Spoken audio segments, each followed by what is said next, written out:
Okay, are we good? We're good. What's going on, stream? I'm not sure if anybody's here. I know we're live a little bit earlier than usual on a Friday.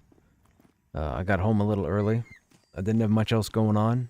I didn't want to do any recording because I'm still waiting to hear back about the recording checkpoint I sent to the author, or the publisher, I guess. So if they come back this evening and say everything's good, I'll record the rest of the book, but until then, I'm not going to take the time to do that, so I thought I'd jump into Pantheon. I see they posted patch notes to the launcher, which was nice. We didn't have the patch notes yesterday when I jumped in. I went and took a read through.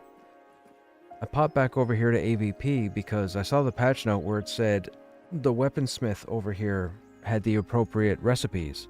So I was thinking, oh, maybe we'll get some more tier 2 recipes that we couldn't get in Thronefast. But sadly that wasn't the case. We're still limited. So that is unfortunate.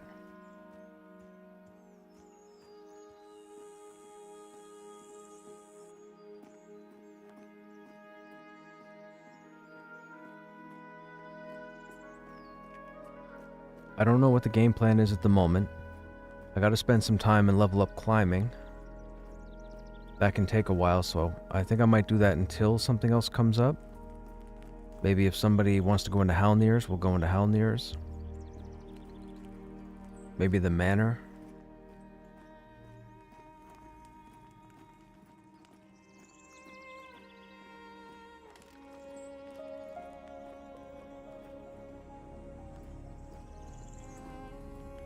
Wow, Zip is flying. Zip is 16 already?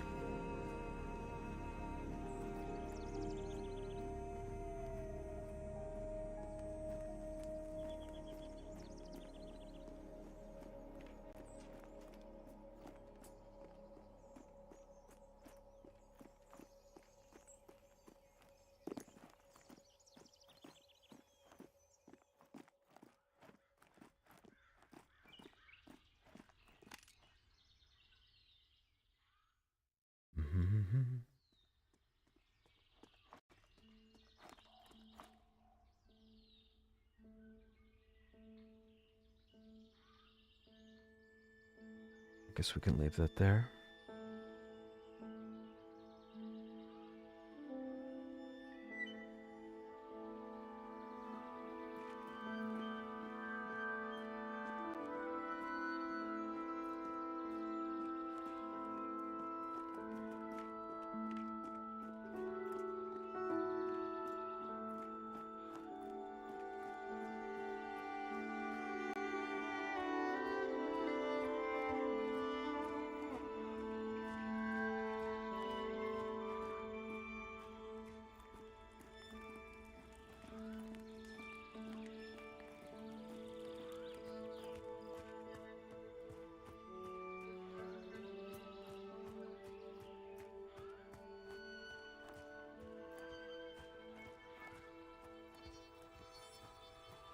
Let's see where there's a good place to start working on our climbing. Are these guys still color-conned? No, they're not. They're gray.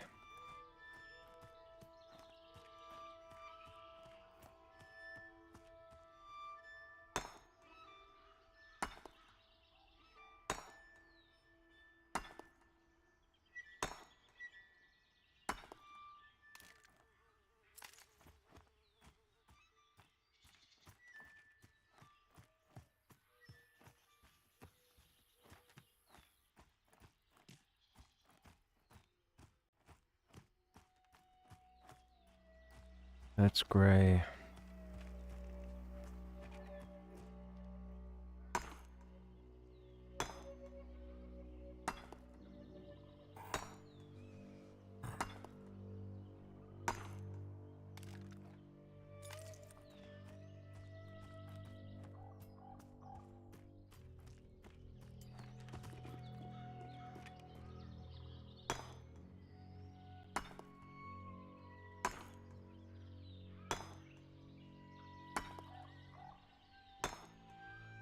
Guessing nobody's been in this valley for a minute.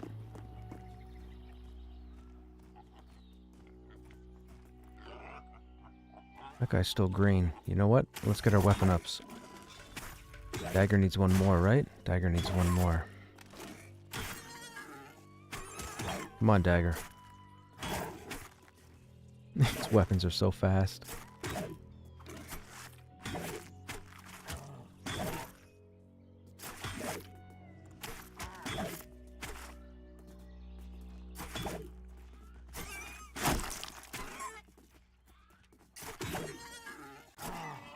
Well, sir, no dagger XP at all on that one? Ooh.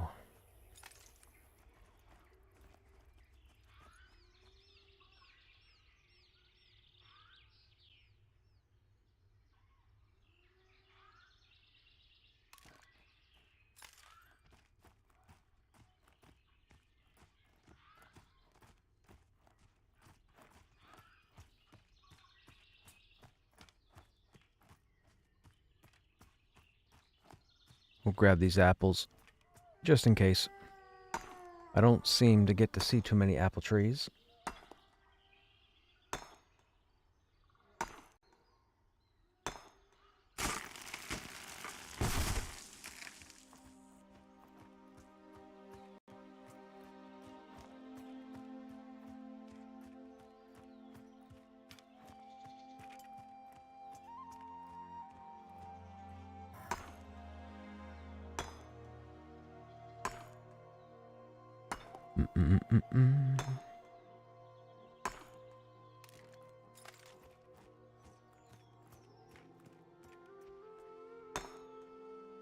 Now, is Xyrus up? I don't see Xyrus. This person's camping Xyrus. I'm guessing. Or maybe they just killed a snake. I think that's a viper body down there.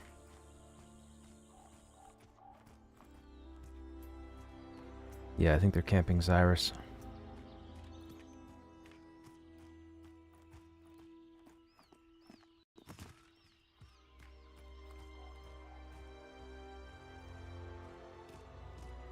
That bear's green also. This might give us our dagger level.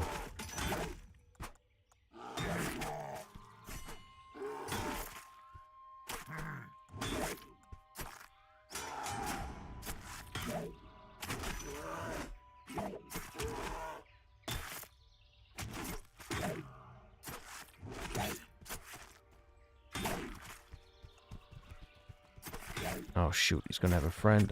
Of course he is. And then he turns around and attacks again.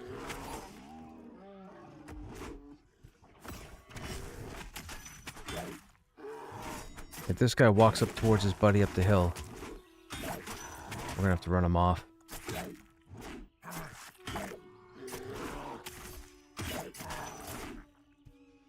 See if he goes straight towards him.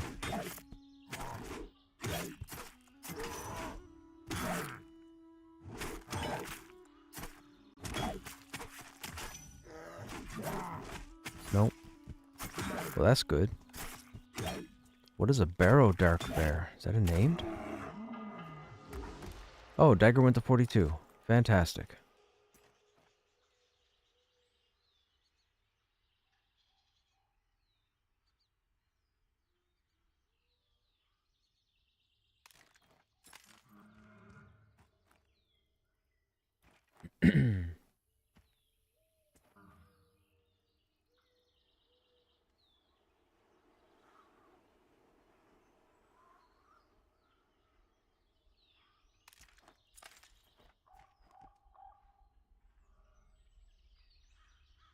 Barrow dark is... Oh, I stood up. Oh, it's gray. It's a lower level. Okay.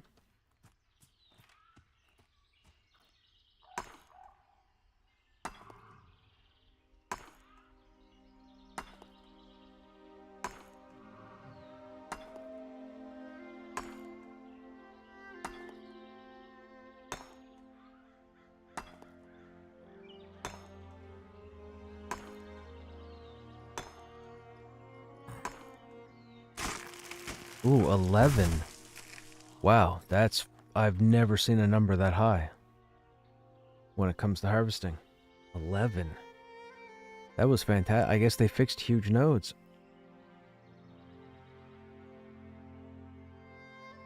Huge nodes were giving out 2, maybe 3.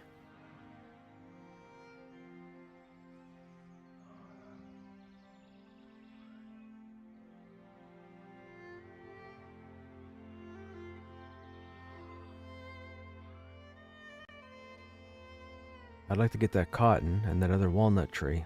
I don't want to have to put up with unnecessary aggro, though.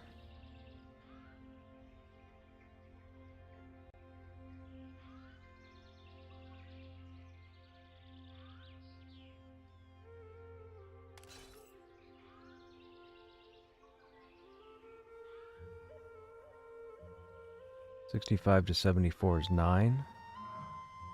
So with 13 stamina, we regen 9 hit points. Wonder if that's based off of stamina? Might be.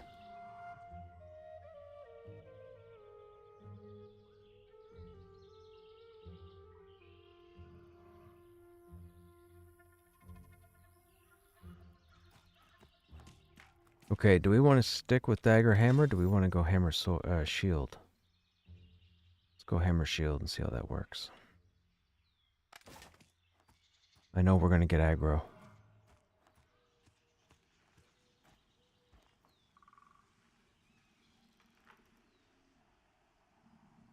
Is it going to be you?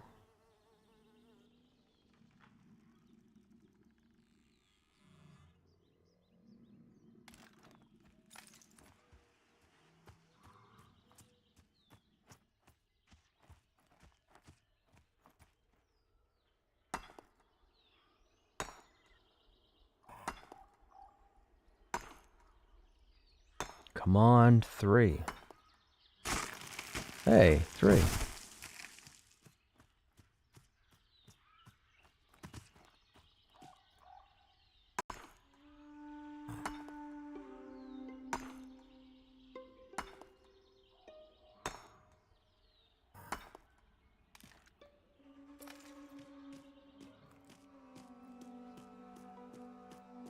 Now, what is up here? Just a ridgeback, and he's green. Alright, let's see what happens. Excuse me.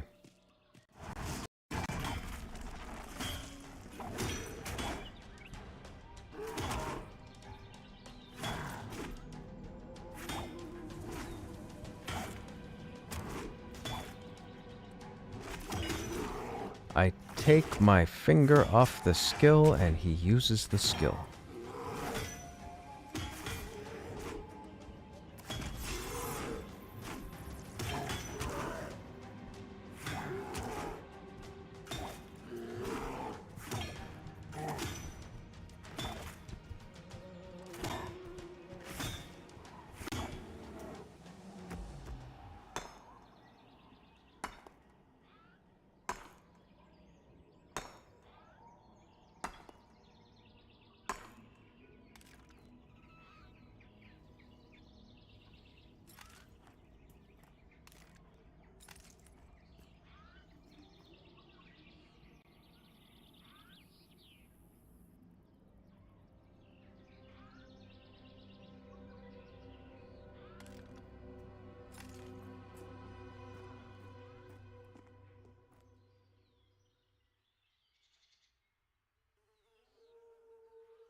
Oh, I think... Did the checkpoint get approved? Hey, it got approved. Fantastic. Alright. So we'll record the rest of the book. So that's another book we got. Fantastic.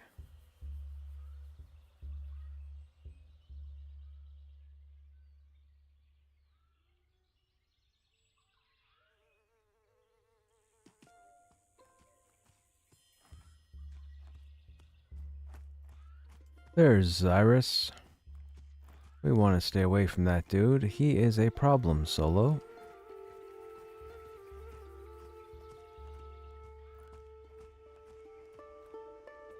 What's he con to a 13? Dark blue. So he's 12.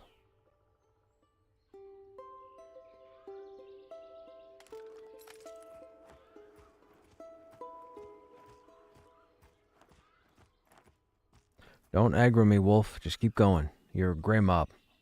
Leave me alone. There you go. Keep going. Is it a box? Oh, no, that's Oliver. I forgot how far down the road we were.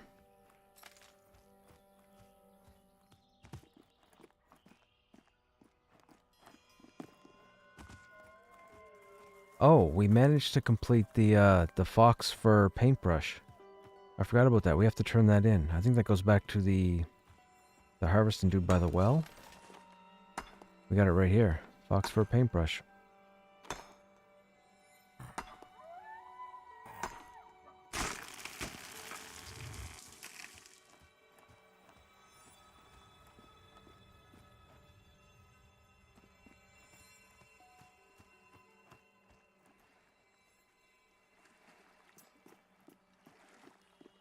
Those are the bandits, right?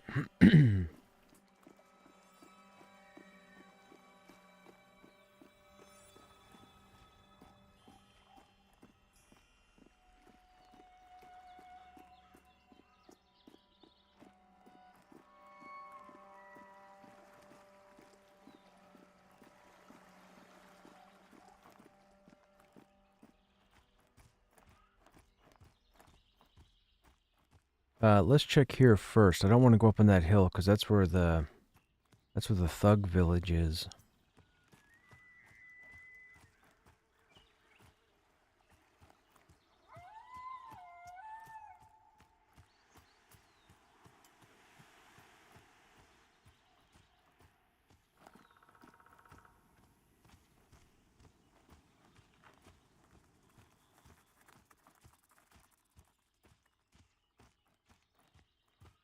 Nothing up here.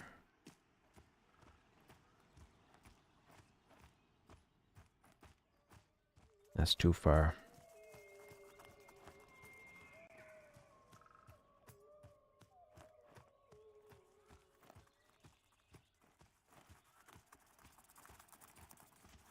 I guess we could probably try and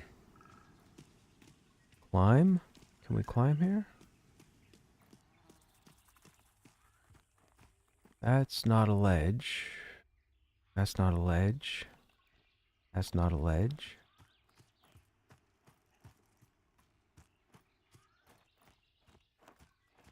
That's a ledge, but it's too high.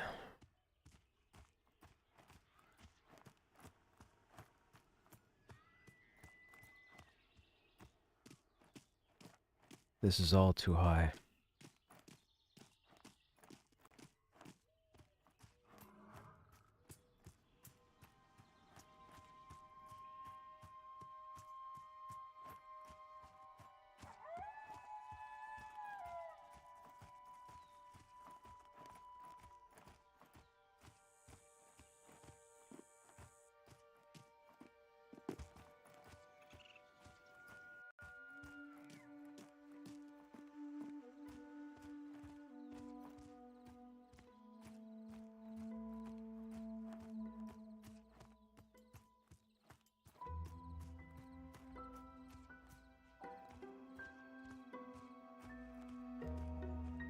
Trying to find ore.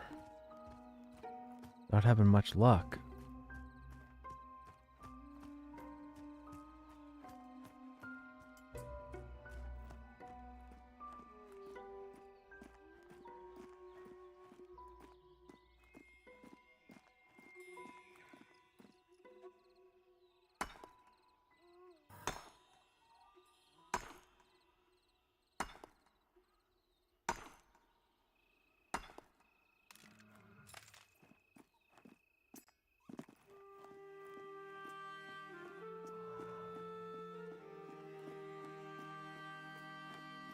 That's definitely too high. Oh, hello, ore.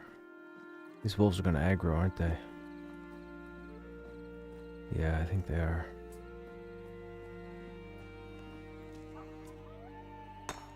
We should be okay. They're not group mobs. The problem is if we get multiple within like that kind of a range, when we pull one, this other one's going to come and assist. That's what this trait down here does. Pack hunter. And then they all get haste. Oh man, why's it gotta go? Dude, why's it gotta get dark? And why you gotta come over here? I'm not bothering you.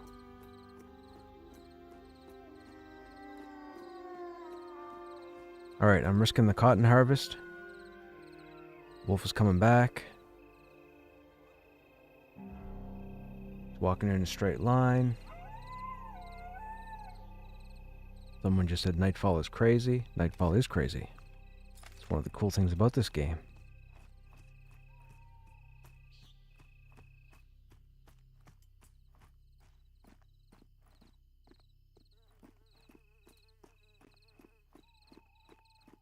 I don't want to go too far up along that mountain range because it'll be a waste of time. I'd rather come down here, backtrack a bit up the road, and then go up here into the valley next to the Boar Alley. Oops, I just went exhausted.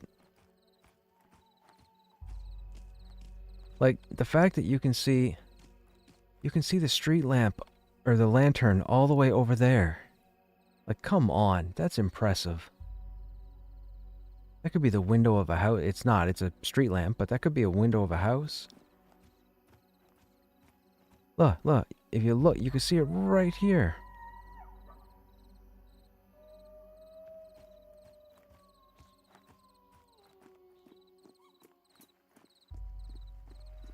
Uh-oh. Somebody just said patch. Don't say patch. Man, I went live early for a reason.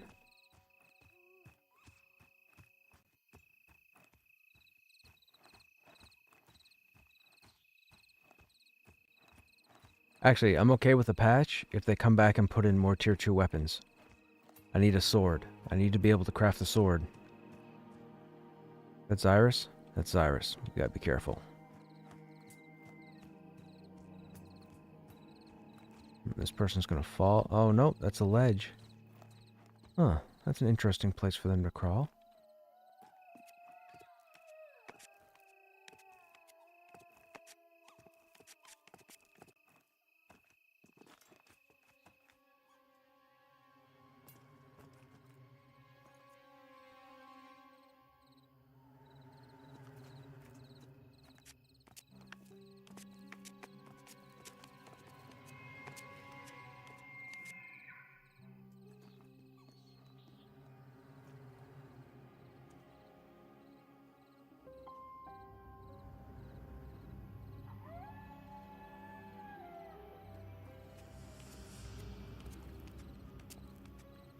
My guild is saying servers are coming down in 20 minutes. I'm gonna fall. C'est dommage.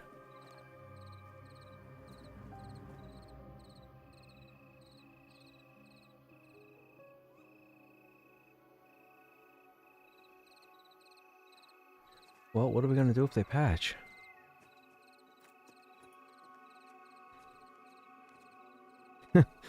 This person's watching what I'm doing. Don't watch what I'm doing. I just fell. Apparently there's an issue with Steam players getting into the game, being able to sign into the game itself. So it sounds like they're setting up a patch in the next 15 minutes. That's going to fix that. There won't be any, according to what I just found out, there won't be any new content or anything included in the patch. It'll just be, I guess you could consider it an emergency patch. I will say this, the servers are full. Holy smokes. The server select screen, there's like 14 servers and they're all almost max capacity. It is insane the number of people that are playing this game. Like, it is insane. When we log back in, I'll bring up the, well, the server list will be empty because of the patch.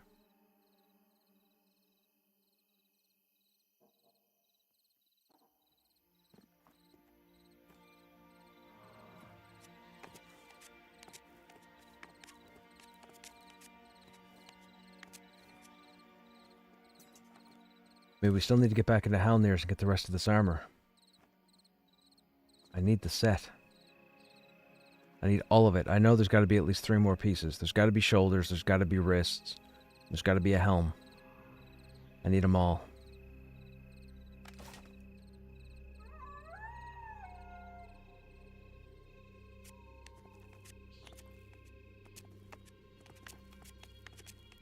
Now, he made it up there. Why couldn't we make it up there? What did I do wrong?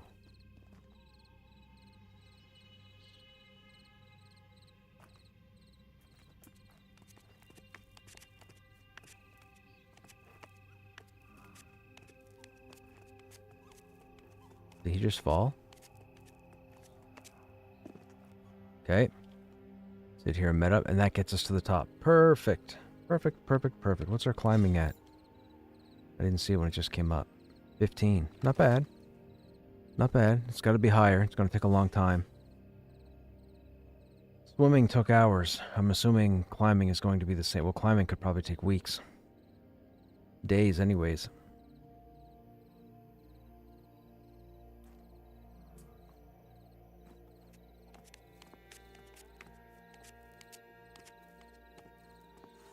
Huge patch of wild herbs. These guys are going to aggro though, right? Ah, they're going to aggro. Shoot, I can't get any of this. That's too far to climb. What is that? Is that the fort? That might be the fort. Oh, you know what? I think that's the fort. That's the fort camp, and then I think the manor's up and back here. That looks familiar. That looks like the wooden ramparts. Yeah, that's the fort. The fort is a level 17 to 23 area, I would say. I think. Ooh, hello.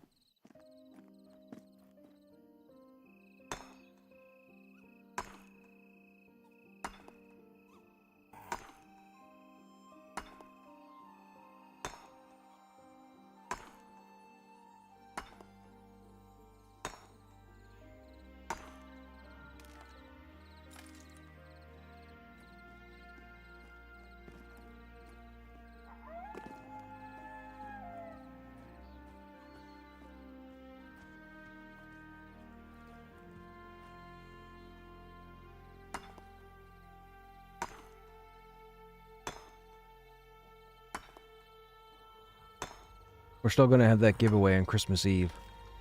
I'll give that key out. That'll get somebody into the game.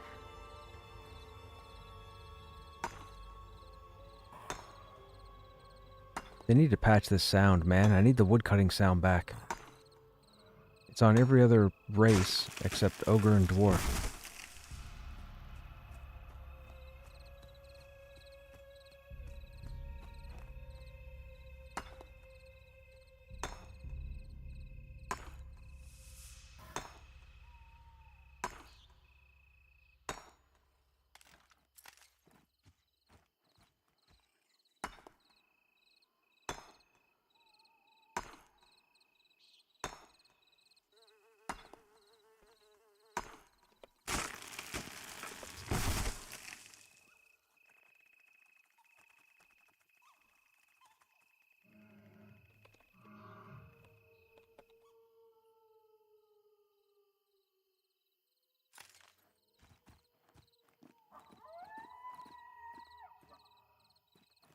We don't want to drop there.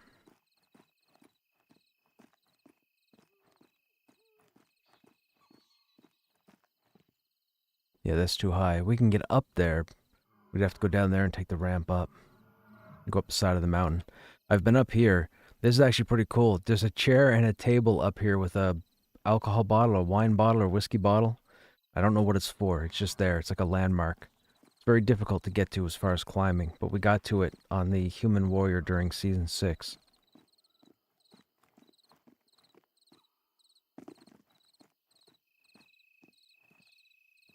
Where did we come up at? We came up at the camp itself, right? Somebody had a weaponsmith question, so I'm going to see if I can help them.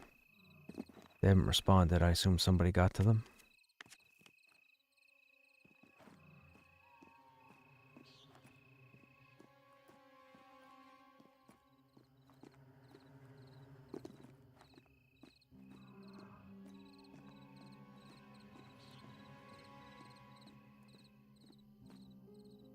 Oh, there are tricksters here. Okay, we can't do this. I gotta get down.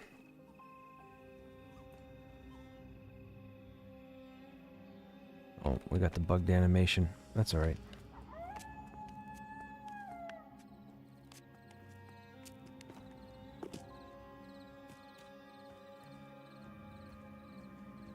Somebody's banner. It's not mine.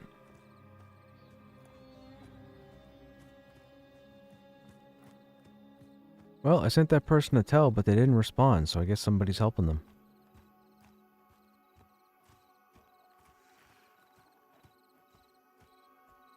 Is Zyrus dead? I don't see Zyrus. Somebody might have killed him.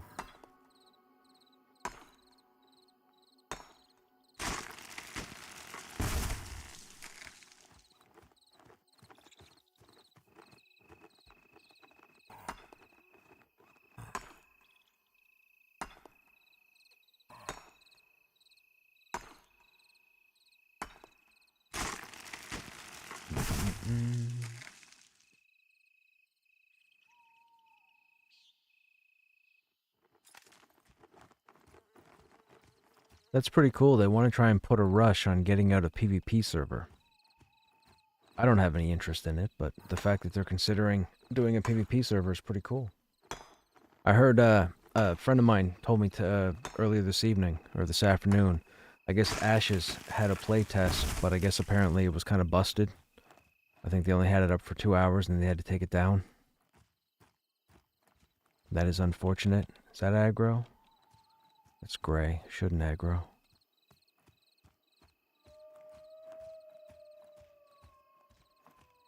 We don't need to level... wait. Do we need heavy crushing? We do. We might take more damage here. Let's see what happens. Yukon green.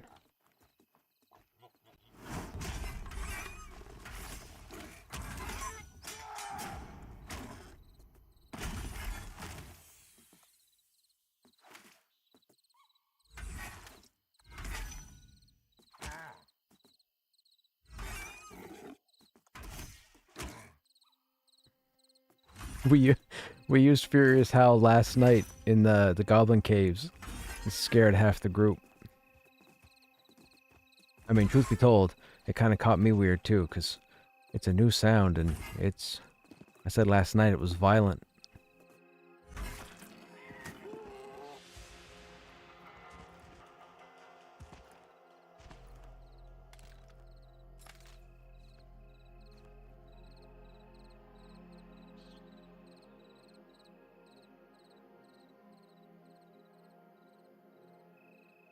"10 minutes until servers come down?" Oh no. Shouldn't be down long. Hopefully the patch isn't that big.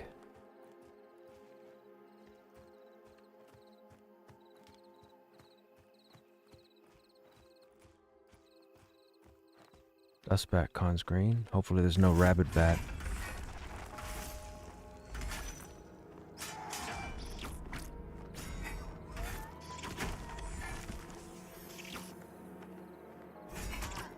They said there's new animation for cross strike. Oh, that is cool. They never had the cross effect. Come on, don't fly near... Thank you. Don't fly near a rabbit and ruin my evening. 38 of 42. 4 more points.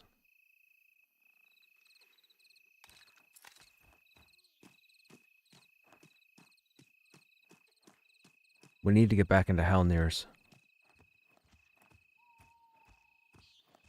That has to happen tonight.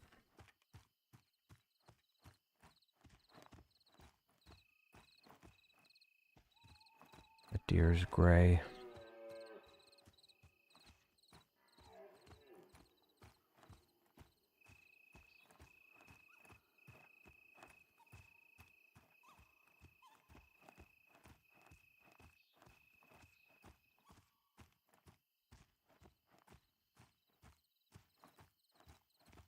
These are all gray mobs. It's tough when you're a level like 13.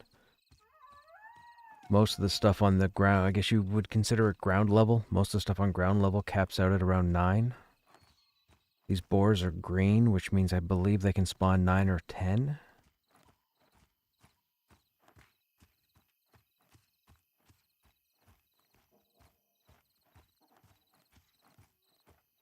Is that the bandit? That's the trapper. Trapper's green. You know what? See what happens.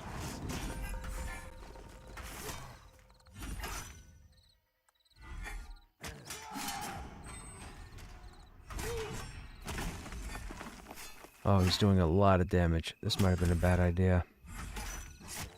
These guys tend to be a bit of an undercon. They're not a group mob, which is annoying. They shouldn't do the damage they do, especially to me. Being that I'm 4 levels higher than them and better geared.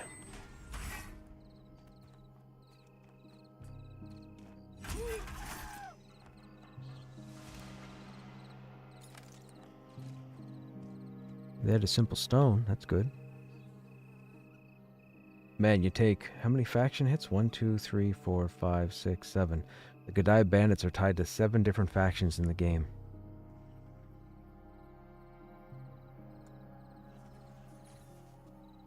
Faction isn't turned on in the sense that NPCs react based on it. Your faction still levels up, it just doesn't have a use at the moment, because my understanding is they have it turned off.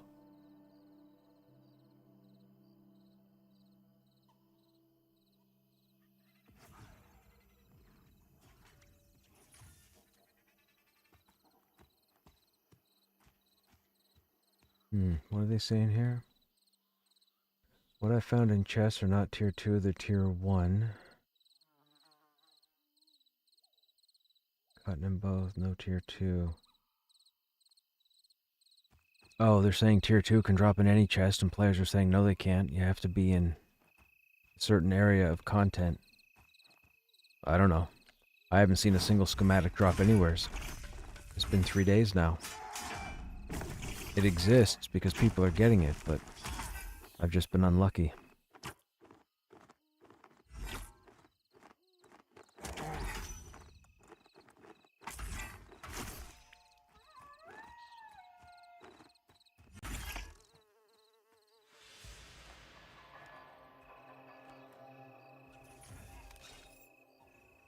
$39.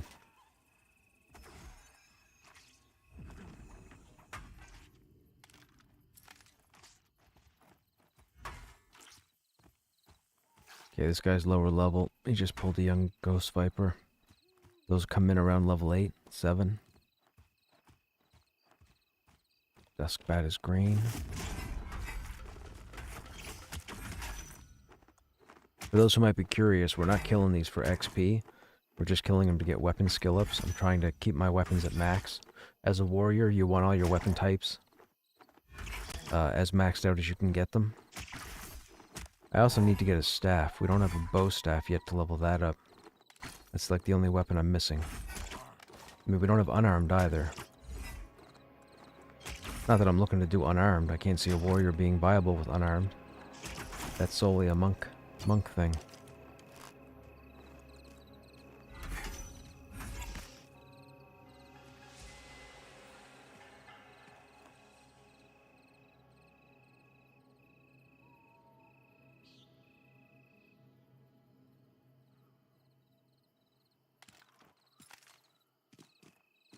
Let's put those dusts separate.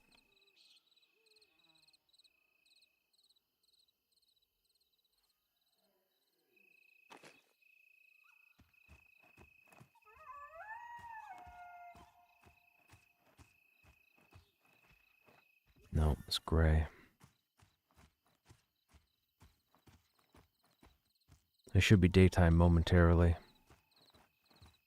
You can see it's starting to get a bit brighter here. What time of day is it? 3 a.m.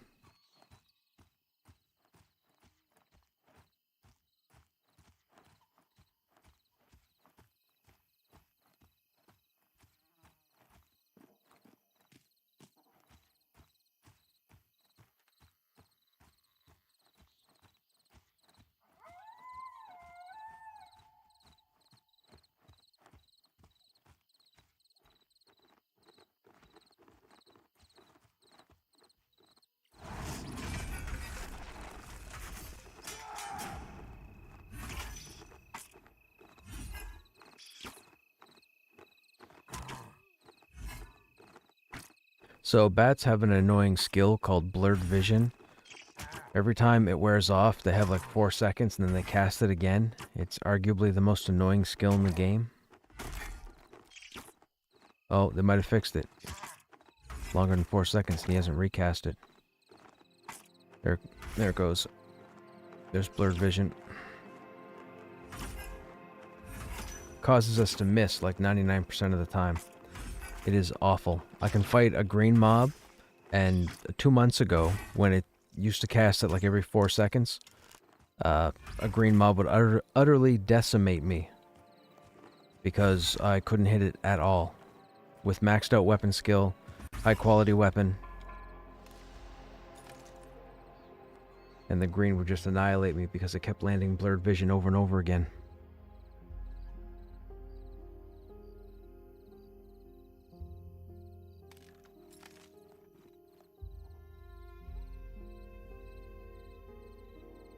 It's so cool. You can see the moon moving as it goes through the day phases. It's cool because it settles around the back of the manor when you're up by the manor. So the green glow from the corrupted crystal that's up there lights up the whole place. And if you stand back in the forest where it's pitch black and you look out towards the manor, I'm telling you, it's the coolest looking... Man, I've said it 100 times in the past month. The lighting in this game is phenomenal. The audio, the lighting, it's just amazing. It's just simply amazing.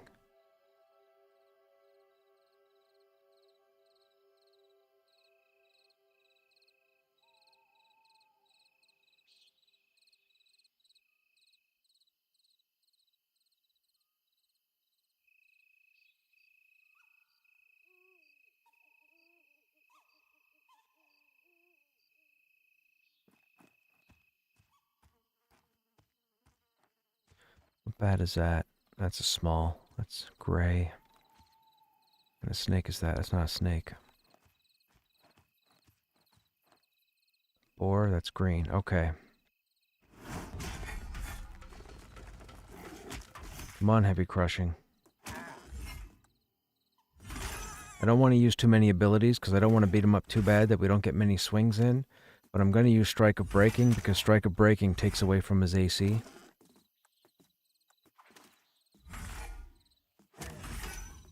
There we go. Heavy crushing is at 40.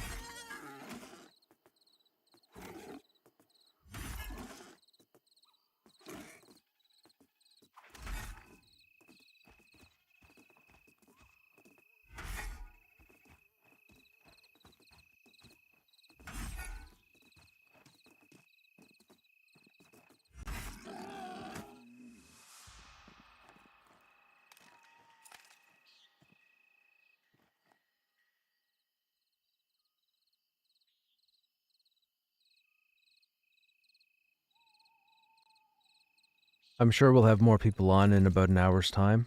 I'm just early today. I got home early from work, didn't have anything to do. Went on my staycation for the week. So we'll probably have a few early streams this week coming. I'll be here Christmas Eve. Might be here Christmas Day Eve as well. I won't be here Christmas Day. At least I don't think I will. We'll do the key giveaway on Christmas Eve.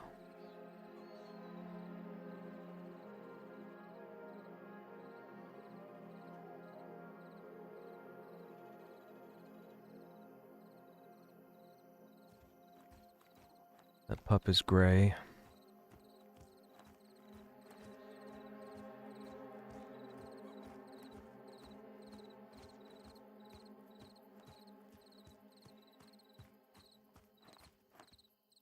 Ghost is gray. Bat is green.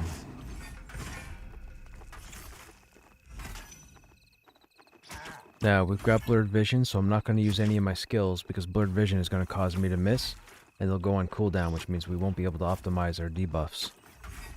Now that it's gone, we'll apply it again. Hopefully we get it a third time. You can see it's stacked twice right now on the bat. 3 times, that's the max. It used to be 5, but I guess for early access they downgraded it to 3. But they increased the percentage slightly. So instead of the old method before early access, you debuffed the mob by 20% AC and you gained 15% AC. I think. The way it works now is you gain, I think, 14 AC and the mob loses 18 AC. So it's almost what it used to be, but not quite.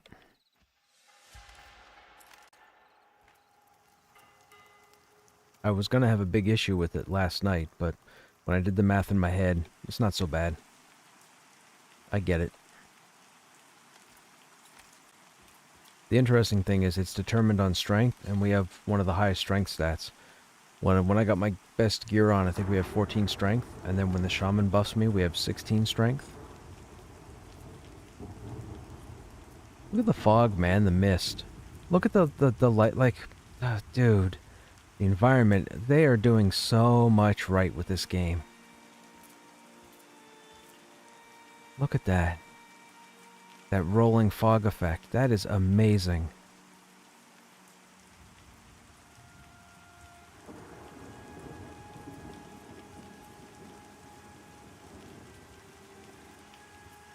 And the fact that the rain doesn't go into the houses, and when you go into the houses, the rain makes a sound like it's hitting an actual house. Like it makes that heavy sound. You can't get... Okay, so, Stogrim, you have the bug that's about to be patched.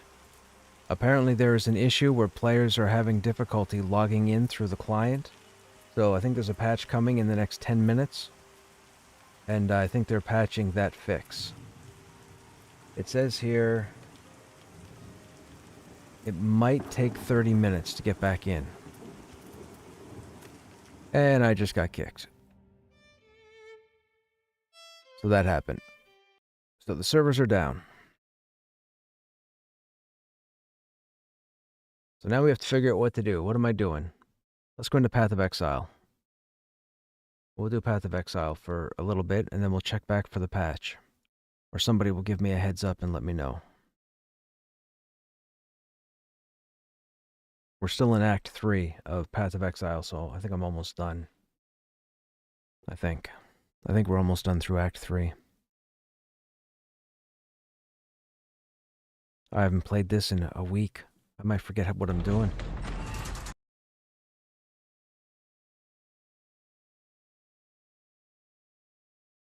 Oh, let me get a message in here. What does this message say currently? Okay, that's got to change. Pantheon. Oh, whoops. Wrong. Pantheon servers down for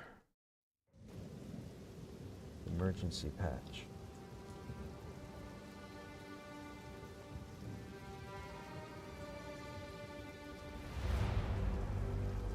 I don't think it needs to be that big, right? Is that going to be the whole screen?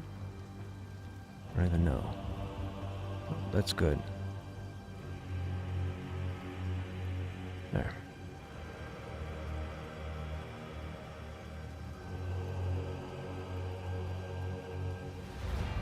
What's going on, Story? Yes, good plan. I would probably eat dinner now. Hey, Bro Jay. Yeah, it's for player access. There are a lot of players right now on Steam. So, the servers were pretty packed. When I jumped in about an hour ago, there were like 15 servers that were almost max capacity, which is crazy. I've never seen so... Their servers have been jam-packed the last 4 days. It's insane. It's phenomenal for them. Like, people need to understand, it. No matter who's trolling, it's phenomenal for this game that they've got like 15 servers with almost full population. That is ridiculous.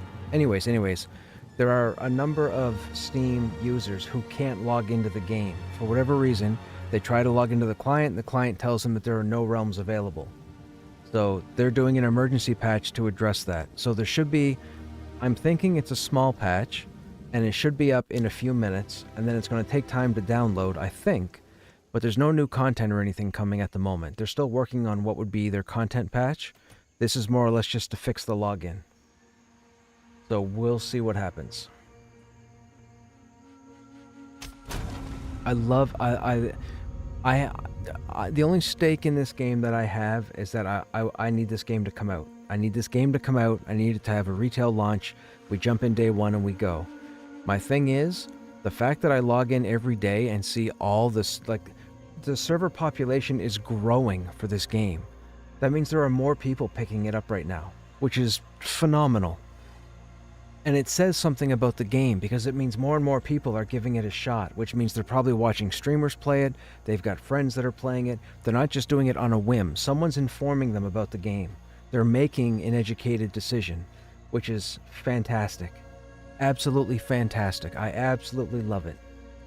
I love it. Man, this game needs to get a lot more popular.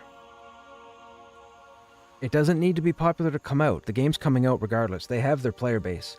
They've already said it multiple times. They've got their player base to justify bringing the game out. The game is coming, period. No matter what anybody says, the game is coming. So don't listen to anybody who says it's not. They already know it is. But we need more people. We need more people. More people allows them to get more people, which allows them to build the game faster. Or to build the game better or bigger. Whatever. What is it they say in the States for politicians? Build back better. Build back bigger and better. Whatever. Anyways. Whatever. It's cool. It's cool. It's cool to see that when I logged in this evening, all the servers except for, I think, 6 Western servers, even one of the Oceanic servers, the European servers, was full. The pie chart thing was red. Like, the server was full. I haven't seen that in the last 3 days. I don't know if it's the weekend crew. I don't know what's going on. But even one of the European servers was at full capacity or max capacity.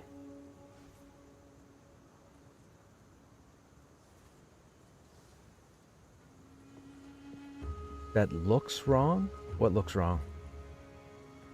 I'm one of them. Oh, the troll saw? Yeah, I see what you mean, bro, Jay.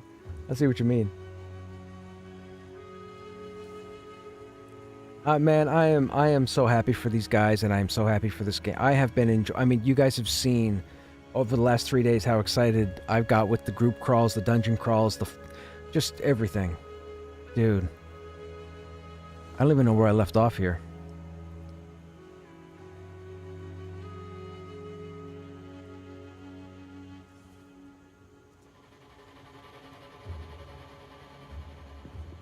I said this yesterday, I found 2 zones, not 2 zones, I found 2 regions or 2 areas that you can't get to yet that have population.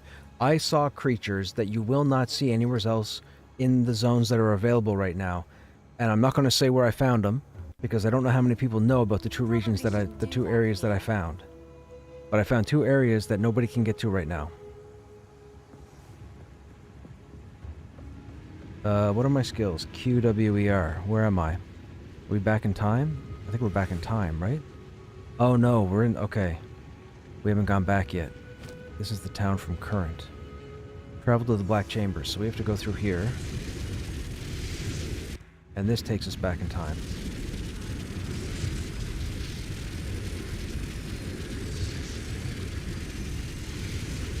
I plan to buy the Steam version after Christmas. Right on, Stogram. I'm fairly certain I don't have to buy any version. I'm fairly certain this does me. I think everybody that's got the actual client goes straight through. Where are my pets? Oh, here, let me...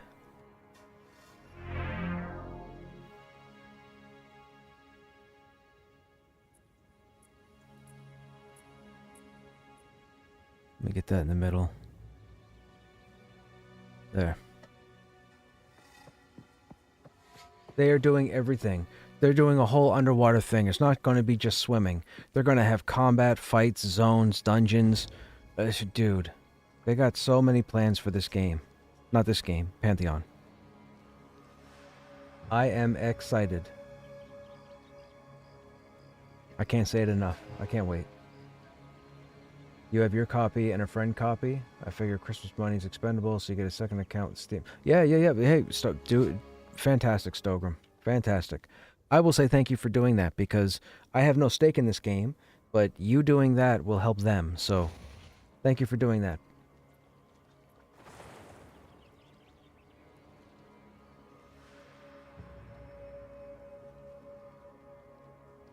This is going to be so much fun, man. There's going to be so many people getting other people killed, and so many people are going to get themselves killed. You guys saw what happened last night with that other group. They got greedy with those pulls. Their group paid for it. There's my pets. Okay. So we have to find the black chambers. I need to stand still for a minute while the map renders.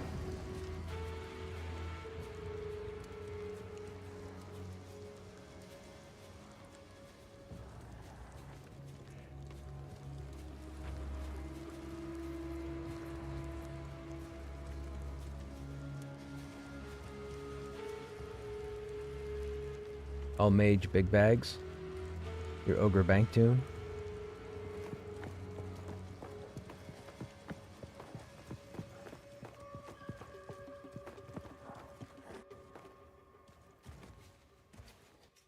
Oh my goodness, the rendering on this game. I was hoping to avoid conflict. I forget what all my skills do. Oh, I'm supposed to use W? I think I'm supposed to use W. Yeah, W gives us our flaming heads. Gargantuan mana flask?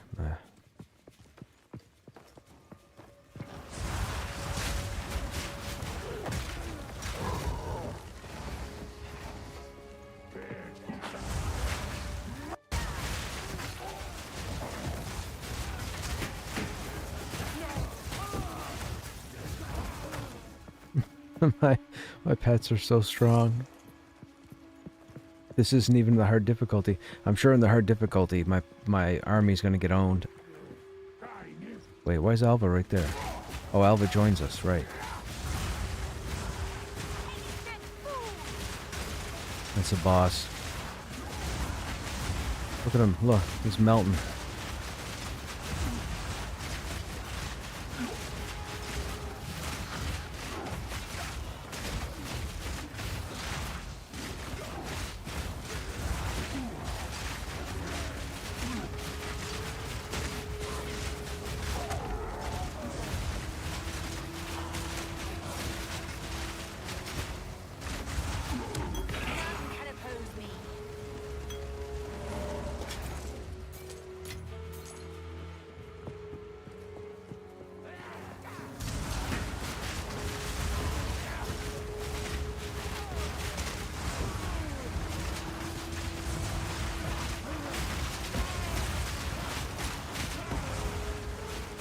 I just heard they plan to have a basement for the manor.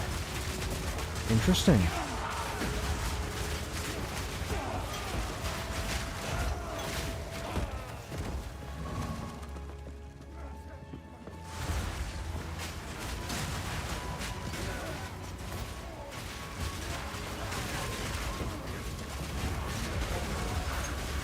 So this build that I'm using is all about the pets. I don't have any real abilities myself. Everything powers the pets.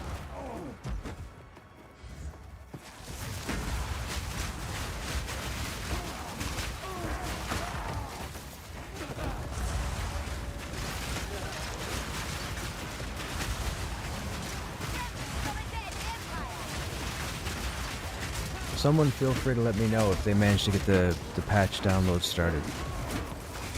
That would be appreciated.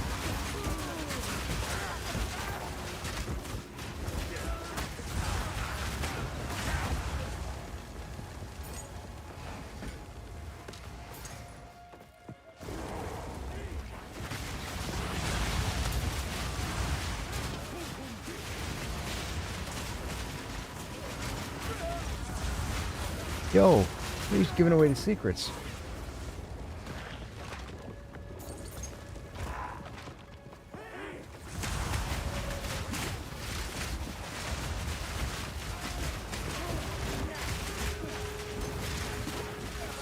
So, some of us were comparing the manor in Pantheon to Unrest in EQ, right? Because there's so much of a parallel with EQ and Pantheon. It turns out they're actually working on a zone itself that's going to be their version of Unrest. So the manor is not their version of Unrest, it's just a separate dungeon. That's interesting. That's kind of cool. They're going to call it... he either said Seville Manor or Sebel Manor. Something Manor is going to be the name of the place. but it's going to be their version of the State of Unrest.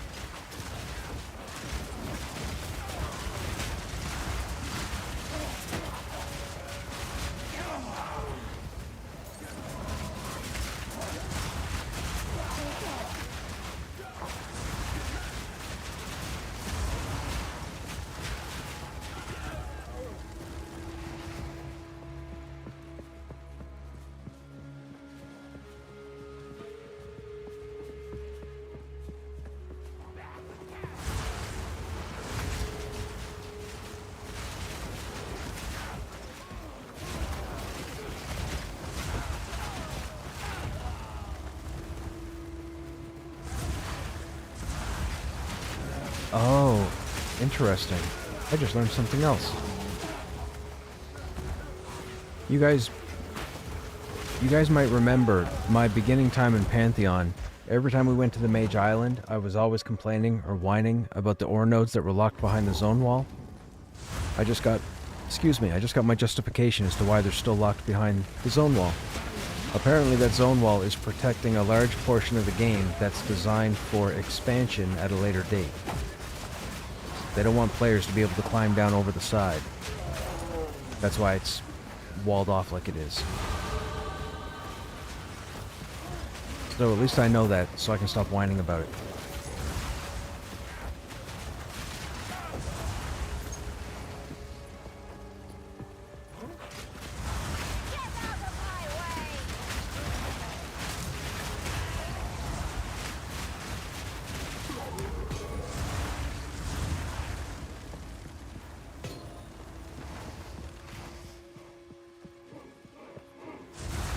Oh, do we have to do the...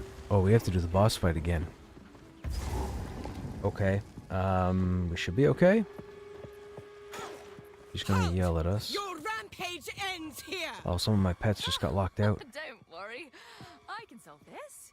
This is all just a misunderstanding. Which one of you activated? She's about to get smacked. Which one of you is a Val blood? Why, that was me, of course. I am Alva the Lie, treasure hunter extraordinary. Take her! Bring her to Doriani. As for you, I will pay back every drop of Val blood you have spilled. Okay.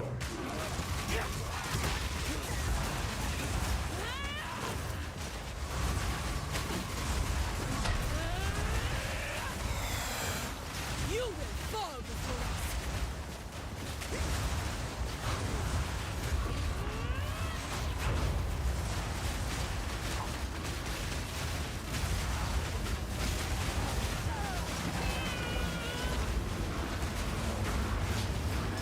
Oh my goodness, it's right in the middle.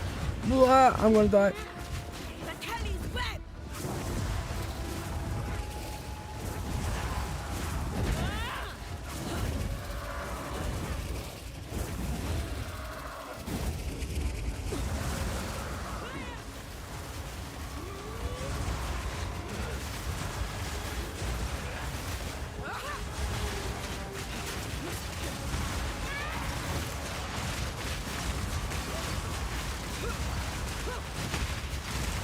Keep her locked in, pets. Keep her locked in. Sharp as the knife.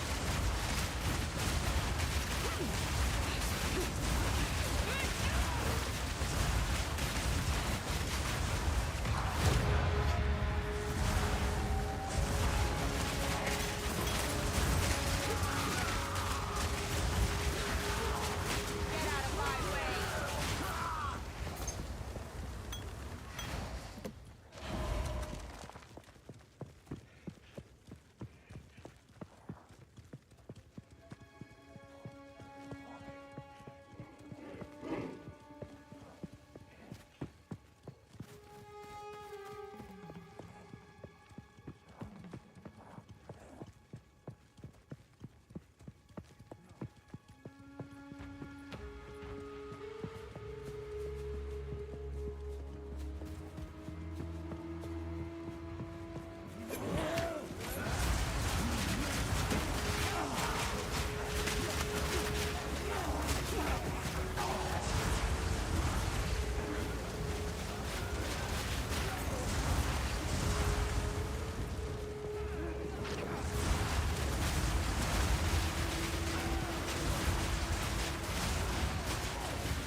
Get a boss? Oh.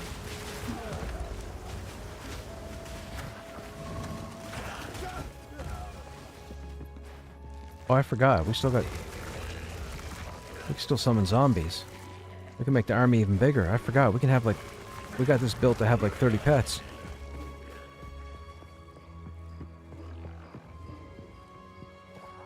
Mind you, the zombies are temporary.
I'm not really doing so much exploring. We've already uncovered this map once.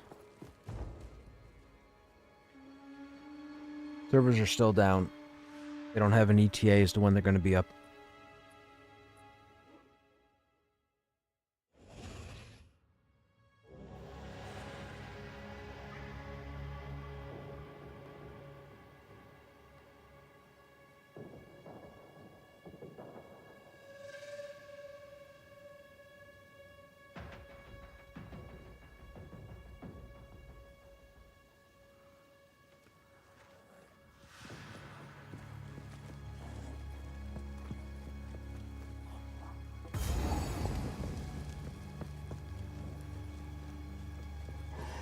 I didn't know that. They're planning to remove the zone lines in Pantheon. Pantheon's going to be seamless. I didn't know that.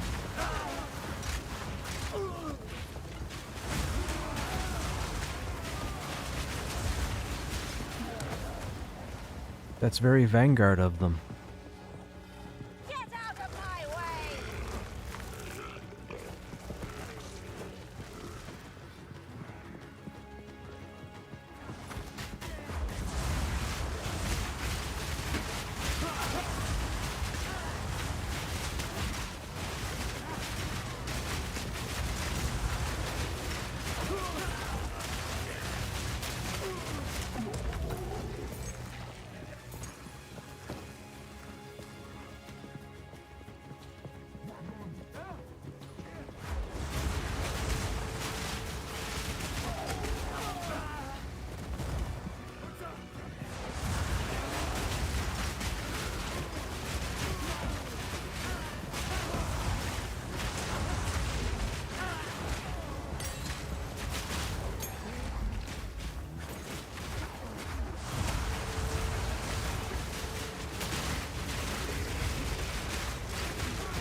Oh, what happened to my audio? The audio break? The audio's broken, I think. The audio's never broken before. Well, I can't do anything to fix it, because I'm not going to quit out and have to go through this map again. So we'll have to wait till we get to a checkpoint or a waypoint.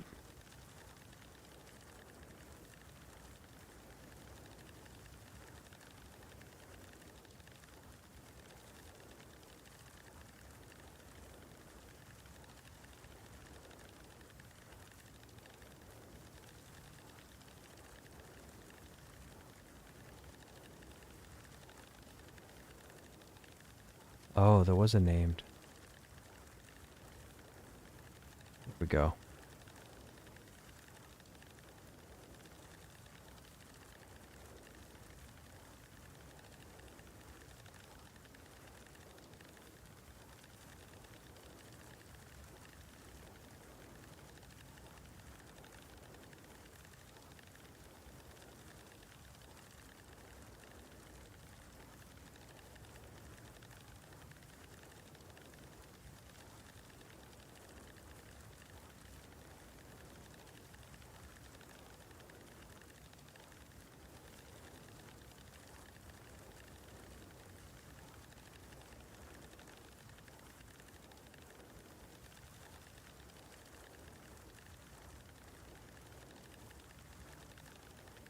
Actually, you know what? When I kill all these, we'll go look at our audio. Maybe if we change some settings in the audio, maybe that'll fix it.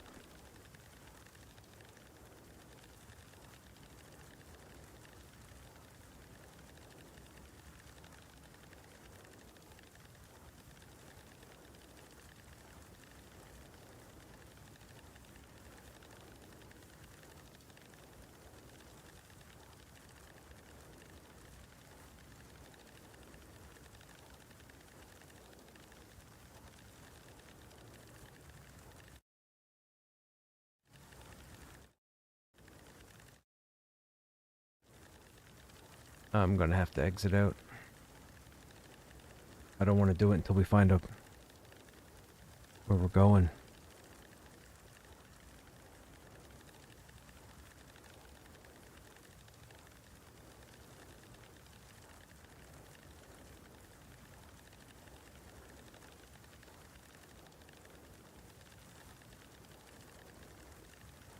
Before anybody asks, I understand that the channel is set up to show that we're in Pantheon, even though we're in Path of Exile. We'll be in Pantheon once the servers come up. I only say that because somebody always comes in here and mentions it.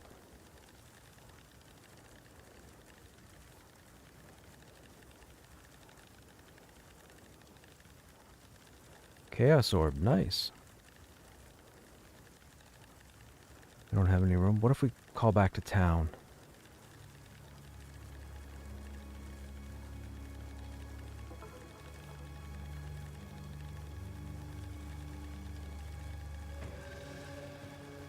Okay, there's the game audio, like the environment audio. You guys aren't getting the right game audio either, right? You guys aren't getting any of the combat sounds? It's not just me.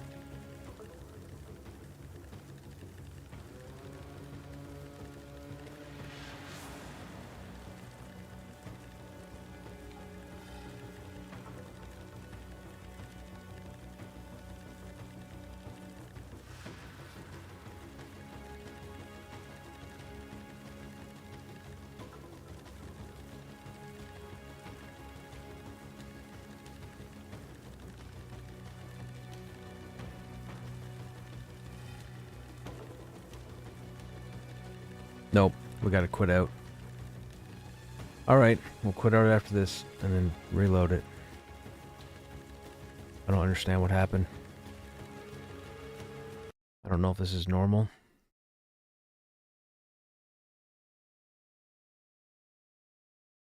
Let me make sure my sound is fine.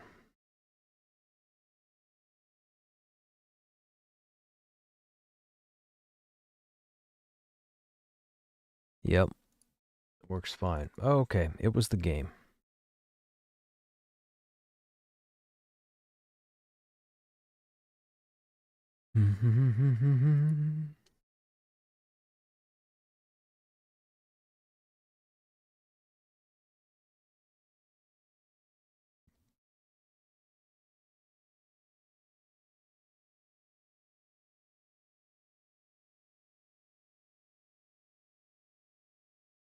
Okay, I just tried to see if I could connect to Pantheon, and I cannot.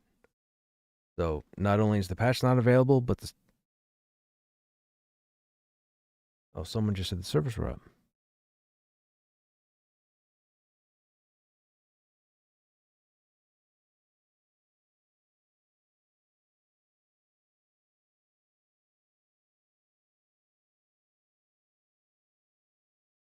Let me try that again.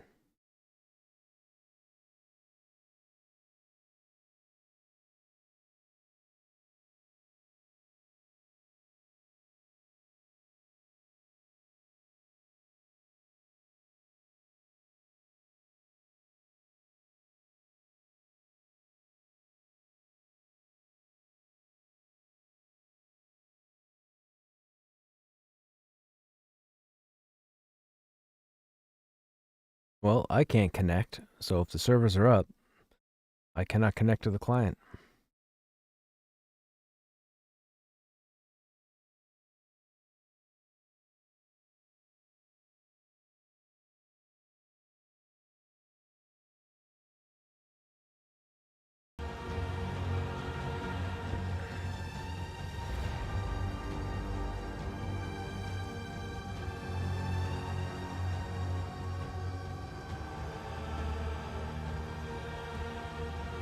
If anybody in chat is able to download the patch, please say something, let me know. As far as I can tell, I can't get in.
Oh, it put me right here.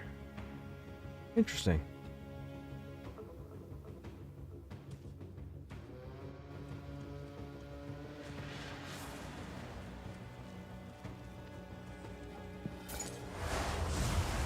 There's the sound. Okay.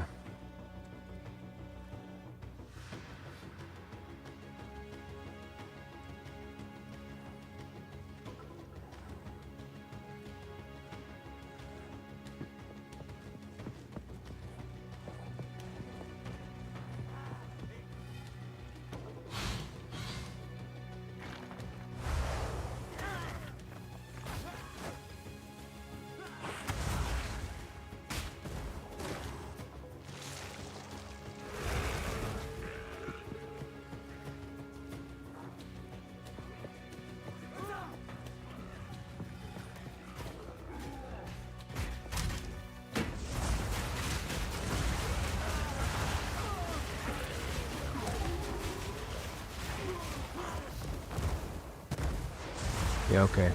They just said the login server's still down. I'm gonna restart it.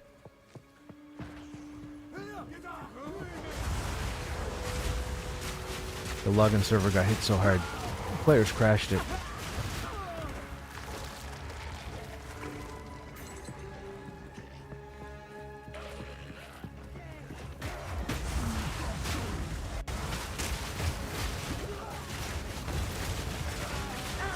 A good problem for the game to have.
Ooh.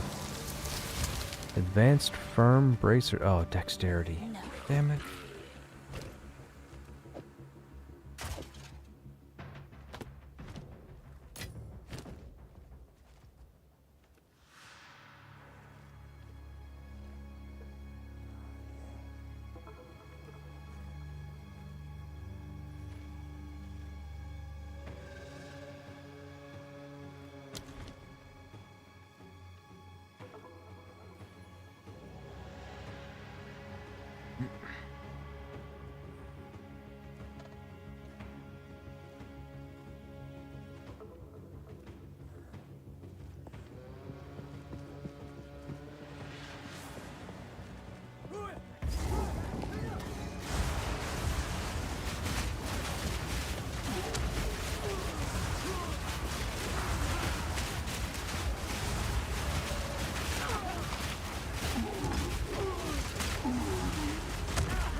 I mean, some people definitely, some people, aka streamers, definitely help population come to the game. Uh-oh. Did I just go to a dead end? There's a checkpoint right there. Dead end, dead end, dead end, dead end. We went the wrong way.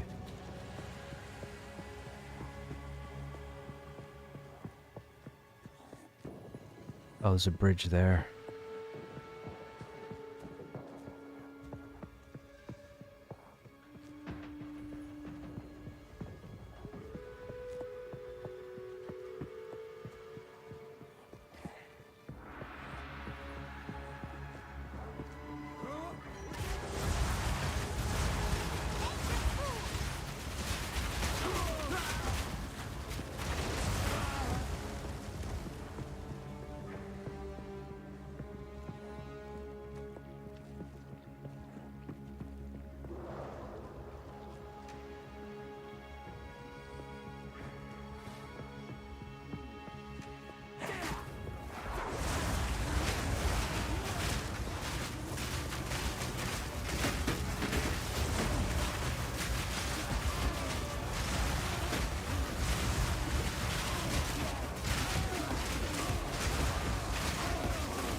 Oh, there's an opening right here.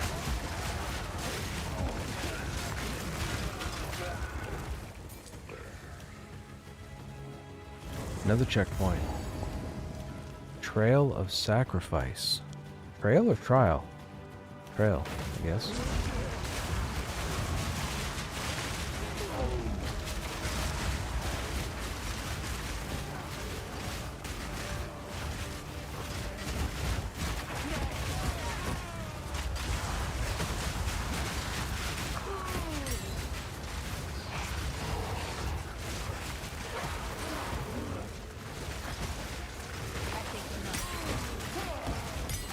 Can't pick that up? Uh-oh, we're full. I'm not really worried. Skill gem's more important, I think.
Okay. Oh, we died. My bad. I didn't see the caster off to the side. You can see the flame circle. I think they just said servers are up.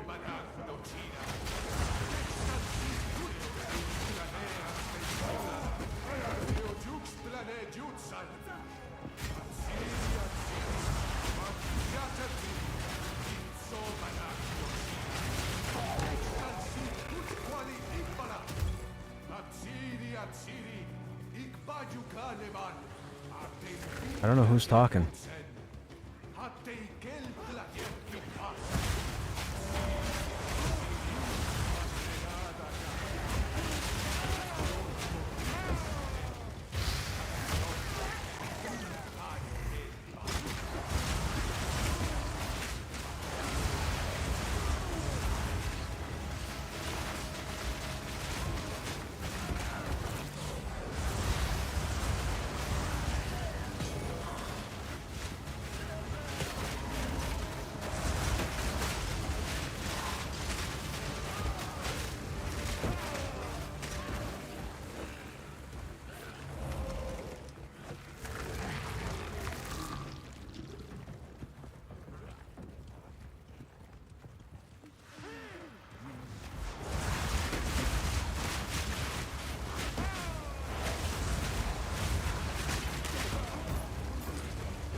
Ooh, look at the bodies.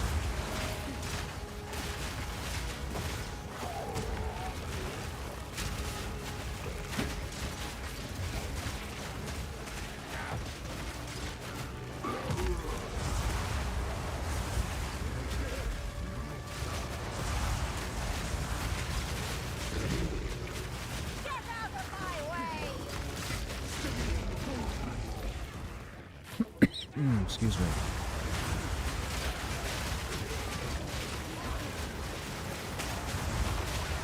That's what killed me last time.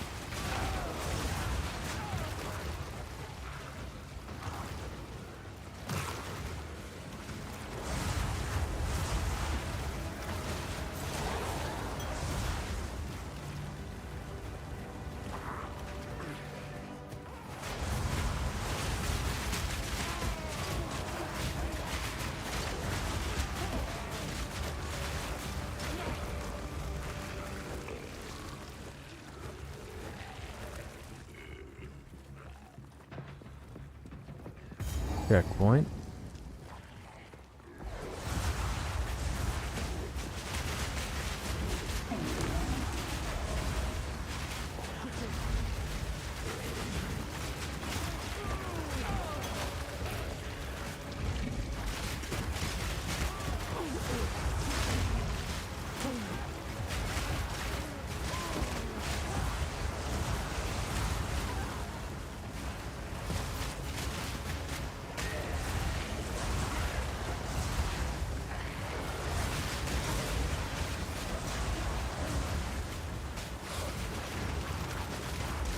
Is anyone able to download the patch?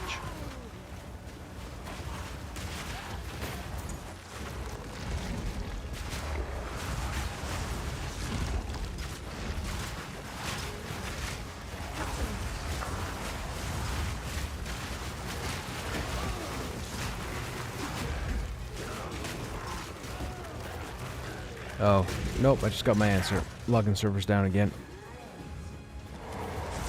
Too many people are trying to log in, so they keep crashing the login server.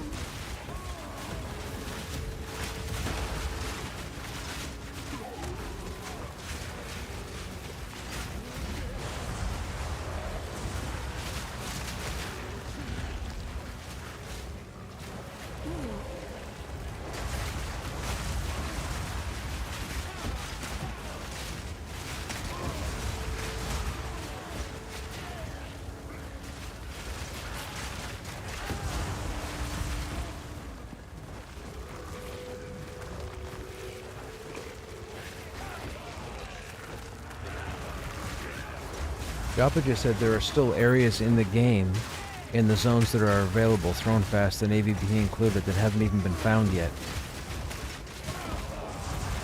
And you know what? I bet you those are ones that you have to climb to.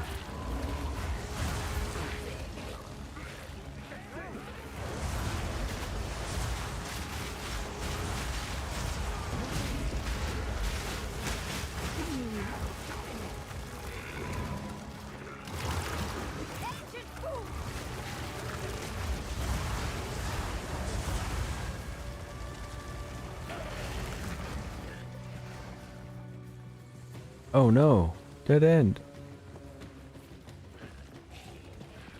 Oh, it might be through there. Whoops.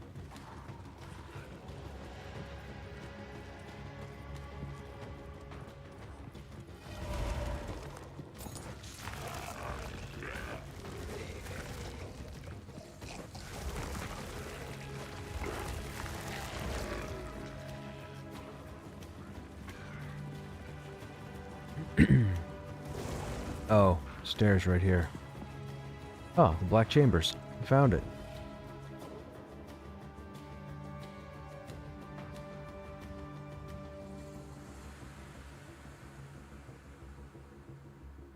Yeah, sorry guys, there's an emergency patch being applied to Pantheon at the moment, and the login servers keep getting hammered and crashing because there are so many people trying to get in. So we're waiting until there's some sort of stability to the logins before we try ourselves, or else I'll be stuck all night trying to connect.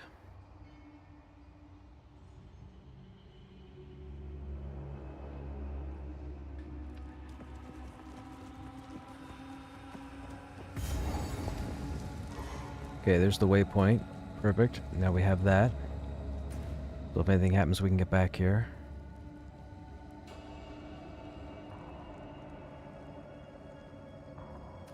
Now, one thing we should do is find a use for our skill points. I don't know what we were working on.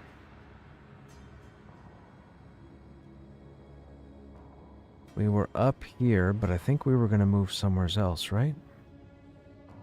Area of effect, area of effect. Yeah, area of effect is not a big deal. 12% increased damage. We need that one. So that gives us all the damage nodes there.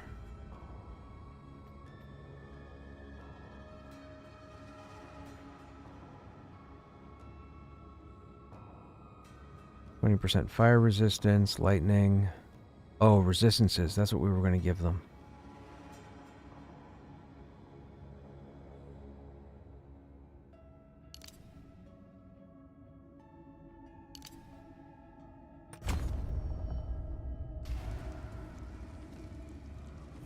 Intruder is here? What of Nabwatsi? I see. No mercy then. Kill her on sight. Oh, that is interesting. They don't have any plans to do any wipes whatsoever until 1.0. But if something game-breaking happens, then they'll have to. So when we thought they were going to do 2 or 3 over the next year, they're looking to do none.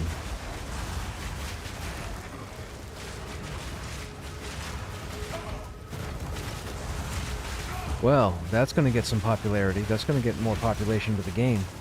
If people know their characters are going to be good long term.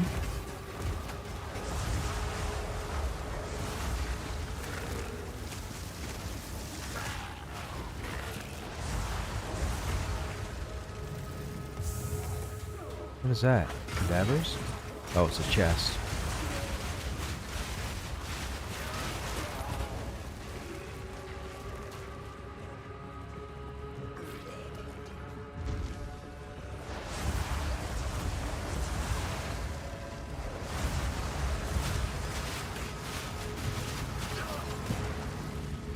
We need to make sure we keep doing testing. We need to make sure we crawl stuff.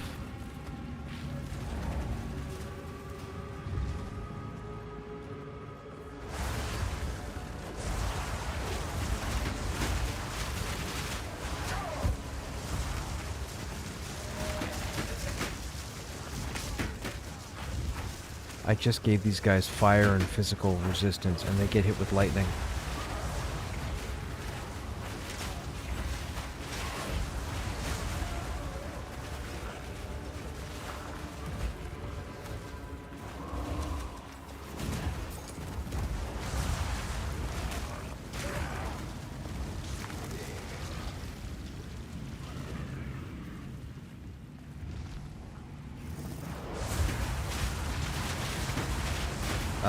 Army, come inside, please. Thank you. Boo. I need to get back to town. That was interesting.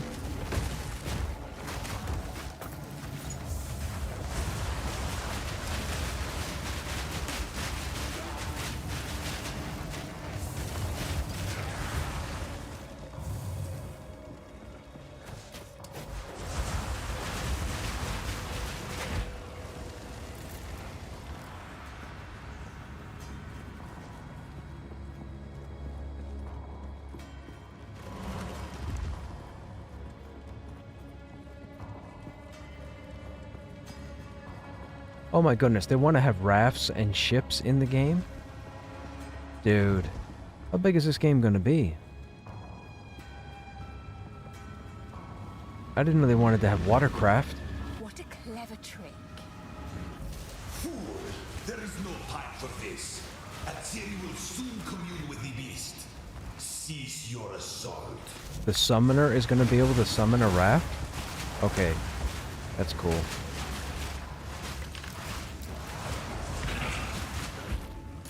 Dude, I'm learning so much stuff right now.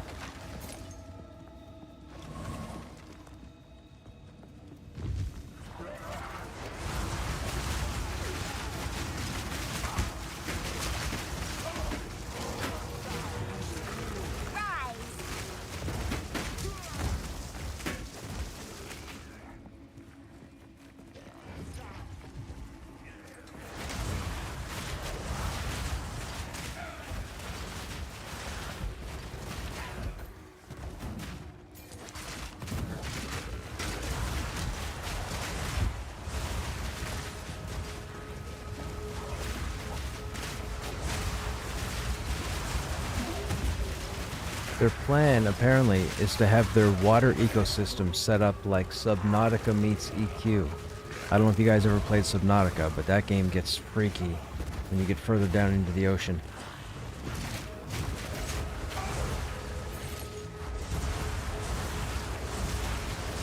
That's a boss. No, it's not.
That's interesting. The weapons that drop up at the manor were never meant to be temporary. They're just labeled ethereal because it's undead wielding them. Or spirits wielding them. I didn't know that. We'll have to stop by the manor because I think that gear, those weapons are worthwhile.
Oh, that's a boss. Wrath Ribs.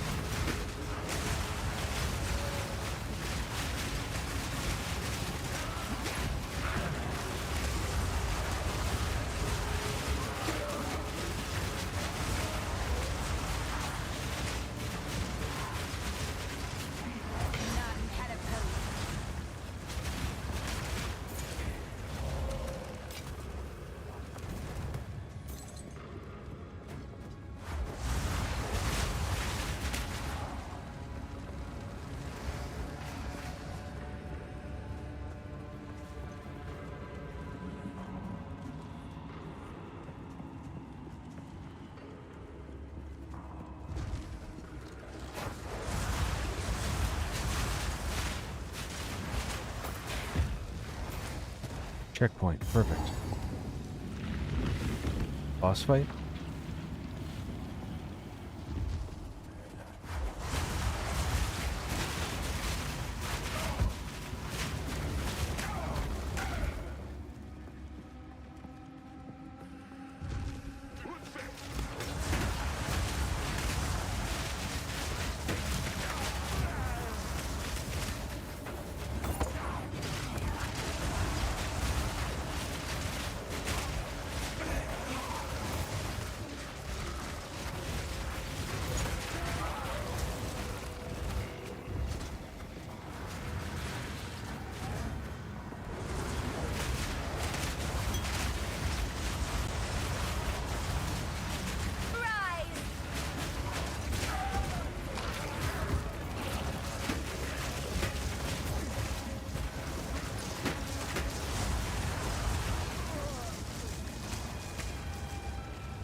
Stop this at once. I take no pleasure in harming one of my own. But if you persist, I will do with her what I must.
another checkpoint. This has got to be the boss fight. The testing pit. Okay. Let's see how much we get our butt kicked. So, at the eve of the end, There's Alva. the demon of Atzoatl has finally come for me.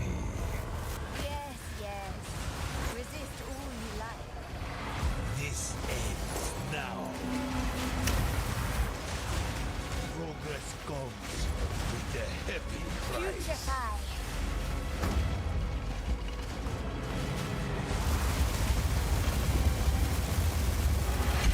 Ooh, what is this? Some kind of laser? Inferno.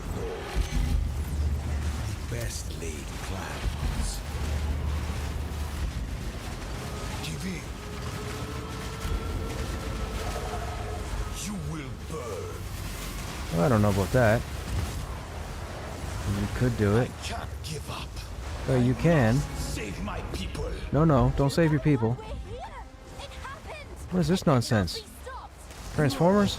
I will succeed. Mech Warrior? It's like some Mech Warrior nonsense.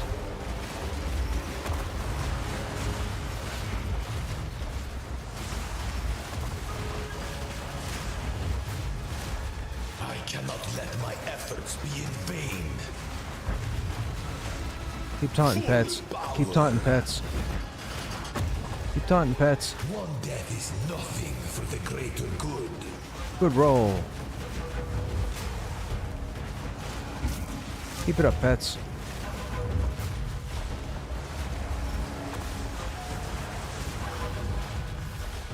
Let me show you what true intellect looks like. I wish you wouldn't. I plan for every contingency. No, you didn't. Fatal ambition. What is this? Oh, roll in, roll in, roll in, roll out, roll something.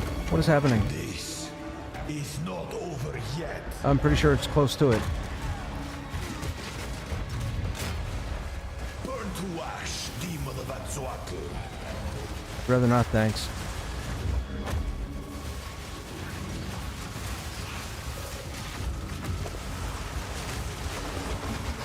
Do you truly think you can match me? I mean, we're pretty close.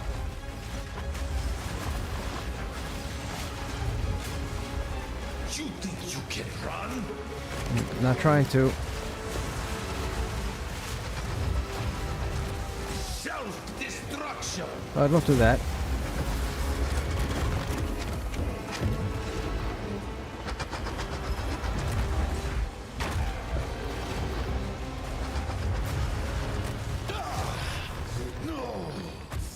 Travel to cruel difficulty. We did it. Not now. Early access is done.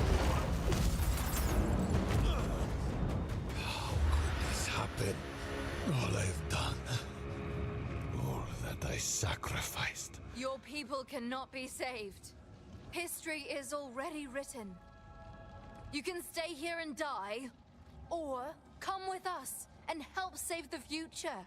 The legacy of the Val must be protected. I do know of a way to contain the beast. Let's just start talking then. My friend here isn't exactly the peace. Why are my pets angry? That was weird.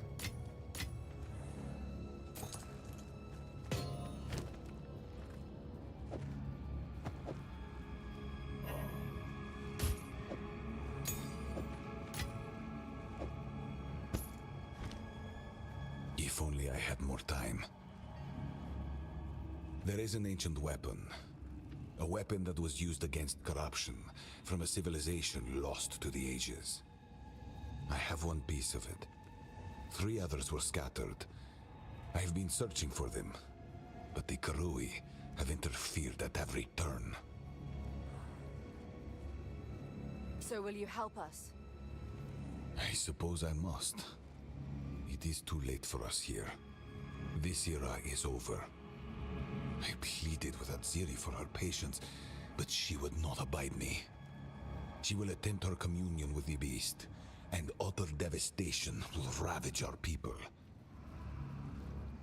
But the fact that you are here, a living descendant of our people, It gives me some hope for our future.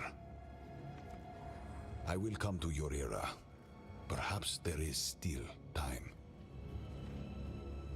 It's settled then. Let's hurry back to the time portal.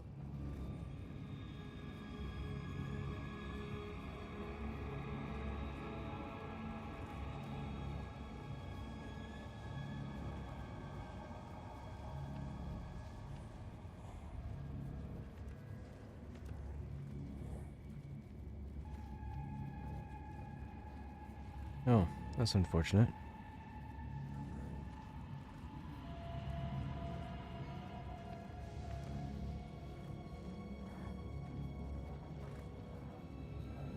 Well, okay. Swing and a miss. Everything is advanced. We don't need advanced, right? No. Let's go back to town. Enter the time portal in town to travel to cruel difficulty. We'll travel, but we're done. I'm going to try and see if I can't get into Pantheon, or at least get the patch. Hey Joe, what's going on? You eat Ravage? You eat Ravage for breakfast?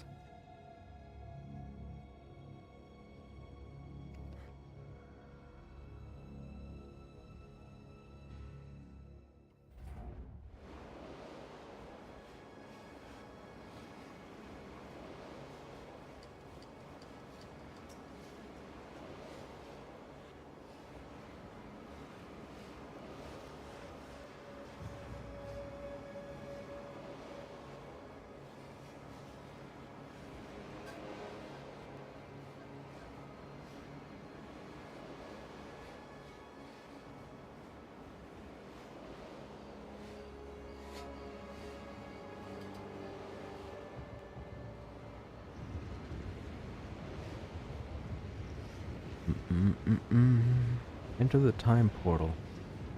So I'm guessing it's got to be this portal, right?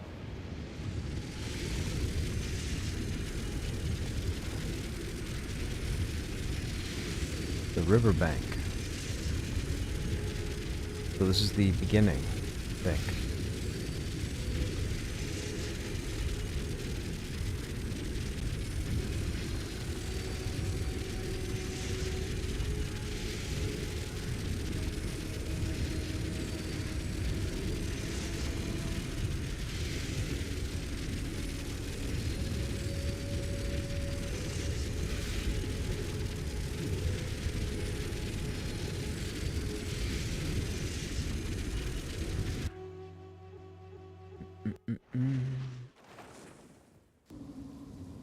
Now what happens? I'm guessing we keep everything, our resists are probably garbage, and everything is tougher.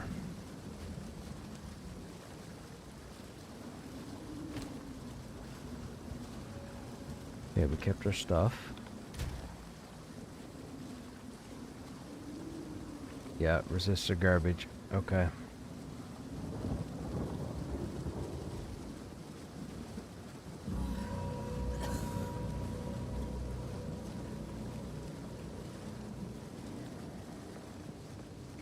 I just want to see how difficult the intro is.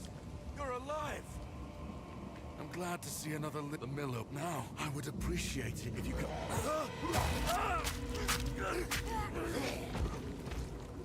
Reach Clearfell.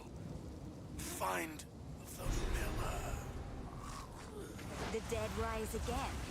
Oh, I'm going to like it here.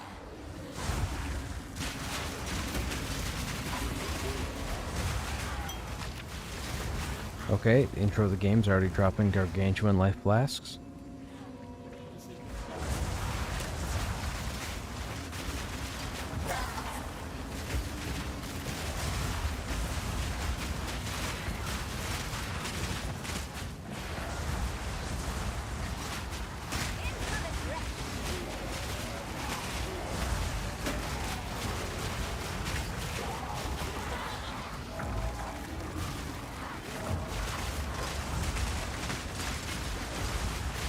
Well, we're doing a substantial amount of damage to that named.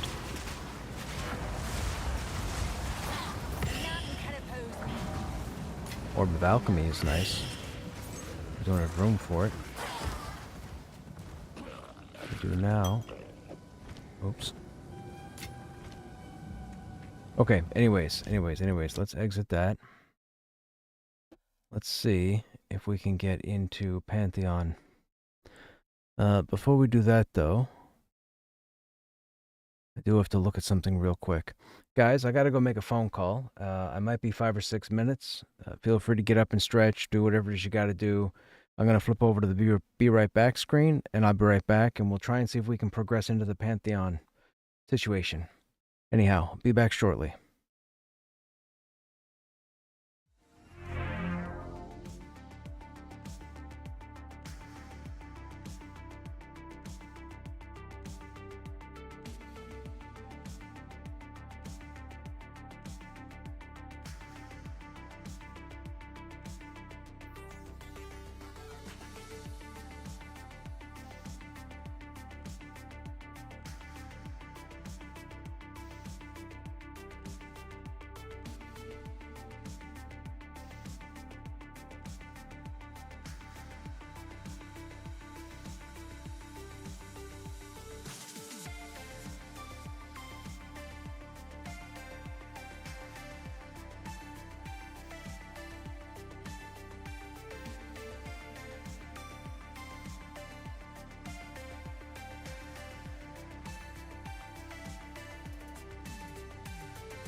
Okay, we are back in.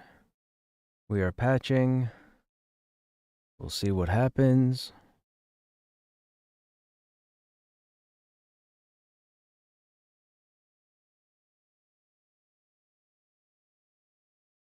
It's still working, so it's got to take a minute, or 3, or 6, or possibly 10.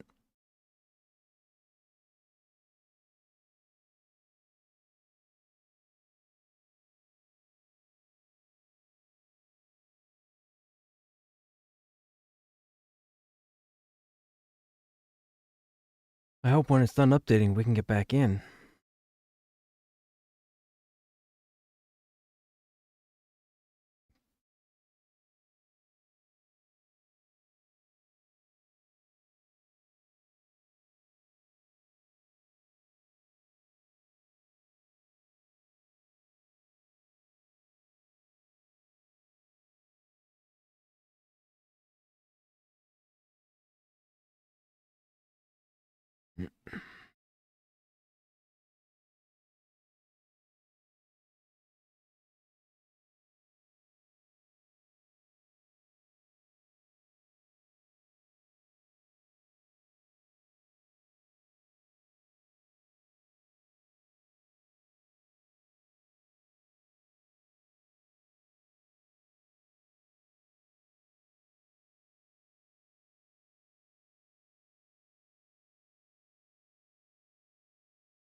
I gotta say, this is quite the patch for only addressing login issues.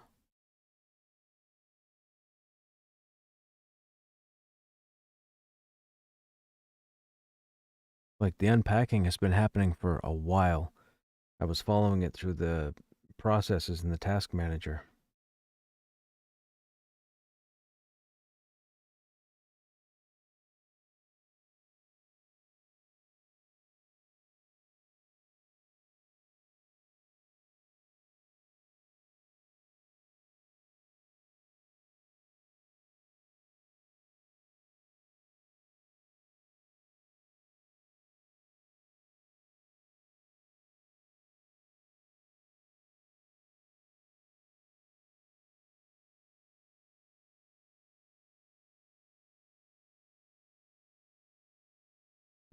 Mm-mm-mm.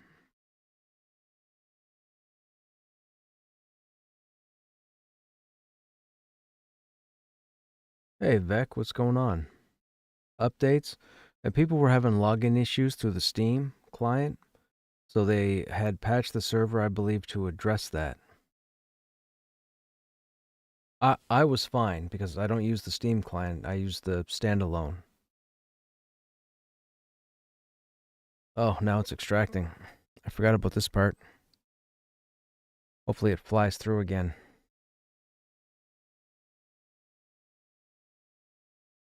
How are you, man? What's going on? How's your Friday?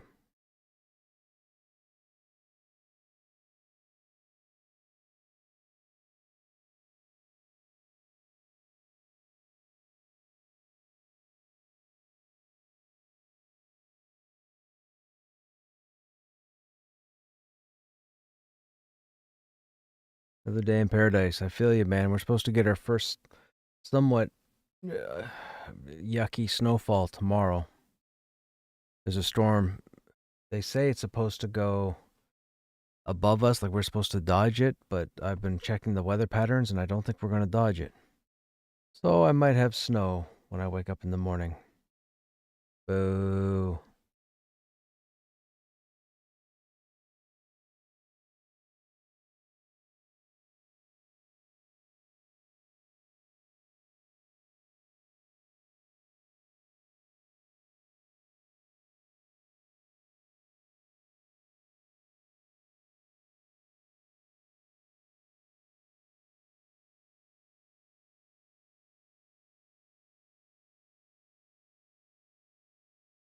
Yo, I don't like how slow this patch has gotten.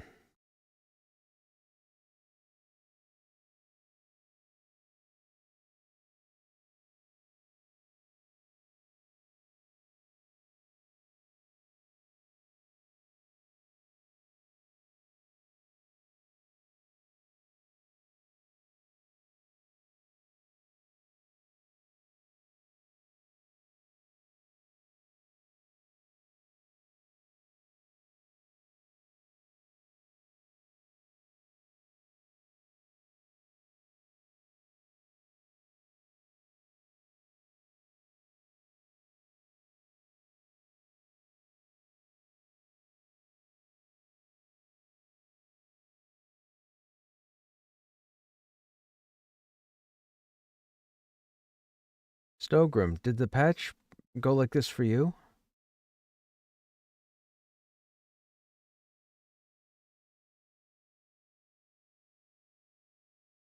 I can't see that. This is taking forever.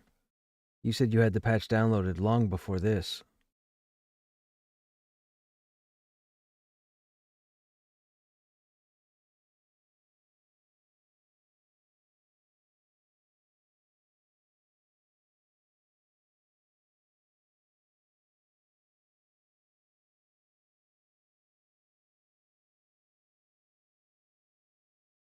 I got the go-ahead on my most recent book, so there's that as well. Oh, it's going faster. It's kind of quick now. So I'm good to continue the recording. So I'll continue the recording probably tomorrow. Made up a medical term for your condition. Afraid because of tripping over spiders. Dyspraxia arachnica. There you go. That sounds like a Harry Potter reference. Dyspraxia arachnica.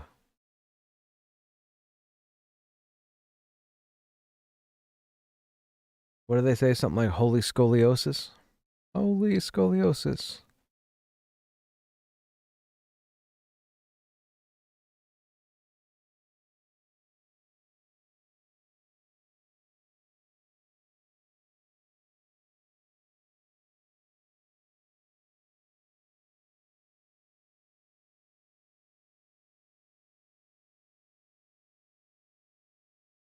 Dyspraxia is like being clumsy, poor motor skills. Ah, gotcha.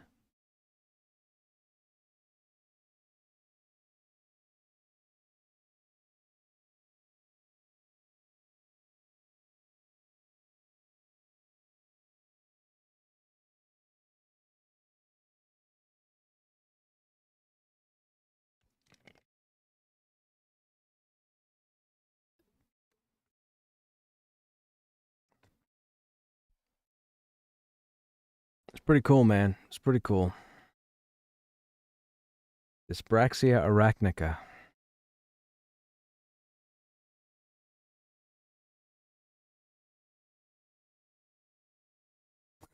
We'll see what's going on.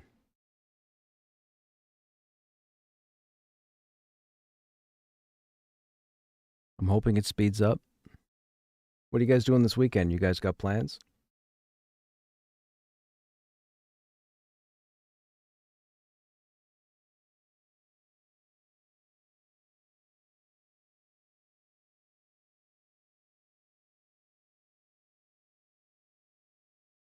Oh, here we go. Now it's going. We'll get it. We'll get it patched. It'll patch. We'll be in at some point. We got to get back into it. As far as Harry Potter stuff, I think it's always like some kind of phony Latin. Could be. You could be right. Expectant Patronus. Or whatever it's called. We got to get this patch done. I got to get in.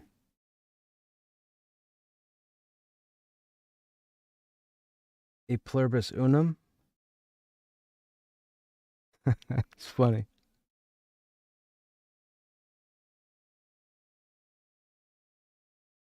It's fantastic. That's so funny.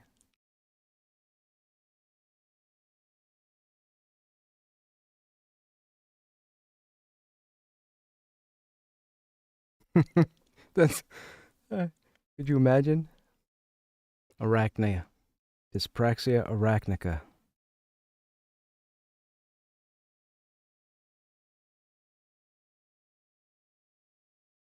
We're close to going in.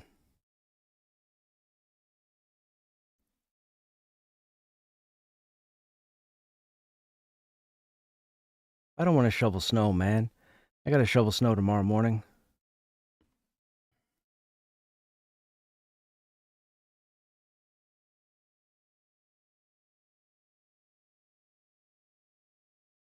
I got my shovels out. I took my shovels out of the basement today. So I got those cleared away. We'll see what happens with the snow.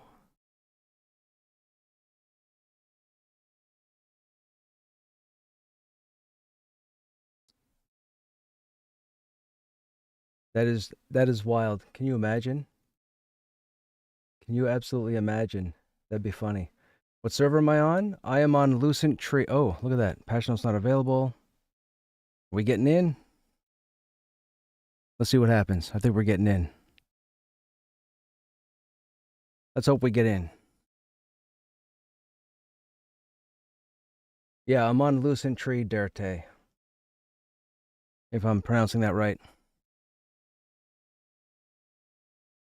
Uh-oh. A little bit of a delay here. Got to start, right? And we got to get back in because we got to get into Halnir's.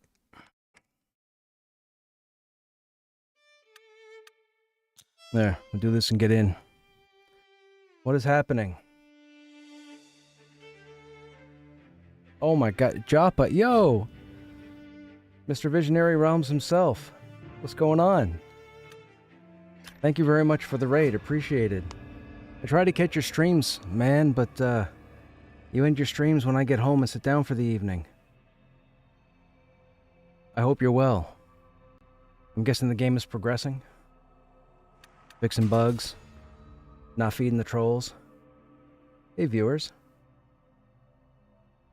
Oh my goodness, I'm gonna have to turn my alerts off. This might be annoying to everybody. Hope you guys are doing well. My name's Krushnek. We're in Pantheon. We have a level 13 warrior. Ogre for life. I don't quite know what the plan is at the moment. I'd like to get back into Halnir's. I have a passion for dungeon crawling. Okay.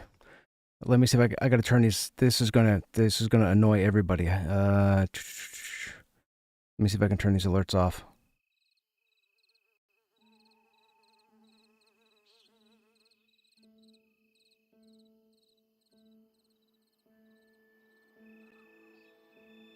What'd they do? Did they move the mute button in here?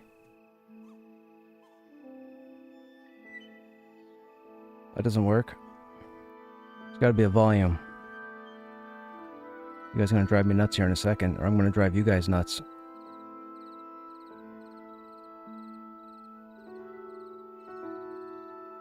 There's the activity feed. Yo, somebody give me, anybody use OBS? You don't hear the alerts? Oh, thank God you guys don't hear the alerts. Good. Perfect. I got it worked out. If you guys don't hear it, that's all that matters. Alright, so, we were working on our weapon skills. We don't have a sword yet. Axe needs 2 points. Great blade. Do we have our blade on us? I don't think so, right? No. Need our spear. Climbing we can work on later. Hope it sounds like Techno Club. No, it's like a... How can I explain it? It's like a... It's definitely got an 80s vibe to it. But for it to be going off for as many people that are following the channel, I think I saw some bits in there, so I will say thank you for the cheer. Why am I encumbered? I wasn't encumbered when I unceremoniously got kicked out. No, it doesn't matter. Oh, the ore. That's why. It was the ore. It was the ore. Hope you guys are well. Hope you guys are fellow Pantheon players. If not, I hope you guys give the game a go. Although, if you came from Joppa's stream, I'm pretty sure you guys have all the information you need. Uh-oh. Oh, yeah, okay. I know where I am. I'm really excited for this game. I'm an OG EQ player. I've been around a long time. I've played pretty much every MMORPG that's hit North America in the last, 3 decades, I would say. Really looking forward to Pantheon. I'm going to try and stick with the warrior. I started rolling... Oh, my guild's talking to me. I was a warrior back in... Oh, it's a rabid bat. My bad. I started back in season... When did I get into the game? Season 3? Season 2? I've rolled 3 warriors. This is the first early access tune, which is the warrior. I rolled a necromancer at the beginning... Oh, I might die here. I rolled a necromancer at the beginning of season 6.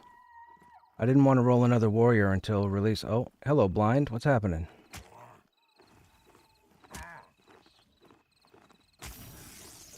I might not get out of here. Oh, did you take aggro? Hey, thank you. We gotta say thank you. Thank you. Season 6 I started a necromancer. I don't play a necromancer. I've never played a necromancer. I gotta tell you, man, I fell in love with the necromancer. For those who don't know about the necromancer in this game, what they were doing with the necromancer was fantastic. I was scared I was going to get hooked on it, so I got it to 19, then I stopped playing it. Then, of course, early access hit, and they brought the ogre in season 6. I've been an ogre warrior in EQ for probably the past decade. I've been streaming. I've done 6 of the last 7 progression servers with the same guild, same content, classic to Planes of Power. I think on 3 of the servers we went to Omens of War, Gates of Discord, and then I typically lost interest. What server am I on? I'm on Lucent Tree.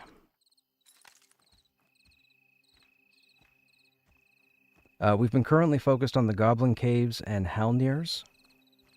If you check out my previous VODs from the last 3 or 4 days, you'll see that I've run a mix of both the Goblin Caves, upper and lower, and Halnir we've only broken in as far as the entrance. I was in there at 13, but the rest of the group was around 10, 11, and I didn't feel safe taking them down to the lower part of Halnir's because the trash down there would, you know, probably obliterate us. Look at all the people coming. What's going on, people? Oh, there's another group of people. I gotta say one thing. I've been playing this game for the past week, and Season 6, population died off, which was expected because a lot of people had already done a lot of the content, and they were taking a break from the game. At least that's what I was told by a dozen or so different people across a couple of servers. I jumped into this server the past 4 days, and it seems like the server the server list keeps filling up. Like tonight when I logged in, I think I counted 13 or 14 servers that were almost max capacity before we were all or ceremoniously kicked off the server because of the patch update. Like it's crazy seeing the population come to this game, and the game is just in early access.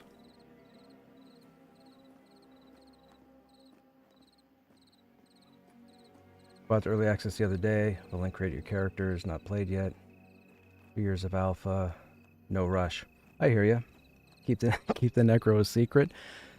Okay, so I will also say this, and I know you guys will probably have your own opinions. I don't do static groups for the most part. I've always been a pug person. Now, I know a lot of people don't like pugs. I excel at them. I'm a very social person. I don't shut up. I'm very helpful, very instructful. I've been in sales and customer service for most of my life. I know how to talk to people. I know how to deal with all situations, handle all mentalities. The past 3 or 4 days, I've been in different pug groups. For the most part, a couple players have been repeats, but not the whole group. And I gotta say, since the beginning of Season 6, I haven't heard anybody complain about any of the 12, I think there's 12 classes now in the game. I haven't heard anybody complain about the faults of any class. You get your odd troll in here. We know they're an adult acting like a child. It's mind-blowing that people have this mentality. But they come in here and they make comments. But I've sent tells and asked questions to paladins, dire lords, enchanters, templars, listen to me, clerics, shamans. Everybody loves their classes. I've never struggled with a single pug group. We've gone everywhere. And I've never struggled with a pug group based on the classes that we've had. I've had 2 tanks in a group. I've had 3 tanks in a group. I've had 2 shamans in a group. I've had 2 clerics in a group. I've had a rogue for CC. I never had an enchanter. I've killed at the manor. I've killed the goblins. I found an underwater place that I can't get to. I'm guessing at some point it's going to become available. Hey, Dream. I just saw your tell. Sorry about that. You played Necro for 13 years? Dude, I started as a cleric at launch back in, 98? 99? I did that for about a decade. I ended up in the... So I have a bit of a history with the what I dubbed the McQuaid-averse. And of course, that's a reference to Brad McQuaid. So for those who may not know, and I'm sure if you guys are in Pantheon, most of you probably already know all this, but Brad McQuaid, he was the individual, behind Visionary Realms. He was also behind a couple of other titles, Vanguard Saga of Heroes and EQ. Myself and my real-life friends were very sad when John Smedley had announced back in whatever it was, early 2000, that Brad McQuaid was leaving. I get it. Brad had a certain vision. I believe my understanding was he wasn't quite fond of where they wanted to take EQ, and Smedley being, of course, a Sony person. Enough said. So anyways, he left. We were all sad. I remember the day I went to 10 Ton Hammer and read the article that he was leaving, and man, it crushed me, because I thought, where are they going to go with the game now? Now, you have to keep in mind, we're talking, 2004? So, somewhere's around there.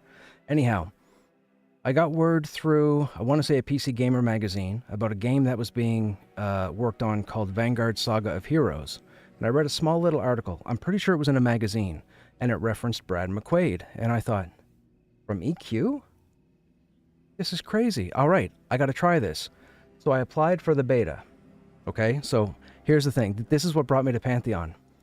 I was a kid at the time. I applied to the Vanguard beta. I got in.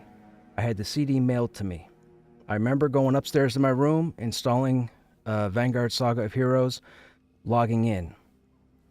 There were 35 of us, 35 players, myself and 34 other individuals. When I jumped into Vanguard Saga of Heroes, I was sitting on the character select screen.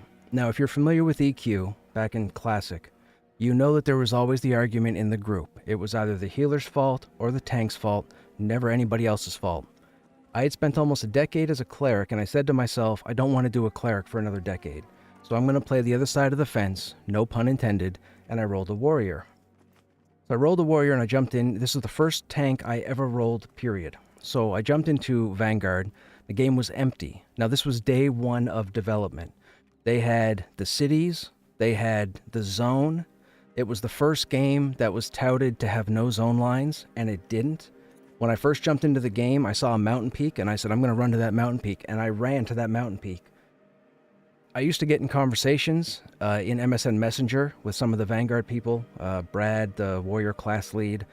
Long story short, because I tend to ramble, and my longtime viewers have already heard this story, but I ended up becoming the in-game warrior class lead. So that doesn't mean I worked for Sigil, but I actually helped them develop the warrior and the world and what have you. But I fell in love with tanking in Vanguard Saga of Heroes, and I fell in love with Vanguard. Now, if you were around when Vanguard came out, you understand that Vanguard came out broken.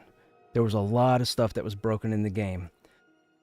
This doesn't matter anymore, but I'm going to tell you, a month before they ended the development beta, the game was fine.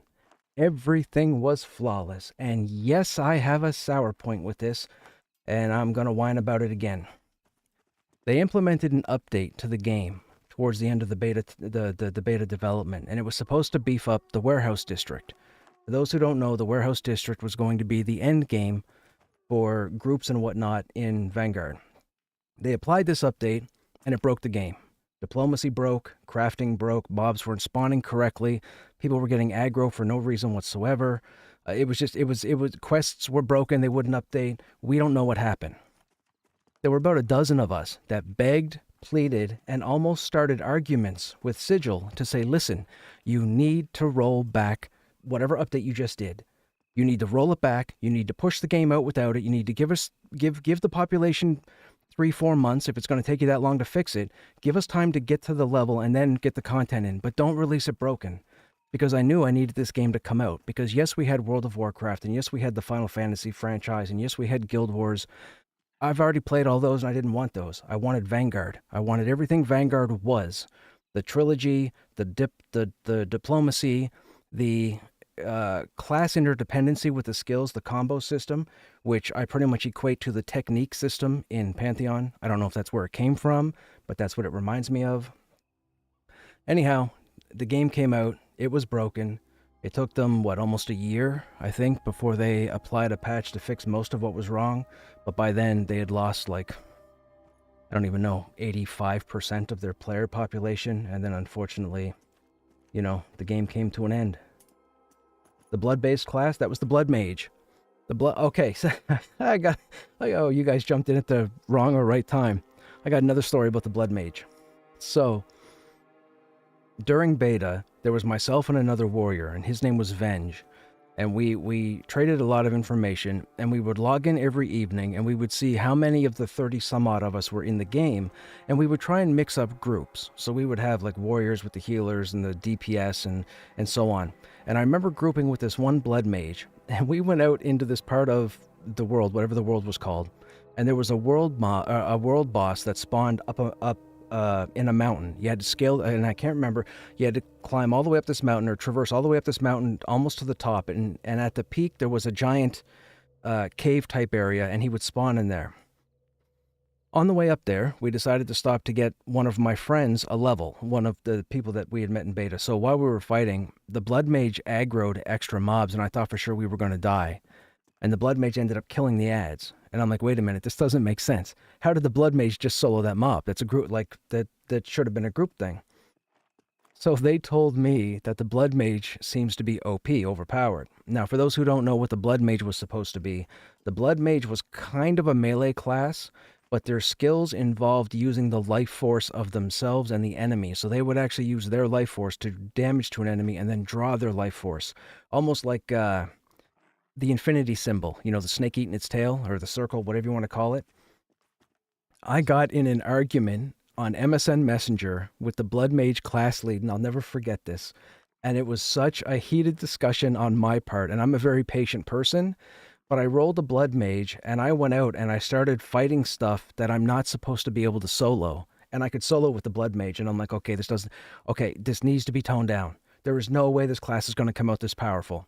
And I got into MSN Messenger, and I don't remember names because it was 20 years ago or however long ago the game was out. And we started in this casual discussion, and I was justifying why the Blood Mage needed to come down and why the Blood Mage was too powerful. And I kept getting told back in my face that the Blood Mage was designed as intended and working perfectly fine and what it was supposed to do. And I said, you can't do this. You've got a class that's ridiculously powerful compared to a tank, compared to the rogues, whatever, all of it. Long story short, he never listened, or they never listened. The Blood Mage came out. The Blood Mage was still as effective as it was in beta, which I felt was unfair. But it was a very cool class that's never been duplicated, which is surprising to me, which tells me that not enough eyes got on the game, because the Blood Mage was a very unique class. I never played it. I never focused on the Blood Mage as a main, but the fact that the Blood Mage could jump in and really didn't need any special weapons, just use its blood magic or its blood skills, whatever you want to call it, and then manipulated the enemy. It was pretty crazy. But man, and so anyways, something happened to Vanguard, and we all know Vanguard failed. So Vanguard failed. So Brad had left EQ, Vanguard had failed. I went on and started playing all the other stuff that's out there. List and MMO, yes, I was there. Years later, 2015 or 2014, I get notification that Visionary Realms has been formed and that they're working on some game called Pantheon Rise of the Fallen. I had no idea what it was. Once again, Brad McQuaid's name was in it. Now, normally you would think, okay, fool me once, fool me twice. I read the article and I'm like, okay, am I going to do this again? Am I really going to do this again? And this is why I mentioned the McQuaidiverse earlier. So, of course, they did the first day, I think it was unfortunately the failed Kickstarter launch, the first day Kickstarter launch. I backed pretty much immediately. I still have my original receipt, and I still have my original pledge image. I don't know what it was. Commander Knight, something like that anyways. I still have it. But I've been pledged for, what, 10 years? 11 years? Whenever they started. And then, of course, we all know, or well, I shouldn't say we all know, but a fair number of us, I'm guessing, know that it's taken a very long time. I followed them religiously. I know about the fall off and the problems they had and so on. And I really needed Pantheon to happen back then because I knew with games like Elder Scrolls Online, Guild Wars 2, your Korean imports like Black Desert Online, then you had like Genshin Impact and these, I don't want to say gacha style games, but I was like, there's no next EQ. WoW wasn't EQ. As much as people want to troll with the comparisons, Final Fantasy XIV wasn't EQ. Nothing was EQ. I waited and I waited and I waited. I got all the information I could on Pantheon. It seemed like it was going to be something. I didn't know what. So then I finally got in when they released the champion, the support of the champion and the VIP pledge. I ended up being on the champion level and I ended up getting into the game. So I got in, gave it a whirl. This is like a year ago or what have you. I saw what they were trying to do, and I'm like, this is interesting. This really reminds me of what EQ... I said, I wonder what they're going to do with this. So I would try and follow their videos that they would release, their developer updates, kind of like what Ashes of Creation does now.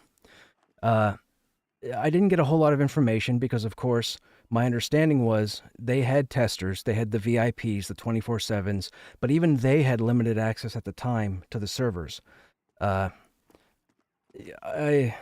Needless to say, I've kept up to date with the game to this point, and I gotta say, since the beginning of Season 6, definitely the beginning of Season 6, this game has rocketed. Like, I need this game to happen. My viewers that have been here for a long time will tell you that I say it almost every day.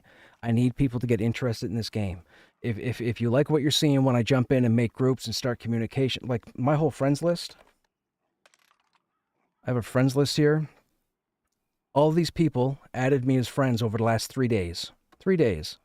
Because of grouping. I have met some fantastic people. I have met no silly people, to be polite. Everybody's been cool. I have... Oh, yeah, okay, you know what? You know what? We're going to do this. I'm gonna turn the game off just for a second. I'm going to bring a video up. We're going to check... We're going to see something. Just give me a second. It's only going to take a second. I promise.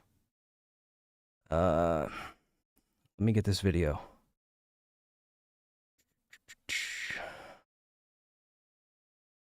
Let me get this video. Don't run away. Don't run away. The game will be up in a second. You'll want to see this. There's me. Where is...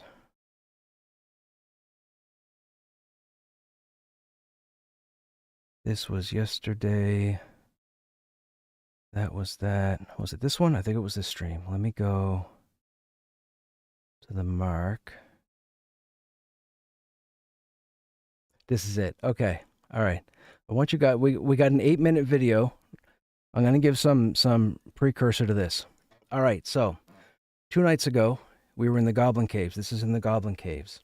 We're in the middle to low part of the dungeon. Now, I'm going to show you a scenario where we should have wiped. Okay? We should have wiped. Halfway through the fight, we should have wiped. There is no justification or reason as to how this group survived. Here's what I want you to keep in mind. There was no communication. Nobody was in a voice call. Nobody was typing messages. These are random people. Watch what happens.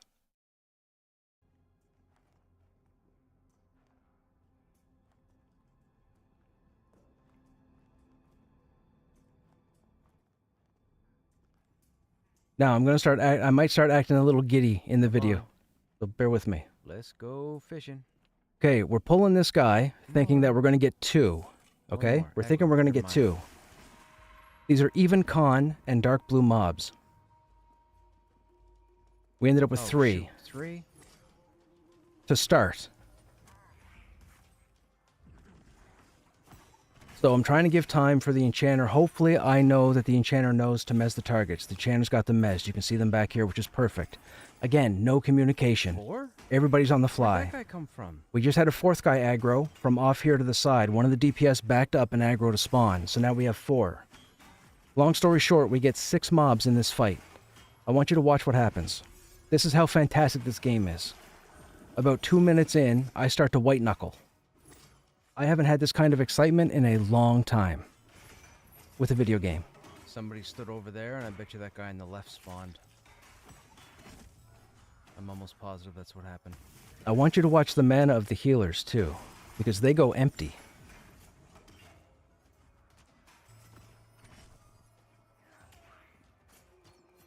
So this is the first one.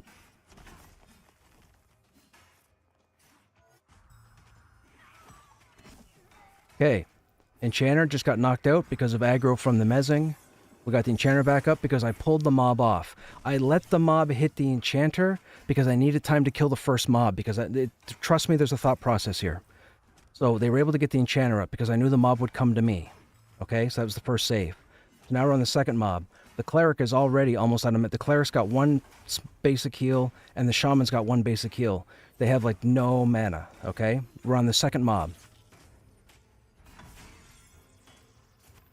I'm looking down right now because I'm carefully watching my skills to see when to use shield slam, shield block, etc. Okay, we've never had this. I'm getting giddy right now telling you guys, because this to me is like the greatest encounter in Pantheon history. What's about to happen here? So they're medding, trying to get their mana back as quickly as possible. And of course, sitting down and medding in combat, you don't get it back very quickly. So here's the next one we get down. Now, one is loose. I'm leaving it. I'm realizing which one I want to grab, and I thought I was going to grab the one on the right because that was the first one Mez, so the timer would be worn off, but I noticed this guy in the shadows because it was dark and I didn't see his name until I stepped forward. So now we're on this guy. Again, healers, well, the Cleric anyways is out of mana. The Shaman's got some of the mana.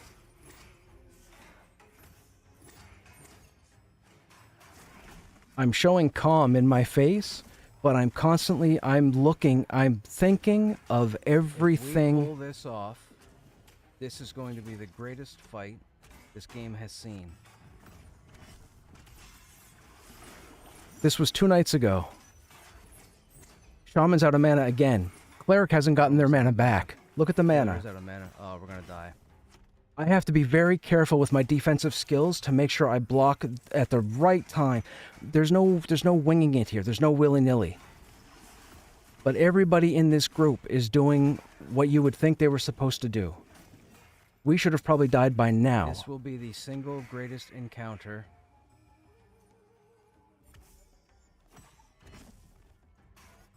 And for those who have crawled Pantheon, you know it's not that easy. You know it's not easy. Now, I've noticed the healers have no mana, and I'm not saying anything. I'm not typing anything.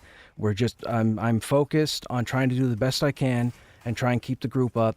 I don't want the group to think that I failed or that I got slow on something. So I'm trying to make quick decisions, or I guess what you would call executive decisions on what's more important. Do I let a mob hit somebody 2 or 3 times while I focus on this other one that's not Mez? That is such horse. That's bananas. That is absolute nonsense. Who was watching? So right there real quick, me saying that, I was at the perfect spot to shield block an ability, and the goblin fired the pebble that knocks you down, and I got knocked down. So the very split second I needed my skill, I couldn't get it. So I thought when I was knocked down, we were dead. Because if I can't protect myself, I go down, the group goes down. That's what I just thought. Who was watching? Who was watching and just messed me over? I blame Visionary Realms for that. I said somebody was watching me and did that on purpose. Obviously, it was a joke. So I just glanced over. I realized that the healer is still out of mana. The Cleric's had like no mana for a long time. The Shaman has gradually gotten it back over the last 2 pulls. Enough for a heal. The Enchanter has no mana for CC. Like, it's game over. We should be dead. We should be dying here. This is the single greatest fight in the history of this game, and I have it recorded. This is the single greatest fight, hands down. Show me video of something better, and you won't. Holy smokes. That's me being full of myself. I'm telling you right now, my knuckles are white and my hands are sweating right now because we should be dead. We should be dead. Everybody in this group is doing what you would pray everybody would do. See, I'm noticing again. I had to take a second glance because I'm like, how can they still be out of mana?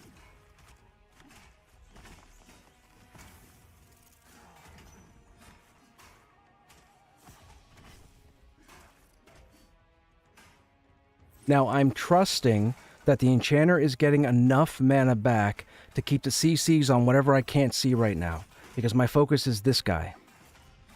I have to trust. You guys are witnessing history. Holy, whew, my hands are so sweating right now. Holy man, oh man, oh man. That was 6. That was 6. That was 6. Are you kidding me? Is that the end? That's the end. So now here I am blowing smoke to my group, telling them that we're unstoppable, and I think we're the greatest. We're the Avengers of Pan. I'm just being all silly. We did the last 3 mobs with the healers having no mana. Are you kidding? You will never see that. Holy crap. Holy crap. And I'm telling you, it was a wild time, and I haven't had that feeling since, oh man, since the last time I raided. Anyways, give me a second here so I can, okay, I go off. I get all giddy for a while after that because I can't believe we pulled that off. So you all just witnessed arguably the greatest encounter you're going to see. And I'm going on record saying it, and now you all saw it. So, you guys, believe what you will. Now, I'm sure you guys will probably have more fun encounters, but I'm just telling you, we should have been dead. We should have been dead 3 minutes into that 8-minute fight or 9-minute fight. We should have been dead. And the whole group did everything they were supposed to the letter, and we pulled that off. There is no way that, if you were here last night, you would have seen what happened when another group made that similar kind of pull. They all wound up dead. There is no reason we should have survived. Again, like I said, out of mana. No communication. Didn't know each other. It's a pug group. I have done nothing but pug groups since early access started, and I have met some of the fantastical people you will ever meet. It's just a wild ride, man. I need this game to come out. I need this game. You all need to jump in. You all need to go to Steam. You all need to pick it up at retail, what have you. Please watch streamers playing Pantheon. I know some of you, if Joppa, and again, I don't know if Joppa's watching, but thank you very much for the raids. Appreciate it. It's crazy that it's happened. But I'm somebody with a lot of history in the gaming industry. I have played everything. I've max leveled and rated in every game you can think of, and I can go through them all. All the DAOCs and the lineages and the Aeons and the Horizons and the Rifts and the Terras and the Arc Ages and the EQs and the WoWs and the Final Fantasies and the Guild Wars and the BDOs and the HBC and the ABCs and the 1, 2, 3. I've played everything. And I know it sounds crazy, but it's not. Maybe it's crazy. Yes, I had a social life too. But I played everything. Anyways. I haven't shown. We haven't gotten into the game at all. I need to bank stuff. This is going to take a minute. We recently got the Tier 2 weaponsmithing. Made ourselves some Tier 2 weapons. We have a Tier 2 simple Ashen Bronze Warhammer. 7 physical damage, +2 to strength. 1.8 delay, which is crazy. I'm still kind of on the fence about the speed there. We have a simple Ashen Bronze Dagger. I only made it so I could keep my dagger skill up. 5 damage, +2 strength, 1.4. The 1.4 is typical. The +2 strength is not. It looks like, and I have to go out on a limb to say this, but I believe in one of the most recent updates, they must have dumped in a bunch of gear, because I've been in Halnir's for quite some time over the past couple of months, and we've had 3 different armor sets drop just in the entrance of Halnir's this week. The set that I have right now, and just like Pokemon, I need to collect them all. I'm sure there's more pieces. We have the boots, the gloves, and the chest. So we have 3 of the pieces of armor right now. As you can see, they're pretty awesome. +1 stamina, +1 agility. I believe this is what they have in for the tank gear. As you can see, it's specific to only 4 classes, and one of them doesn't exist at the moment. Yes, they say they have a bard. I believe the bard doesn't exist. We don't need to get into the discussion. The bard's going to be a mythical creature like the unicorn that everybody's going to talk about for a long time. This is the perfect example of a game with a great fighting foundation, easy to play, hard to make it perfect. When you get a great group, it's dude. If I'd have had any other 5 people, I strongly believe it would have gone sideways. I strongly believe. Just had my first party today. We had moments like this. It was great. Best way I can describe my feeling for Pantheon is that Pantheon is what I had hoped EverQuest 2 was going to be when it was announced. You're downloading it now? Brutos, fantastic, man. Can you show the Ash and Bronze dagger recipe? Craft was trying to make one today, couldn't figure out where to get the schematic. I can do that. There are only, let me just get this stuff out of my inventory so I'm not encumbered, and then I'll show yous. I was hoping to run Halnirs this evening, but it might be a late run. Do we have any walnuts? We don't. We'll save those. Inventory, man. I didn't think I'd be in an MMORPG where inventory would be its own mini-game, but welcome to the inventory of Pantheon, where you pretty much need everything all the time.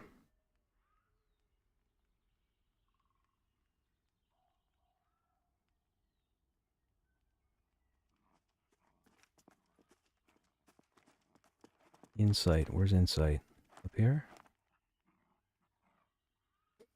Maple logs. Logs are down here. Meat we need to trade over to Stowe. That's food, that's food, that's food. Bear fur. Bear fur is where? That's boar. I don't have any bear fur? Oh, interesting. Boar fur. Bear fur. Yeah, and you'll have to give me a minute, chat. When you get into the inventory here, my eyes come off of chat, so I can't see what anybody's typing. Feel free to talk amongst yourselves. And by the way, for those that are still here after the raid, thank you for hanging out. I appreciate it. We're a pretty chill stream here. I'm not one to pull out my hair.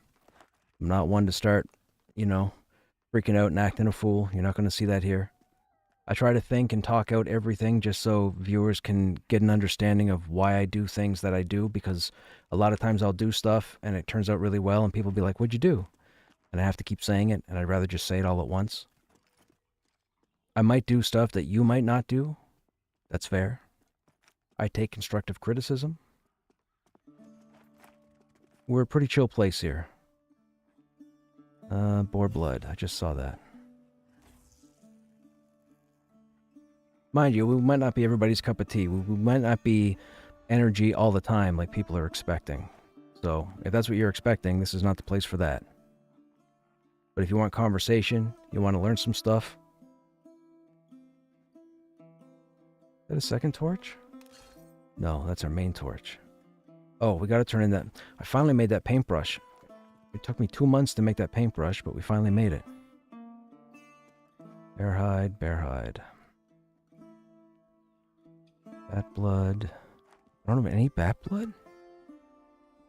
Alright. I've killed bats. I guess I didn't loot it.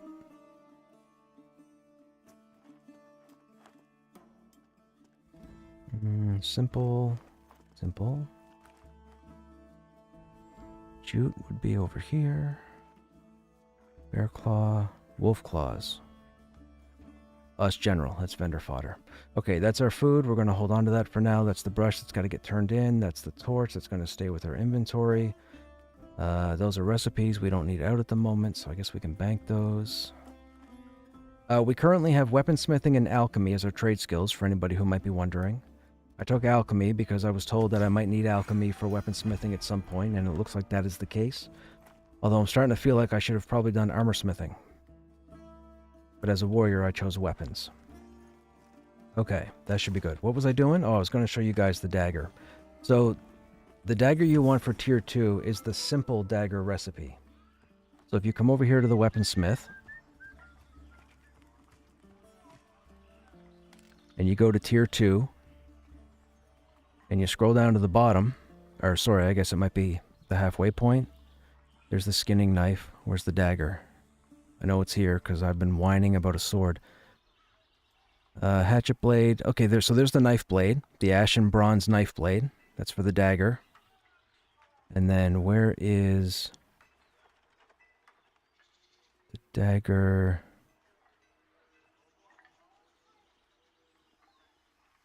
I know it's here because I have it.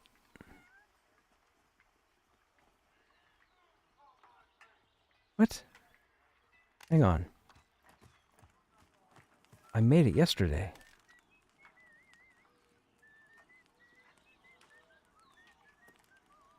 Yeah, the simple dagger, the simple hammer, and the simple knuckles. There's only 3 tier 2 weapons available right now. I need a sword, but there's dagger, hammer, and knuckles.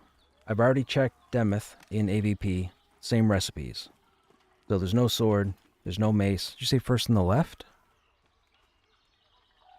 Oh, the knife blade. No, wait. That's the hilt. That's the knuckle brace. I have no idea what the brace is for. We crafted it. It's not used for anything. Let me see here. Do you use an MMO mouse or use the buttons on the side? No, I don't. I use a mouse just like a traditional mouse. I have a... I probably should. I have a Hero 503 is what I'm using right now. But I don't have it mapped to anything.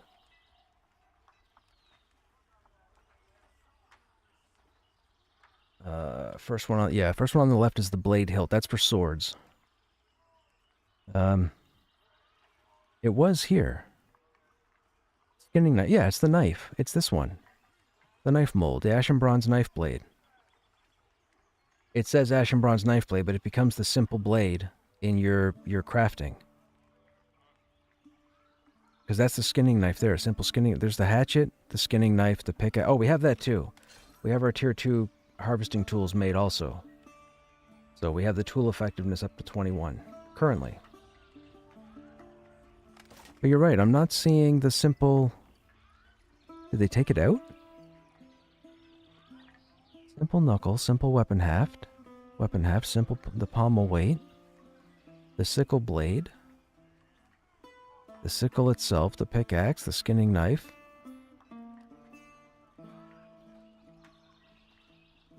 The hatchet blade. Simple hatchet blade made from bronze. Requires blacksmithing at 36. I'm pretty sure these are the weapons. The knife blade, the hatchet blade, and the pickaxe blade.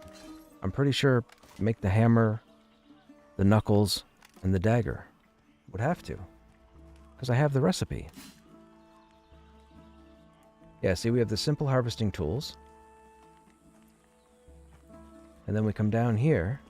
We have the crude, which is all the tier 1 stuff. And then the simple stuff is the tier 2. Takes a dagger blade, a weapon hilt, the pommel, which comes in tier 2, and then the resin glue. That's a good question. Let's go ahead and take a look. It would be here. Yeah, simple dagger, simple knuckles, simple hammer.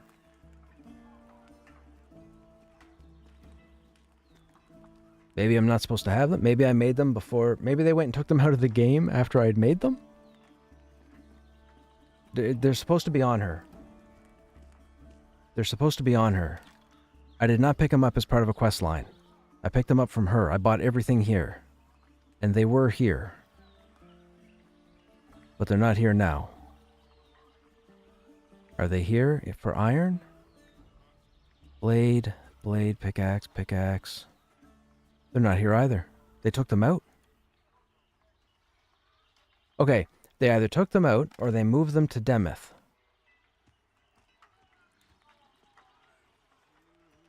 Wonder if it's from the Weaponsmith questline. I didn't get them as... Did I get them as rewards? No.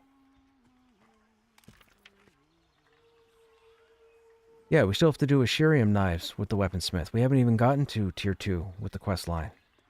Maybe they're part of the quest now. I don't know. They were on there. They were on... If we go back and look at yesterday's VOD, you'll see that I picked them up off the merchant. They were clearly there. They were clearly there, and it was yesterday. Because I got excited when I realized that the tier 2 weapons had an attack delay of 1.8 instead of 3.2, which is insane. Simply insane. That's why I'm kind of hesitant as to why it's that fast. I'm not complaining, but 1.8, I mean, that's almost dagger speed for tier 2.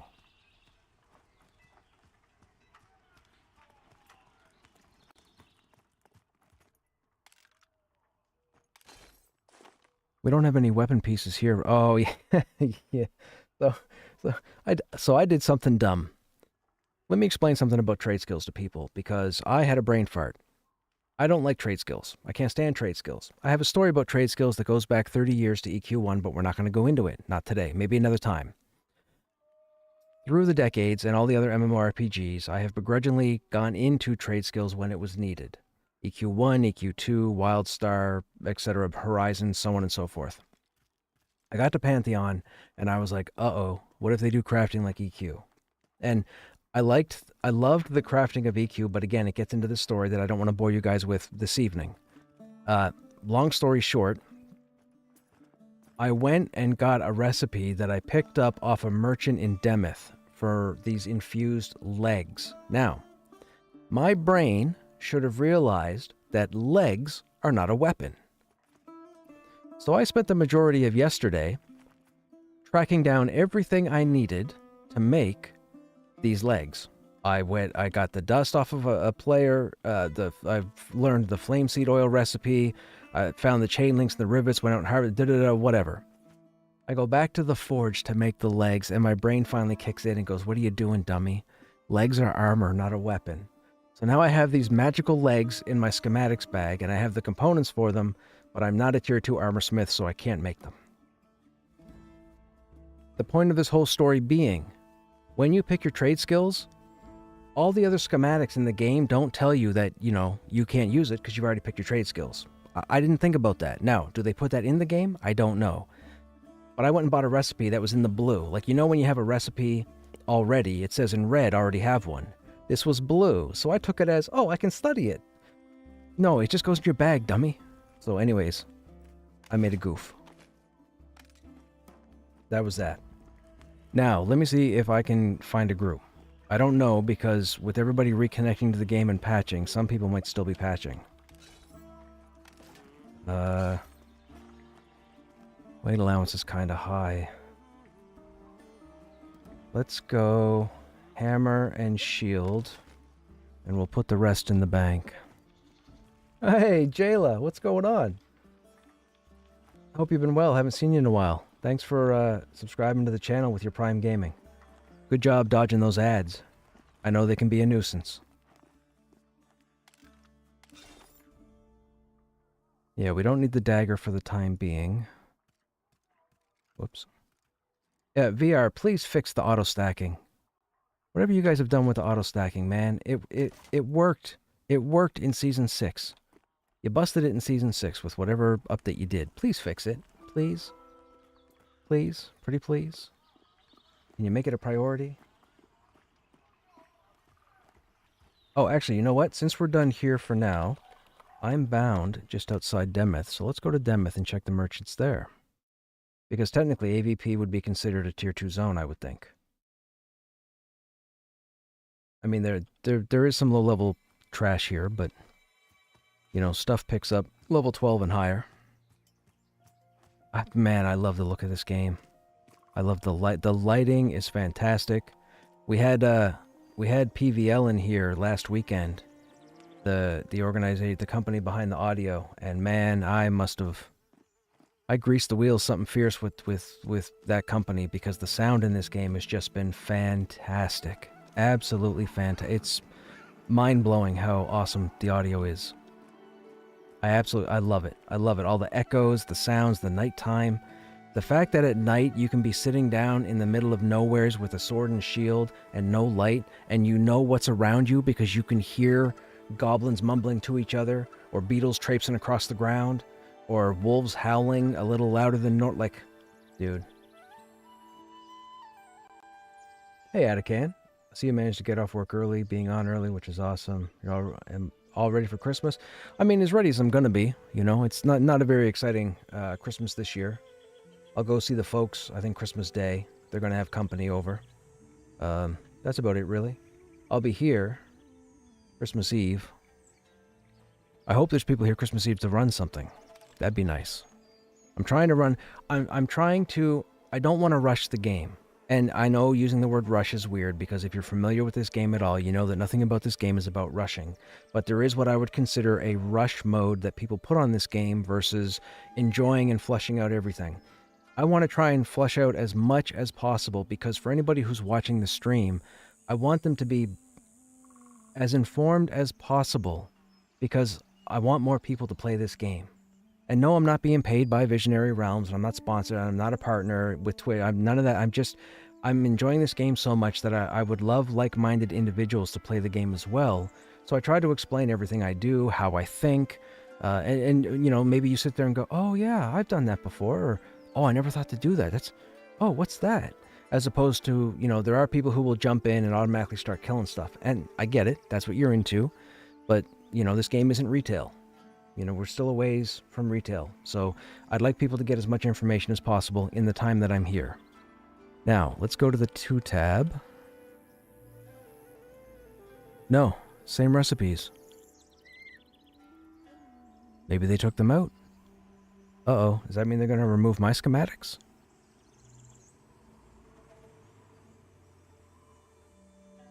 Don't remove my schematics. I'm enjoying these weapons. I'm going to log in tomorrow. My weapons are going to be gone.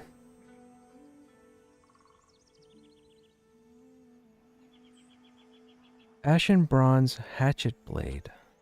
It requires level 36. Let me go to the forge real quick. Let me look. God, there's so many recipes. Hatchet head, okay. Knife blade. Yeah, the recipes aren't there. The recipes aren't here. They took them out.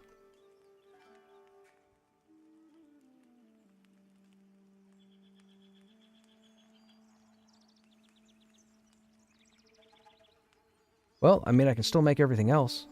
So I guess I could craft them. If somebody has the materials, if you're on the Lucent Tree server and you have the materials, I can make it. I can't make it with what I have because I don't have enough. Game is amazing so far as think of what it will be when it's complete. Yes. Well, I've already found some kind of water area that's blocked off at the moment. So I don't know what's going on there. I'm guessing it's going to be an area we're going to have access to at some point. I saw some mobs in there, so it seems populated. Let me see if we can find a group.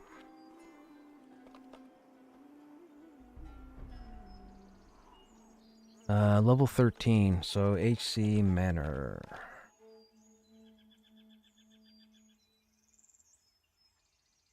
Oh, we gotta turn LFG on, of course. Did I bring everything? Hammer, shield, bow. That should be fine. We don't have a two-hander. We'll pull a two-hander out of the bank if we have to do DPS. Oh, that's something else I love about this game, too. You're not locked into one particular role. I know someone told me to stay hush on the Necromancer earlier, as a joke. But the fact that I've been able to see classes and play classes and do multiple different roles with the classes, that's opened up. Like, you would think when you get into this game and you roll a warrior, you're going to be a tank or maybe a DPS or so on. I have been able to be so flexible with the warrior that I can fill a DPS role and out DPS or DPS with rogues and so on and so forth, or I can tank with the best of them. It's all in how you think and how you prepare to take on a certain encounter.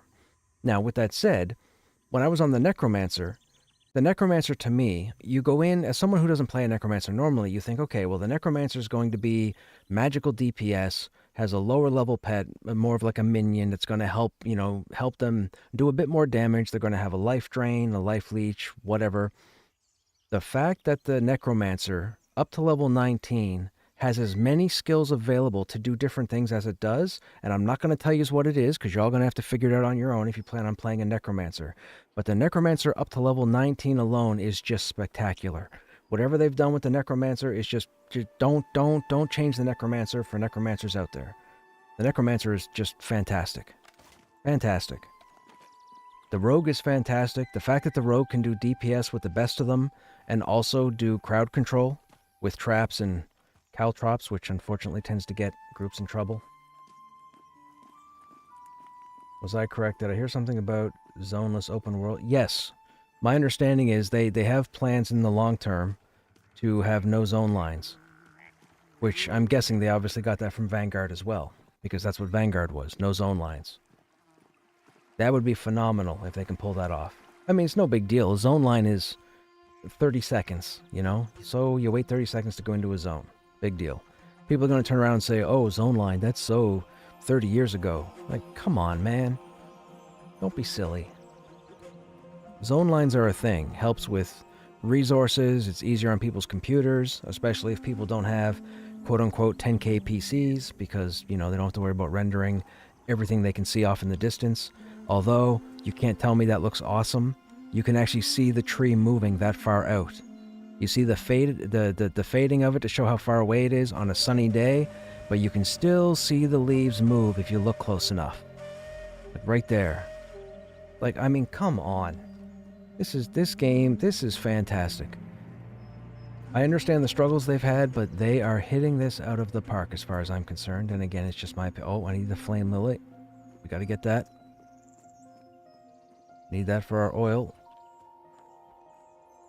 By the way, alchemy is a pain. I thought jewel crafting was going to be a pain. Alchemy is a pain. And that's just because I got back to saying I'm not a big fan of trade skilling. Not that I don't like the trade skilling in this game. The trade skilling in this game is perfect. I'm just saying. I haven't really been much of a trade skiller. Although I got pretty excited yesterday when I made those tier 2 weapons. Because we actually had the dust to imbue them.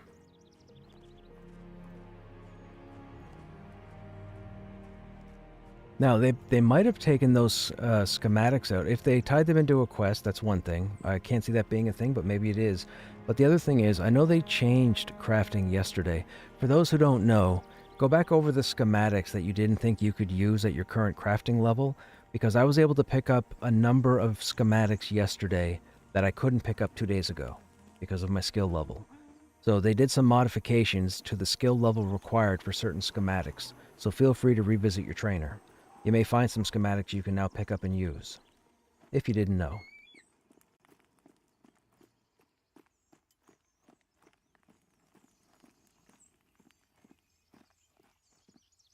Oh, I probably shouldn't have OOC'd in AVP for Manor. I probably should go out into Throne Fast. My bad. You find crafted gear, mostly junk. Oh, dude. So, once you get to tier 2, so you will not find that weapon out in the world at the same level. You will not find it. 7 damage, plus 2 to strength, 1 hand with a 1.8 delay. You will not find that in Halnir's Cave. You will not find that in the Goblin Caves. You will not find that at the Manor. That's crafted. They're definitely trying to make crafting viable. You will find... Where's the dagger? Oh, I banked the dagger. You will find a dagger in Halnir's Cave that has a 5 damage, but no stats. I crafted a dagger yesterday with 5 damage and plus 2 to strength. And you can also add precision, whatever that is. I'm assuming it's dexterity. Or maybe it's agility. I don't know what precision gives, but I would think dexterity. You think the 10-slot bag is quality of life for early access? Seems too easy to make that early. Oh, I mean, it's only easy if you're given the materials. If you go out and harvest the materials yourself, that's not easy. That's, what is it? The 10-slot bag is 8 pelts and X number of jute? I mean, that's 8 pelts. You have to go out and fight stuff, right? Yes, the tier 2 weapons are Ashen Bronze. I found a dagger with 5 damage, 2 strength, and 9 to hit. Did you find that in, like, Halnir's? Like, around what level were you when you found it? If you don't mind me asking, Core.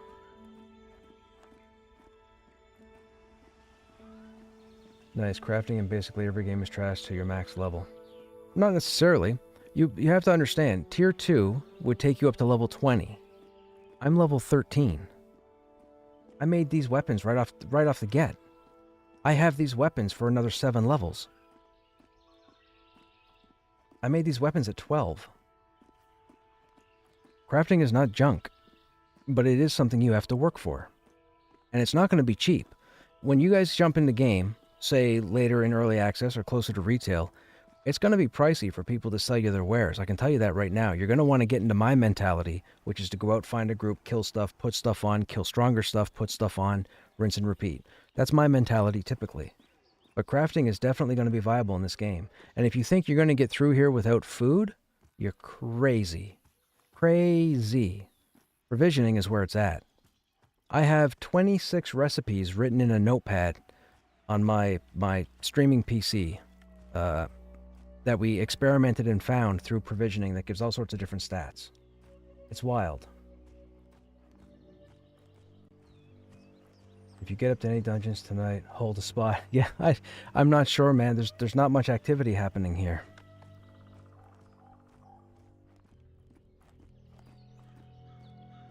I gotta put the tag up again. I keep forgetting when you zone, you gotta put your tag back up. We'll try and get into something. I'm not in the solo mood tonight.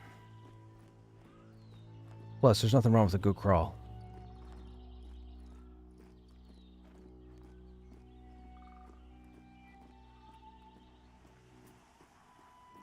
I will say, if we don't get one, we don't get one. It might be rough, because again, like I said, with the patch that happened, it did take a fair bit of time for people to reconnect, and the servers were pretty full. There were at least 14 servers that I counted that had like almost max population, which is crazy to see, but when I logged in this evening, 70% of the servers were almost at max capacity, which is wild. I can't say that's the same thing right now because, again, like I said, people might have been up downloading the patch. People might have got up and done something else. Unfortunately, it happens. Not everybody is patient. I have the patience of a corpse.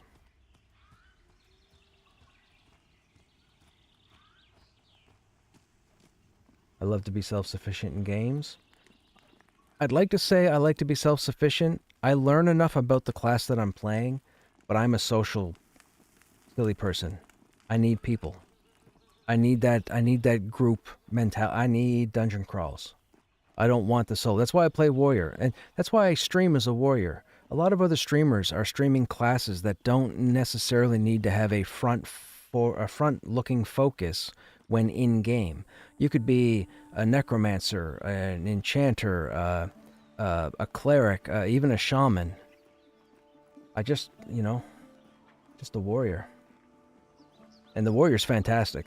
I know. I listened to a bit of a Joppa stream from yesterday or the day before, and I saw quite a few people complaining about the warrior. I don't know what they're complaining about. They kept saying the warrior wasn't doing enough damage, things were weak, people kept dying. I don't know what they're talking about because I haven't had that experience. The warrior's fantastic.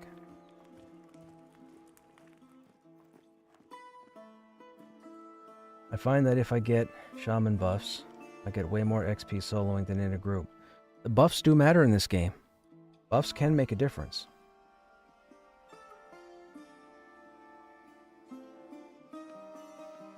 Dream stats, 2,533 all-time peak 1 minute ago. Wow. I don't see enough paladins? Oh, Steam, yes. Well, my understanding is they've been rolling pretty high with the population the past week. And I understand that they had their hesitations. My understanding going back to when Steam launched, the whole thing behind Steam are the reviews. You're always going to get people who get their panties in a twist, whether they do it on purpose or whether they do it out of ignorance. And let me just clear this up. When I use the word ignorance or ignorant, a lot of people use the word ignorant or ignorance as being rude. That's not what ignorance means. Ignorance means you don't know. You haven't got the information. That's why there's the phrase ignorant of the law. It's not that you were rude to a police officer, it's that you didn't know you were committing a crime. So with that ignorance, it just means that a person has gone in, played a class or a character to a certain point, but missed a whole lot of avenues they could have gone down, or a whole lot of train of thought, because in their mind they have one central focus. I'm a rogue. I want to go in, I want to be able to stealth, I want to be able to do the best DPS from behind, and that's it, nothing else. I'm a rogue. That's not what they're aiming for here, right? Like I said, the rogue is going to be your prime scouter. He's going to be able to set up dungeons. I mean, if you're not me, I tend to be the one that runs out there and pulls stuff. And truth be told, it's probably because I have a little bit of a trust issue with other people trying to pull. However, with that said, rogues are pretty much going to be your pentultimate puller because they're going to be able to establish the pull. Yes, monks are going to have feign death, but I don't think monks are going to have the utility of a rogue with, like, traps. You know, like, a rogue can put out, 2 traps, I think, at this point in the game? At best.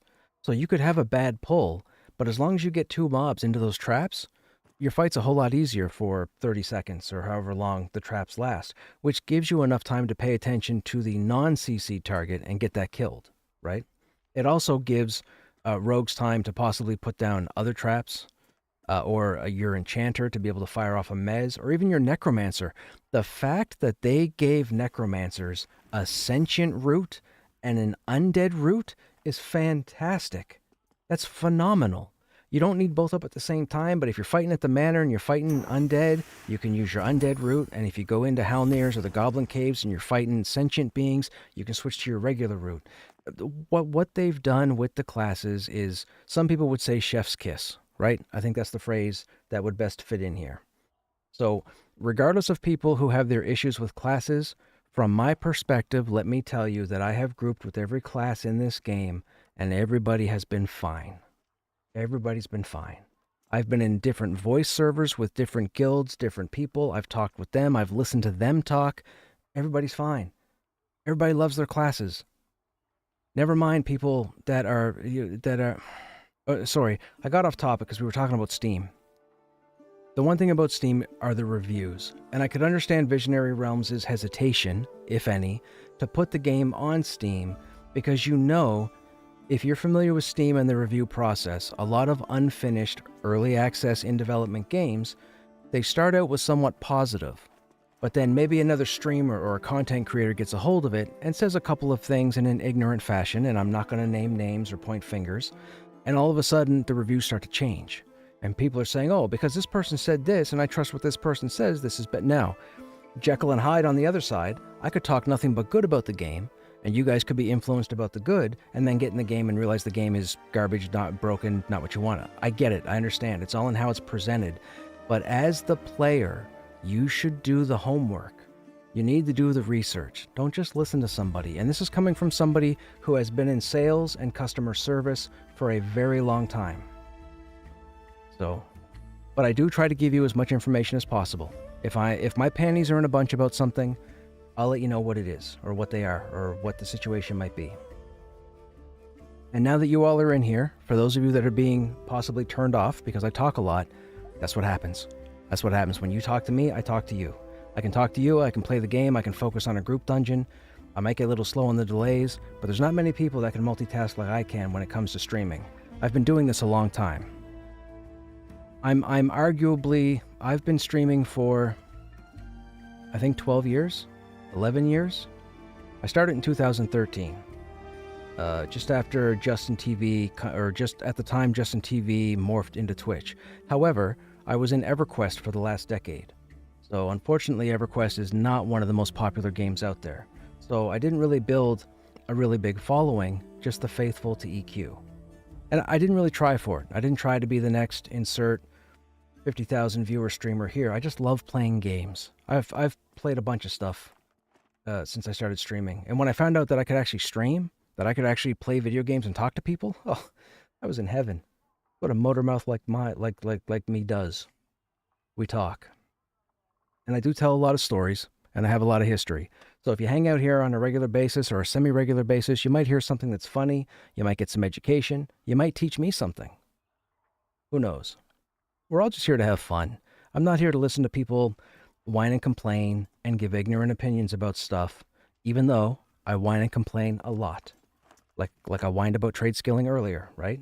That's a whine. That'll happen. You got to deal with it. But I've seen the bigger streamers, not just with Pantheon, but I've seen the bigger streamers jump into games that are new, and I'm not talking AAA games. I'm talking all sorts of games. I've seen the people that hold the 10,000 crowd, the 50,000 crowd, the 100,000 crowd, and I've heard them give their opinions, and because I know about the game that they're talking about, I know that their opinions are ignorant, meaning they're missing a lot of information. I don't like that because streamers are, in essence, salespeople. Yet, yes, we're entertainment. Yes, we're TV. We're the new TV. We're the new form of entertainment. When you don't want to watch TV and you can't find your show, you come online and you've got 100,000 people trying to do whatever they can on Twitch or insert streaming platform here, and you shop around until you find a show that you actually like and hang out with. Perfectly fine. But when you have somebody who pulls a very large audience, jumps into a game... Sorry guys, I gotta stop for a second. This player has a Quebec-based name, Alouette, from Canada, and is in the guild Tim Hortons. I'm Canadian. In case anybody doesn't know, I'm Canadian. That is phenomenal. That is phenomenal that there's a guild on this server called Tim Hortons. Fantastic. Anyways, I'm getting off topic. What was I talking about? Oh, opinions, sales. Somebody who holds a very large audience and is playing a game that you're interested in. You jump in, you start watching, and they're saying stuff that's... I'm going to focus on the bad, because when they mention the good is only talked about for this amount of time. But when they don't like something, they farm it for content because they want to get you guys riled up and whatnot. I have seen countless large streamers talk ignorantly about games that have tanked the games for the developers. And it was very, very unfortunate to see, because they started with games that worked perfectly fine in all aspects, but because the streamer didn't understand certain mechanics in the game, they automatically deemed the game broken, and they told 50,000 people. Now, I'm not expecting all 50,000 people to crap on the game, but it's only going to take 1,000 people to go to Steam and leave a negative review. And all of a sudden people are like, oh, 1,000 negative reviews, only 150 positive? Oh, this game must be bad. Oh, let's see what they've all typed. And then they go in and they look at the reviews, and if you don't know anything about the game, you think all the ridiculousness that's being typed is what's actually happening. Now, in some cases, it could be that constructive criticism is correct on a game. But these are situations where I've seen games fail because people talk ignorantly about games. That's why when I'm playing a game, I will typically always tell you guys, I don't know everything about the game. I only know what I know. But if you hang out here long enough when I'm playing a game that you like, you'll probably learn a lot. I haven't played a bad game since, in ever. It's just unfortunate that the large streamers affect the large crowds in unfortunately ignorant fashions. And people may take offense to the term ignorant, but again, like I said earlier, because it's when you say the word, it sounds like you're degrading somebody. It's not. Ignorant just means you don't have enough information. You don't have the information. I call it the iceberg effect. If y'all don't know what the iceberg effect is, and this is just a quick note, I promise, I won't go on for a half hour about icebergs. When you look at an iceberg out in the water, you're only seeing roughly 10% above the surface, and the other 90 is down below, is what keeps it buoyant. When you play a video game, and you come into a game like, let's say Pantheon. You come into a game like Pantheon. You're expecting to pick a character, go out and kill stuff, loot gear and weapons, and kill more stuff, and that's it. You're not taking into account the crafting. You're not taking into account the environments that you're going to. You're not taking into account the type of creatures that you're fighting. What might be available to you from another player? What might be available to you from another merchant? That's the iceberg effect. That's when you're focused on a handful of things and you're not catching the big picture, right? That's what I call it. I call it the iceberg effect. My polite way to say ignorant. Sorry for rambling, but when I get on a tangent, tangents happen. I tried to review Bomb Pantheon, but the game spoke for itself. Yes, MMO, I totally agree with you, man. I saw that. We were having a conversation a couple nights ago. I think at the time it had like 300 reviews, but 200 and some odd of them were positive. And there were like 80-something negative at the time, and I thought that was interesting. So at the end of my stream, before I crashed for the night, I went on there to read the negative reviews or browse through them just to see what people were typing. And a lot of it was nonsense. Dude. It's unfortunate that you can't trust a player or a viewer or a person to give you the truth. Like, it sucks. It's unfortunate. I felt like Monk is a debuffer in this game. Monk is more DPS off tank puller. Oh. Somebody sent me a tell about a transfer, right? Oh, okay, hang on. Just send this person a tell. I don't want them to think I'm rude.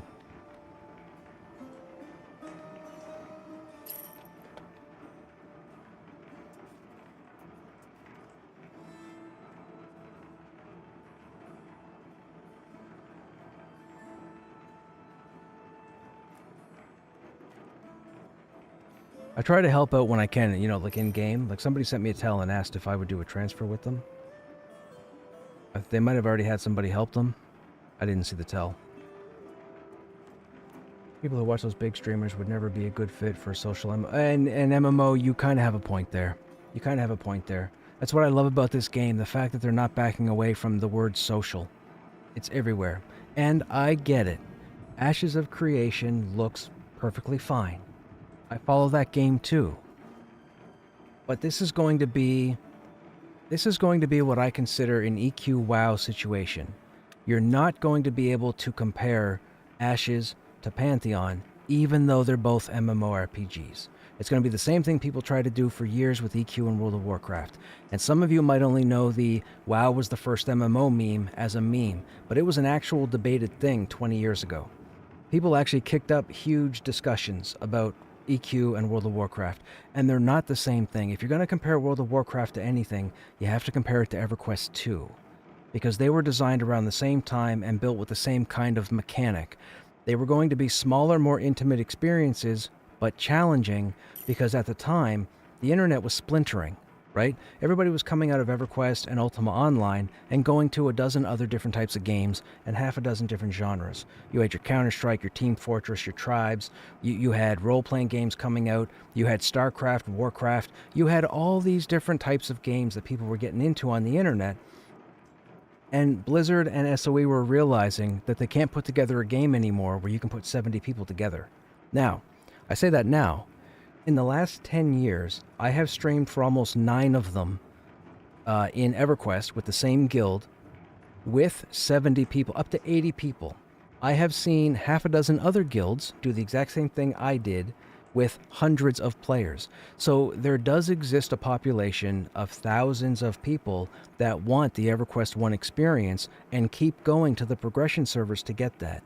But that doesn't sell games today, because people don't have the attention span. And that can be a con to the pros and cons of Pantheon. Because those of you who've been following the game long enough, or who play the game long enough, you know this game is going to be a quote-unquote slog. It's going to be a grind in the arguable sense, right? It's going to take you time to get things done. Yes, there are players that are probably rushing stuff. Yes, I think there are players in the game right now that are like level 25, 26, I think, at this moment, and early access has only been, what, a couple weeks? So I'm trying to get to you guys. I keep yapping. I'll stay quiet. No alt bank tab. Not sure if they plan to do that. Don't think it's due to their focus. PS2 graphics 1 out of 10. Okay, nice try. Very true. Even when watching Code Carnage, he was positive, but he does not have the time to invest in. Hey, and that's exactly it. And here's the thing. It's understandable, because maybe for me, maybe I should be playing other games, more popular games, bigger games, try and grow the channel, which back when I first started streaming, that wasn't a thing. You have to understand, Twitch was by itself. YouTube was around, but Twitch was its own thing for a long time until Facebook came out with Beam. Beam? No. What was it called? Was it Beam? I think it was Beam. Anyways, Twitch was a different thing back then. Now, I didn't have a support system of like family, friends, relatives. I was single, a homeowner. I had bills and expenses. I couldn't make the time to stream what would be considered full time. So I've never had the ability to build that community. When I first started streaming, I played a game called Darkest Dungeon. I used to have 1,000 people hanging out here almost every day for about 2 weeks. 1,000 people back then was pretty much the top 1% of Twitch. So I was one of the more popular streamers back then, because when all the bigger streamers were playing Darkest Dungeon, they weren't doing well. They were playing it, honestly, they were playing it poorly, and they were playing it with the iceberg effect. I understood the game. I understood the game so well that Red Hook, the studio that designed Darkest Dungeon, would actually hang out in my streams when I was playing, because I was one of the first ever to not only 100% Darkest Dungeon, but I went into New Game Plus and 100%ed New Game Plus and Dark. And for those who don't know, Darkest Dungeon is arguably one of the most difficult, frustrating, annoying games in history. People have smashed monitors, windows, walls, doors, keyboards, mice, all from playing Darkest Dungeon. I'm sure the videos are out there. I watched them do it live. But while they were all failing and losing all their people, I seem to have been excelling. Now, that's not a brag. I'm not saying I'm a genius. It's just when I jumped into the game, I took the time to think, okay, why can I do this, but I can't do that? And why do I have this stat, but I don't have this stat, but this character has that stat? And then I realized that you had to flush out the game more in order to unlock a bunch of this stuff and get a better understanding. And that's how I was able to excel through that game. After those 3 weeks, 2.5, 3 weeks, one of my viewers at the time had asked me if I would play EverQuest. Now, I had left EverQuest back before Vanguard, like I told you guys when you guys first jumped in here. I had dropped EQ for a number of years. I had no intention of going back. It was forward with everything else that was happening. So when I finished Darkest Dungeon, and I finished Darkest Dungeon because I got bored of doing everything. People would ask me to put certain class builds together and do certain fights, and I would do that, and it was fine, and da-da-da. And I kept doing it, and I said, okay, I need to play something else. I need to jump into something else. We've already done everything in this game. I've shown people we need to play something else. So I was trying to decide what to do. And maybe in hindsight, this was a bad decision. But one of my viewers, when I was deciding, had asked me if I would play roll an EQ character because I didn't have my mind made up on the next game I was going to jump into. And because we had had so many conversations in my stream at the time about MMOs, I always talked up EQ. People would always hit me up with the World of Warcraft. People would always hit me up with the Final Fantasy XI. People would always hit me up with the Dark Age of Camelot and the Lineage. And I fought on a hill till death do us part about EQ, and I blew everybody's results out of the water with what EQ was, what it offered, and so on. So I said, okay, I'll back it up. I'll back up the mouth by actually playing a character. I shouldn't have done this. I reinstalled the game. I went and signed up to the All Access. I created a character. And that started my 9-year journey, because the second night that I went back, because I still couldn't figure out the next game I wanted to play, I met 2 individuals that invited me to this guild, and I ended up with this guild for the next almost 9 years. We were on 6. They've been on 8 progression servers. I was on 6 of the last 7 progression servers because I thought I had quit during COVID. Well, that didn't happen. I lasted 11 months, and then I ended up on the next progression server with the friggin' guild again, and then I finally quit, I think, last year when I got into Pantheon. So now my focus has been to try and get Pantheon out, because if we don't get, I firmly believe, and maybe people might say otherwise, but I firmly believe that if Pantheon wasn't going to happen, worst case scenario, Pantheon doesn't happen, we will never see another social MMORPG that's in the vein and as expansed as EverQuest. It won't happen. We're going to get more World of Warcrafts. We're going to get more Final Fantasies. We're going to get more Black Desert Onlines. We're going to get games where you have to spend a lot of time on the internet to get very little reward. That's what we're going to get. And I don't want that, because I like the game. I like to play MMORPGs. I don't want to resign myself. And I mean, I'll play other stuff. If I have to become an FPS streamer, I'll be an FPS streamer. But I need this game to happen. This is like my holy grail, my Ark of the Covenant, my whatever. I need this to happen. Julia, you have a very nice way to explain things. Glad to discover your stream. Well, thank you, Julia, if you're still here, and I'm sorry it took so long for me to get to you. But thank you, I appreciate that. Again, it comes with being a salesperson. Being a salesperson, I've learned to talk. So, if someone can say something in 20 words, I could probably get it out in 200 words, roughly. The game just reached a new all-time concurrent peak a few minutes ago, which is nice. Yes, very nice. Do you currently play Pantheon, Julia? Are you looking to get into Pantheon when it comes out? Or do you enjoy watching other people play Pantheon? I mean, if you've been here this long, you must enjoy Pantheon. Although, I really don't know how long you've been here, but I know you've been here for at least 10 minutes. I was hoping to be even slower. I enjoyed EQ back in the day. Half a year to reach max level, and during that time, there was always something to do. Well, I mean, I've heard... so, I don't get to watch Joppa on a regular basis. I wish I did, but I don't. And I could go and look at the VODs, because I think he does... I think his VODs are saved on his channel when he's done. But I never have time, because my mind is, I go to work, I come home, I get stuff done around the house, I come up here, I log in, and we play. And that's, my focus goes to the gaming, and then for the last 11 years, it's been Twitch, for the most part. Or streaming anyhow. With that said, I don't get to watch Joppa very often, but I've gotten a lot of information. I have friends in-game, and I have friends that come into the stream, and they give me updates. And I even have people who send me emails and whatnot, or whispers at the end of the stream with information. So I know that they have a lot planned for the game that we don't have yet.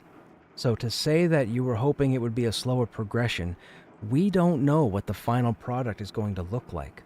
I don't even think they know what the final product's going to look like. They have a vision, no pun intended. They know where they want to be when the game comes out, but there's no guarantee the game's going to be there. The game could be more narrow. The game could have a 6-lane highway. We have no idea. I know they have grand plans for the game. Even what we have right now. This game is pretty big right now, but even what we have right now, my understanding from all the information that I've gotten, this is only a fraction of what they want the game to be on launch. Not 10 years down the road, not 5 years down the road. On launch, they want the game to be much larger than it is right now, and I'm all for it. All the races are supposed to have their own cities for the most part. Fantastic, looking forward to it. I'm guessing we're going to have multiple continents. We only have the one landmass right now, but I'm fairly certain if they're going to go the EQ way, we're going to get multiple continents on launch. I promise you, you're going to have a lot to do. You're going to have a lot to do.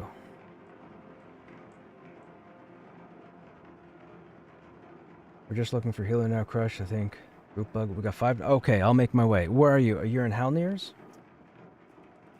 Oh, wait, if you're in Halnirs, I can just stuck. Okay, so I am known as Krushnek, he who trips over spiders. It's in the title of the stream. The reason for this is because where I'm about to run, there are some spiders.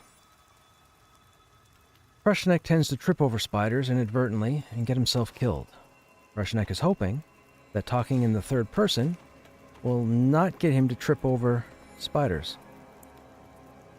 Yes, I know there's another way to go, but I'm not dealing with panthers either. So spiders it is.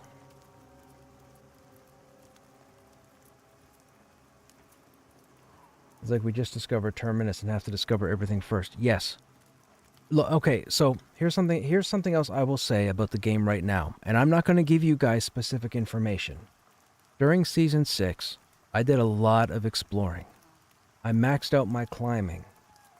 Most of us, most of you that are in-game currently, are only seeing what would be arguably by definition the ground level. I know of 6 other areas in Thronefast that involve climbing where I never see anybody. So I will tell you this. If you are in early access in Pantheon right now, level your climbing. If you have guildies, have them level their climbing. And go find stuff. I'm not going to tell you where, and I'm not going to tell you what I found, but they have built the game vertically. And that's just Thronefast. Who's that? Is that an undead? Oh, Forlorn Apparition. Nope, thanks. We're gonna go this way. Don't want what you're selling.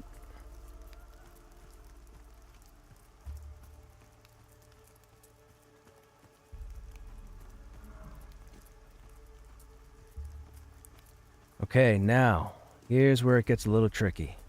Thankfully, creatures can't detect light. We're gonna run through the invisible clawfoot.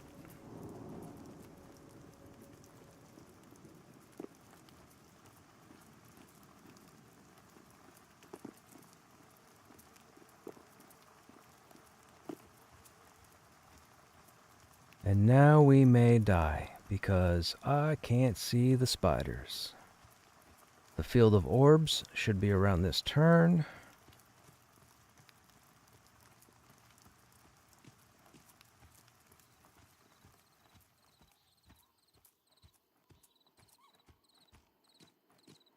We gotta build our endurance because we gotta make the run. I gotta make sure I can outrun spiders. There's the orbs.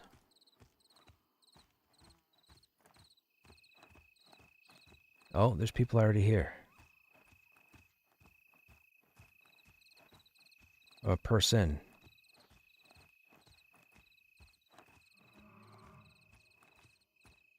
They might be waiting for daytime. I shouldn't do this. I should probably wait till daytime. What time of day is it? Oh, it's 11 p.m. Nope, we're not waiting. I just saw a spider to my left. You guys might have seen it too if you were looking. Just above the camera frame, but that's okay. There's a bear. We don't want him either. This game is terrifying at night.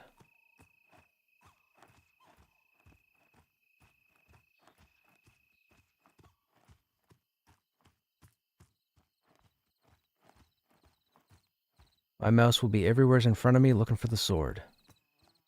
And I probably won't see it until it's right in my face.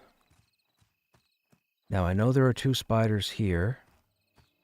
One is to the left, one is to the right. There's the entrance. There should be a bear here, and then the guards be over here. Man, I can't see the spiders. I don't like this run.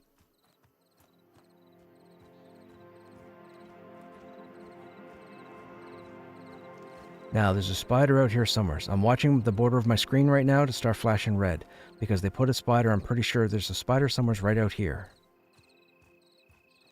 And yes, I know there's a bindstone to my left. But that's lazy mode.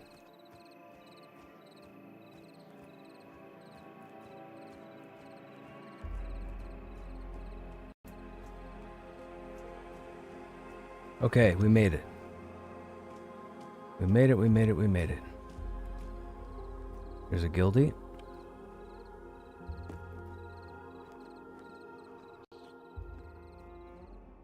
Oh, we have a group. Good to know. What do we got? We got Shaman, Necro, Summoner, Rogue, Wizard. Oh, perfect. Rogue is 14. Fantastic.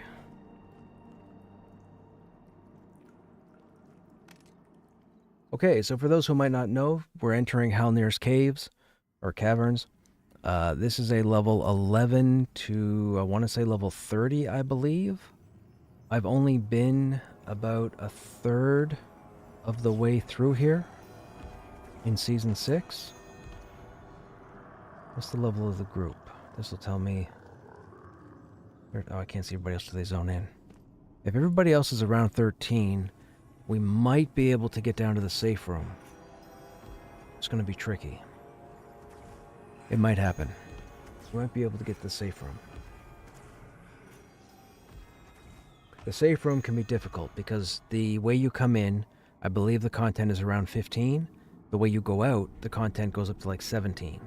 17 would be too high for 13s and 14s. We'll get our butt handed to us. It'll also be garbage experience. You should try... My understanding of the game right now for progression is you should try and keep the content to the average level of the group.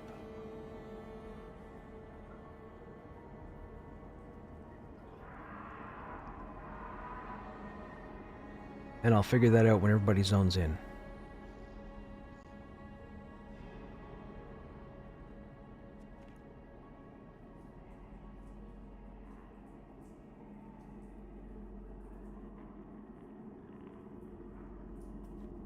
Now there's another group here, so we'll have to be careful. We don't want to step on anybody's toes. We want to be... I want to be able to show you guys a crawl. At least a good time. For as long as this group is together.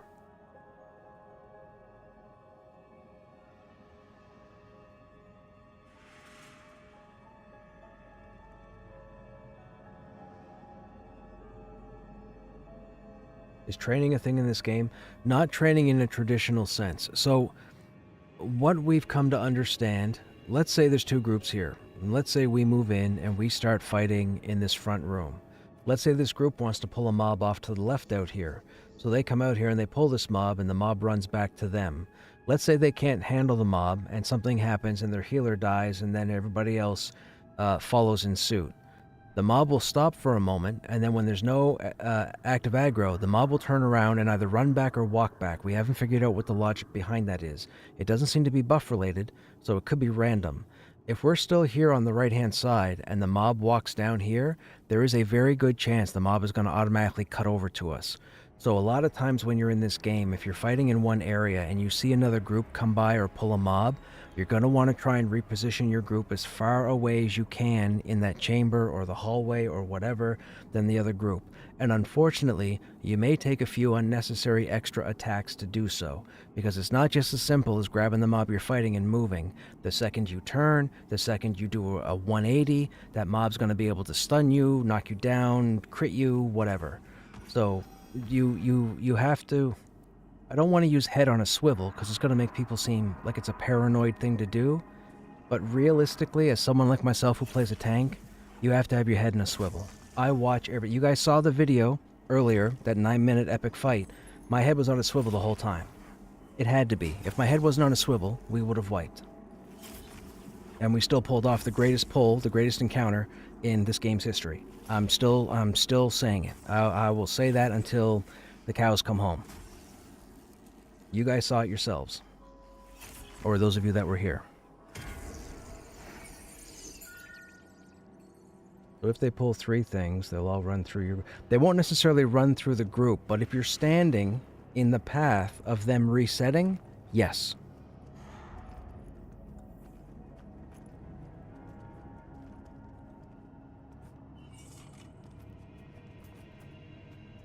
Oh, I just saw my guild as the other group.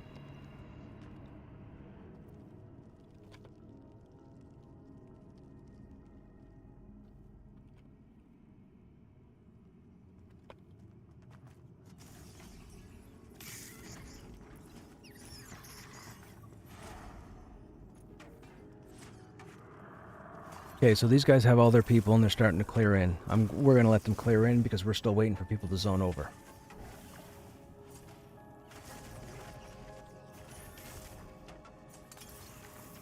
Oh, I'm excited. I'm excited. I love a good crawl.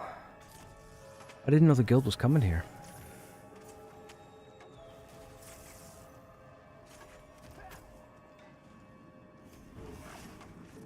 Not that it matters. I've done nothing but pug groups anyways. I haven't had a static group, I think, in 3 months.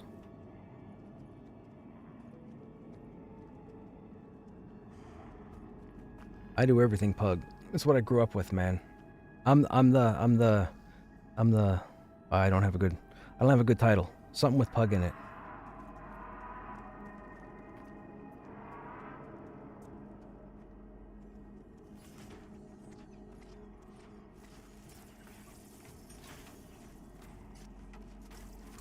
See, these guys know how to handle the Ravager. I was going to click on the Ravager and we would watch the Ravager have some fun, but these guys already know how to deal with the Ravagers.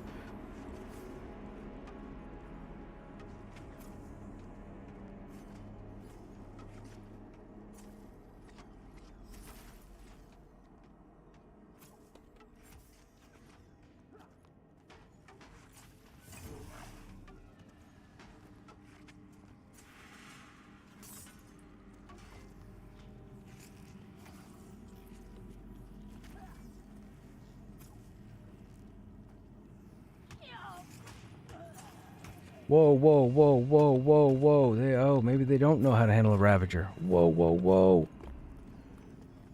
He's coming, zone out. Bodhi. Exactly. See what just happened? The 2 of us that zoned out weren't even part of the fight. But because they all died and zoned out, he turned around and looked at us, and then he started moving. The first step he took, I was gone. No, forget it. See, that's what this game is. You head on a swivel. If I'd have turned my head to talk to you guys, I'd be dead right now. Head on a swivel. Just like that, it can go south. Whew. I love this game.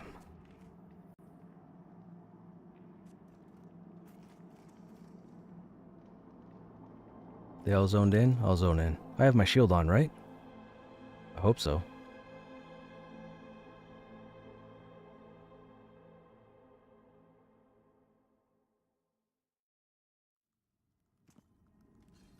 Nope, I don't.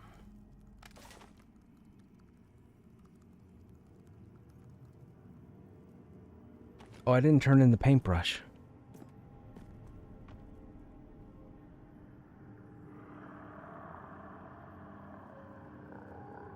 By the way, that was one mob. That was one specific mob in this dungeon known as a Drawn Ravager. And for those who don't know, in order to break into this zone, you have to handle Ravagers. If you can't handle Ravagers, that one mob itself, which is a regular trash mob, will eat your group like there's no tomorrow. Every other Drawn is definitely manageable, with a whole bunch of different group makeups. But the Ravager, you have to pay attention. Or somebody else's Ravager, you have to pay attention. I say that now, and we'll probably fight a Ravager tonight, and I'll end up eating it. And then it'll just be karma, I guess.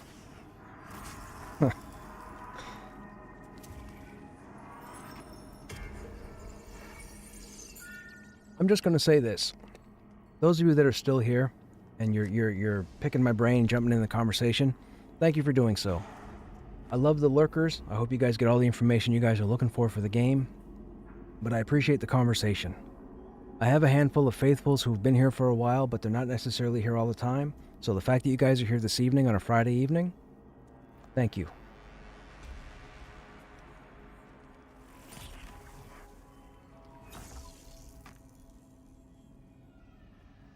Who takes advantage of Expose is mages, right? Melee start expose, mage follow up, but I don't think they get it until... Is it the Necromancer that gets it first? No, the Necromancer gets the first exploit for opening gap. Who gets the first exploit for expose? I think it's a mage. Expose is a melee opener, and I think the mages get it first, and it's... I think it's the Rattled State? I might be wrong. Thinking about getting the game as I'm looking for a slower gameplay MMO. So, here's what I will say can be a misconception. Don't think this game is slow in the sense that you're not moving fast like in a game like EQ2 or World of Warcraft or Final Fantasy XIV. It may seem slow, but what it is you're having to make so many more decisions and thoughts in a certain period of time than you are in the other games. You could have the best gear and the best weapon. I could have the best gear and the best weapons right now for level 13 to be in here. And I can go in here, and if I'm thinking more like WoW and EQ2 and Final Fantasy, and not like EQ or what Pantheon plans to be, I will get my butt handed to me 3 ways from Sunday, and people will know my name, and I will wind up on a new EQ2 Flames form, and it'll be a whole thing. So don't think about the game as being slow as in you're not going to get where you want to in a certain amount of time. It's just the game itself is built to be... There's more to it. There's more to it. And yes, I referenced EQ2 Flames. And for those who don't know EQ2 Flames, I got quite a few stories about that too, and we'll get in the DeLorean and go back at another time. Listen, I got all the history. I go back to before there was internet. I got all the history for all the games, trust me. I know all the memes. I know the whole Onyxia thing. I know the stand in the middle but don't stand next to anybody. I know the 50 DKP minus. I know all of it. I was there. I'm talking like a soldier. I was there in the battle of, 2004 when World of Warcraft came out with all the marketing and completely buried EQ2. And in my opinion, because I've max leveled and rated in WoW and max leveled and rated in EQ2, my all-time favorite game for raiding is EverQuest 2. Hands down. And here's what I will say. EverQuest, of course, has been owned multiple times. You've got SOE, you've got Daybreak, you've got Darkpaw. Under SOE, the raid team for EverQuest 2 was the single greatest organization to have together to design raid content for an MMO. And you can't tell me otherwise, because if you haven't experienced it, I've experienced everything. I've done the coils in Final Fantasy XIV, I've done Onyxia and all the other crap in World of Warcraft. I've done Horizons. I've done all the Arcades, the Terra, Rift, DAOC, Lineage 2, Aeon. Aeon, or Ion, however you want to pronounce it, is my all-time favorite PvP-based game. And I have stories about that too that just get me all worked up and white-knuckled. But as far as raiding goes, as far as the technicality, the reward, the dopamine hit you get when you kill something in era, Nothing has come close to EverQuest 2. I have stories now that when I start talking about it, you'll see me light up. I become a different person than what I am right now, because I will go right back to the war, and I will talk you over it doesn't matter what game you come up with, I will talk you down about EQ2 under SOE, which is Sony Online Entertainment. I can't speak on Daybreak or Darkpaw for raid content because I was out of my guilds. I was out of EQ2 raiding at that time. I was in Vanguard and everything else. And I jumped in during COVID, and we revisited... I shouldn't say revisited. We revisited EQ2, but I wanted to take one of my tunes through 4 expansions that were EQ2's equivalent of the Planes of Power. I forget the names, but it was where the library was, and they had the Plane of Knowledge or the Plane of Tranquility, but it was destroyed. And Caraferm was in there, the Sleeper, and they had the whole storyline. And I absolutely loved it. My problem was, I realized EQ2 had gone from the technically challenging beast that it was to what some people would consider a theme park MMO. And what I mean by that is, I don't mean it in a negative sense that it became a bad game. It didn't. It's still a fun game to play. But I went through 4 expansions with a swashbuckler and a mercenary, and I didn't have to send a tell to anybody. It was the weirdest thing because we played it on stream. And I went through all the expansions with just a swashbuckler and a mercenary. And I remember finishing it all and getting the cutscene, which I'd never seen in EQ before. And I remember sitting back in my chair, and I made the decision that I would never revisit EQ2 again. Because it is not the game that I had back in, 2004, or what have you. But to this day, EQ2 rating under SOE, and the funny thing is, when SOE had their EQ live events, they had, I think it was the second one they had, and I don't know if you can still find the video because it was a long time ago, but they had the raid team on a couch and they were asking questions, and the lead raid person, almost word for word, said this: "We understand that EverQuest 2's raiding can be very difficult. We have no we have no intention of dumbing it down." Those were his words. He said dumbing it down. Those 3 words. When I heard that sentence, I'm in. All for it. I will beat my head against a target's wall for months on months on months until it dies. And when it dies, there's no greater feeling than knowing that you worked with 23 other individuals, or 50 or 60 other individuals, depending on who was cycled into the raid at the time, over a period of time to get the mob dead. There just was no greater feeling. Just to hear voice chat light up, Ventrilo, Mumble, TeamSpeak, whatever, just to hear everybody explode. You don't get that today. You got it back then. You don't get it today. I miss that. I miss that so bad. And like I showed you guys the fight earlier this evening, that gave me that feeling again. Gave me that feeling, man. I don't know what's going on. Am I the only one in here? There's 2 of us in here. I've been sitting here for a long time. I mean, I don't mind.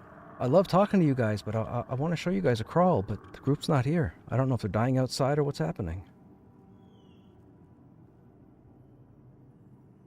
Oh, a couple people did die.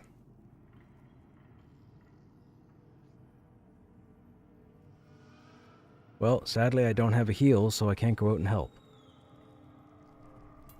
So, I guess I'm talking to you guys. You guys will get some gameplay, but it might take a minute for these guys to get here. What are you guys saying? Hey, Yor, what's happening? How you doing, man? Gotta say, I've really been enjoying your stream so far. Glad this is where the raid went. It's been both very informative and pleasant. I'm still very much learning how to play Pantheon. This is really... Well, hey, look. I am not an expert. Nobody is, right? The game is still in development. And there are a number of us that are putting out content, whether we're streaming, whether we're on YouTube.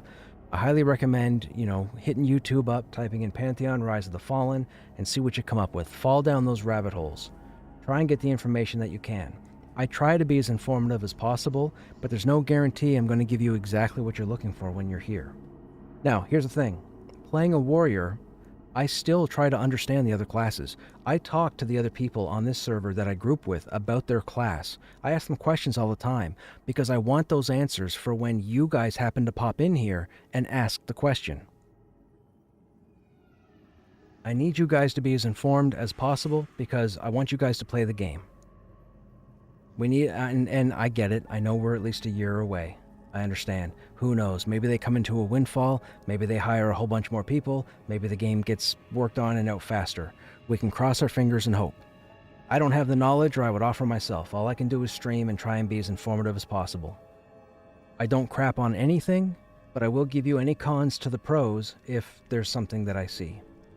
However, I do get annoyed when I check out Joppa's streams and I see people complaining about classes. Last week, I watched 11 or 12 people in his chat for the 20 minutes that I was watching, and they were all complaining about how they kept wiping in this dungeon, in Halnir's. The mobs needed to be toned down, the classes need to be worked on, this needed to be buffed, this needed to be taken down, these needed to be pulled out, more of this. And I'm sitting here thinking, I've run this content with all different people. I just got through telling you guys, I've done pugs for the last week. I've run all this content. There's no issue with any of it. It is challenging. You have to work for it. This is not a game where you can coattail. And for those who don't know, the term coattail, when I use it, means that you can't have people jump on and you carry them through content. That's not a thing. Every encounter in this game that you are not overpowered for, all 6 members have to work towards. Especially in dungeons. Especially in dungeons. And I will say this, and maybe you guys didn't do this, but a handful of us did it back in the day. This is a notebook. Now, some of y'all know where I'm going to go with the next sentence. We would put the names, as a cleric and a tank, we would put the names of all the people we would group with 25 hours a day, 8 days a week, 366 days a year in the front of the book. In the back of the book, we would put all the names of all the players that we would never touch again with a 1,000-foot pole for whatever reason you couldn't pay me enough because they didn't pull their weight. I've done that in this game as well. That is a thing. Because people will come in here and not realize they have to focus. And they'll cause a screw up which will get somebody else killed. Now, I told you guys this evening I have the patience of a corpse. That's true. Nothing gets to me. A troll can't get to me in chat, a troll can't get to me in game, and a fight can't get to me in game. I may whine and complain a little bit, but I don't lose my cool because I'm over it. I'm too old for that nonsense. Point being, there are people that I have right now on an envelope in front of me, in front of my monitor that I'm looking at, that has 9 names. If I see those players' names in this game on this server, I will not group with them. And if I get into a group and they're there, I will come up with an excuse and leave. Because they're going to ruin it for everybody else. I don't care if they ruin it for me, but I care that they ruin it for somebody else, because you have to understand, even with raiding and with MMOs, yes, it's your time. Yes, you're investing. Yes, you're paying monthly to play the game. Yes, you paid $50, $60 to buy the game, to jump in and enjoy the game and what have you. But you're with X number of people. You have to think about them as well. And I feel that with this game, it's going to wean a lot of players out of it, which is fine. I'm okay with it. Go play the games that are more suitable for your mentality. But that kind of mentality that gets you in the back of the book is not the mentality I want to deal with when I'm playing.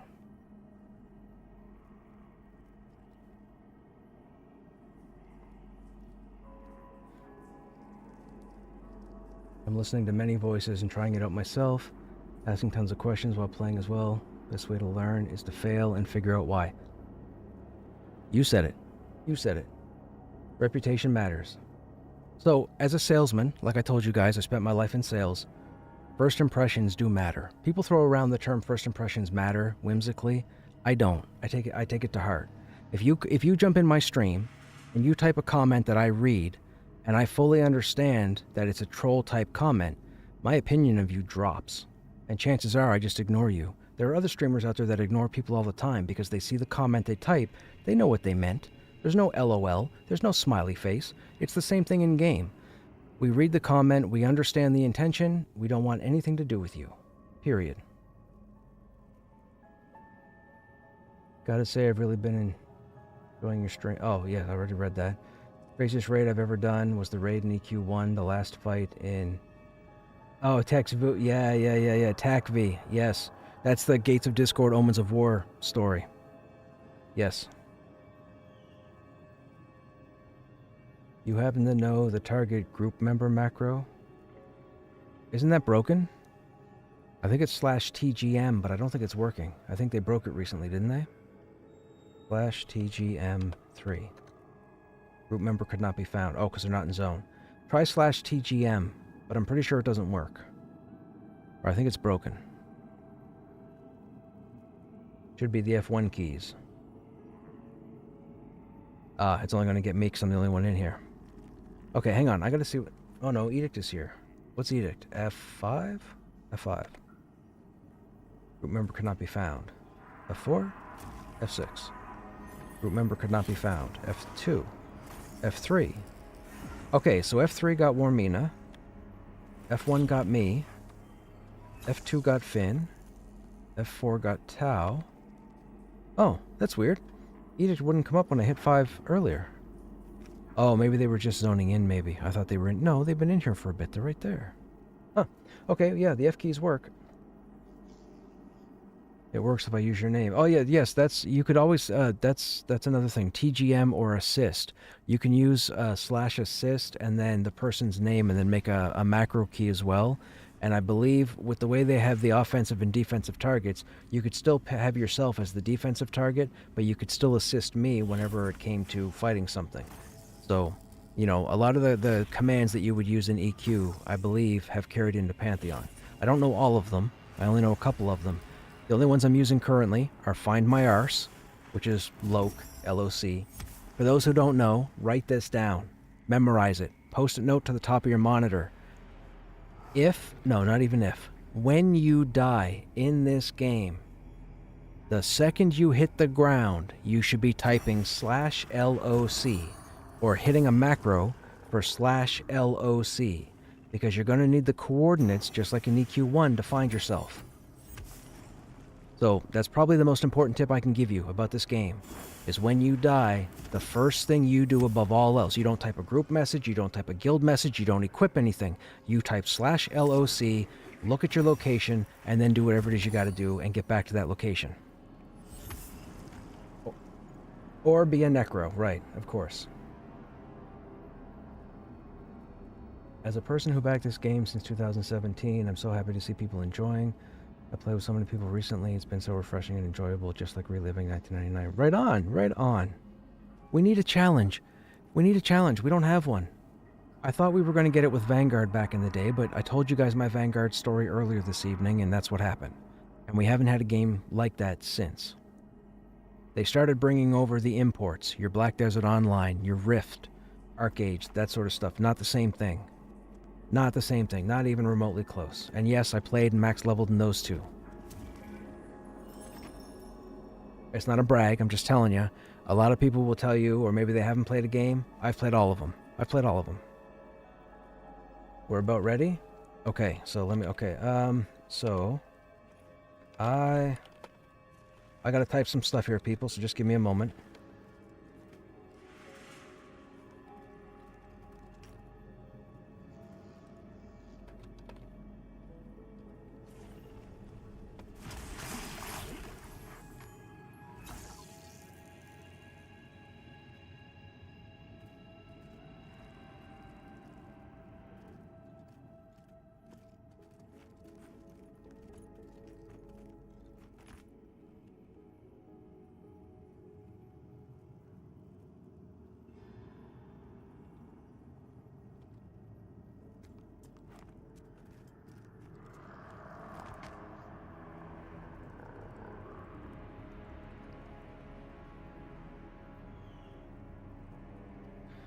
Ooh. Oh no, it's not this one I want. Has anyone... Oh wait, is it anyone's first time here?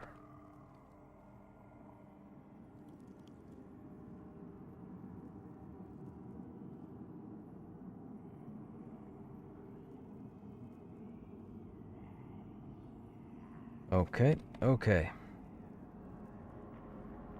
When we fight, in capital letters, Ravagers,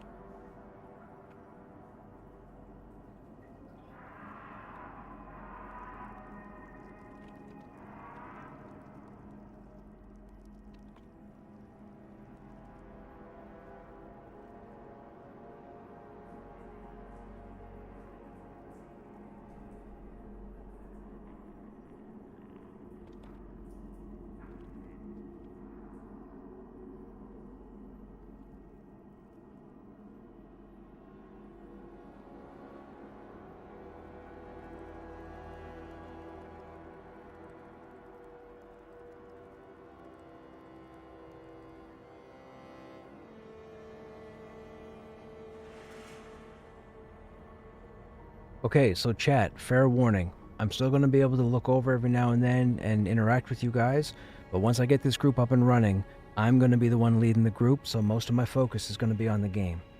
I can't afford to have wipes, because what happens is, if I have wipes in a stupid fashion, I don't know how these guys' mentalities are. This is another pickup group. I don't want people quitting, getting their panties in a twist, or so on. I'm not saying they're going to do that, but I don't want to risk that, because one person leaves, and all of a sudden it screws the whole group for who knows how long. So I'm going to try and make this as smooth as possible, so at least you guys get to see a bit of the content. And I know these guys don't know me. Well, Finn knows me. The rest of them don't know me, but I like to think I've got this.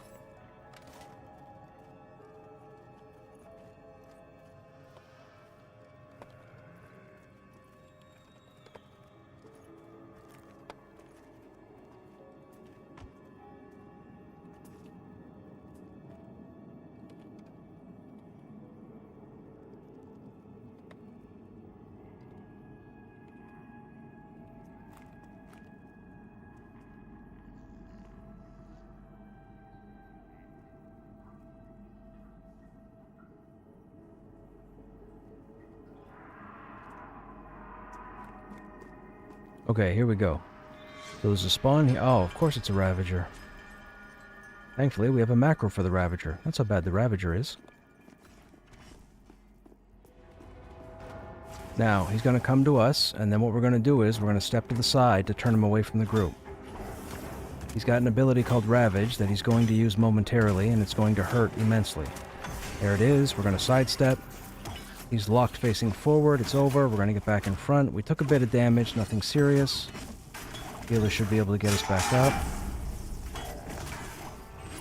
Putting our block banner down so that we have a bit more defense. I need to get an understanding as to how the group functions. Once I realize the flow of the group, I'll know how to control the pulls. Trust me, I put a lot of thought into I put a lot of thought into running these groups. Another Ravager. Really? Are we going to have another night of... So, for those who don't know, I may whine half a dozen times this evening, and by half a dozen times I mean 100 times, because last night there are 5 different drawn mob types to spawn. There's the Stalker, blah blah blah, etc. Last night we had almost like a 92% spawn rate for Ravagers over 2.5 hours. That is a lot of nonsense. That is like somebody was watching and spawning them on purpose level nonsense. That's what it was.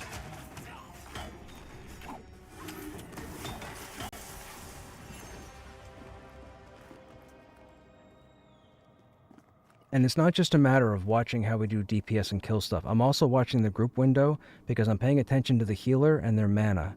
You always want to do that, particularly as a tank, because when they get down to about the A in Oracle's name, I need to hold off. I need to be more defensive. There's a whole thought process.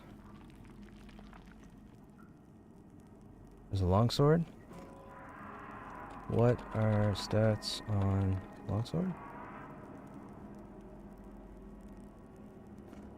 We need a sword. I'm pretty sure this is not an upgrade. No stats. Pass. Okay, we got another Ravager coming. We got to give our macro so people know. Yes, you can pull as a warrior. We can pull quite efficiently. We don't need anybody else showing us what to do. We tend to show them.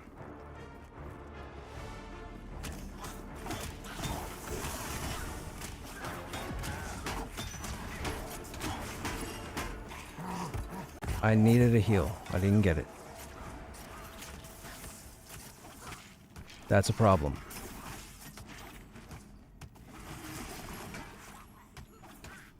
I was low health before he went into Ravage. When he went into Ravage, it only took 2 swings to kill me.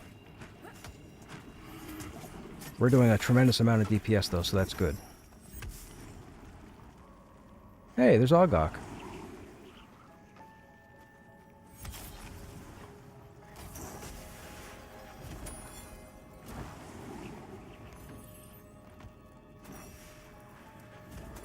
Ogok, of course, EQ reference, you all know. Ogre City.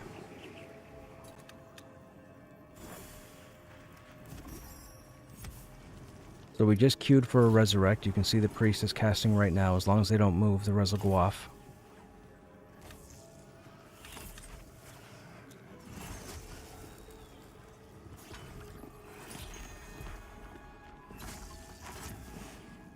Soft leather tunic. Nope, don't need it. Now we got to be careful. We've got res sickness, so our stats are lowered. We have to be careful we don't die too quickly because it could be a death that kicks us out. Is the game fully out now? No, we're still in early access. If you're wondering about the audience, Deadly, Joppa, one of the lead devs for the game, actually raided me earlier this evening. So his viewers are actually chilling.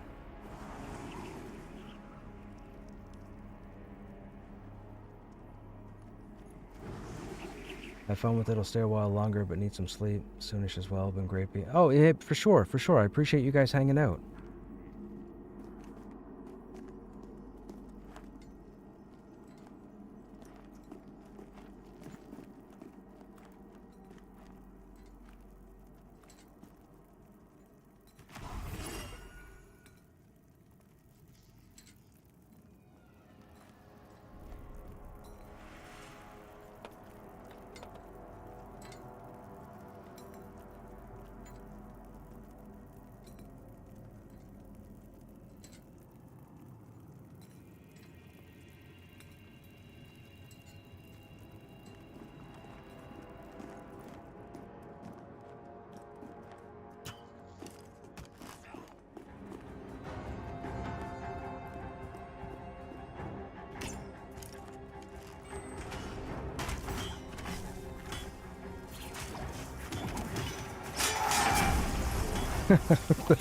That audio is fantastic.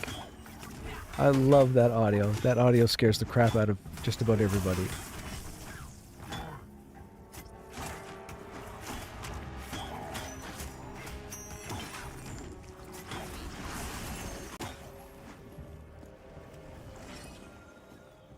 So they have a stalker. I don't have to worry about Ravage, so we can pull through them.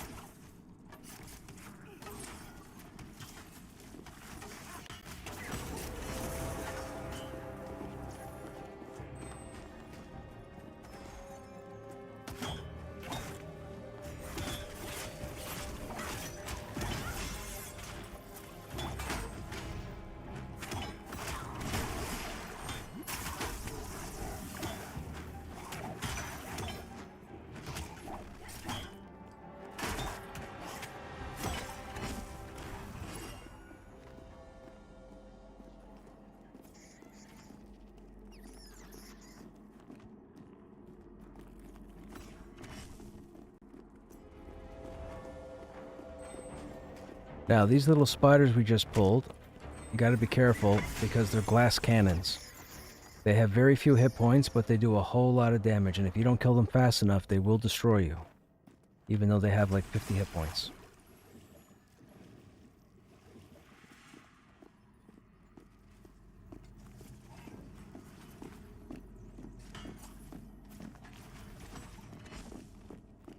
This is another one. This is pyrophobic, so they're going to have a fire effect. You sit there and go, oh, they die in a second. They're nothing. Oh no, they will kill the best geared tank.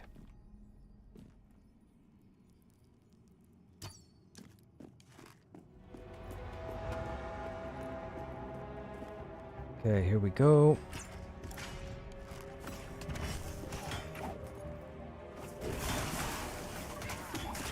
He's going to go into Ravage. We're going to sidestep.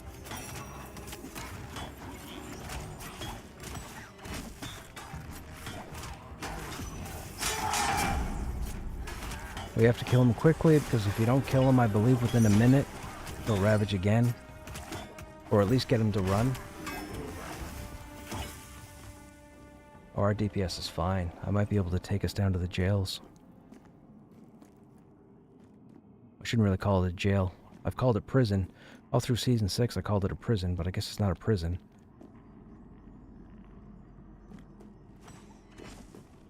Now this is a bigger spider, so this actually has mob type hit points. Or group mob hit points. This is not so much a glass cannon.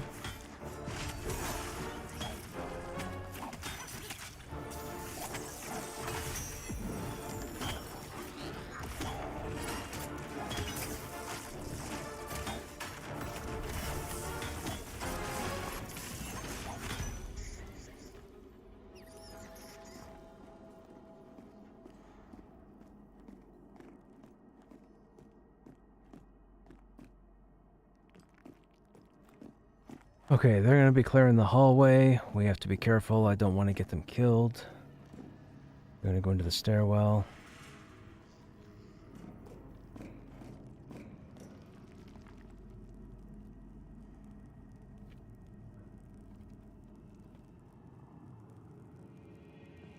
I got to ask the other group if they're going to be looking to go to safe room.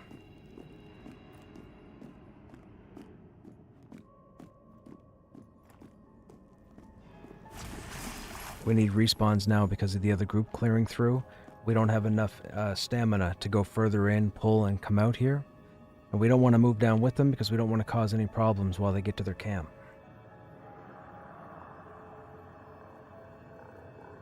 Yes, Easy Cure is right. You can purchase this game through Steam in its early access form and you have access to it.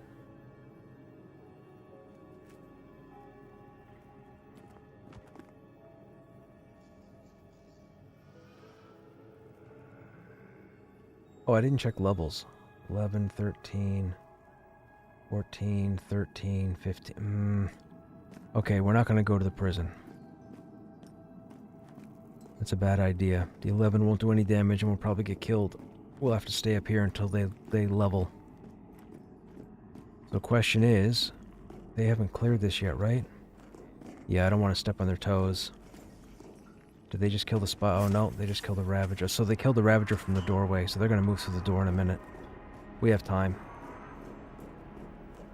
We have a few minutes stream. We have to wait for respawns now. This guy's going to spawn again. When this guy spawns again, we'll pull.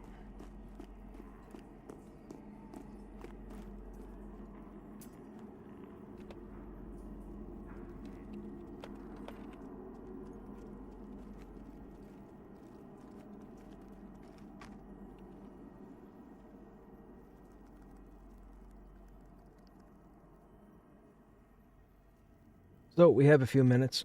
I'm not going to take the group down to where I know we're going to end up failing because that's just going to be a bad trip all the way around, and a couple of these people have already died getting here.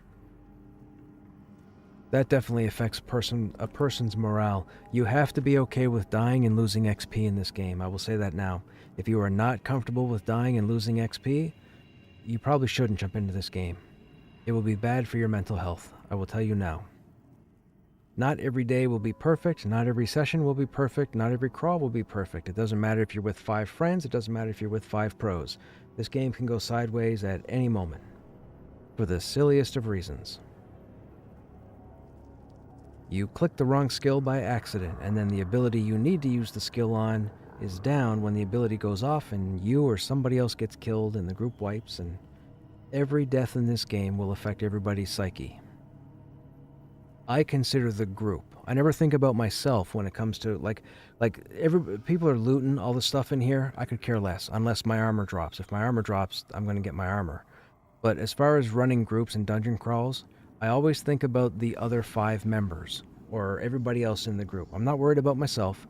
I'm worried about everybody else because as a salesperson and customer service, I'm really good at getting people to that level. So what I mean is, let's say I work for a bank, and let's say you just had a bill go through, you didn't have enough money because you made a goof and you didn't realize it, your bill bounces and the bank ends up charging you with an NSF fee, or a non-sufficient funds charge.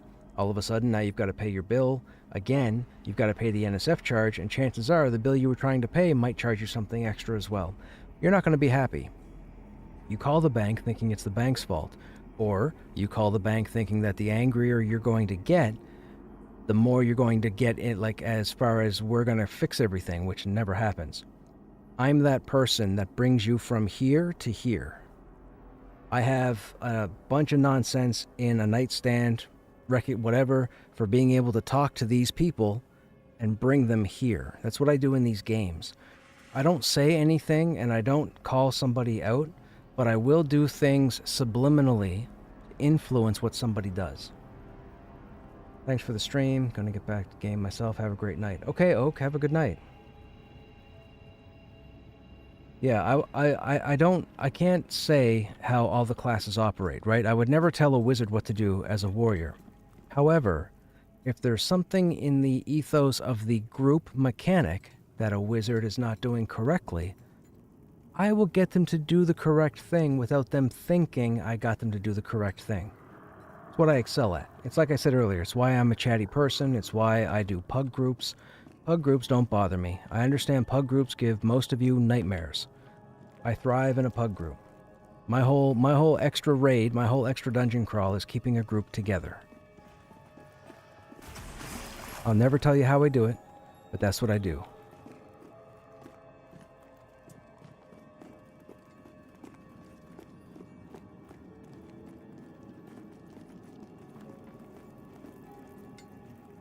Unfortunately, because we have enough spawns in this starting area to keep us busy once we get started, but because the other group went through, we only had half the spawns, so we have to wait for everything to recycle again.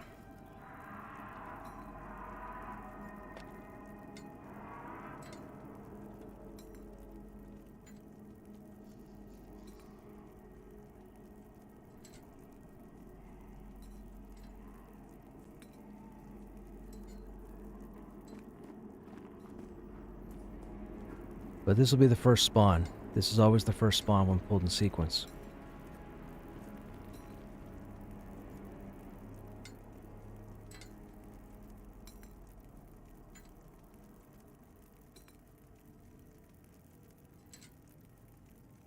This has been a fun evening.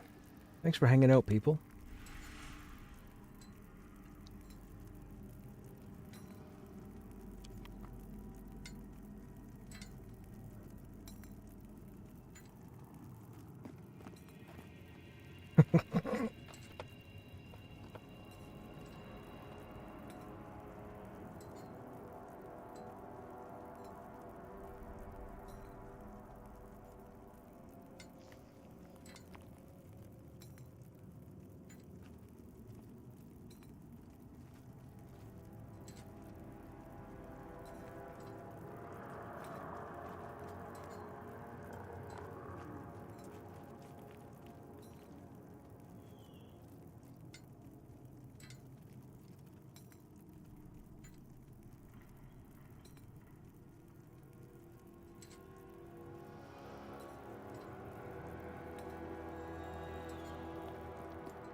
What are the respawn timers again? I believe here you're looking at roughly 10 minutes for the repops. Roughly. When we get further in, it gets a bit longer. There's a certain section where some of the mobs can take 15 minutes to spawn. And I think we've even clocked a few spawns at closer to 20 minutes. Or 19 minutes, I believe.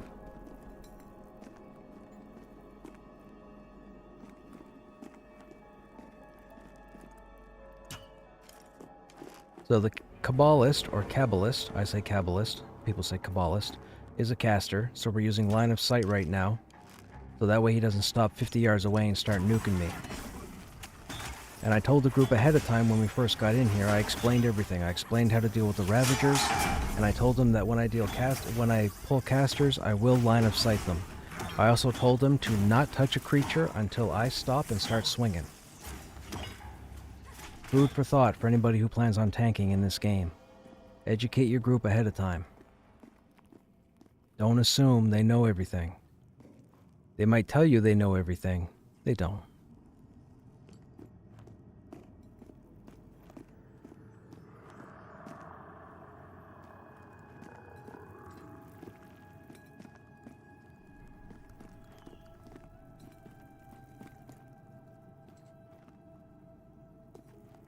As a puller, you gotta have more instance knowledge to keep your group busy.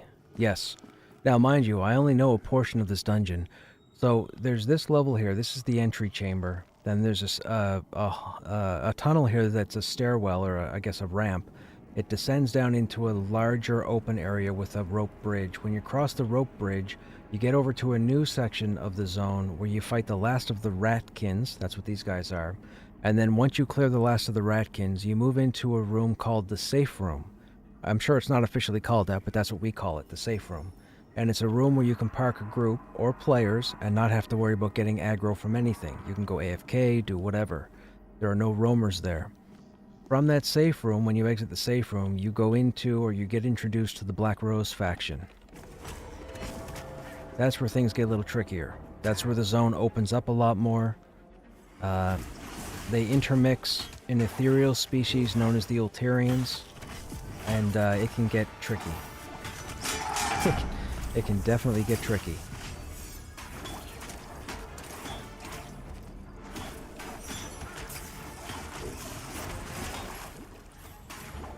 Look at all those dots. That's a beautiful thing to see.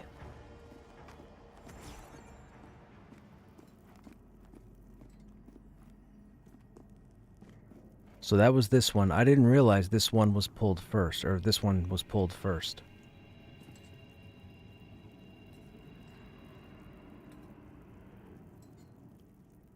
Leather tunic with strength and dex.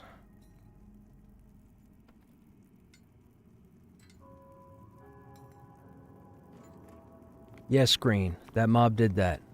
And you have to keep in mind, I'm geared.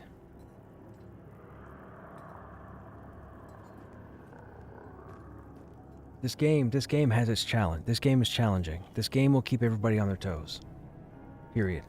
I'm only level 13. Like, the group's only anywhere from level 11 to 15. We haven't even broken into the fun stuff. There's a whole acclimation system.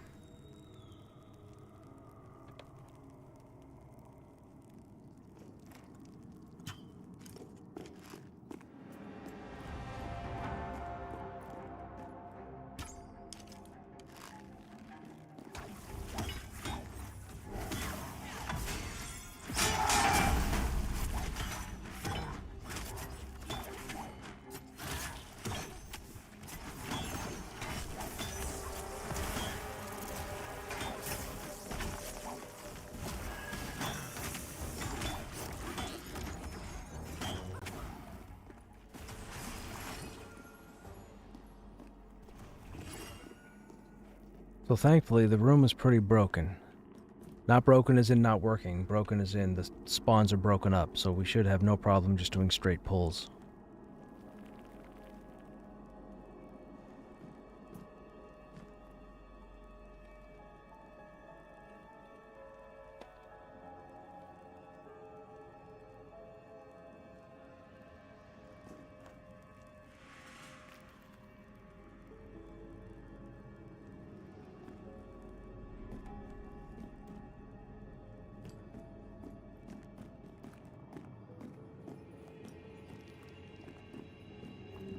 I don't know which one's the next to spawn. I didn't see what the other group was pulling.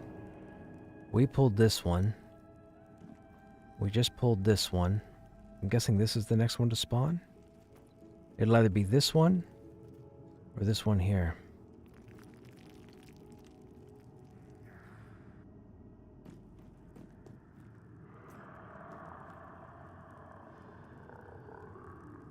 Rotanga Shadow Knight is what I played in EQ2?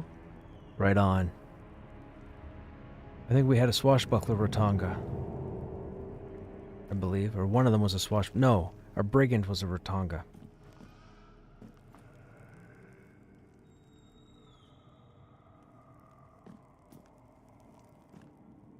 That's one thing I really loved about EQ2 was the advanced classes. I mean, they became the basic classes later on, but the fact that they separated what would be considered the warrior, the priest, the mage, the scout, and then the fact they had, you know, melee ranged, heals buffs, tank DPS, or tank aggro, like the berserker versus the guardian, the assassin versus the ranger.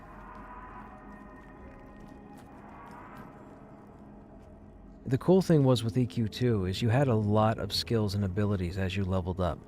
Unfortunately, it turned off a lot of people because they were familiar with other games that had a lesser tool set to work with. My thing was, having as many skills and abilities as you did in EQ2, particularly at the end game, separated you from everybody else. You could have 100 guardians with the same gear, the same skills, the same knowledge, but different rotations, different ideas on how to use your skills, and one would stand out among them all.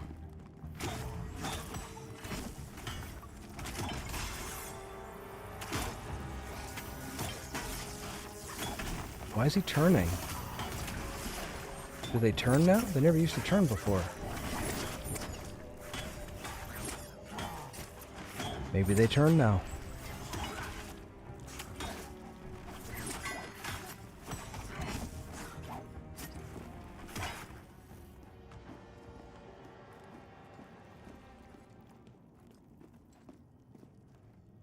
Another Ravager.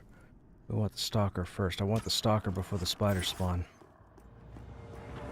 Now the Stalker has a jump ability like a Ranger. That's why the Stalker just appeared in front of me on the pole.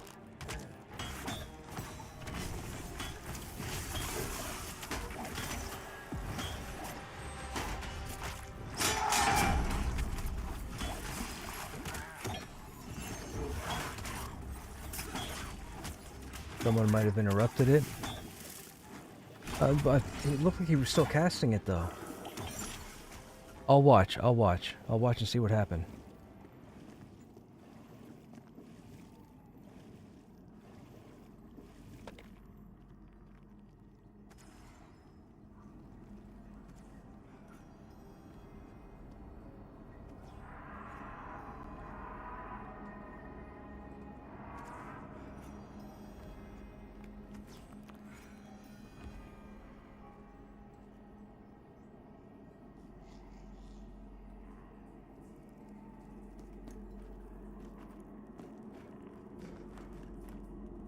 So this game has a bug where enemies and players apparently will randomly pull dialogue from the chat logs. This spider just spawned with the message, "Luck to your hunt." A guildie told me that back at the entrance like 20 minutes ago. but when the spider spawned, it grabbed that sentence.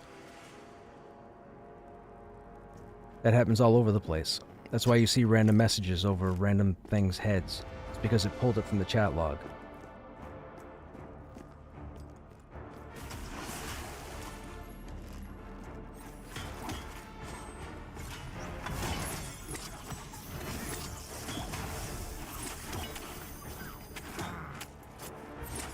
You know what? You could be right. Someone might have interrupted it because he didn't turn that time. That's funny. I only thought enchanters and warriors could interrupt it. We don't have an enchanter, and I'm the warrior, and it resists. You interrupted it. Okay, wait, so what did you interrupt it with? Oh, the channeled Mez, the Necro. Oh, right, you have the channeled Mez now. Gotcha. Gotcha. Well, thank you for doing that. Keep doing it. You're a champion.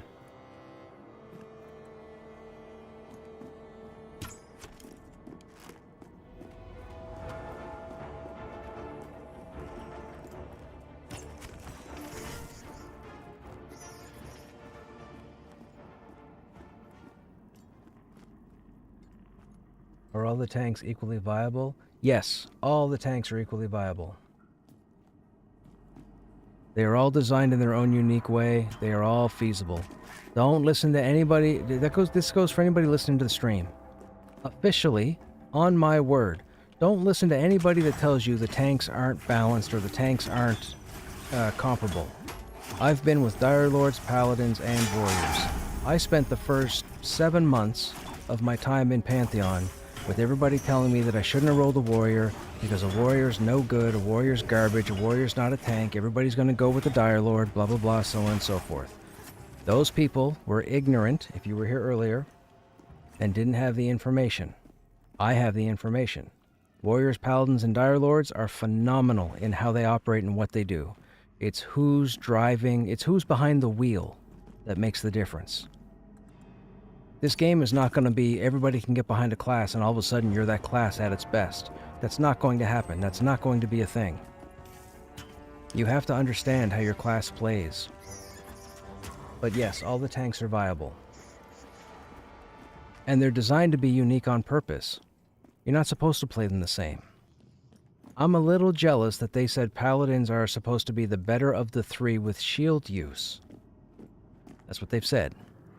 Now, Warrior is the better of the three because of the all the weapons the Warrior can use.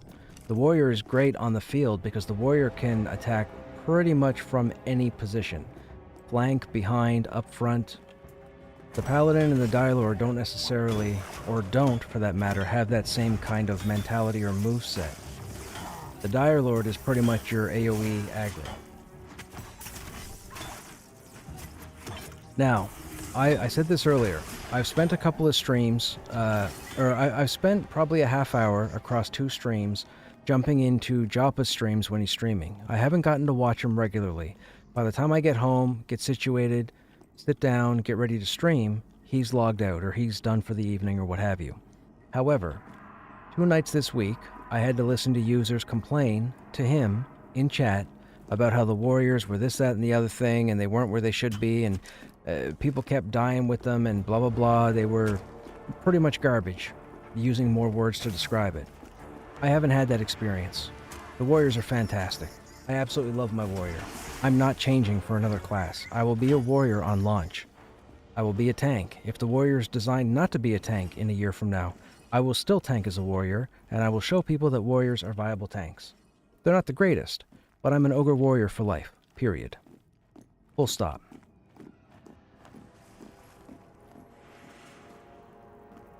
I have had no problem with the people I've grouped with. Again, I have grouped with nothing but pug groups. Pug groups for the last week. I have not had a problem. They have not had a problem. My whole friends list on this server has been built in the last week because we have not had a problem.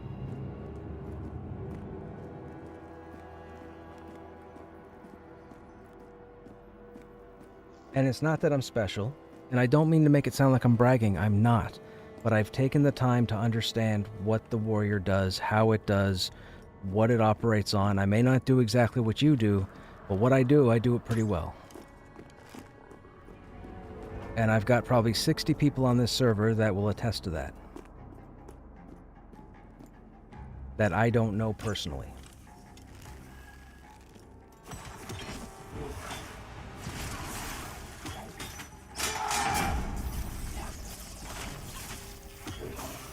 The hardest part I'm having, and I don't know what they changed recently with the warrior, but I'm finding that I run out of battle points more often. And I'm not sure what brought that on, but I noticed it 2 days ago, and then I noticed it last night. I used to have a certain rhythm based on certain fights, and I could maintain roughly 3 battle points at all times. For some reason, the past 2 nights, I've been bottoming out more often than not.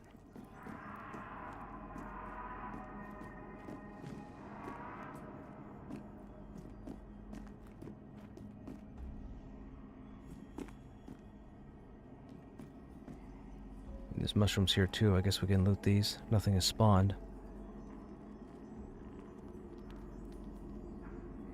They did say warrior was getting a passive armor buff? Why? Magnus, is leather just a thing till high level? What do you mean is like leather is in leather armor? Leather armor persists through the whole game. That's what like your scouts would use.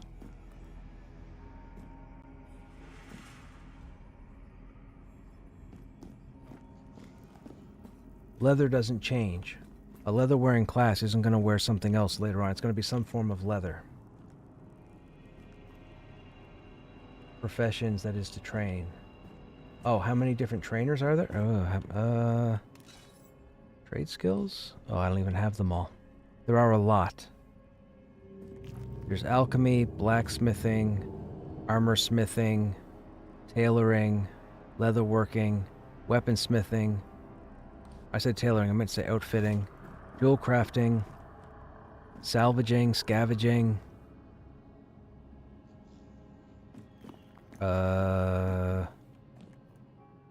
woodworking. Oops.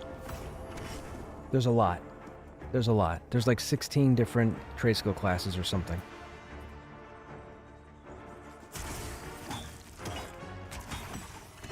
And those are pretty much the ones. So before early access, you could be all trade skills all the time. Another AFK? What's going on here? Before early access, you could be all trade skills all the time. Now with early access, you can only pick 2. Once you've picked them, those are yours. You can't respec. You're given 2 trade skill tokens. I think he's wondering Where the plate heavy armor... Oh. So, my understanding is the plate armor, at least for lower levels, I don't think there is any in the game at this moment. Will there be some? I would think so, but it's just going to be basic armor. Anything with a stat that's heavy armor is probably going to be later in the game, like 20 plus. Like, we're in this dungeon now, which starts off... We're fighting roughly level 11 to level 15 content, and the armor that it's dropping right now for me is leather. Right, the Scarred Husk chest, we have the Scarred Husk gloves, and we have the Scarred Husk boots right now. I want the whole set. I need the whole set, but it's only leather. There is no plate right now. That I know of. Now, there may be plate armor somewheres, but it's not here. And I know Tier 3 is supposed to be iron, so Tier 3 I'm guessing would be where plate would come in. But, again, they're not finished with this stuff, right?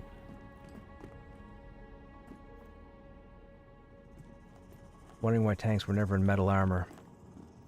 There will be. Joppa has had streams where he's had tanks in plate. He had a stream a couple weeks ago, I think, where he had a human warrior in plate armor, and it looked awesome. And I think he had one with an ogre that was wearing plate armor a little while ago while he was testing something, I think. It didn't look like leather, whatever it was wearing. It was shiny and it looked metallic. So plate armor will be a thing. Tanks will not be in leather. Yeah, that would be crazy. If tanks were in leather at the end... Oh, yikes. We haven't had the spiders. I want to go down that hallway, but when the other group went through, like, we had to kill the spiders. These spiders haven't spawned yet. These spiders haven't spawned yet. Let me see what's down here, and hopefully I don't make a mess. Fire spider. These guys are up. Okay. We'll pull the Cyrachnid. This is a mental spider. He has issues. He should see somebody.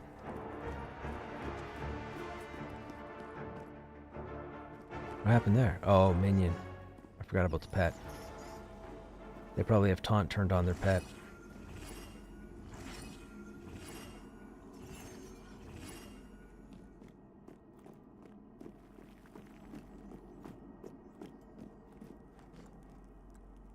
Pew pew.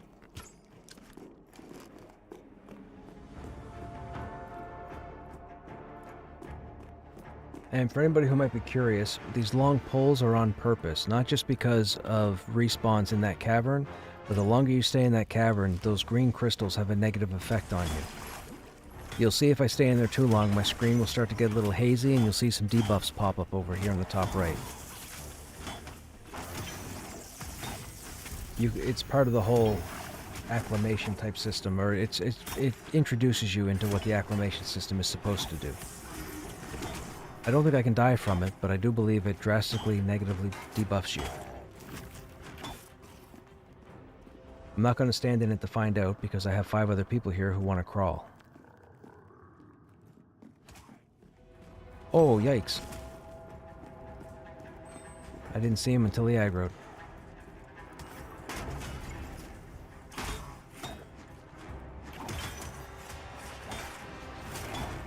Here comes the Ravage.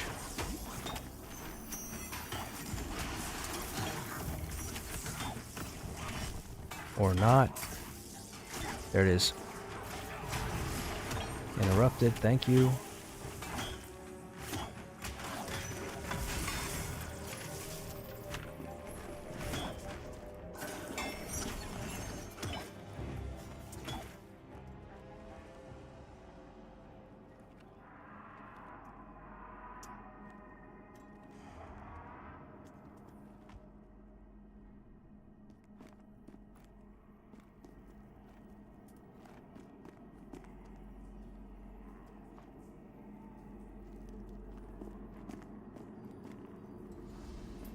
How is solo in this game?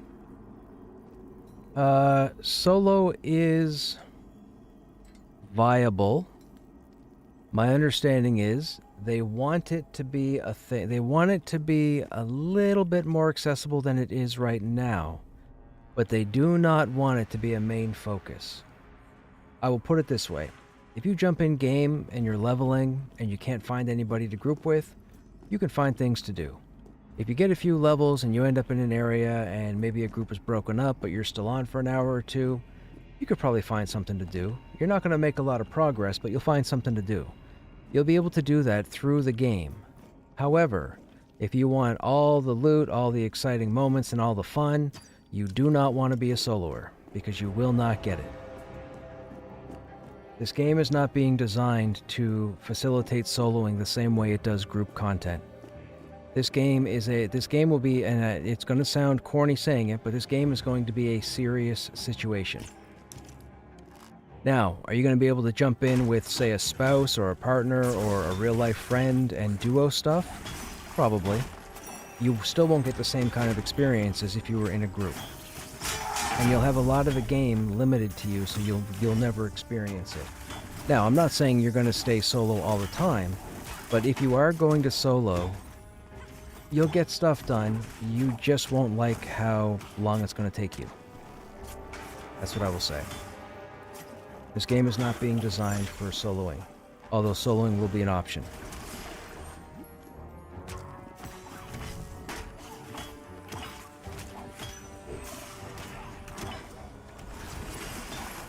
I hope that answered your question. Now, I'm going off of information that I know of today. Oh, was that you or was that me, Finn? Just so I know for future reference, because I tried to interrupt it as well and it was interrupted. Was that you? Did you cast too? That was you? Okay. But yes, if you were looking for a solo experience, this, I would, for right now, this wouldn't be your game. Now, 6 months from now, I could be totally wrong. The game is still being developed, right? We're not on launch. We're not close to a launch. This is still early access, meaning that players have access to the game early. But it's still being worked on. There's still a lot to come. There's a lot to be put in. There's a lot of tweaking. There's a lot of stuffing to be added. There's a lot of new stuff. There's so much stuff they want to have in here that's just not here at the moment. But for right now, if you're a soloer, primarily, I wouldn't recommend it for this game. And they may say different. They may say, oh no, come in and solo and get familiar and so on. Maybe so. But from my experience with myself and talking to other players in this game so far, it's not for soloers primarily. Unless it takes very little to keep your interest. If it takes very, very little to keep your interest, you can spend your time soloing. And you could even provide... Let me say this. If you did decide to pick up the game and solo, say, 60% of the time, if you would solo and then report your experience, that would be fantastic. Because then maybe they would build the solo experience so that when the game launches, it's much more to your liking. But if you jump in and you solo and you stay quiet, you might not like what happens. And then you're going to turn around a year from now and say, man, I wasted my time. This game doesn't have what I wanted. I'm done. And then you quit out because you didn't put in the effort. And I'm not saying that to single you out. That goes to all of us that are playing this game. If you find something in this game that is not to your liking or that is not quite what you expected, say something. Post something. Let them know what your issues are. My understanding is they look at quite a bit of information and they make decisions based on player feedback. You'll hear it 100 times from Joppa. He thanks everybody for giving feedback. They want the feedback.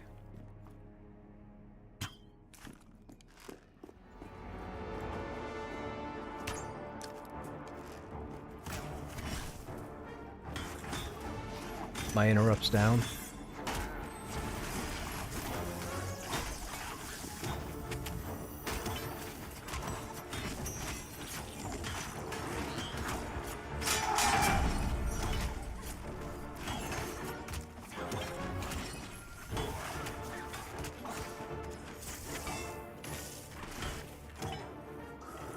You've been solo on your paladin, it's okay so far at level 9. And Magnus, as I mentioned, that may be.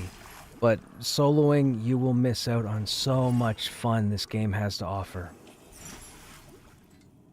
So much fun. What's better, a wizard or a summoner? That's debatable. Do you like pet classes, or do you like doing the DPS yourself? If you like pet classes, Summoner. If you like to do the DPS yourself and feel proud about it, Wizard. Problem solved. There's no oops with the pet.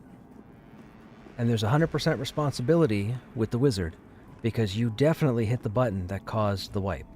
Or you definitely hit the button that killed the mob. Or you definitely hit the button that accidentally teleported you out and left your group behind. Or you accidentally hit the button and teleported everybody in your group but one person who ended up being left behind and ended up dying foolishly. That could happen also. I didn't just make that up, and you guys know exactly what I'm talking about if you know what I'm talking about.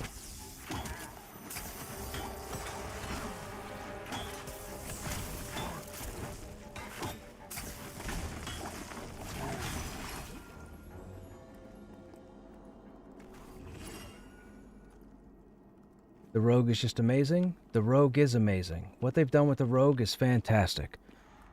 For those who don't know, and for those who want some history, the Rogue in EQ lore is arguably one of the quote-unquote worst classes that people play. Now, hear me out. A lot of people play Rogue. A lot of people play Rogue really well. The Rogue can be fantastic.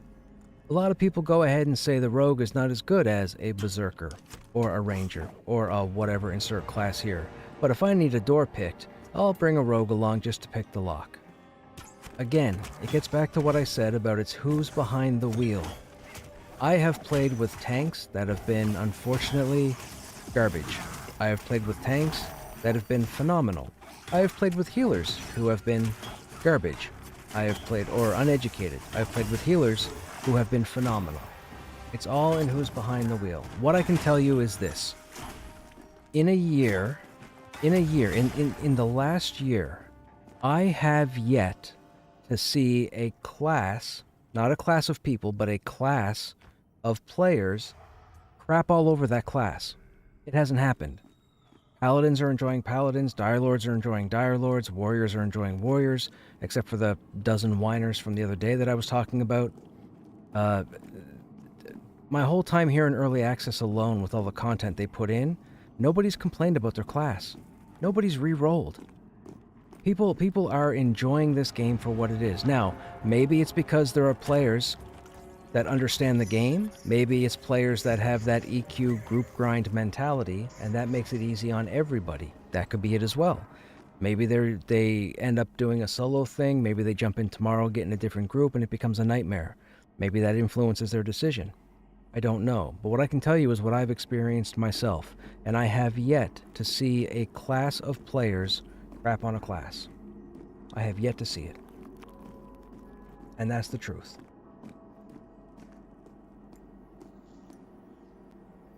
Wizards can also sue us. I don't know about that. I haven't seen that happen. The only time I've seen a wizard die in this game is when the group wiped. I've never seen a wizard kill himself on his own, but that's probably because I was able to hold aggro. What do I like better in my group? So here's what I will say. I have done content with Okay, so I'm going to list group makeups that I've run with. And when I say I've run with, we've done stuff, meaning we've cleared group content, or we've run a dungeon, or we found a camp and sustained for hours. I have grouped with a loadout that consisted of 2 warriors, a shaman, a rogue, an enchanter, and a summoner. I've grouped with a dire lord, a paladin, a warrior, a rogue, an enchanter, and a cleric. I've grouped with a warrior, a necro, a summoner, a rogue, a wizard, and a shaman. And the shaman is only level 11. The shaman's lower than I am. And we're holding this entrance pretty well for level 11 to 14 content. The group makeups in this game have been all viable. A shaman can heal on its own, if it's in the right situation. A cleric can heal on its own, if it's in the right situation. Now, a cleric can't buff like a shaman, and a shaman can't heal like a cleric. So there are trade-offs. But there's no worst group. Now, with that said, I was part of the greatest fight ever to happen in Pantheon 2 nights ago. And again, just like the rest of you in here know, I'm going to say this until I'm dead, because that fight was phenomenal. And the group was warrior, shaman, cleric, necromancer, rogue, enchanter. I think that's what it was. Or myself anyways, for whatever class I didn't mention. And it was like the Avengers. That's all I'm saying. It was like the Avengers. We did a fight that should have wiped us halfway through the fight, and we did half the fight with both the healers, the cleric and the shaman, empty on mana. And I showed everybody in this chat. They all saw the same video that I experienced 2 nights ago. So that was probably... But again, everybody behind the wheel was phenomenal. We had no communication. We had no typing in chat.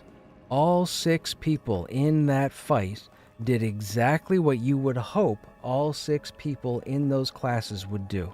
And we pulled it off, and we should have been dead. And that's not an exaggeration. We should have wiped halfway through. There is no viable reason that we should have survived that pull, but we survived. I can't say enough. Like, I get... It's very difficult when you have a bunch of people. So let's talk about streamers. I don't watch streamers. I don't have time. I don't fully know streamers. I get viewers in here and they recommend streamers and talk about streamers. I get it. I don't know anything about them because, again, my real life doesn't permit me the time to do my research that I'd like to do. With that said, with a game like this that involves multiplayer, it's very difficult to watch 6, 7, 8, 9, 10 different individuals get their opinions and have 2 or 3 of them rowing the same boat. It's very, very difficult because experiences can differ in 1,000 different ways. I'm not saying I'm any better than anybody else, and I'm sure there are people out there that have a whole lot more information than I do, so you can only go off of a person's experience. But everything I've told you tonight is 100% researched and fact, and I can tell you that because the VODs are still around to show that it's a thing. I don't blow smoke.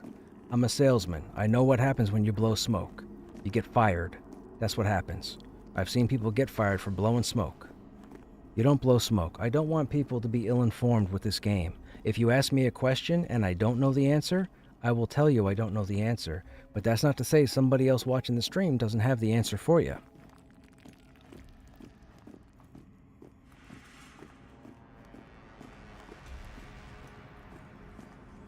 But people playing all the classes have had all the fun.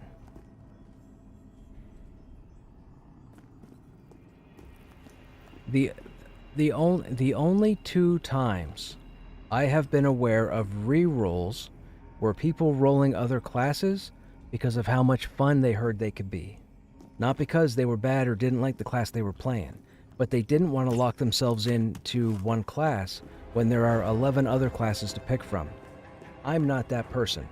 I'm warrior, warrior for life, warrior period, warrior all the time. That's what I will be in this game. I shouldn't say all the time. I might roll another necromancer, but I'm not going to do it for another 6 or 7 months. I will flush this guy out. I will be a steady, sturdy, high-level endgame tank when all things are said and done in this early access. I want all the information. I don't want to know all the secrets, but I want all the information about the warrior because I want to know that when the game launches, I'm going to run in and all my information is going to be right. I just can't tell you guys everything that's in my head because I need you guys to figure stuff out too. I need you guys to wipe. I need you guys to screw up. I need you guys to win. I need you guys to figure stuff out.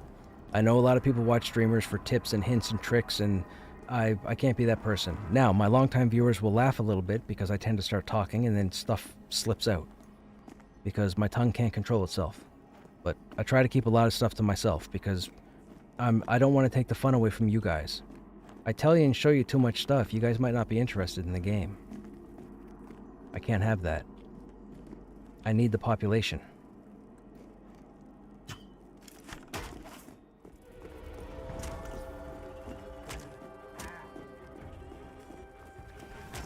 I need the player base. All you competent, stable players with patience, I need you guys in this game. Period. Spiders. Spiders! Perfect.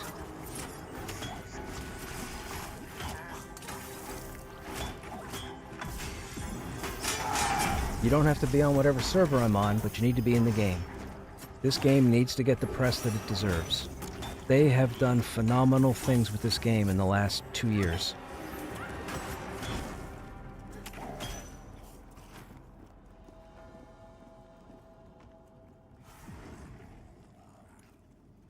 I heard someone say that all tanks don't get a direct taunt. I don't know about a direct taunt. I know the Dire Lord has to utilize a resource to build their taunt, but the Dire Lord has the ability to AoE taunt, which a warrior doesn't have.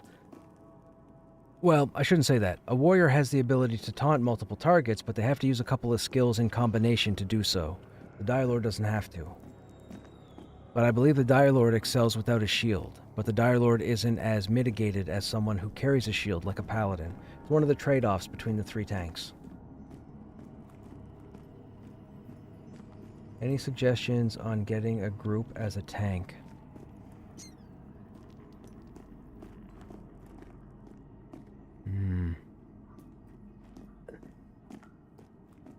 As of today, so they're adding more and more gear to the game as we go. Low level, mid level, etc.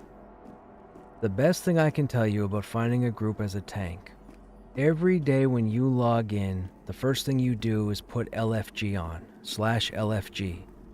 Every time you zone, the first thing you do when you zone over is /LFG.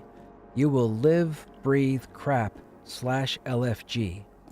First things first, you leave it on, because even though everybody doesn't use the LFG, a lot of people who are competent with this game use LFG to find people all the time, myself included. So LFG you need to throw up every time you zone. Every time. Without fail. Even if you're jumping in just to trade skill for half an hour, if you've got an hour or 2 hours in game, you put that LFG tag on and you get whatever experience you can get. Periodically, you don't want to do it every 30 seconds, but every 5 minutes or so, you want to advertise in chat. Now here's what I would suggest. At level, what level did you say you were? Oh, you didn't say your level. What level are you, Magnus? Oh, no, didn't you say 9? You said 9 Paladin, right? So 9 Paladin, you're going to want to stay in Throne fast, right? You're not really going to want to go to AVP. That would be a waste of your time. There's stuff for you to do there, but you'd want to get the group formed in Throne fast and then go to AVP, not the other way around. With that said, you're going to want to stand at the crossroads. You're not going to want to stay in town. You're going to want to stand at the crossroads, and you're going to want to advertise every 5 or 6 minutes that you're looking for, let's see, level 9.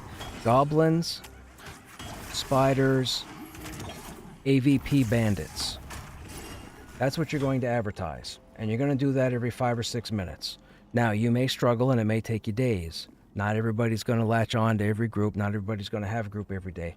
I've gone long periods of time where I couldn't get a group, and it was bad for the stream because people wanted to see content, and all I did was run around town doing trade skilling and yapping and whatnot. So there are times when you won't have a group. Yes, people will say join a guild. I would definitely say join a guild. Find a guild. If you're in a guild, utilize your guild. If the guild is not going to utilize you, find another guild.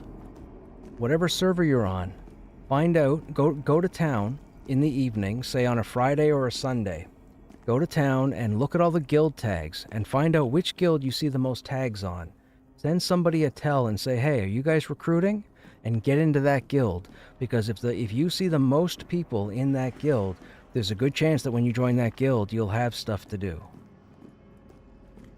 It's my experience right now, and it's very unfortunate, but it's my experience right now that a lot of people in the bigger guilds across all the servers are comfortable because they were here during seasons, and they were here during pre-seasons, so they've built a friend base. For me personally, that's unfortunate. You guys have heard me say a dozen times tonight, I live and thrive in pugs. Now, I love guilds. I am guilded currently, but I love pugs. And the reason I love pugs is because when you get hooked into a guild, you automatically cut off that 16-lane highway. You're now on a 2-lane country road. You're comfortable. You know you have players. If they're not here, if they go on vacation, if they stop playing, if they play once a week, if they change jobs, if they lose their job, there's a lot of things that can happen that can make guildies disappear. However, Pugs are here to stay because there are people everywhere. Everywhere. I'm living proof of it. The last week, I've grouped with 60 people. Well, maybe not 60. 40 anyways.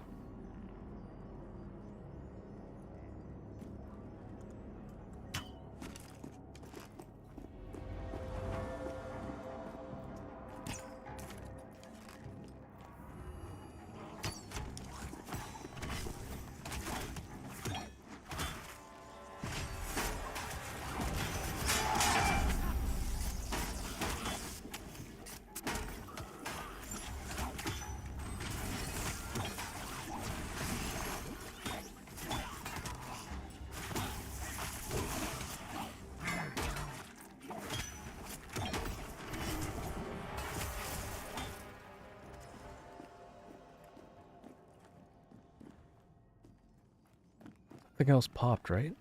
Ah, there you are.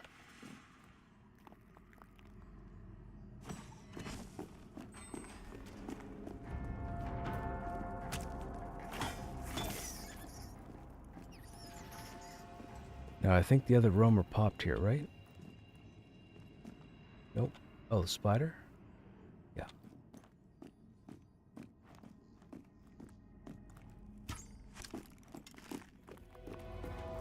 But as far as finding a group as a tank, those are the best suggestions I can give you.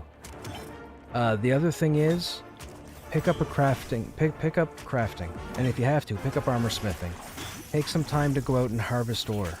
There are more ore nodes in the game now, it's my understanding. They dropped in some more ore nodes because they were too rare to come by. So, pick up armor smithing and craft yourself the starting armor. Or, once you get in a guild, go out and harvest the material, and then ask if your guild has an armor smith, if somebody can make you the armor. Make sure your armor's up to date. You don't have to worry, you can't sit there and go, yeah, but I can't keep my armor up to date if I don't get a group to get the stuff. Yes, you can, because crafted armor is fantastic. I'm still wearing crafted armor. You will wear crafted armor till the end game.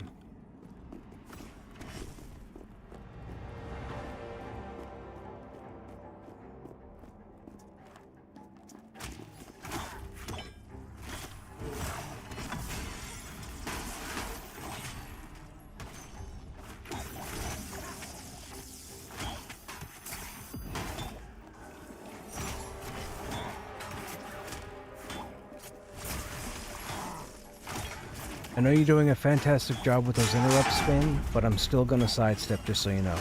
So don't worry about, anything like, hey, don't worry about sidestepping, I got it. I understand, but it's reflex. If I didn't do it, I wouldn't be a good tank.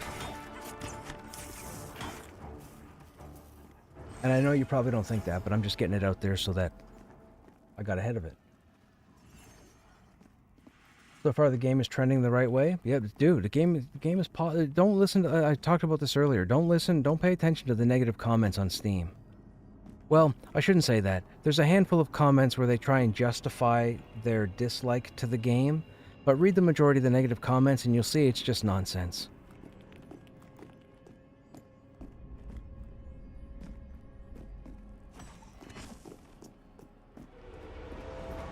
Did I pull an ad? No.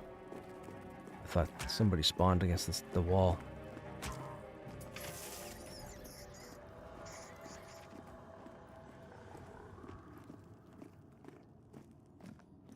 And hey, if my tips work for you, make sure you come back here and let me know. And if they don't work for you, I mean, still feel free to come back and let me know, but it's just going to be unfortunate.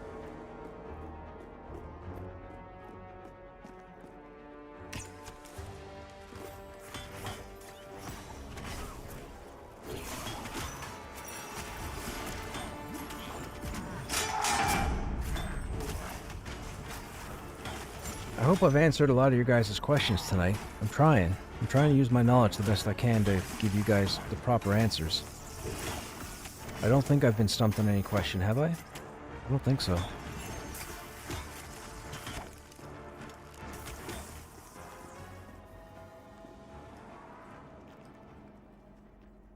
What level are you? I can't tell. We're 13 currently. We're a level 13 warrior. Our XP bar is down here at the bottom, and we're about 43% in right now.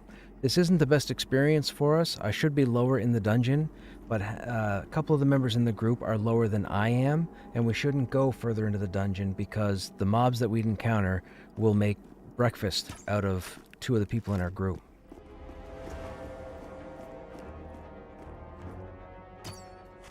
And I can say that, and you might turn around and say, yeah, but you're the tank. If you hold aggro, they'll be fine. Nope, not at all. It's not how it works. The game is not that friendly.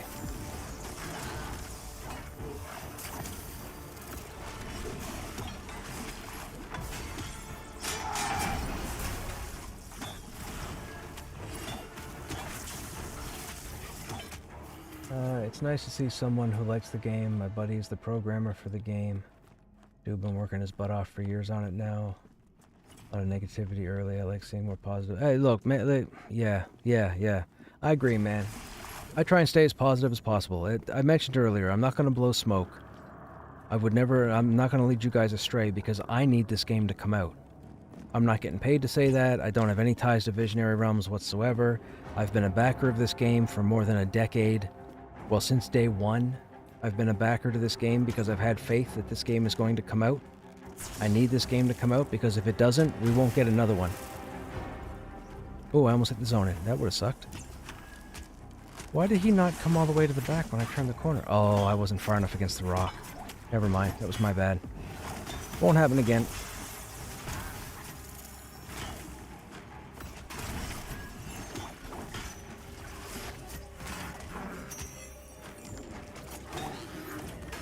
And in case anybody's wondering, or if anybody is thinking about asking, I do have the VODs, of course, but unfortunately I don't have enough time in my life to make individual video content like people do, like on YouTube and whatnot.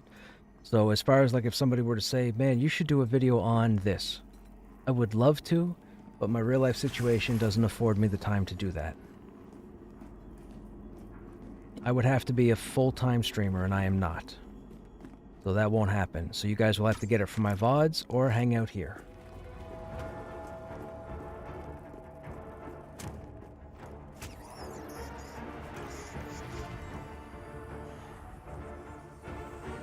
I'm going to sit down for a second because I need to be topped off. Are we in combat? Oh, there's still one here. Why is nobody fighting it? I'm like, why is there combat music? I don't need to tank those. You guys just need to DPS them. They have no hit points. It'll take longer for me to fight them than for you guys to fight them.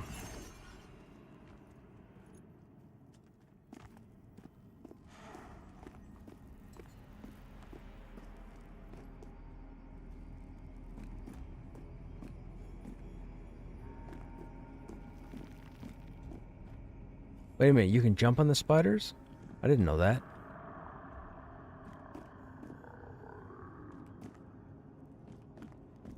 What's down the hallway? Has this respawned? I don't think so. Oh, yep, they have. That's not a Ravager, right? Of course it is. I'm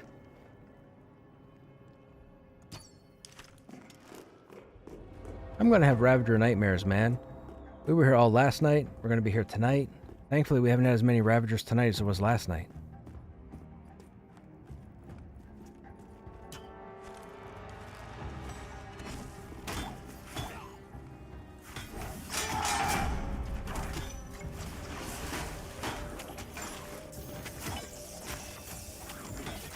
Nice interrupt. Thank you for doing that. That was quick. I only took one shot there.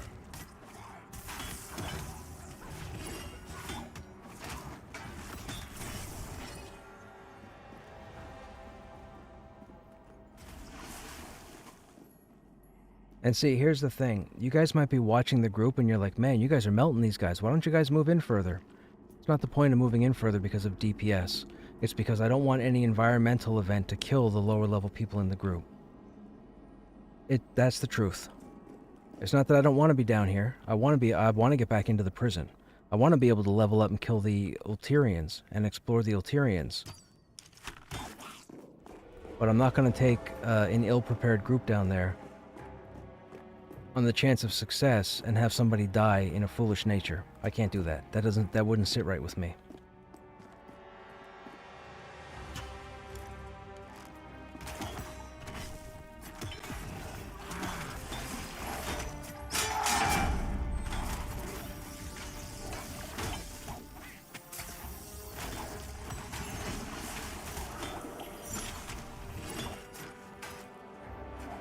Might infused, insight infused, or vitality infused. Chain chest for paladin. Ugh. What's a paladin's main stat? Is it strength wisdom? Might not be strength at all. Is it con wisdom? Armor class. Crowd controllers. I would think con. Maybe not wisdom. That's more so for priests. Physical crit's not a big deal. Dodge is not a big deal. I would say probably constitution and stamina.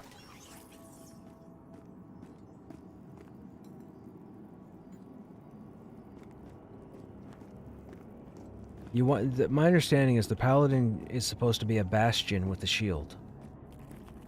So you want to be able to not be CC'd, and you want to be able to take as much damage as possible. That would be more hit points and less CC chance. So I would think constitution and stamina. But strength helps with carry weight, which can be an issue. And of course, you could be a tank and say, well, tanks should have strength anyways. You can believe that, but there's gear out there with stats. We don't know the full... Like right now, I have 11 strength with no shaman buffs. And that's because I'm only hammer shield. I've got 4 or 5 pieces of armor that I'll give stats.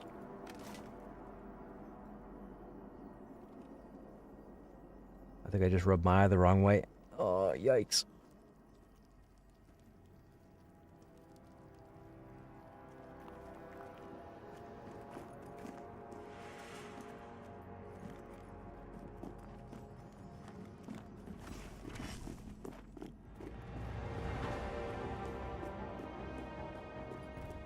Oh, shoot.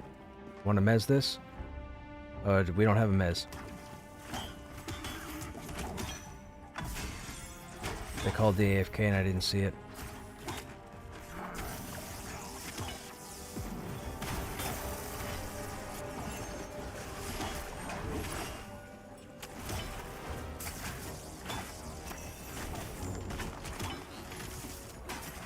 Alright, they called a quick AFK because groupmate wants to mix a drink. And somebody else wants to go get something, I think, so we're just going to chill for a minute. I'm going to try and deal with the eye I just irritated. Man, there's a problem with long eyelashes, man. They tap your eyeball, and then you gotta worry about a nuisance.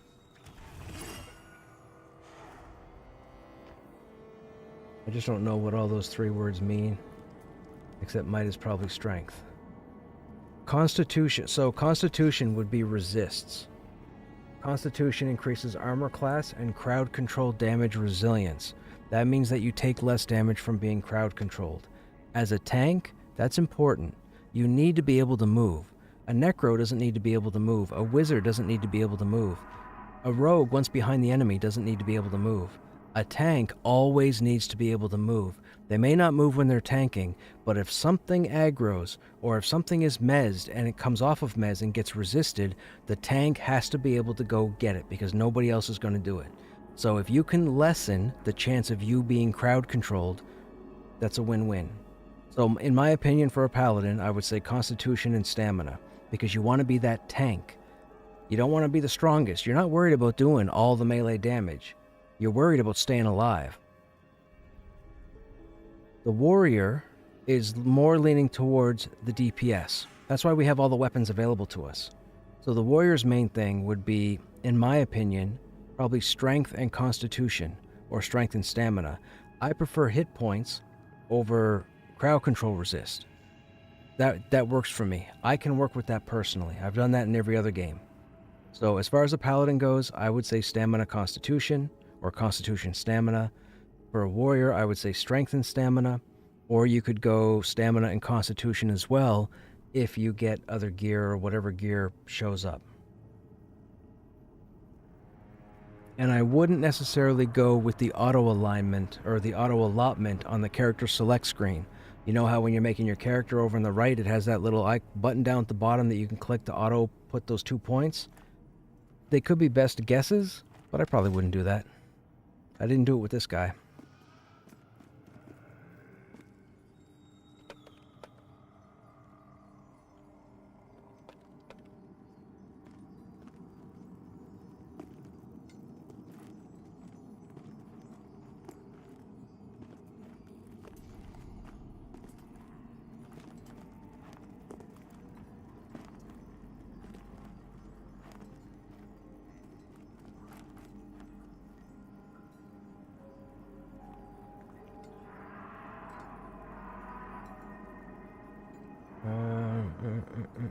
Dialord I know has aggro abilities. Yeah, I hear you. I played a rogue for a bit in EQ. But there were nights I wouldn't get a group because I was a rogue. Yeah, oh yes. Oh yeah, so I'm not sure if I finished that point before I went off on a tangent. Rogues became one of the least used classes over time in EQ. Now, you may have played a rogue, and you may have been at every raid and every group running with your guild or whatnot for 10 years. Okay. But you aren't the other 1,000 people that played rogues and ended up being left behind. Rogues were one of the least used classes 4 years into EQ because people realized that other classes could make up for them. And then rogues ended up stopping playing the rogue to play a new class, or they stopped playing altogether. In this game, the rogue has all sorts of stuff. The rogue can DPS and CC and scout and stealth and all the rogue is going to be the master planner, as in the person who crouches out into the game, crouches out into the hallway, takes an eye, takes a bead, says, okay, we've got a caster here, we've got melee here, we've got a tank type here. If we go ahead and pull the caster, I'm going to have to put a trap down and control that tank, or we'll have to take the tank down first and I'll have to crowd control the caster. Then the rogue will be able to report back to the group, and then the group can make decisions or whatnot, unless the rogue is leading the group, in which case the rogue can plot everything out, put the trap down when able, and then tells the tank what to do. If you watch my earlier VODs from this past week, you'll see that I give instructions. So I'll actually ask for the rogue to put a trap. I have a macro over here called Trap Please. And if we look at it, in group or party, place trap here please. So what I'll do is, I'll look ahead and see what there is, and I'll stand on a certain point, and I'll hit that macro. And every rogue I've grouped with knows to come up, put the trap as close to me as possible, and then they back away. Then I back away, I do the pull, we lock a mob down, we kill whatever didn't get CC'd. It's a whole communication. Social MMORPG. If you are not social, if you do not have the ability or the comfortability to talk to somebody, you will not enjoy this game. That I can tell you for certain.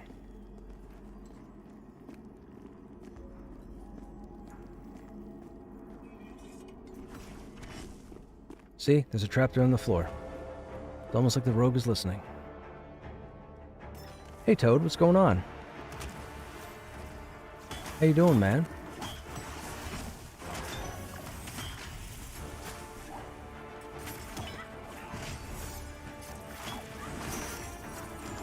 The other thing about tanks, so the Paladin, the Dire Lord, and the Warrior, and I can't speak on other classes, but I know the other classes, some of the other classes have this mechanic as well.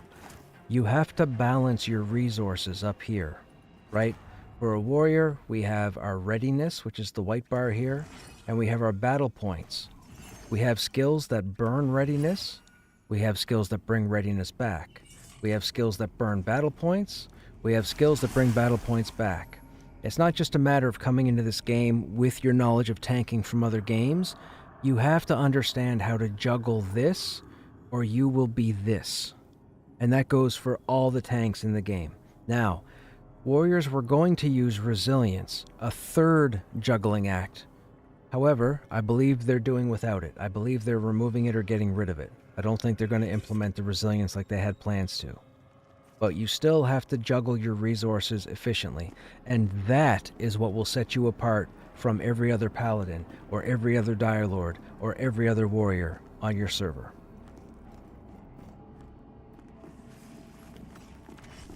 It's funny because I explain this stuff and then I realize where the inspiration comes from. I just got through telling you guys earlier about EQ2, about how even though everybody gets the same skills, the same gear, the same levels, you could have 100 Guardians all play differently. One will shine above the rest and one will be the absolute worst, but it will happen. This game is the same thing, but it's all about your resource management in this game.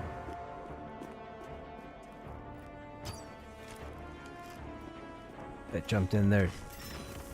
Do you have Pet Taunt on? By chance, are you using your tank pet?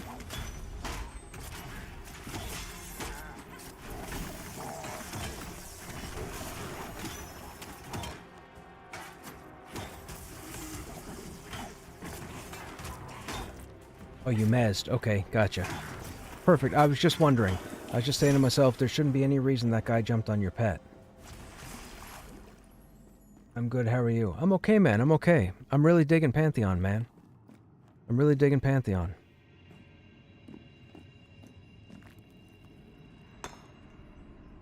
We have our tier 2 harvesting skills, so I don't mind, or harvesting tools, so I don't mind coming out and getting the sort. Every time I come in here, somebody else is out harvesting because I'm too busy pulling. Enough of that nonsense. Ooh, we got the named. This is the named here by the... Oh, I just gave that away. I shouldn't have said that. Ah, you guys will figure it out anyways. This is the named for the entrance. The Thaumaturge.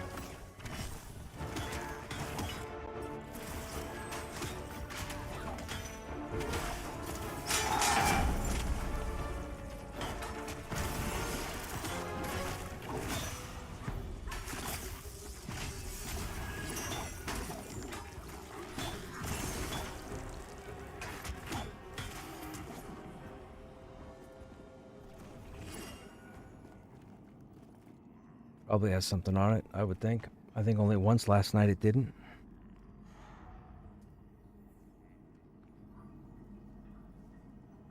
I would be able to tank very well. Might be a server issue or everyone is just in a friend group. Potassium where? In Halnir's Cavern.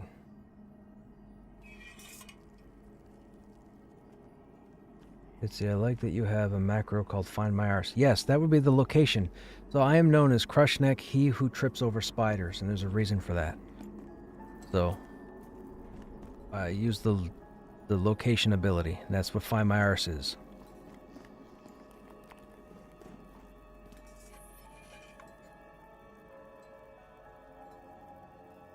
Cloth shoulders dropped. Okay. I want that guy first, right? Yeah.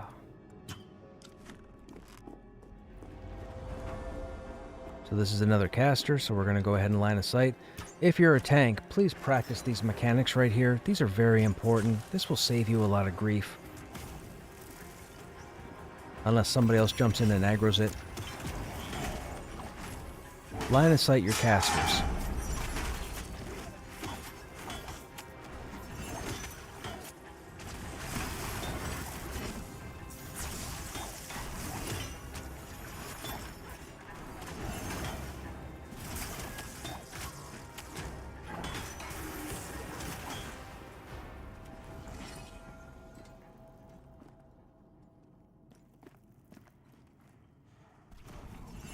Stalker, I'm dotted. I need that to wear off.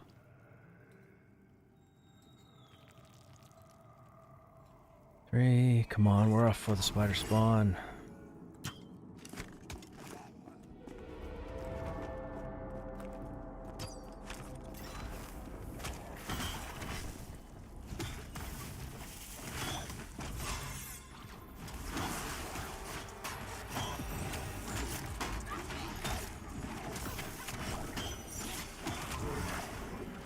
What level can I start doing this dungeon?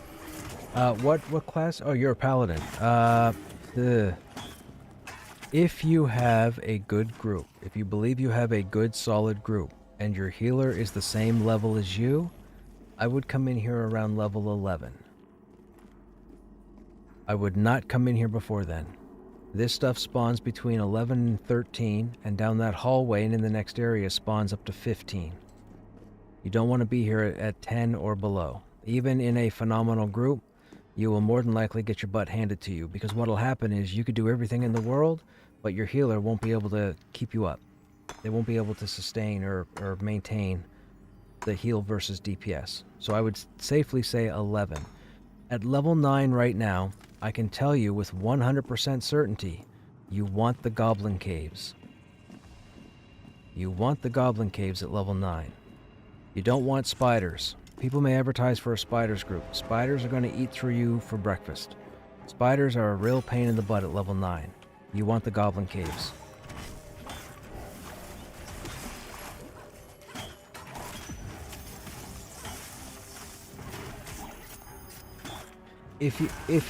Okay, I'll give you another tip that you might actually be able to use now. Now, you're going to want at least one other person with you, and it's either going to be DPS around your level or a healer around your level. If you leave town, stay on the road, and go down past the crossroads. Just across the bridge, about 15 seconds past the bridge, the big bridge, on your right-hand side, you're going to see what looks like a ramp that goes up to the right. If you turn to go up there, you're going to start seeing boars, spiders, and an NPC by the name of Eldarian whatchamacallit.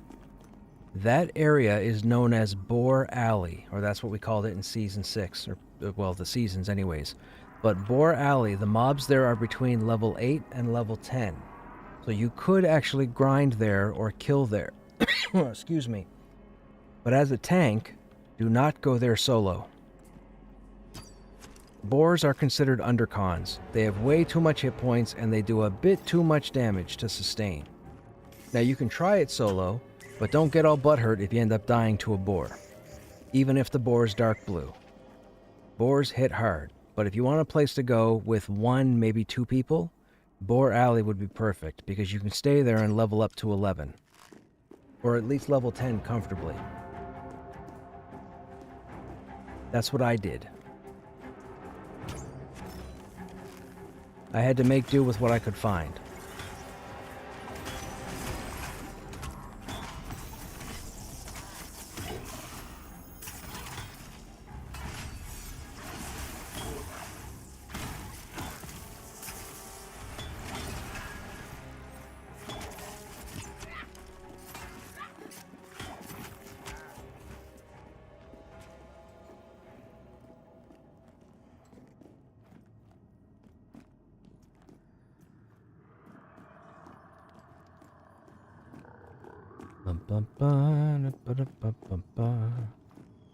The arachnid is up.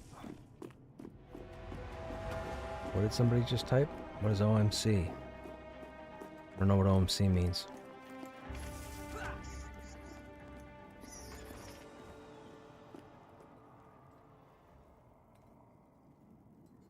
Thanks, that is what I will do, and spam LFG the entire time. Yes, but don't be, like I said, do it every 5 or 6 minutes. Don't do it with quick efficiency because people are going to think you are annoying.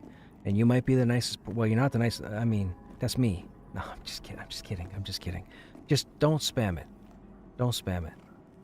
Do it every 5 or 6 minutes. I know it's going to take time, but it will pay off at some point. And who knows, maybe somebody on this stream or somebody who watches this video, you know, maybe they play on your server and maybe they see you advertising and maybe they say, hey, I'll give you a go. Let's go. Let's go do some stuff.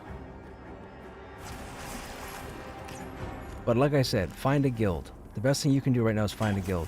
I don't need to find a guild. I didn't focus on finding a guild because as I mentioned earlier, social is what I do.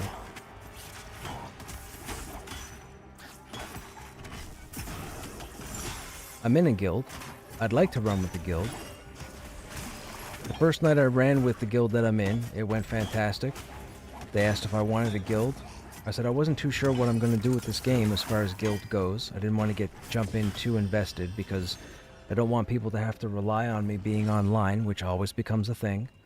That's another reason why I excel at being a pugger, I guess? A pugger? But I pug well. My name should be Krushnek Pugswell. Although it's Krushnek he who trips over spiders. So, oh, stop with the Ravagers. Somebody heard me. Somebody heard me talking about Ravagers. No respawn at the entrance, thank you. This is like the 3rd Ravager in 4 pulls.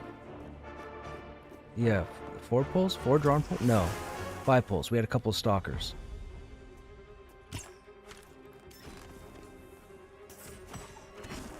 Oh, he's stuck in a trap.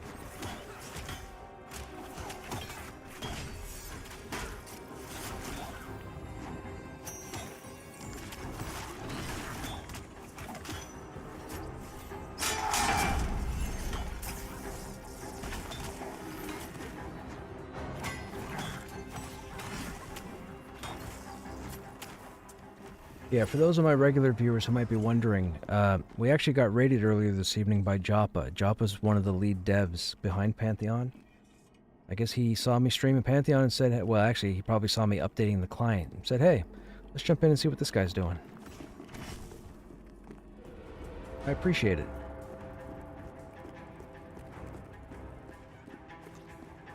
I don't know if he's seen me before. I haven't got a clue. But he picked me out of the crew tonight.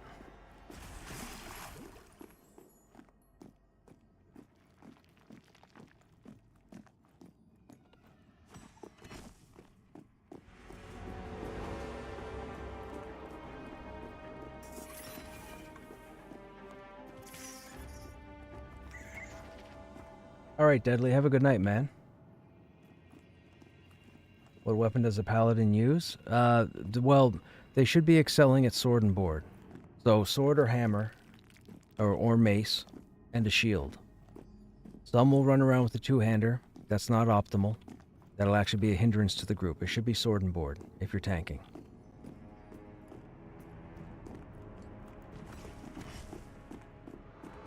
The only one that can efficiently get away with two-handing is a Dire Lord. At least that's my understanding. I don't play a Dire Lord, but that's the information I've gotten from other Dire Lords.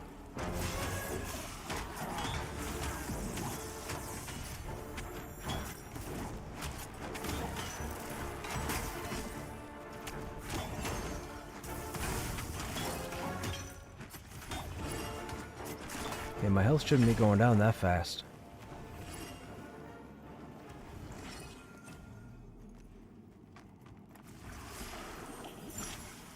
Hey, Silenced. You off work and going to be Pantheoning all weekend?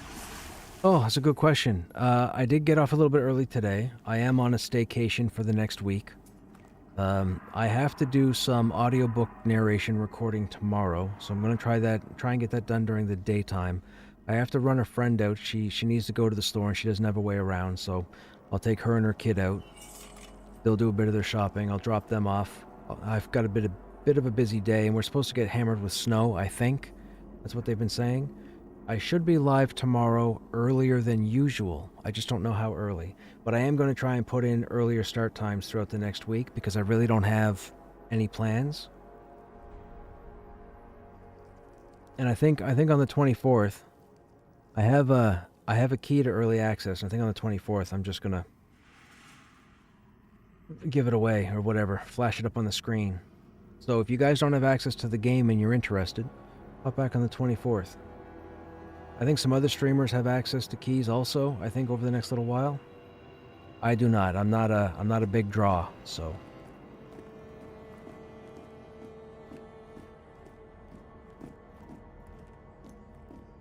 But pay attention because streamers will be giving away keys to this game.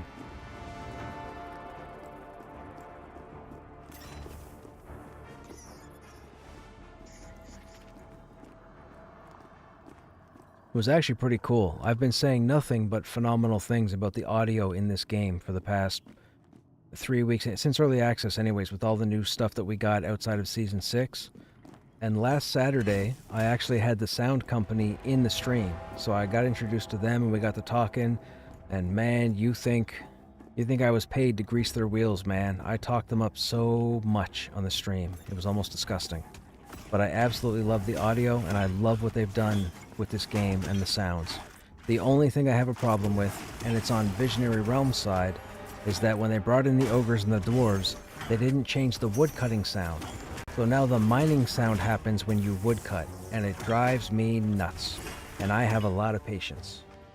But it still drives me nuts that when I cut a tree, it sounds like I'm mining ore, and it's only with the ogre and the dwarf.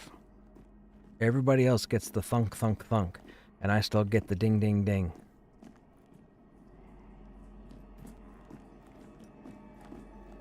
It's a nuisance. Switch it off. Whatever you gotta do. That's empty, right? Now, some of you may wonder, well, why don't you go further in and pull? What's in that next area are 3 little spiders on the stairs that aren't worth much XP. There are creatures down below here, which takes us to the next lower area of this place, but they're not worth pulling because it's too far for my stamina. So by the time I run back to the group, I'll be dead. Which means I won't make it back to the group.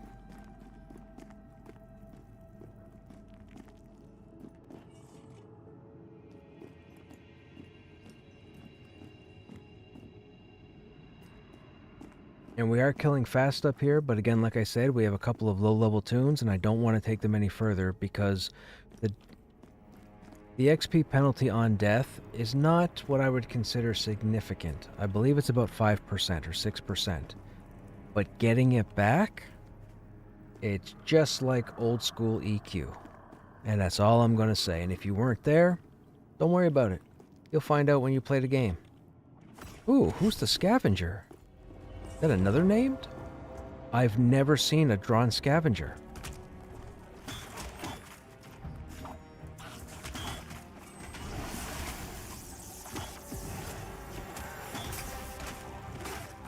Oh wait, this might be the guy that drops the key.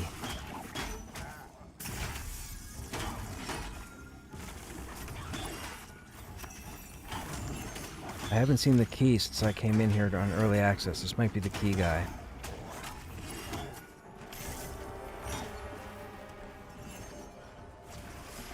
Let's see if someone says key. Someone will probably loot it not knowing what it's for. Key.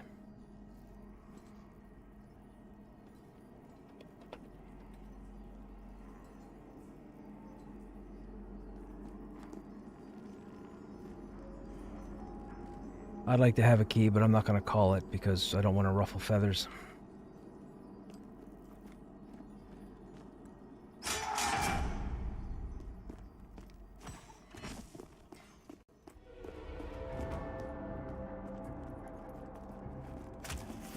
The key is used to unlock a door that you pull from.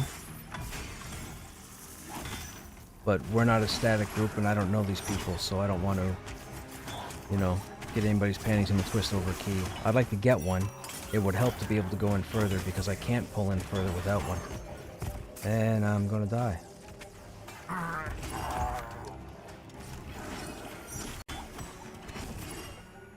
So that's what happens when you're a dummy and stand in the Ravage. Which is exactly what I did. And now I'm dead.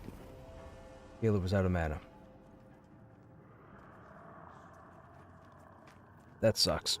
Oh well, it happens. I'm glad it was me. They killed the mob. I'm glad it was me and not anybody else. Regardless.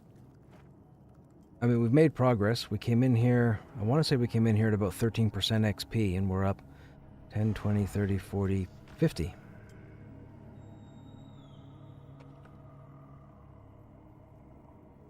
What level am I up to? I'm 13. 13.5.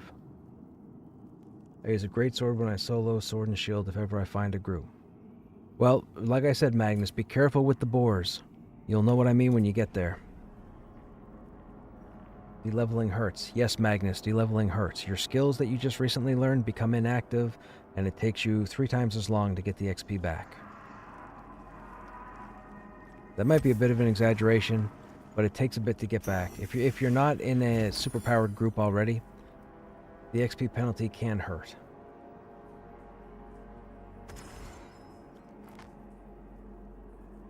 But it's not serious. It's not severe. Unless you get in a bad group all the way around and then all of a sudden you get 2 or 3 deaths under you. Then it could be disheartening. I would ask you to bear with it, and I would ask you to toughen up, pull your bootstraps up or what have you. Be a little lenient, you know? You may watch people stream this game going forward for the next year before release, and it might seem pretty straightforward, and you might get the assumption that, oh, well, if I jump in game, most people seem to know what they're doing, everything will be good. But then you get in a bad group, and all of a sudden you're like, I don't want to group with these people, I want to leave and go find something else. Don't do that. Don't do that. Just straighten your head, and do a bit of thinking, and do a bit of communicating. You don't have to kiss anybody's butt, but do some communicating and work things out. I promise you. The player base has been phenomenal this whole time. Most of the time through Season 6. I only wrote down 5 names all through Season 6 that I will never talk to again if I see their names or never group with or what have you, because they were just really poor players, to be polite. I don't like cursing. I choose not to curse. I try to keep the stream an all ages type event. I whine, which is unfortunate, but, you know, there are people I will not group with if I see their names. And it's just because it's a bad experience for everybody. If it was just me, I wouldn't really care. But then I would have 4 other people to worry about. Because if one of those 4 people decides to leave, that could mess the whole group up for the whole night, or an hour, or 2 hours, or 30 minutes.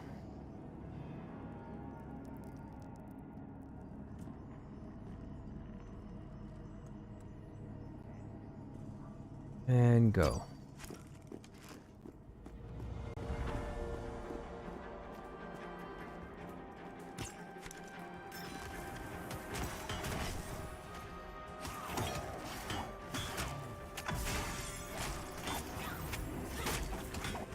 Paid attention that time. What? He was interrupted. Oh my goodness, what is happening?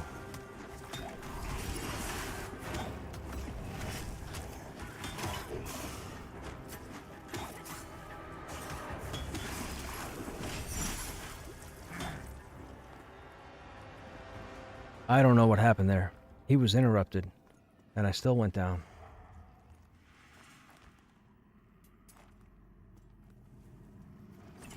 Thankfully, it was just Purple Club. I didn't notice Finn. I don't think I saw a trait. Maybe he had a trait and I didn't notice it. I was watching for the Ravage.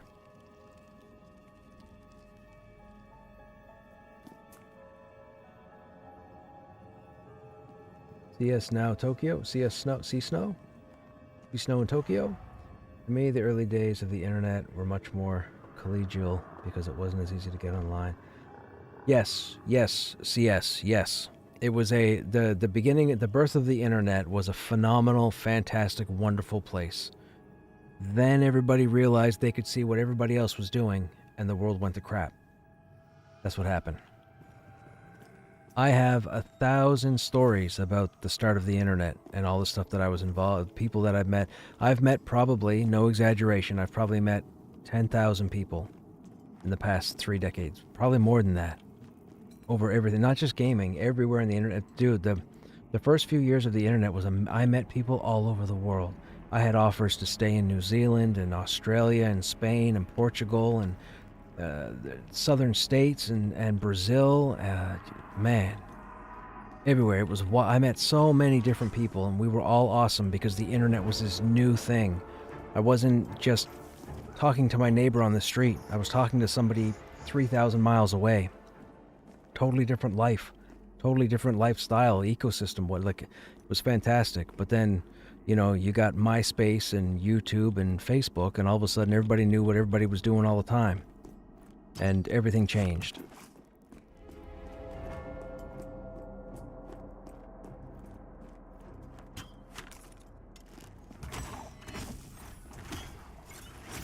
Well, I guess I don't need to turn this guy.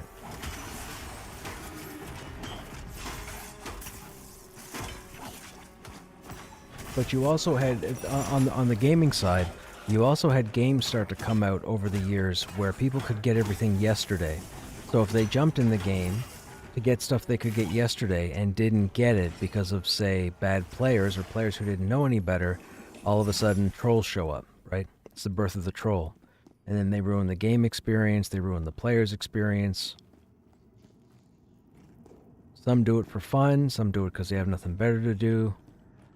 They all do it because they're sensible adults who act like children.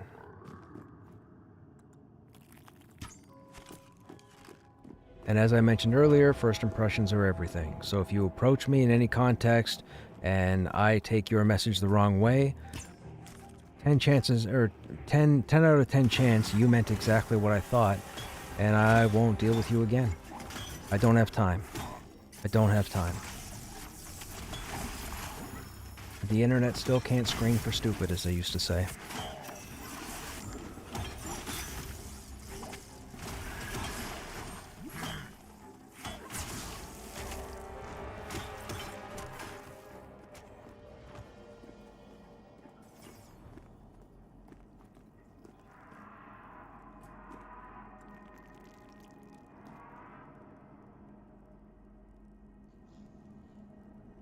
Well, do you know what to do with low-quality wolf skin? Yes, I'll tell you this just because it can be frustrating. All low-quality pelts that you get right now are for Tier 2 armor. It's the version, it's the upgrade to the tattered pelt. It's like the 1.5/2. You will have quests, and you will have items that will require you to have non-tattered pelts. Those would be the low-quality pelts. You've got to use I think it's the tanning station, the giant pelt that's usually in the corner of the building. And you prep them into the pelts that you need for whatever you're crafting. And I believe leather workers use them, so you'd have to be leather working. But hold on to your low-quality pelts. Because if you're not a leather worker yourself, you might have a guildie who's a leather worker, or somebody who becomes a leather worker, or you see a leather worker in chat looking for business. In which case you can say, hey, I have the pelts, can you make this? But yes, low quality pelts are used for tier 1 plus crafting.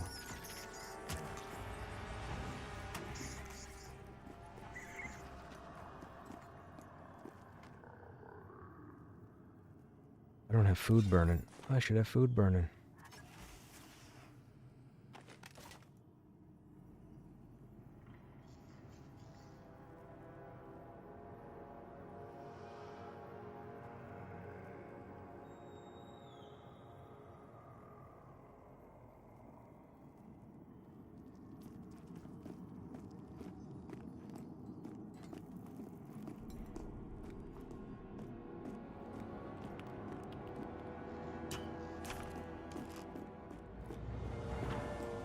UN Leatherwork Armorcraft? Perfect. Fantastic. I believe, and don't quote me on it, but I believe you're going to need the low quality pelts for the tier 2 leather padding. You will need padding for armor at some point.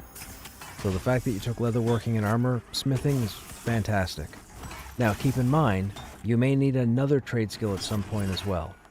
I'm not entirely sure. Like, I took weaponsmithing, but for my secondary, I took alchemy. Because with alchemy, there are certain materials I need that are alchemy-based for weapons, especially when imbuing weapons. However, they now have merchants in the game that sell the stuff, so I'm kind of kicking myself for picking alchemy, because I can't re-choose. Once you've picked your 2 trade skills, those are your trade skills.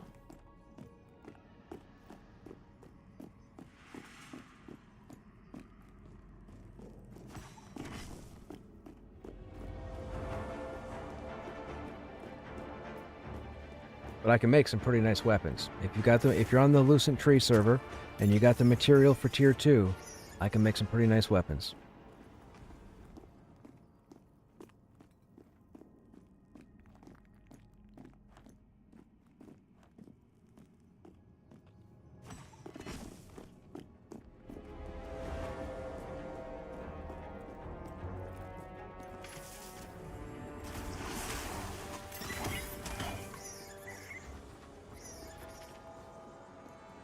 I should probably wait till I'm full.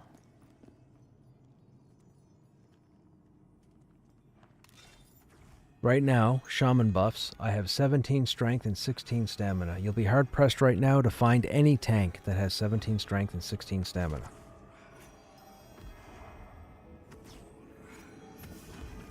And if I dual wield, I have 18 strength. Or possibly even 19 strength. Does my shield give strength? I don't think so. It doesn't. I'd have 19 strength. Almost 20 strength. That's ridiculous at level 13.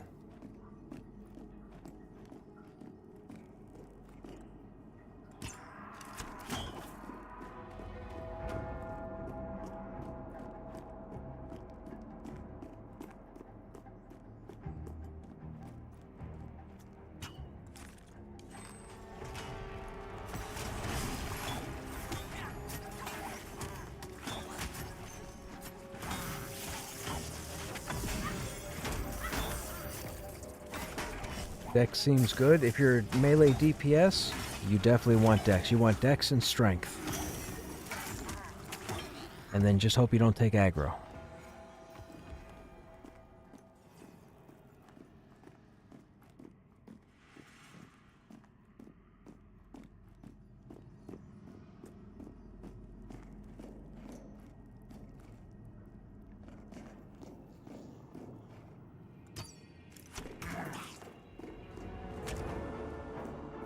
Oh, there's a Ravager. We don't want to pull that as an ad.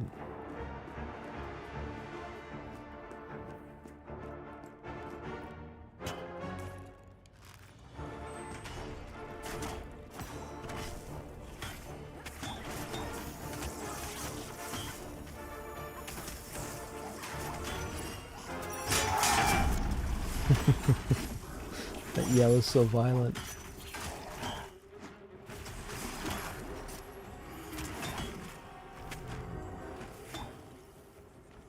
Need to start cooking and brewing. I see your buffs. Yes. Provisioning is fantastic in this game. Highly sought after.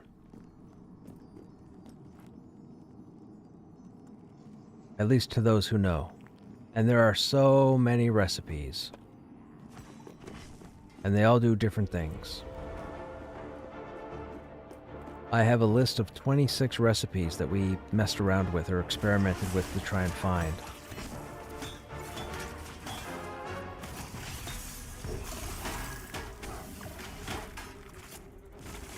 Okay, he's gonna ravage.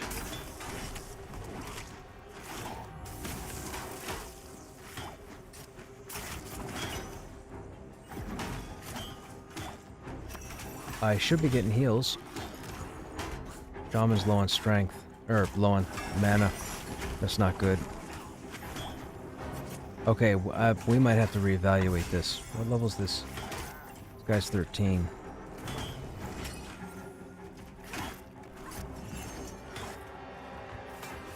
I might have to be more careful with my pulls. We shouldn't get that close.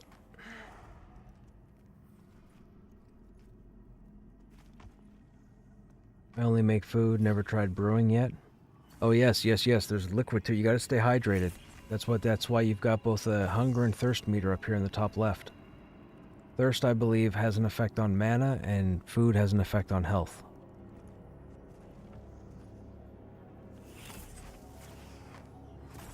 Provisioning does use a token. It is a trade skill unto itself. The skills that you can do without needing without picking a trade skill are the harvesting skills, salvaging, and scavenging.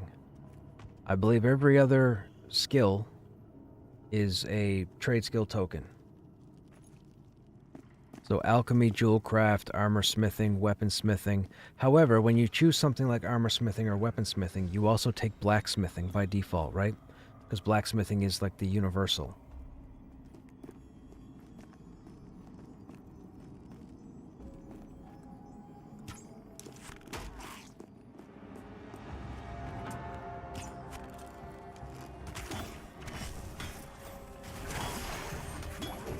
Oh, this guy's iron-willed. He's gonna resist a lot of stuff.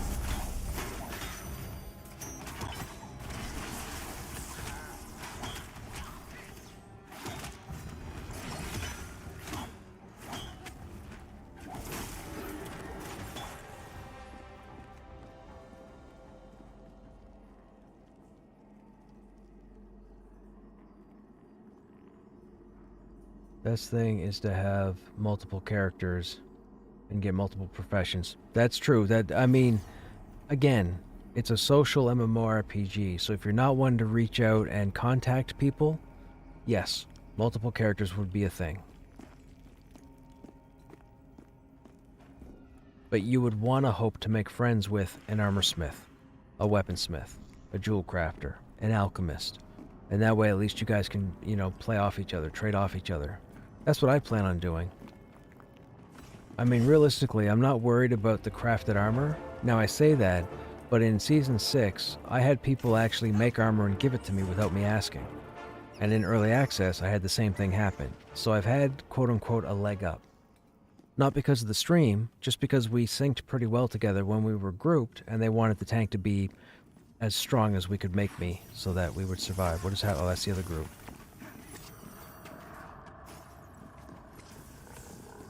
We haven't had any charred husk stuff drop. That sucks.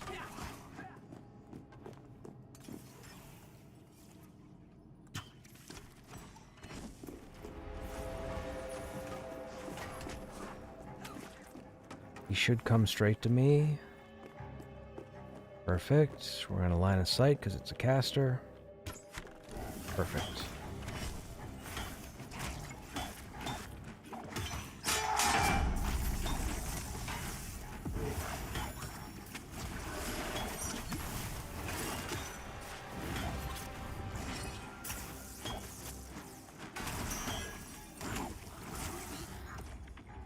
crafted chain looks nice? It does. It looks really nice. What am I wearing now that's crafted? We have the splinted leather, so the tier 1 armor, the legs, no stats, just AC. We have the crafted shoulders, tier 1. And then we have... This was the first tier 1 buffable item, I guess, for 18 hit rating.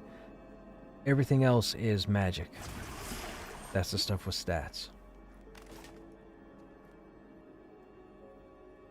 I was in a group using expose and open gap for debuffs, made everything pretty smooth. Why do so many streamers mouse click the action bar rather than using the keybinds? Just old fashioned. It's just the way we do it. At some point I will set it, like I use numbers for these skills. I use this because as a tank I need my mouse to constantly move. I can't be taking my WASD hand and doing shift 1, shift 2, shift 4, alt 1, alt 2, alt 4. I can't wait. I hope they allow us to move these skills and mix them up the way they used to be before Season 6. Because I had a certain rotation that I didn't have to worry about using the mouse at all, but now I have to use the mouse. I don't use the mouse for the main hotbar. I will once I start putting skills in 6, 7, and 8. But for now I use the keyboard for 1 to 5. But I use the mouse for the alt and the shift, or the technique and the whatever it's called, auxiliary or utility bar.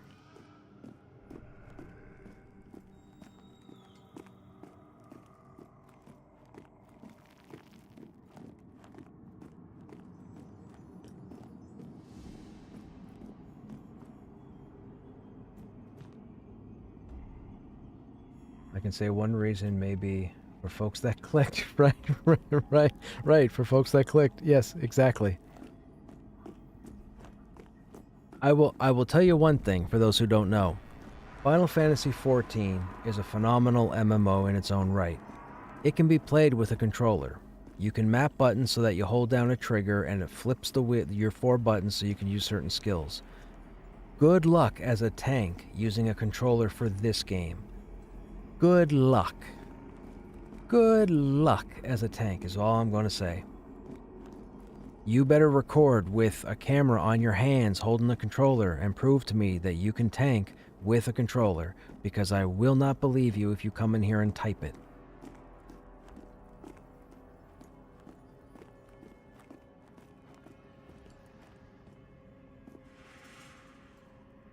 Okay, we have a person leaving, or I think we might have 2 people leaving. I'm guessing we're going to be refilling.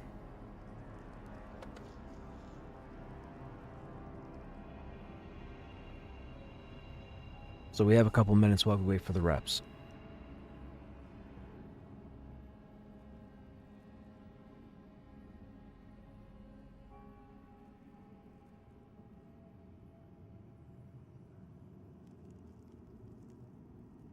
Most old timers don't do that. Most old timers don't do what? Sorry. The controller thing or the mouse click?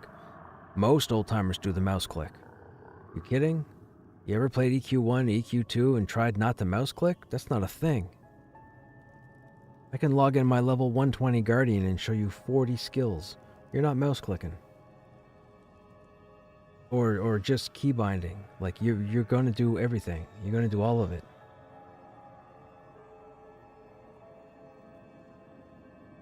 So the actions can't be remapped? I don't know. Let's see.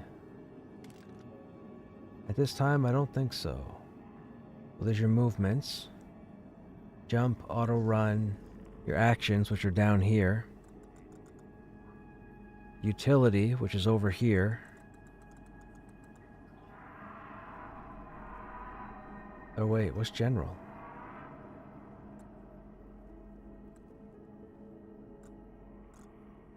That's technique. This is your technique bar. What is general? I guess they call them something different in the game? Yeah, they do. They don't call it technique. So that must be action, that must be utility, and this must be general. So they can all be remapped if need be. Consider can be remapped, rest can be remapped. Auto attack is a little awkward. I typically like to have my auto attack up front. But it's okay. The way they work it with range, it's fine, because I pull with range 98% of the time.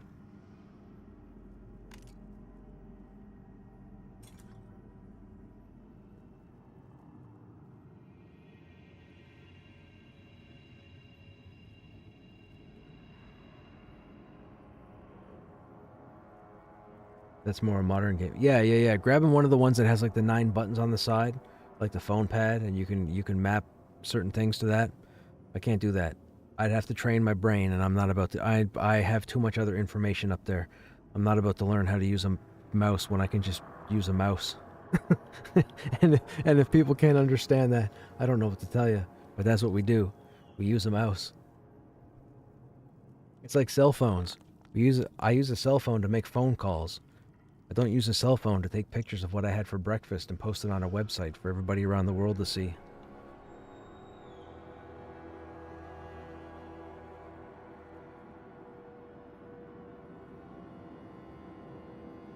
Uh-oh, I changed my font size. My chat window's telling me my font size is now 14. I didn't even realize I changed it. Whoops.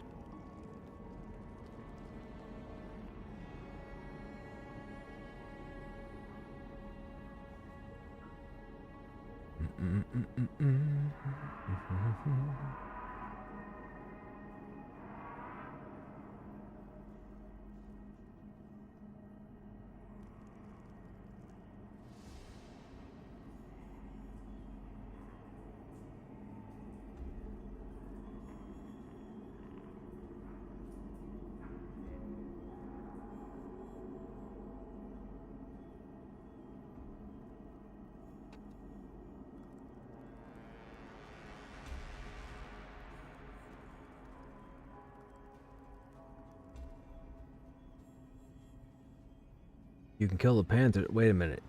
You can solo the Panthers in AVP at level 9? I mean, if you can solo the Panthers in AVP at level 9, have at it. Solo the Panthers. That'll be great XP. Just stay away from Bolt. Don't let Bolt shake your hand.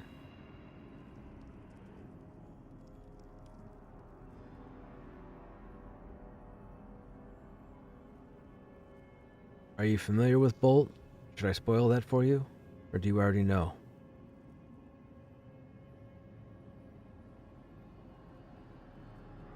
You want me to spoil it? Nah, I won't spoil it for you. We'll see. We'll see if you and Bolt get to shake hands. You can let me know.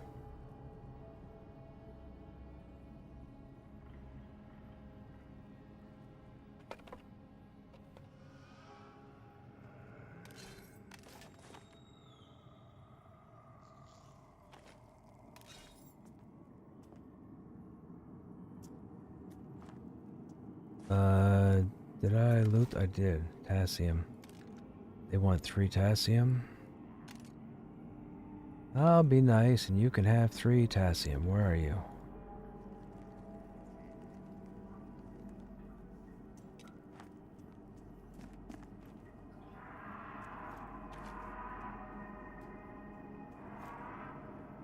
I don't mind doing that.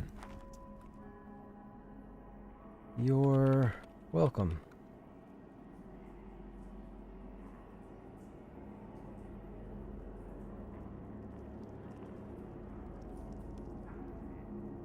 After you turn in the gems, the next quest requires tasks. Oh, gotcha. I don't think we're there yet. I need to make skinning knives. I should have done that when I was in town. Alchemy. Alchemy's a nuisance. We have to turn in... Oh, we don't have the gemstones for this one yet. We don't have low-quality wolf pelts. We need 1 more mushroom. We have no ash. I said ash. We need 4 snake scales. I don't know what frost crystals are. He describes that we have to come here for frost crystals, but I haven't seen anything that indicates frost crystals. Is this not the right cave?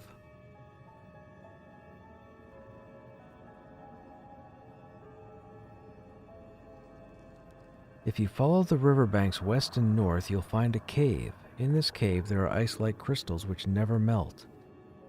Some of those should be sufficient. I haven't seen ice crystals in here.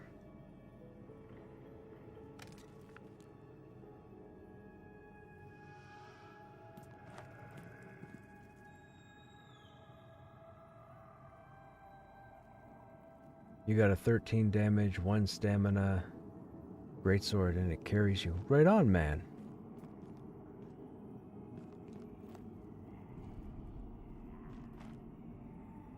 You should go to the Goblin Caves and see if you can get yourself an oiled great mace.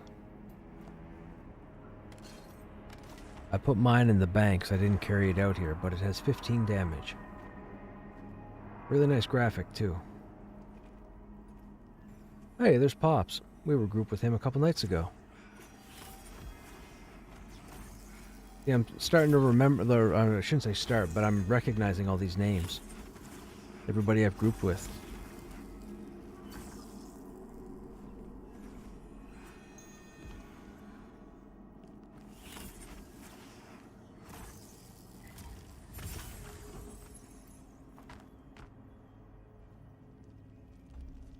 Well, I mean, we've made it, what, 55%? I'd say about 55% in.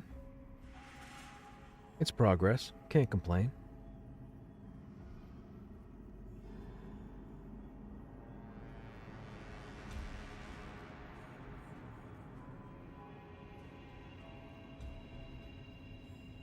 Are you guys enjoying the stream? If you don't mind me asking, you guys have any critique? Any criticism? Any constructive criticism? Is there an in-game map? There is not, Toad. The initial plan was not to have a map, and people were going to have to memorize waypoints and points of interest.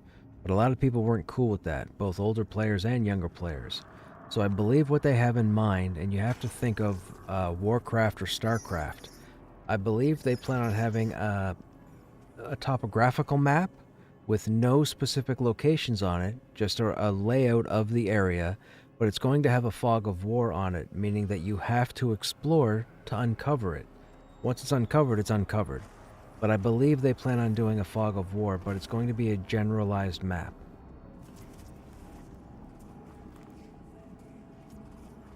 I'll be honest, I wish they didn't do that, and I know that's going to get me a lot of grief from people, but the whole point of this game is it's to do the work. This game is about doing the work. If you want to play this game, it's because you want to do the work. Not because you want to hang out with friends. It took me a month, but I know almost every location in Thronefast now. I can get anywhere I need to go in Thronefast. Even at night, I can see something in the distance, if possible, and know exactly where I am and where I need to go. And it took a month to understand. Now, AVP... I know where the town is, and I know where this dungeon is, and that's it. And AVP is a fairly large zone. He did mention as well to maybe allow users to mark the maps with their own points of interest. Ah, that's gonna make the game easy.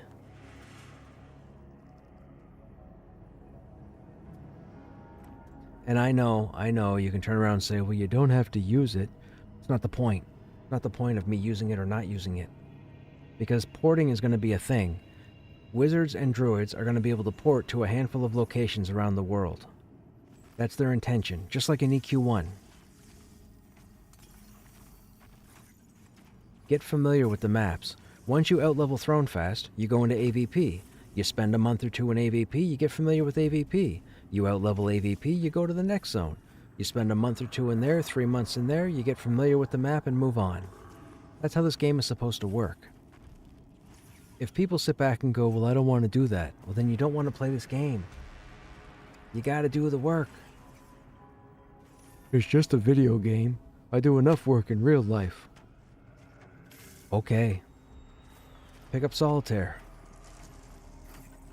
Pick up Bejeweled. Go offline and play checkers. That's straightforward. Don't do chess, though. It's too much work. Too much work. Most people would just download a player-made map like the old EQ, and that could be as well. But at least it wouldn't be in-game.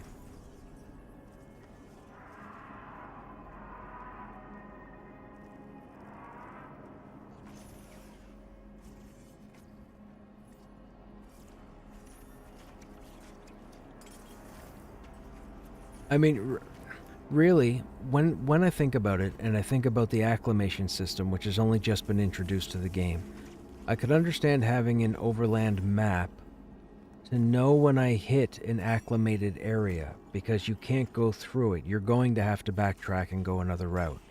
So I get that. But outside of that, figure stuff out. That's all.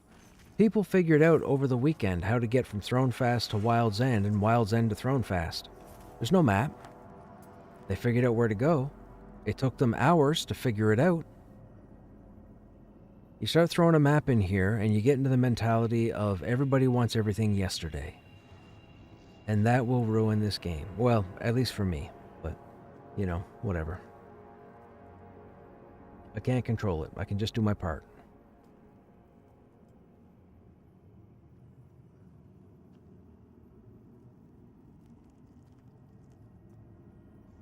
I mean, think about it. If you use your brain to memorize locations as opposed to looking at a map, think of how much healthier you're going to be as you get older.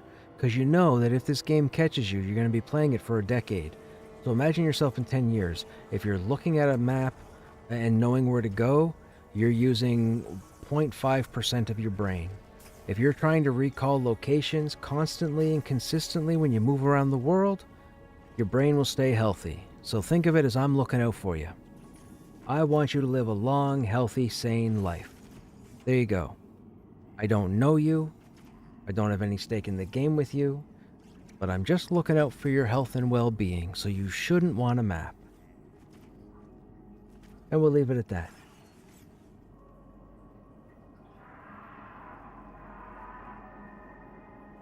If you want a map, then you're looking to have your brain rot, and I can't help you with that because I don't know why you would want to do that. I have to put up with that with people around me. They get focused on their cell phones and their laptops and their Facebooks, and then they start playing these games, and these games take no intelligence whatsoever because they click a button or click on an imaginary bandit arm and they play the slot machines, and they don't think and figure stuff out. And unfortunately, it makes them slower. I see it. I see it physically. I've seen it with people over the years, dealing with as many people as I have. So, say no to maps.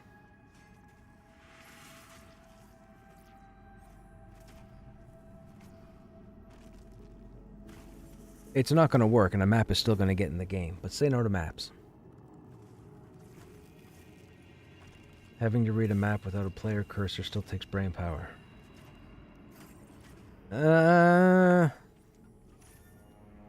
Once you have a compass direction, I would argue that point, Magnus.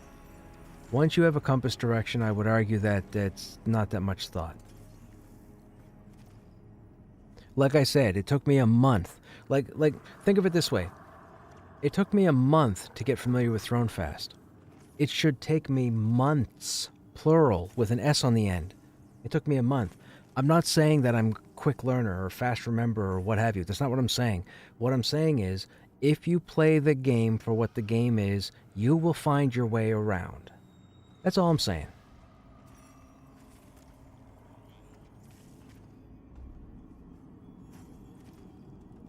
I was on the I need map train, but now I've played for a bit. I'm learning which way to go and what's safe and what's not.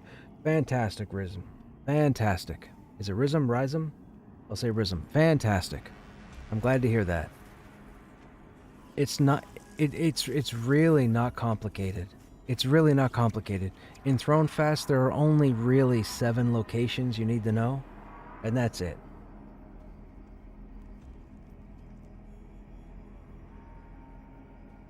And here's the thing about this whole map conversation. This game is built vertically. If you can't figure out where you are, climb something and look around. And if you still don't know where you are, climb higher and look around. You will see half a zone at a time and know where everything is and what direction you have to go in. And you didn't need a map. You just needed to play the game the way it's being designed. Nobody uses the verticality. This game is built on climbing. You will find a dozen different locations by climbing. Just by climbing. Just by going out in Thronefast, looking at a mountain, trying to climb it, realizing you don't have enough stamina to climb all the way to the top. So you look over in the distance, and all of a sudden you see a section of wall that's half the height. I'll go over and try that. You take time to go over and try that. It might take you minutes, might take you a half hour. You get over there, you climb, you get to the first part. You're like, oh, I made it. What's up here? Then you look around and say, oh, if I go over here, I can climb here. Oh, that looks like a ledge. Maybe I can grab hold of that ledge. Oh, look at that. I can grab hold of that ledge. Okay, I can pull up. Oh, I'm waiting. Oh, I can't go here. Maybe I can try here. Oh, I fell down. Okay, so I can't get up here. Let's go to a different location. Play the game. Play the game. The way it's designed. Play the game. Don't make the map your crutch. Play the game.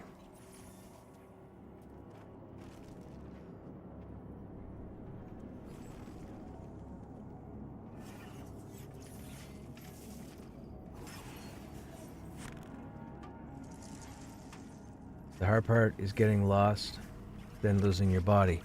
Play the game. That's part of the game. That's part of the game. If you do not want that to happen, do not play the game. Season 6. I lost 3 corpses. A few of you were here for that. And it took me 2 days to find them. And I only found 2 of them. And then a week and a half later, or a week later, I got a res request for a body I didn't know I lost. Play the game.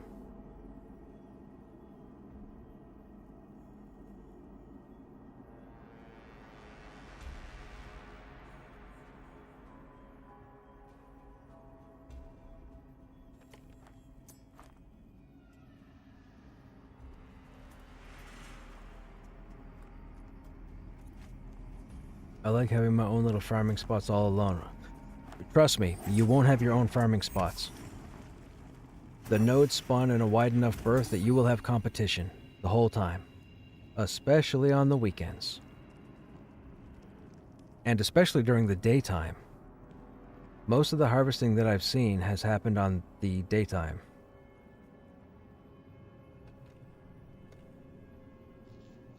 There's Legend. Legend was actually with us in that video that I showed you guys at the start of the stream. Legend was the ranger that was there.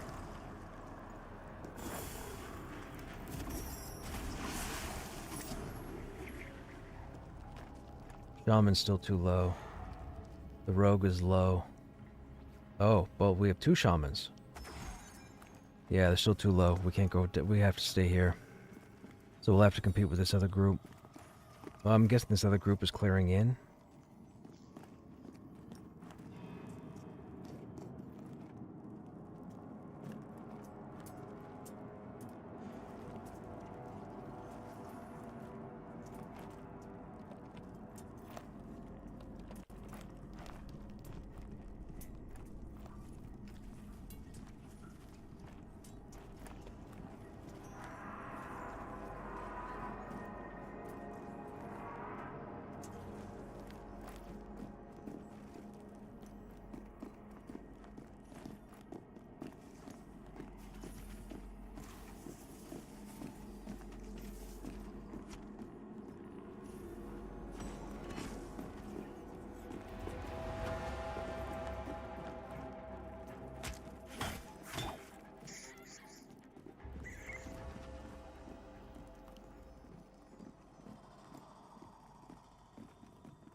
Kabbalists.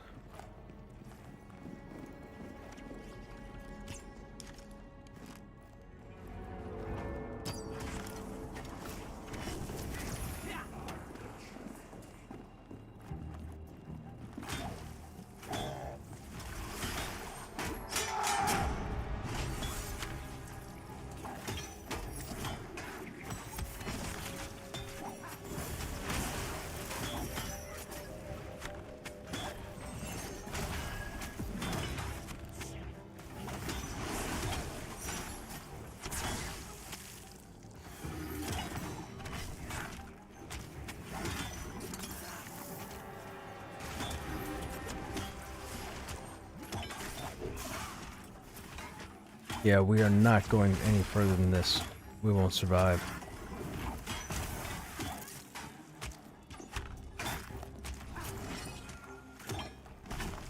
We'll have to wait for respawns.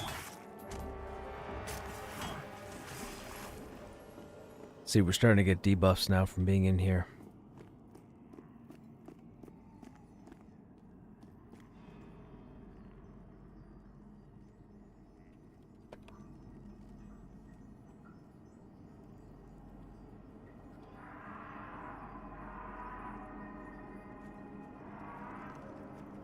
Going to be annoying and say, I want on-screen quest object. You want on-screen quest objectives as well? Dude, nothing wrong with the journal, man. Scroll till you find the question where. I mean, the game doesn't tell you where to go. Like they only give you generic hints.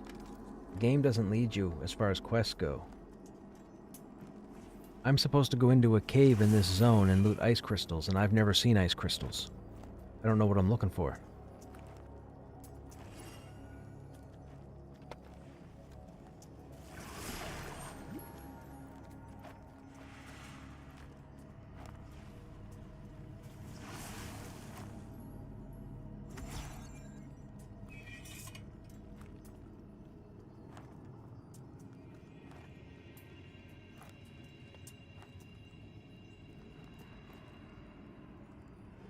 The ambient sound of the thunderstorm in game is, dude, when you're outside and then you go inside a building and it hits the roof, dude, the sound is fantastic. Just bring the journal up and make it transparent. There you go. Problem solved. I don't have any interest because I've only done a handful of the quests and then I just went out and adventured. I'm not really a quester.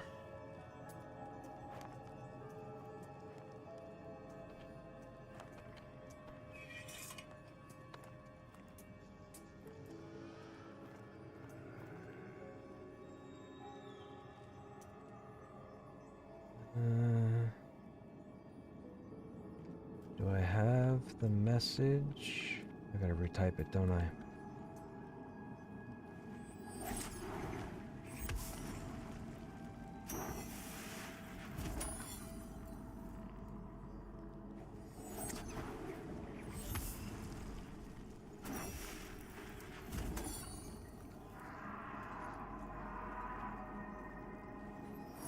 Didn't know you could do that, but figured it out.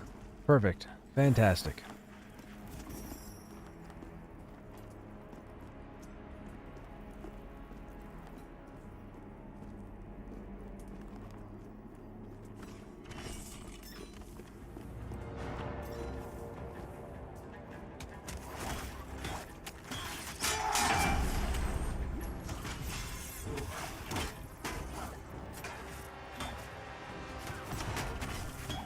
He's gonna ravage.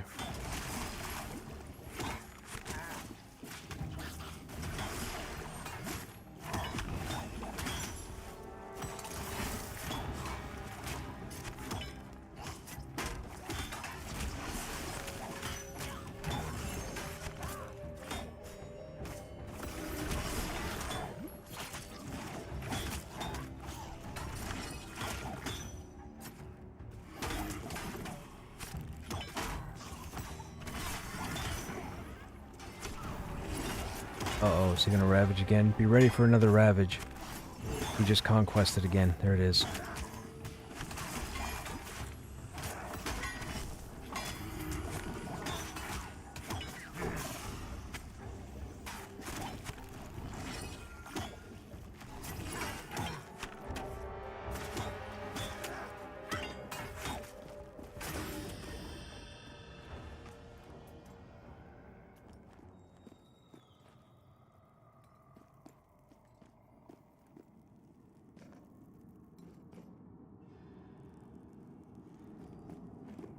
You got a minute.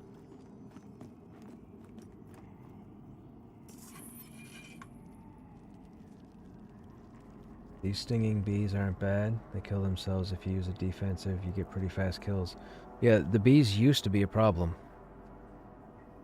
Bees were a huge problem, especially the red. What are they called? The red stingers? The red stinger wasps? I can't remember. The red ones anyways were a pain. The red ones used to kill everybody. The red wasps were annoying. So annoying.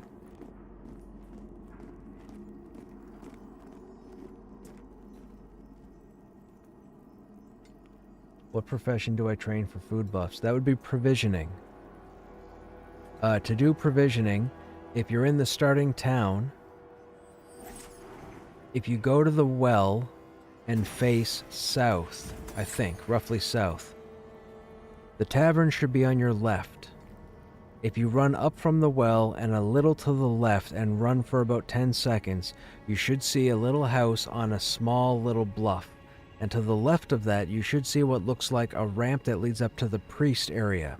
If you go into that little house, you'll see an oven against the back wall, and there's an NPC in there that you talk to, and she'll take one of your tokens to turn you into a provisioner. What does alchemy do? Alchemy is potions and solvents. So heal potions, mana potions, stuff for crafting, stuff for buffs, stuff for curing, stuff for resists, all sorts of stuff. Now keep in mind, you're given 2 trade skill tokens. Once you've used them, you cannot pick again unless you roll a new character.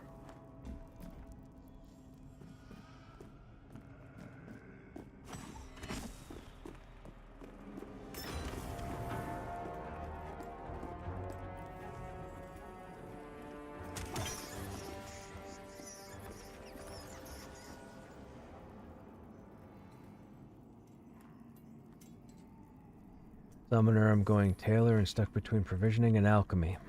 It's a good call. Or good question. As a summoner, I don't know how much use you would have for alchemy. So between provisioning and alchemy, I would probably lean towards provisioning. Then you can craft stuff that's based around mages. Mana, spell crit, that sort of thing. Intelligence.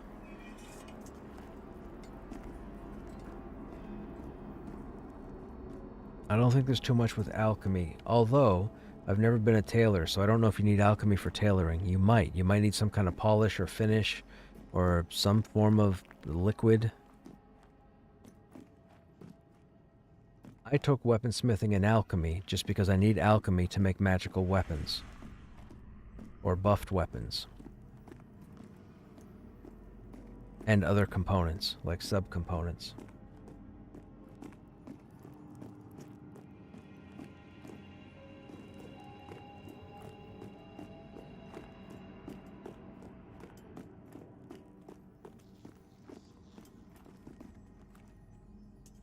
It's okay, man. We still have 1 shaman.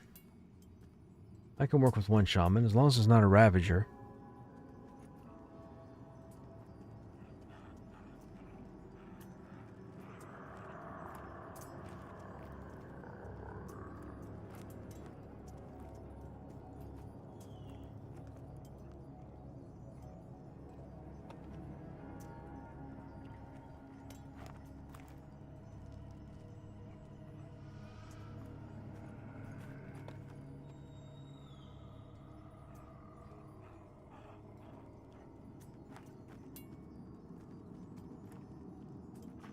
Is that a low-level tune trying to move through here?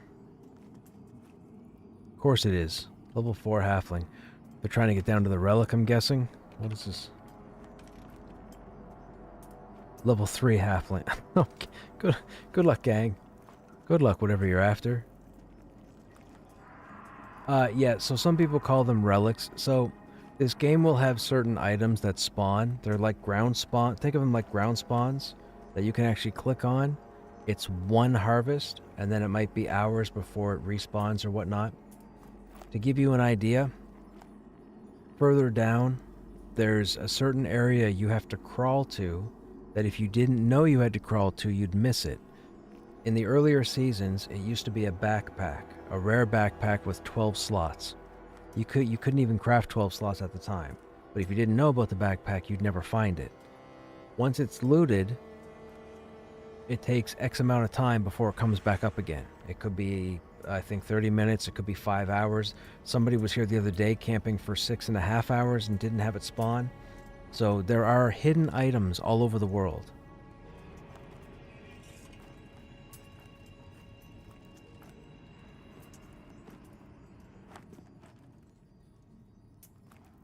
I know of 2 of them in here, and I'm going to do my best to not talk about them. Because I don't want to give it away. Not for my benefit, but you guys need to figure stuff out. Play the game. PTG. I'm rebranding the stream. It's going to be called Play the Game.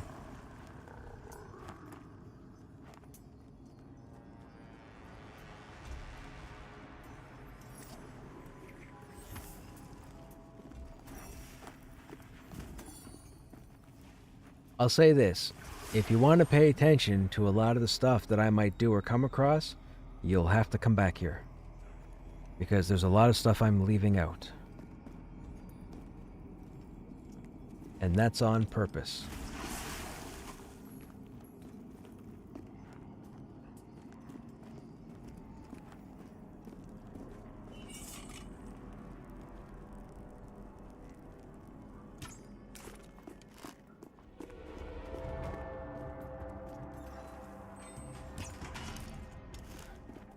Stop taking aggro from me.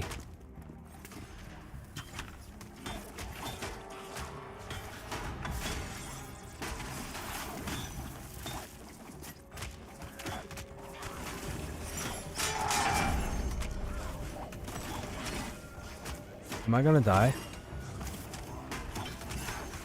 Okay, we have two priests in the group.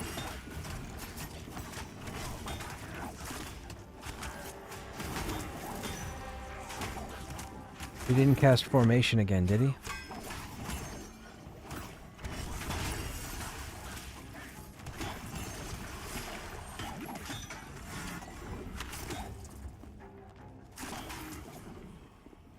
That scared me, not gonna lie. That shouldn't have happened. And rogues just try to I'm assuming these guys are just trying to get low-level tunes by to get the items. They'll use their stealth to defeat most mobs until they put in some sort of... I think they want to work on smell and noise. I think they're working on smell and noise for detection, for stealthing. They want the enemies to be able to have different levels of senses when it comes to detecting stealthed individuals.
Oh, sorry, another group moving through. High level group moving through. They didn't aggro any of those.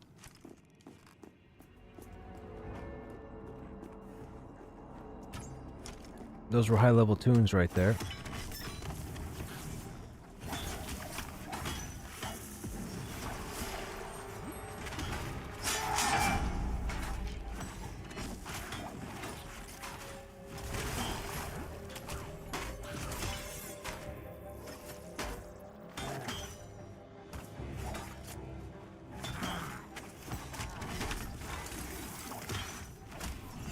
So again, I will say this to those that are here. I have an early access key that I'm going to be giving away on Christmas Eve. Just because I'm going to be chilling here in the evening, so if you're around and you got nothing going on, you want to pop by all means. I do believe there are some other streamers that have keys for this weekend. So if you don't happen to get a key from them, like I said, you might have a chance here. Enough deep.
Ravage incoming.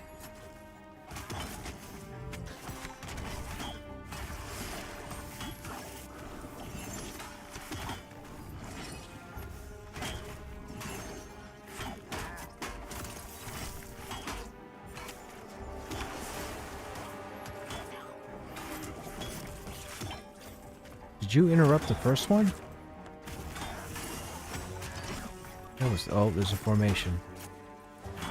Oh, he's running. Perfect.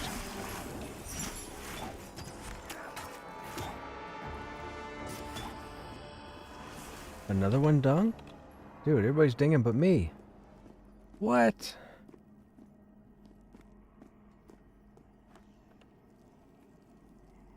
There's Ziff. Ziff was the cleric that was with us in the video.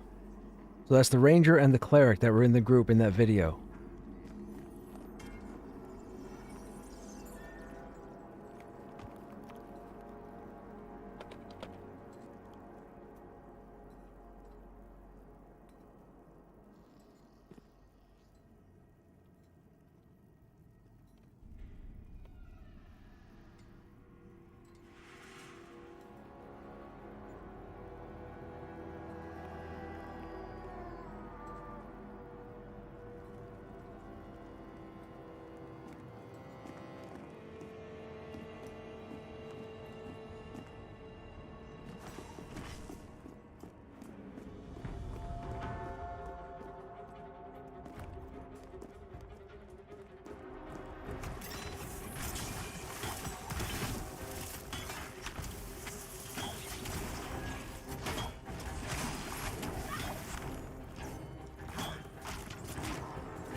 Ravage incoming.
Another scavenger. I'd like to be able to get the key off of this one.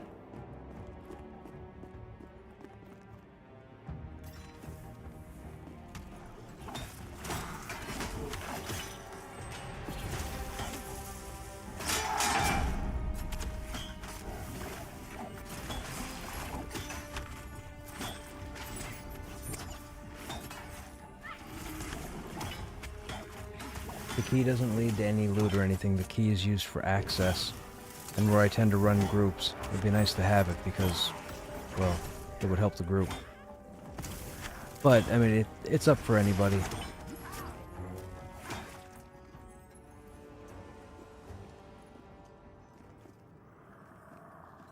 Of course. Oh, Seeping Cloak. Oh, he didn't have the key. Interesting.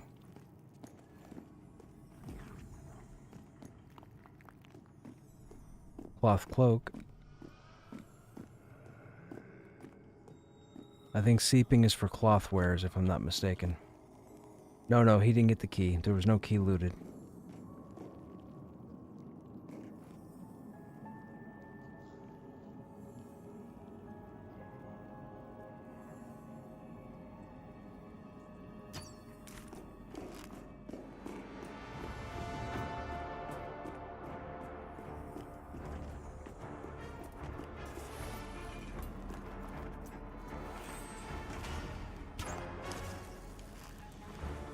How did you not go to the trap? Oh, because somebody cast something.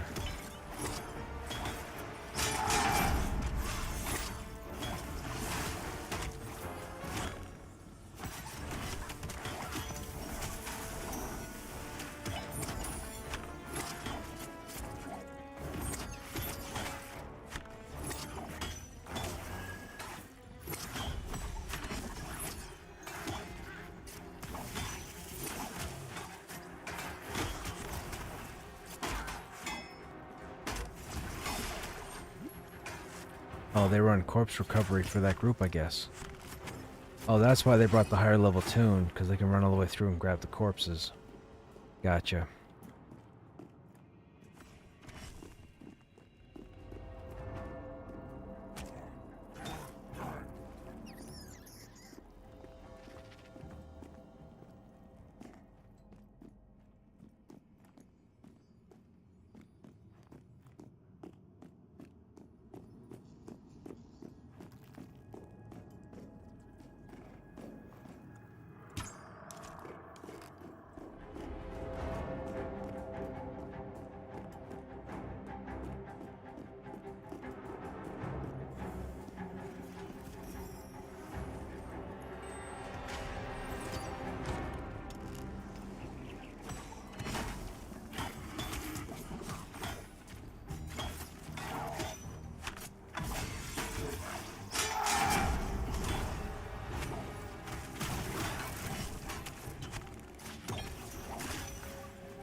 I feel like I would love to have that sound for Furious Howl recorded for ogres and humans into like their own yell.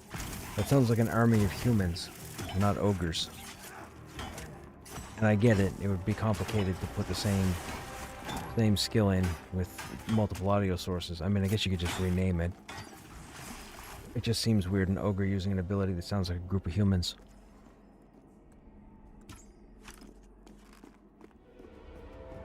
That's just me being picky.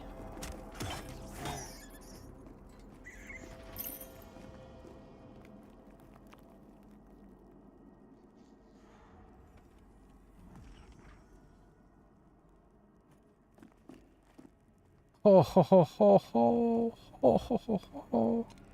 Yo, it pays to have friends. Yo.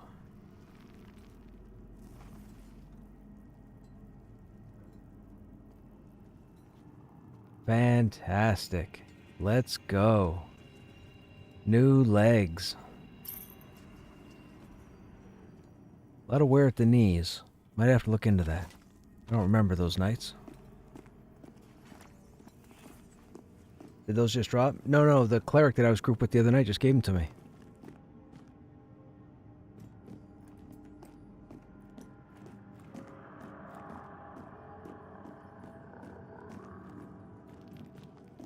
I'm telling you, man, it's the players. It's the Krushnek effect. It's the Krushnek effect. I'm gonna have to coin that.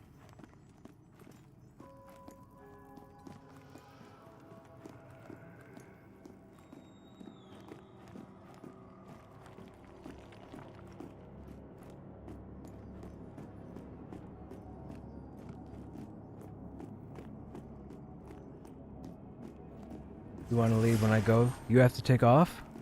Oh, what? How long do you have? I mean, if you're taking off right away, sure.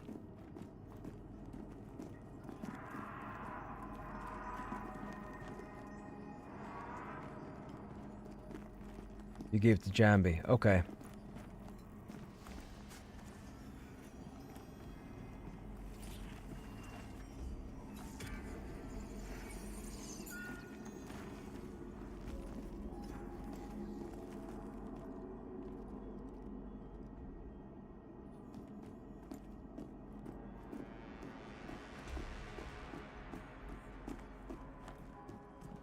We're laughing now. We're one of the best geared tanks on the server. Are you kidding? I'll take it. Our AC is what now? 128? 140. Never mind. Never mind. We are golden. Now I say that, the next pull wipes me. Just my luck.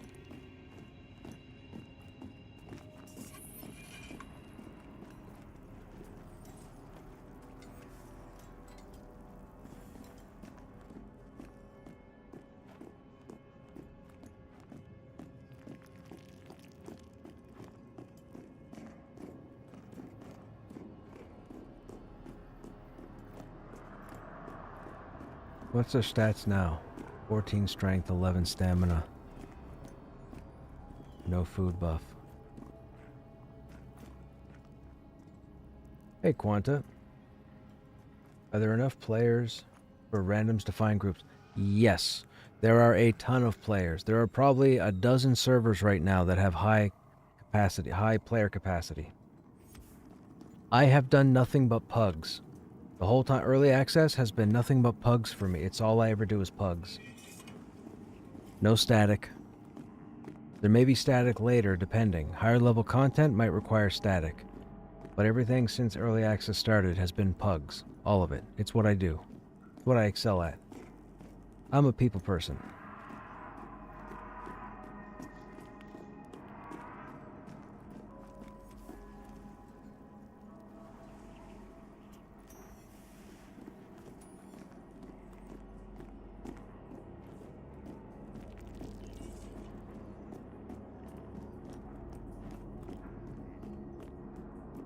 What class do you recommend for easy leveling? No such thing as easy leveling.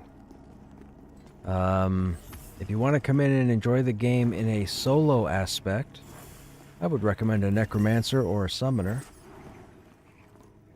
Although, you really should jump in game to socialize with people, join groups, make groups, run stuff. That's what you should do. But if you want a solo, you'll want a necro or a summoner for the time being. It will be slow, and you probably won't like it, and it's not going to get faster, even if you're the best geared necro or summoner or soloer on the server.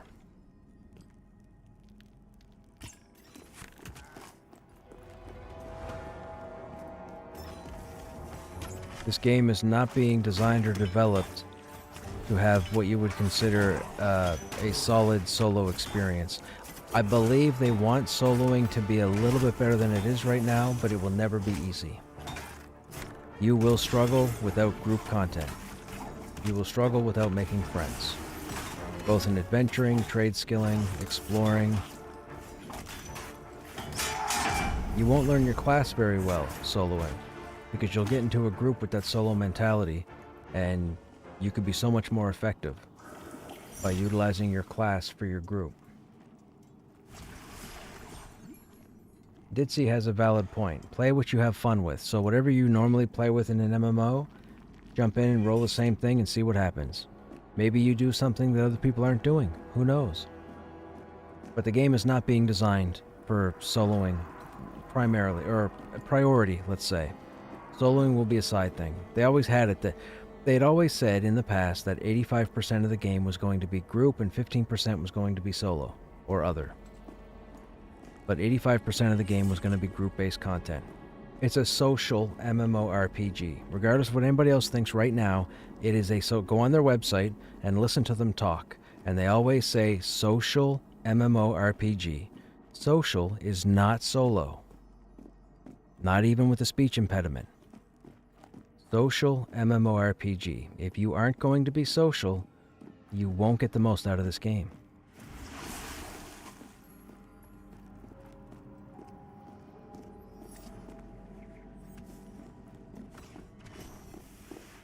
I've been telling the stream multiple times throughout the evening.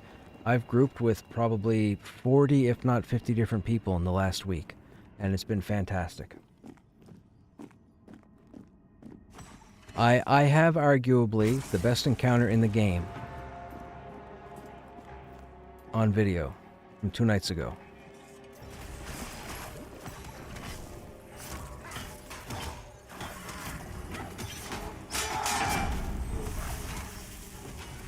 And it's just because I was grouped with people who were focused on their class and their role.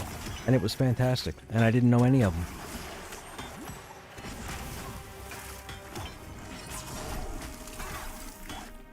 Or I don't know any of them.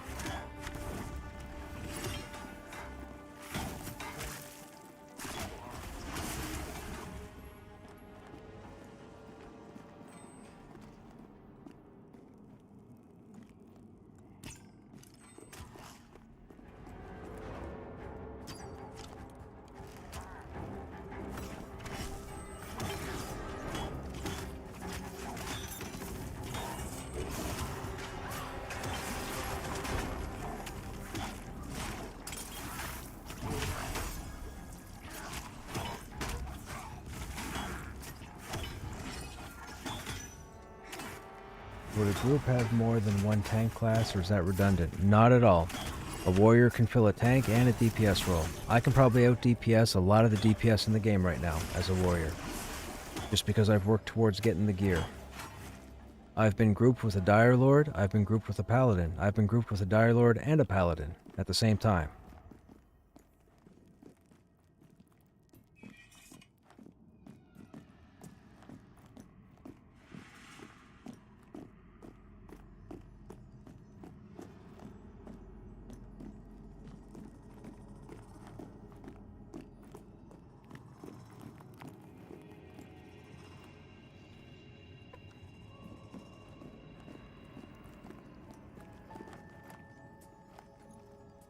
A second tank could also be a lifesaver in case something goes wrong. That's true. Thank you very much for all the info. Getting the game now. Hey, fantastic, Quanta. Dude, let me tell you, just stick with it. Trust me. Trust me on it. I've been in this game for a while and I've seen multiple, yeah. Trust me. Stick with it. It's worth it.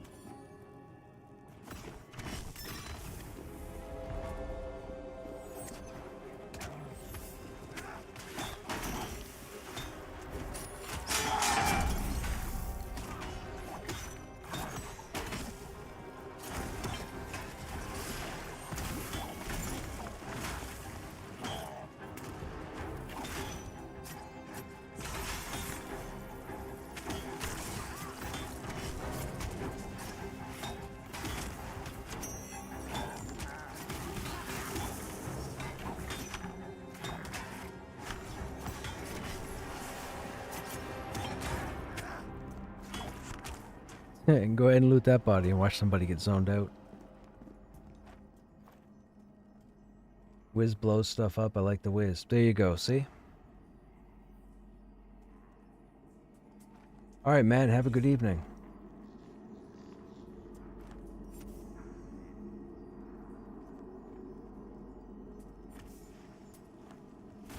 I don't think it'll happen this evening, but it would be nice to hit 14 so I could study my next spells. I get my hit rate banner, which would be nice.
How's the XP there? For me, myself, working at the entrance, it's okay. It's not great. For the rest of the group, half the group anyways, it's pretty good for them. They're a level or two lower than I am. So they're yielding the best XP yield, or they're getting the best XP benefit from this group. But we can't move further in because they're not high enough yet. I'm not going to move them in and then end up wiping on a mob that I should be able to kill. I don't want to risk it because then it kind of hurts the morale of the group. I understand the first half of the zone pretty well.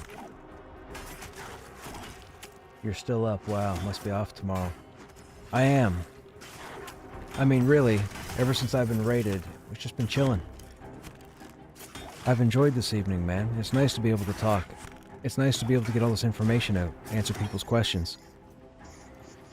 Build the hype for the game.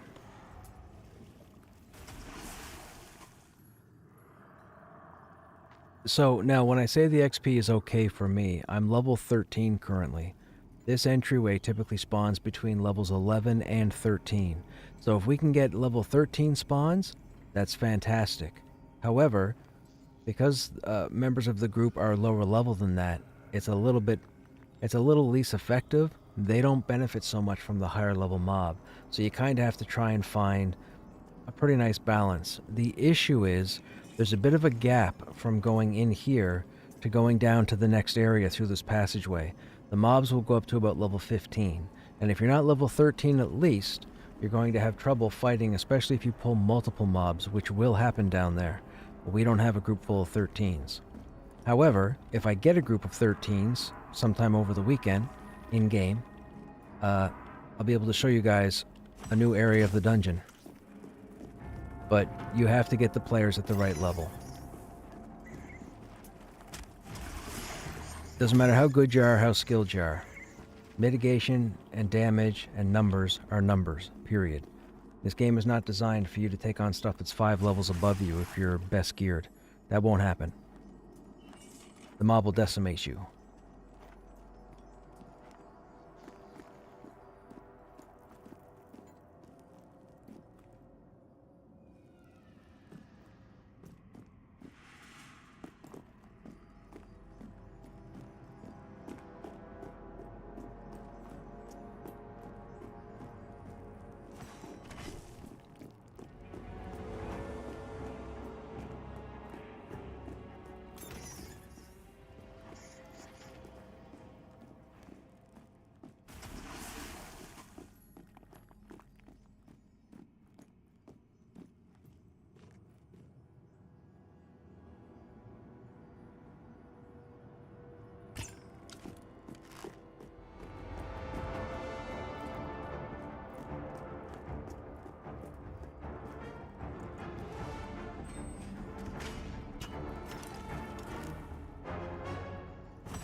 Couldn't happen to a better guy. One of the most caring streamer. Hey, thanks, man. I appreciate that. Last playthrough, I got through to where you dropped down, pushed back down a ways, and there was a good camp spot in the cell area. That's the safe room. Yes. That's what's known as the safe room.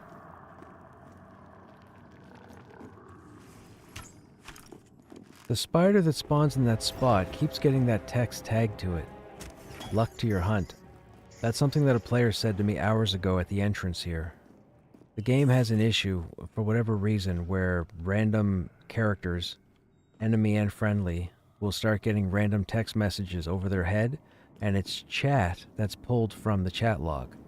Don't know why it's happening, but it happens.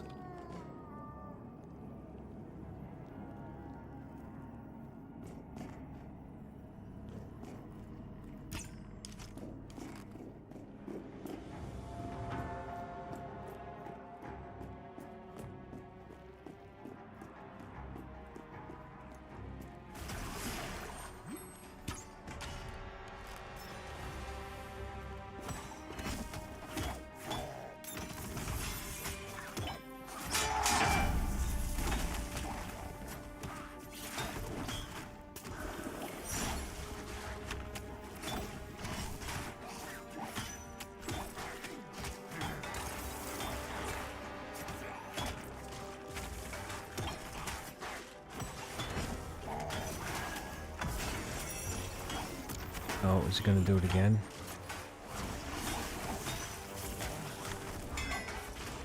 Come on, make him run, make him run, make him. Thank you.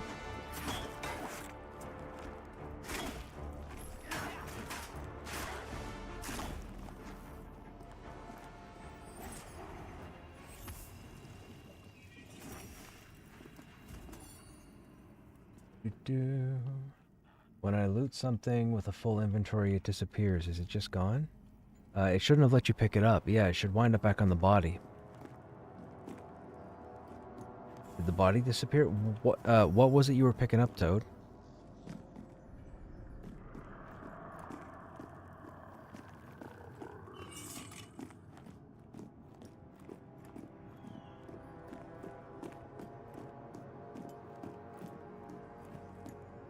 I think the next spawn is somewhere's... I think it's this front spawn?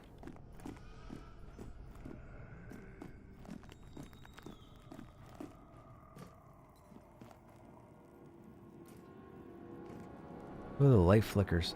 That's cool.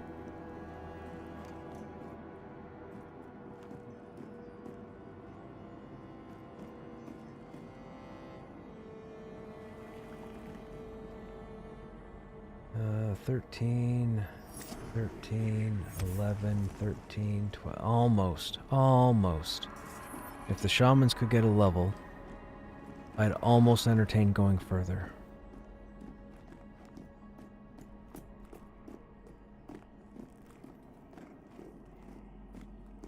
But they wouldn't just need a level. They'd need a level and they'd need a buffer. Probably 20%.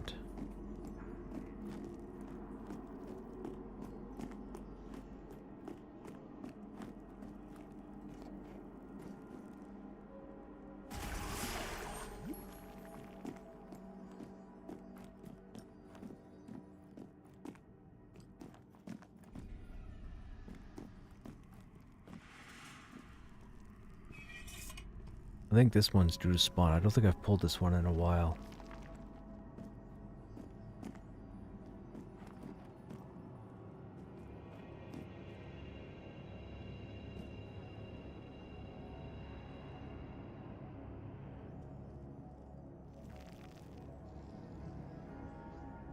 Was out of a chest and the chest disappeared but no items?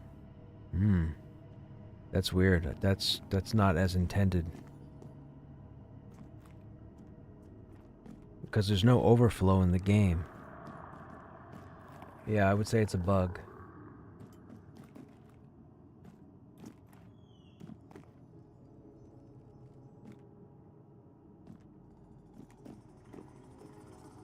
Have you tried deleting something or getting rid of something out of your inventory to see if something replaced it? Like a harvested item or something? Yeah, nothing? Gotta be a bug. Or maybe it's just the way the chests are coded. Maybe they're automatically one-time open. Because you are right, once you open them, they do disappear.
Hey Tripwire.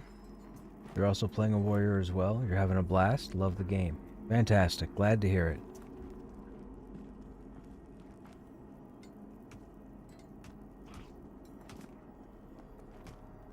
Oh, you're as good as... What are you doing?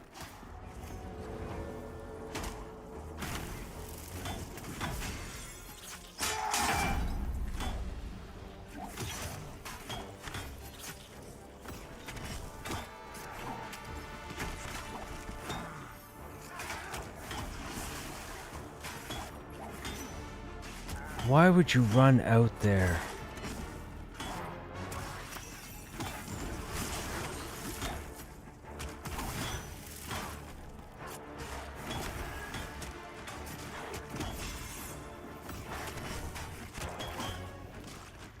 Of course Mez is off. I think I'm... Man.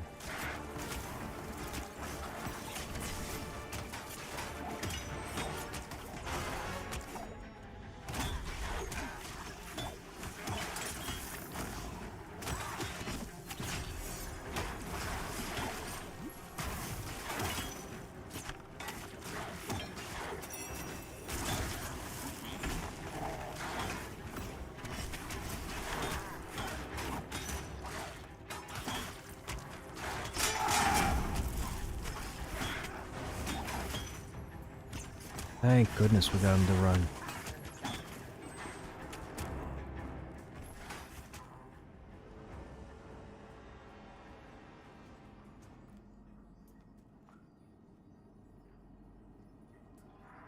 That was close. So there I had to make a decision. I stayed on the first mob when it was near death. I had to let the second one beat on somebody. CC had broken, they couldn't get it re-CC'd, and I made a decision to finish the first mob before jumping to the second.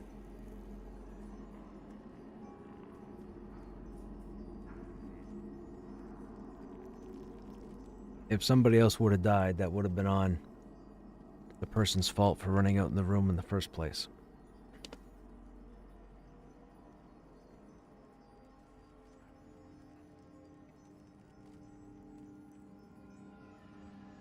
Now, we normally res. I think the shaman is getting the mana back to cast the res, so we gotta wait till they have the mana. Unless they're bound outside, in which case they'll be here in a minute.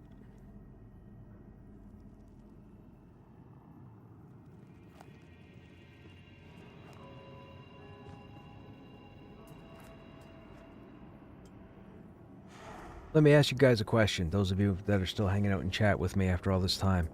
Has anybody picked up the game from hanging out in the stream? Be honest. Did anything work?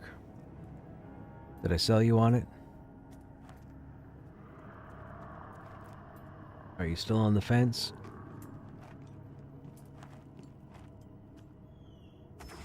Are you just waiting to watch other people's misfortune in the game?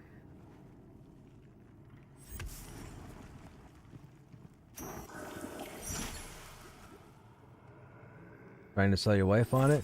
You should have her sit down and watch the stream.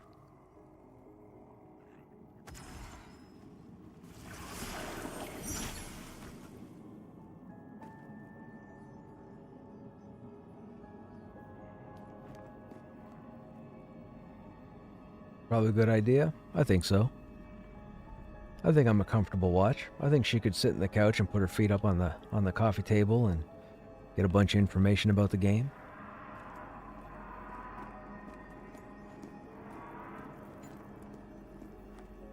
Oh, really? Ravagers? Oh, yikes. Alright, hang on. This first.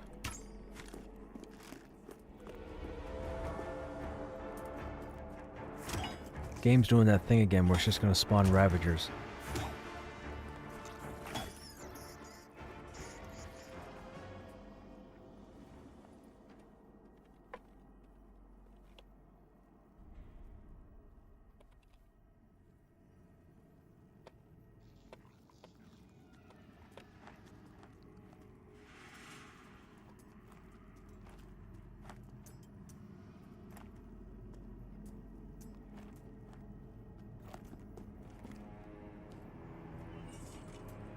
I've put more time into the game thanks to your stream, and your stream is very cozy and informative. Well, thank you, Ditzy.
Healer needs to get some mana before I pull that next Ravager. So, let's find a non-Ravager. You'll do.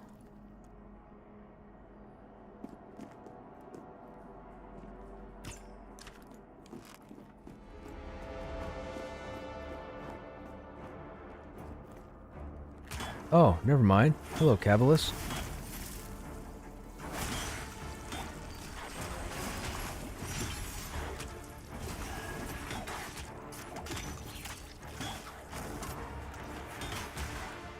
Turn off auto attack, switch to the Cabalist, get a taunt off, back to the mob.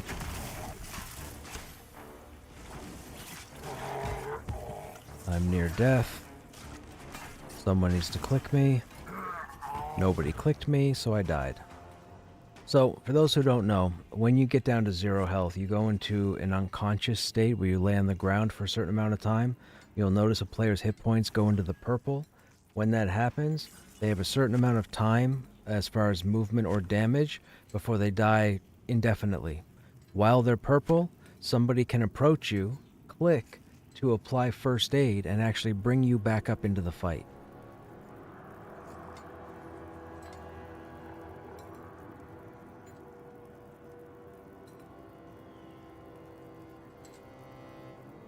Nobody had done that. Now, they might not know, so I'll explain. I'll type it now. Just an FYI. Someone calls and is in the... Well, run over and click them to pick them up.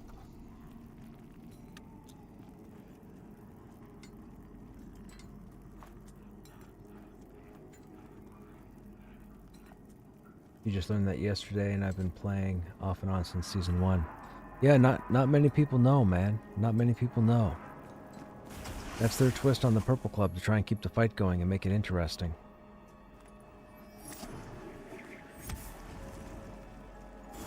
Now, the unfortunate thing is we lost XP progression, but that's okay. I'm not about to get my panties in a twist over it. We will just continue.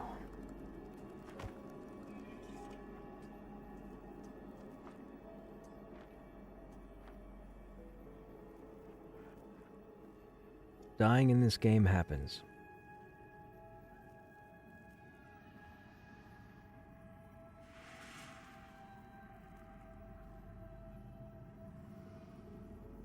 And I want red sickness to wear off before I pull.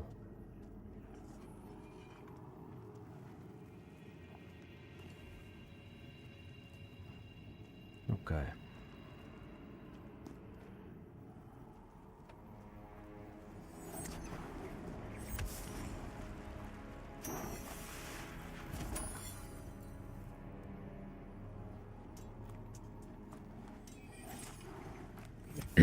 Excuse me.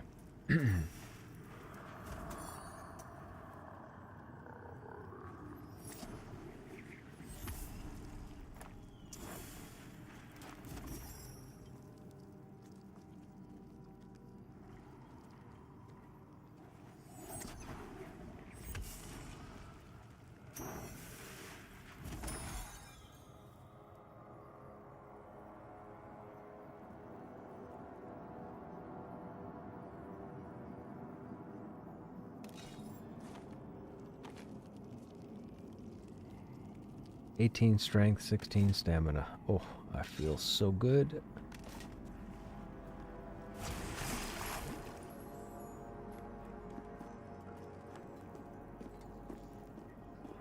I'd like to try and get 20 strength. I don't know if it's possible. If I can get another piece or two of this scarred husk armor to drop.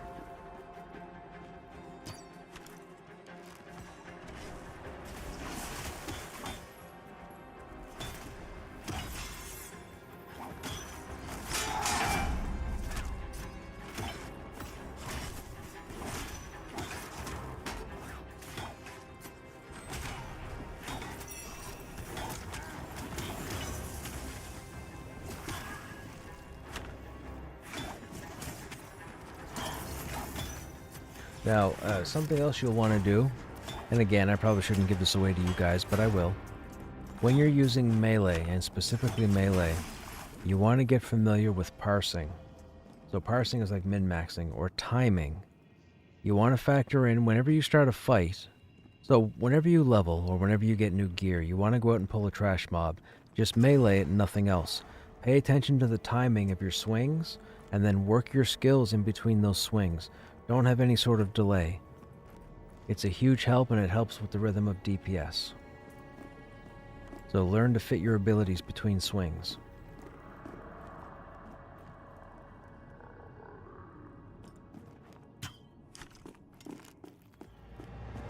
Oh my goodness, am I being raided again?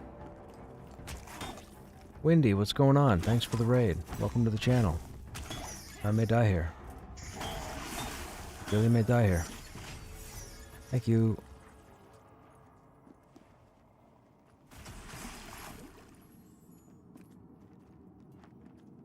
That creeper is saying I can see the bottom of your shoes.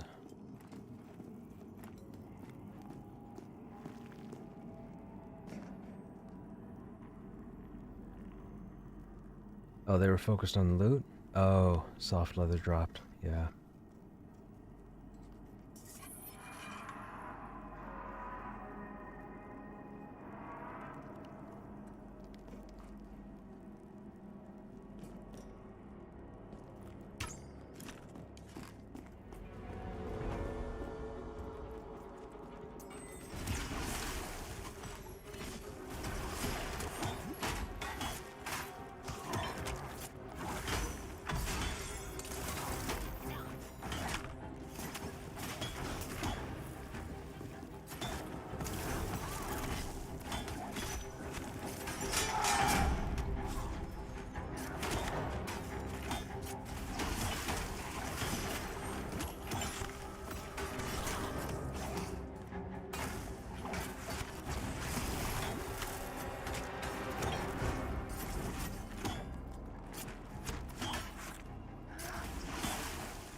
I know. Okay, what did I say 5 minutes ago, guys? Before I died, did I not say that the game's gonna do the thing again where it just keeps spawning Ravagers?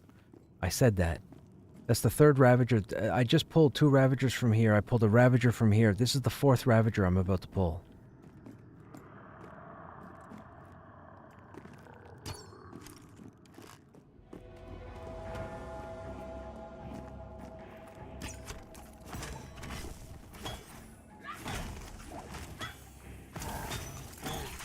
It was not meant to be. I don't know why the game keeps testing me with Ravagers. Maybe it wants me to get the group killed.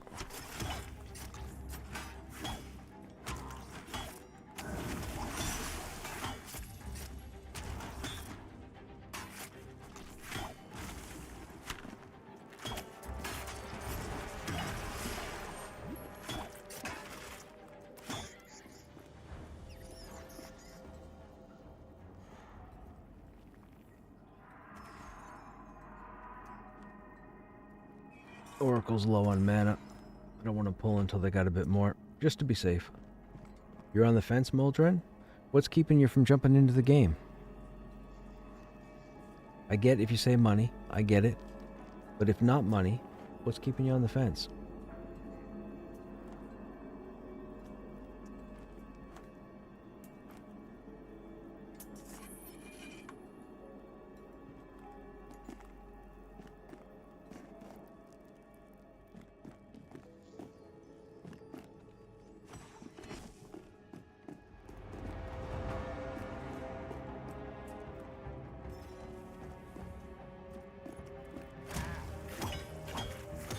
So I wouldn't normally run back that far, but I ran back that far on purpose because this is a caster and I wanted to line of sight it so that it would run into the group instead of stay out in the opening and then nuke me. Line of sight your casters.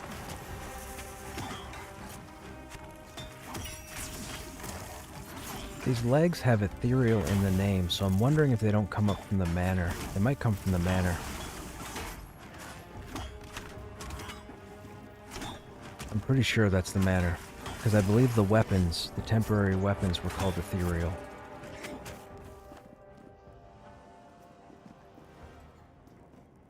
And we haven't been to the manor in a minute, so they could have updated it. They've been throwing in a bunch of new gear, which is nice. There's 3 new armor sets they put in this dungeon alone.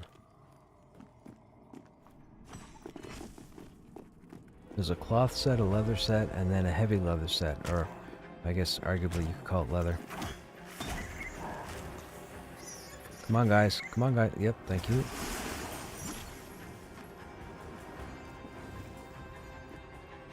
What am I in aggro over? What is... Where did you... I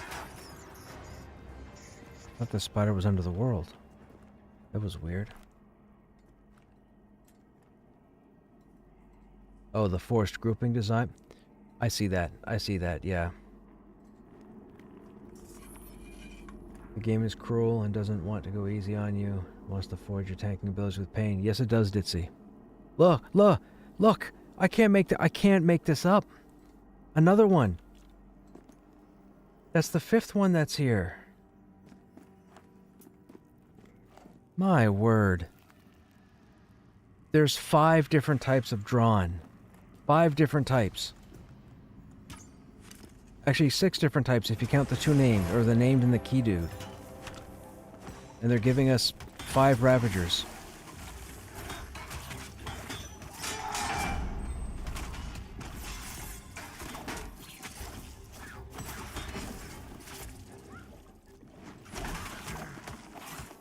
I mean, I eat Ravagers for breakfast, but still.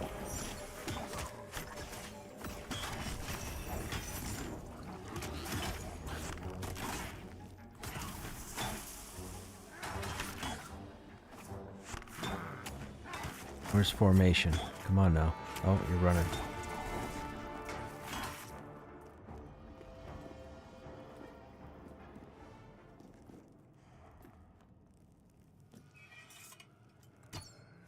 Kabbalist, okay. We're gonna go ahead and line of sight that. Hey, Chris from Tokyo, what's happening? Thanks for subbing to the channel, man. Good job avoiding those ads. See, somebody else got aggro there, and the caster stayed at the entrance and started nuking. That could have been a problem.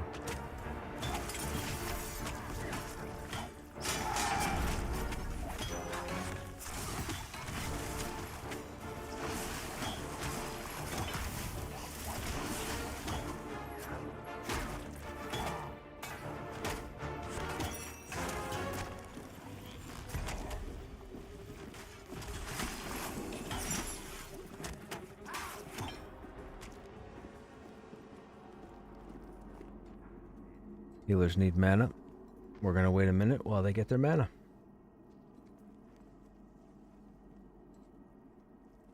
Or somebody's gonna run to the entrance and aggro a mob.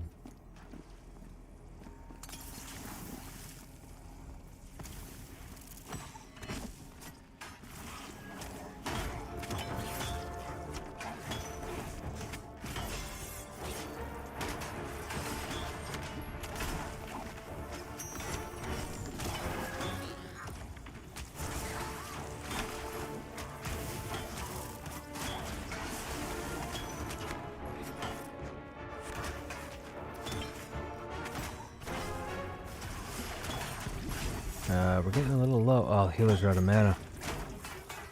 Not good. Oh, he's running. Fantastic. I don't know why players do what they do. I don't know. These last 3 pulls, I don't know if people are getting tired. I don't know if people are turning their head and looking at something. I have no idea. But these last 3 pulls are starting to freak me out because people are making silly mistakes. I don't even call them mistakes because it seems to be that just them intentionally moving around when they shouldn't be. Almost level 10. Does that open up anything for me? Not until you hit level 10. When you hit level 10, you might be fortunate enough to get into a spider group. But you're going to want to get into a goblin group. You're going to want to do goblin caves. You will want to tank goblin caves. So from now on, for the next little while, until you hit like level 12...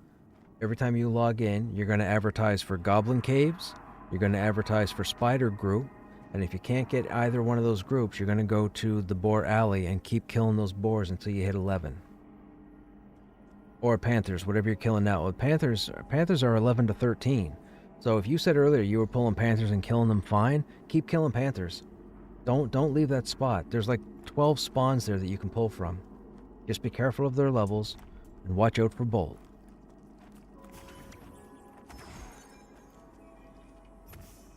Feel for you at our camp. Lots of mixed stalkers. Yeah. The Panthers can be an issue. The stalkers can definitely be an issue. They swarm quite easily, and then when Bolt shows up, it's a bad day.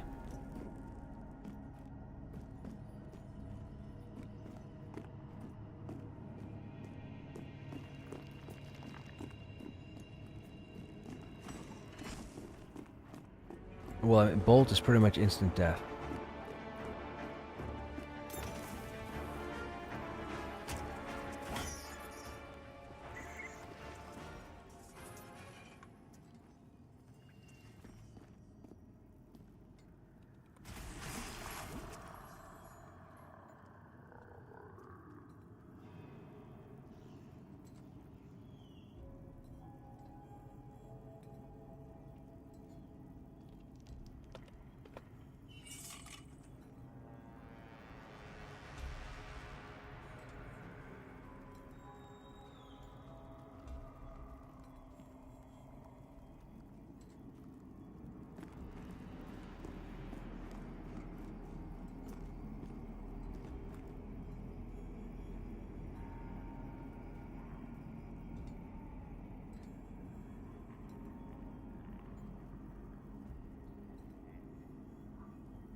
Over there.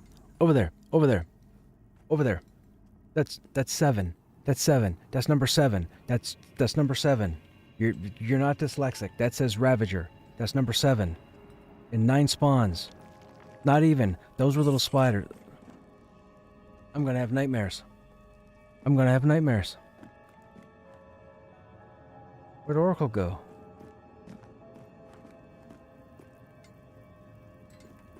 I'm gonna have nightmares.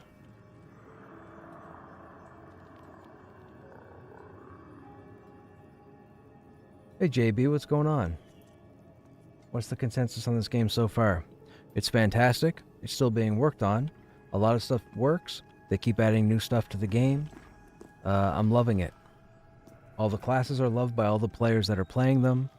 I've grouped with 50 people in the last week in all pug groups, and it's been fantastic.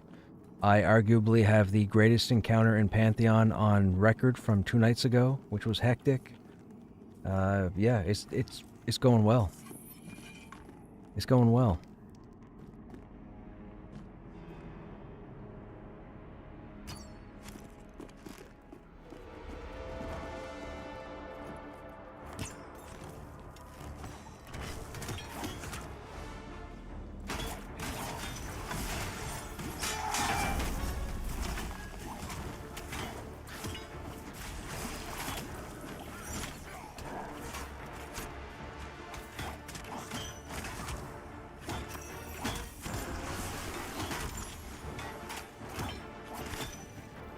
Hey Duck, what's happening? How you doing?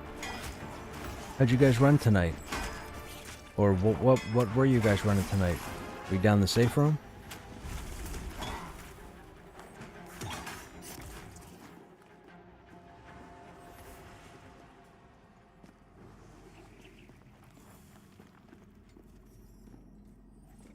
Thanks for the info. No problem. You should jump in. If you're interested in playing the game, you should give it a go. I can tell you this. Season 6 was last month. We had 5 servers. They started early access 2 weeks ago. There are 22 servers, roughly. East Coast servers, West Coast servers, Oceanic servers, European servers. 14 of the servers were high to max population today. And we had 5 a month ago. So they keep selling on Steam. People keep buying in. The game is growing. They said today, earlier this evening, that the population is increasing. It has not gone down, and it has not sat stagnant, which is fantastic. They are over the moon right now. VR is over the moon right now with this. And I have to think it's the streamers that are helping to influence people playing the game.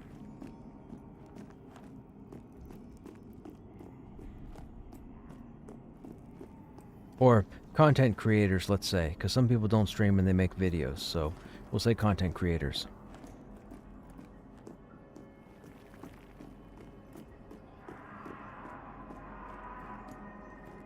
You're not always walking back now. We're gonna wait a second.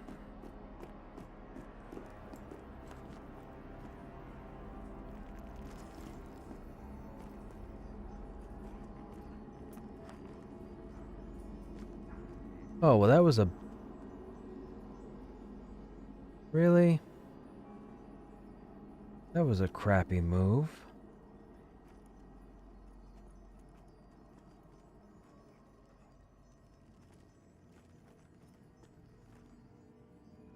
Player said they had to go. They were asked to find a rep. They pretty much said nope and dropped.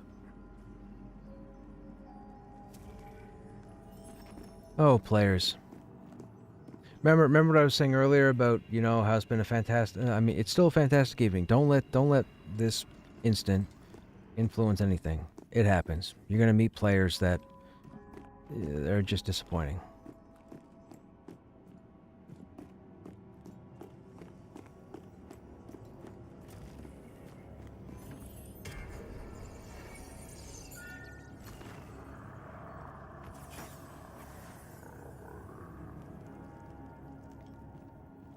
Running some Ghost mixed with Black Rose. Just wiped on a named ghost, but going back down for some more. Ah, gotcha. A named ghost. Interesting. Do you know, was it a melee or was it a caster? Do you know?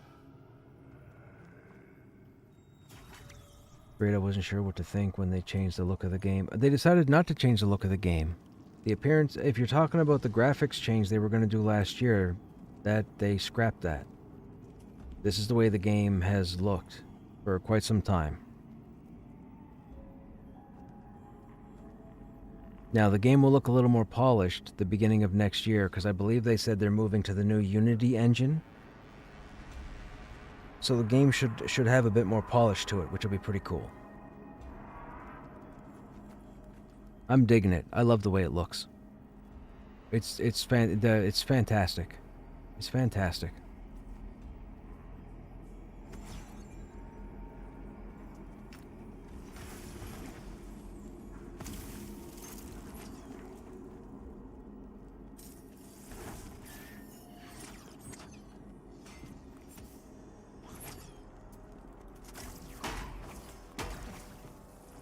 No group? What are you doing? No.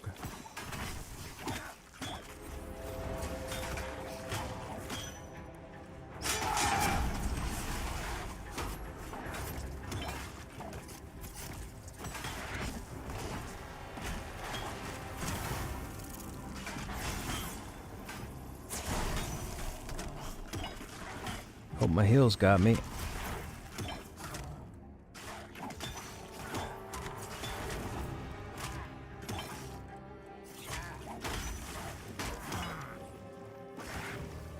I wasn't sure. I thought I saw your group here, but then I turned around and there's only two of yous.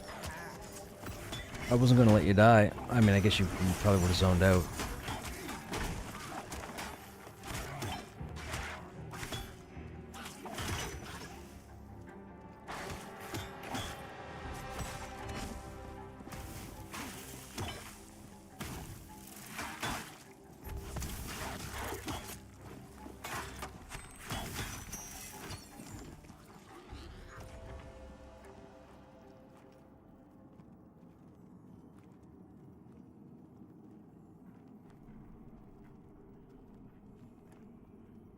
Scatterweave cloak, cloth cloak.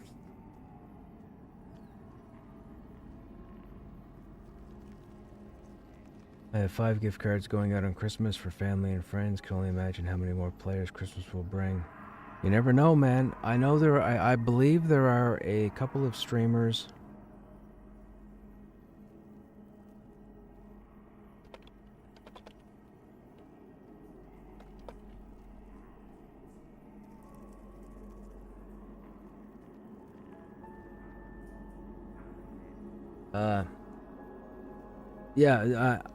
I know there are a couple of streamers that are I think they're giving away keys this weekend, I think. So you might want to check them out. I am not one of them. But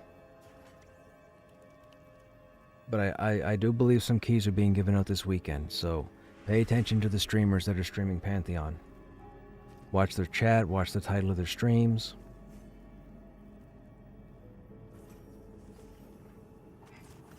Started playing because of Redbeard Flynn, though I had followed this when Brad McQuaid was still with us.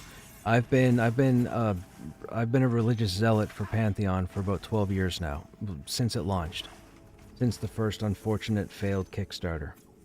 I still have my original pledge and I still have my original receipt from 2014, I think. 2013, 2014. As someone who has never played EverQuest or games like it, it's got me hooked. The difficulty is just right, makes you think. I do like the social aspect and drive to pull players to work together and experience it. Yes.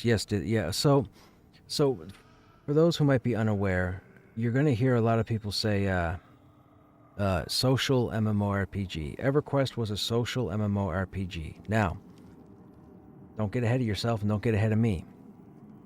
What this means is, yes, you played other games like World of Warcraft and Final Fantasy and Guild Wars and Aeon and blah, blah, blah, blah, blah, and you probably talked to somebody on the phone, on Ventrilo, on Roger Wilco, on TeamSpeak, on Mumble, in-game, whatever.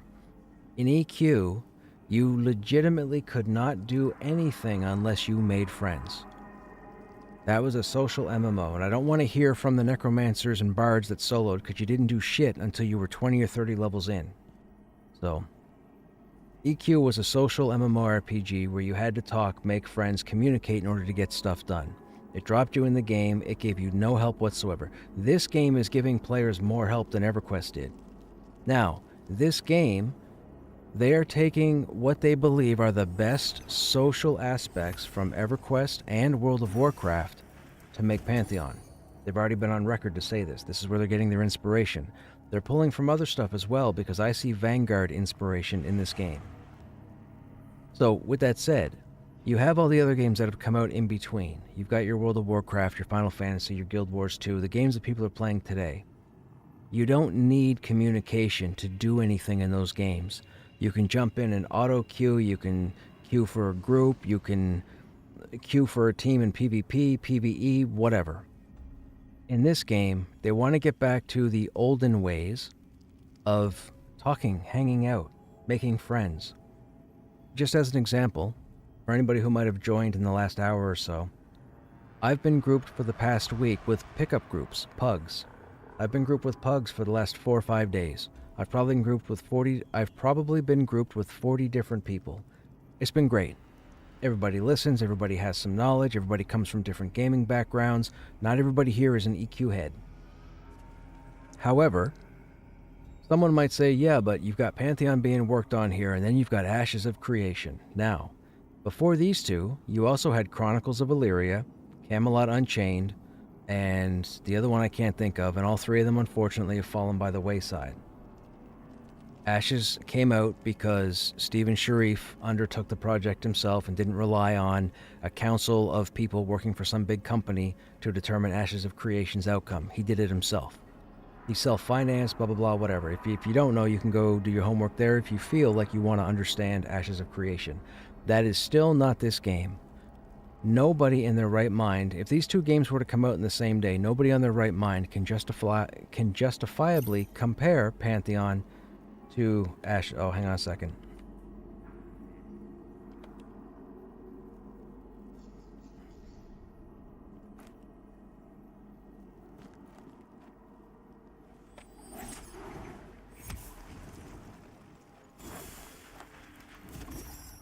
Okay, the group is ready. Sorry, guys. I get talking. They had me sitting down because we were waiting for somebody to show up, and I guess they're here.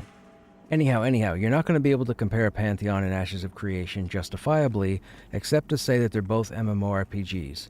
Ashes of Creation is going to give you the freedom to do a whole lot more without relying on a group of individuals. Pantheon is not. Pantheon, you are going to require individuals to get stuff done, to see most of the game. And even if you hang out with individuals, you are going to need to pull your weight. There is no coattailing. You can't have a group of 6 and one person sit on their ass while 5 carry them through. That will not work. That will be bad, and you will fail the group. You will wipe, you will die, you will whatever. So, it's a social MMORPG in the respect that you need to communicate to get stuff done. You don't need to communicate in every other game out there. Unless it's a first-person shooter and you're competing professionally. But that's a whole other conversation. There's another Ravager.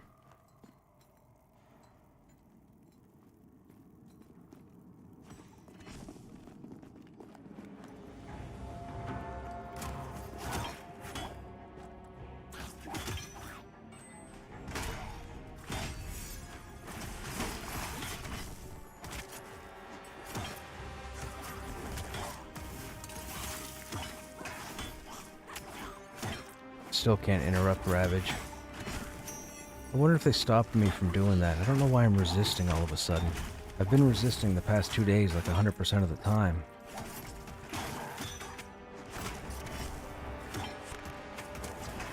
I hope they didn't change it. That was part of the fun.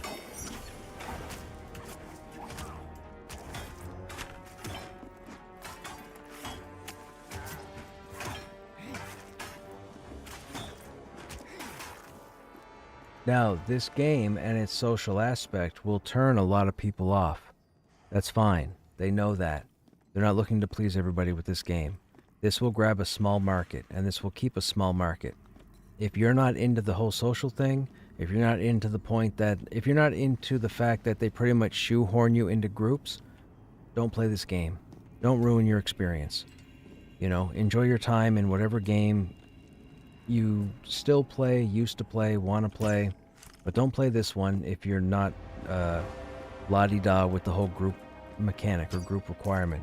This is a group-based game. Again, social MMO. None of that indicates solo. None of that indicates duo. None of that indicates drop in, drop out.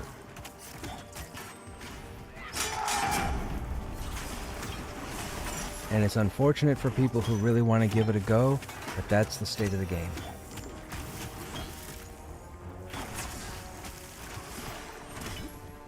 And I pray that doesn't change. Because if the game is made easier, I may not play it when it comes out. And that would be a shame.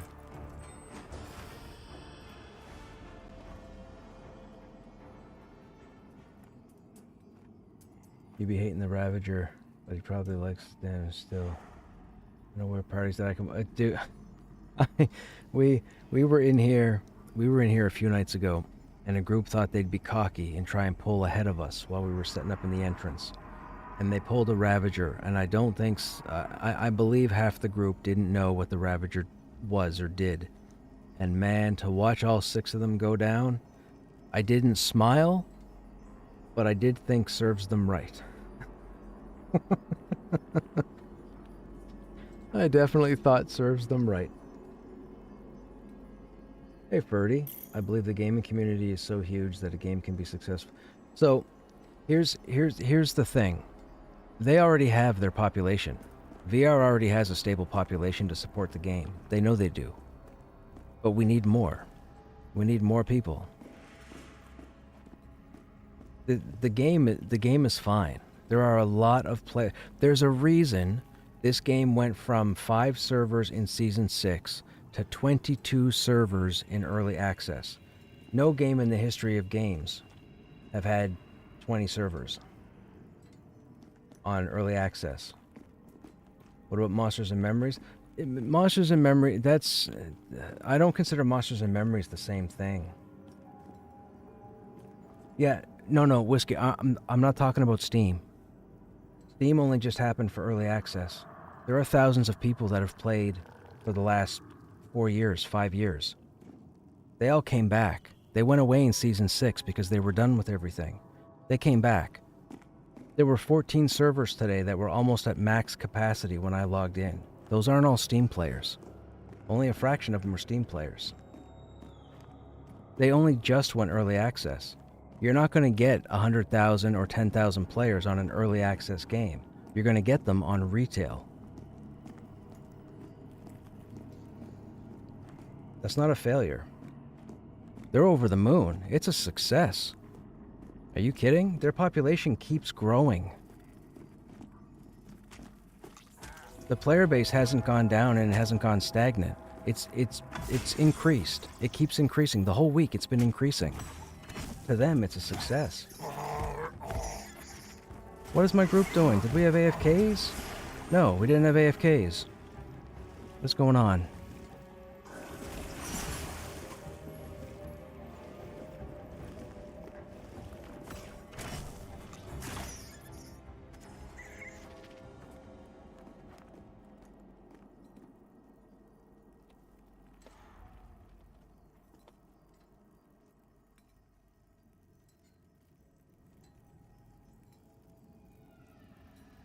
Yeah, the Steam numbers only show Steam accounts.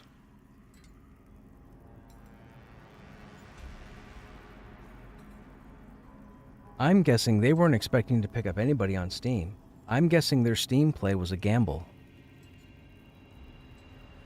And it paid off for them. Like I said, they have more players.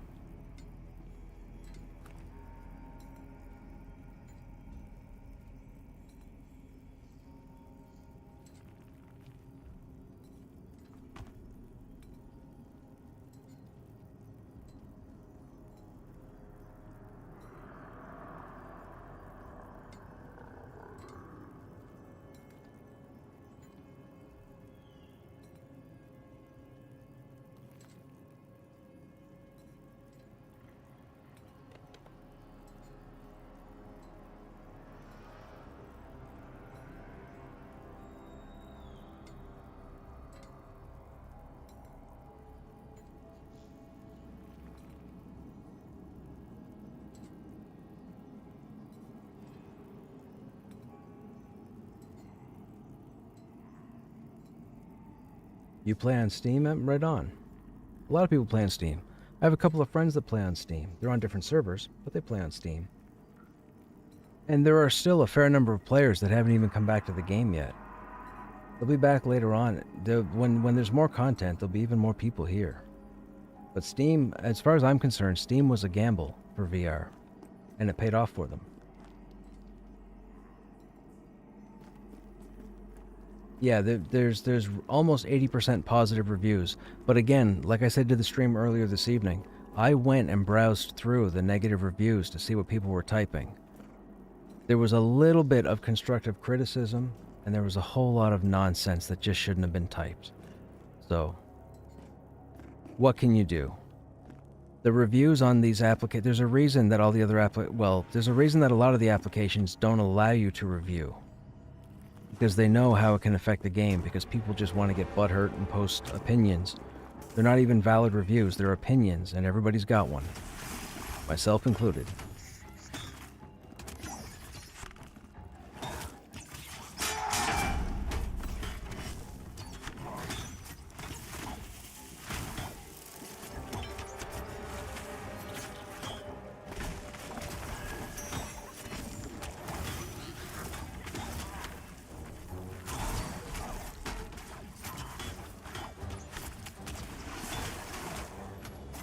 But I can tell you, where they have 22 servers right now in early access, and at least 14 of them were at high population, that's a win. That's crazy. Like, people don't realize, yes, there's a handful of streamers, but there are so many people who aren't streamers and who aren't content creators that are playing this game. And they left between Season 5 and Season 6 because there wasn't a whole lot to do, because they've already been playing the game for years on end. They came back for early access because they brought in the 4 new zones and all the content, and they seem to be regularly pumping content into the game and not even telling people, which is pretty cool. They've been adding loot all over the world this week, which is fantastic. We found 3 armor sets alone in this dungeon that didn't exist here before.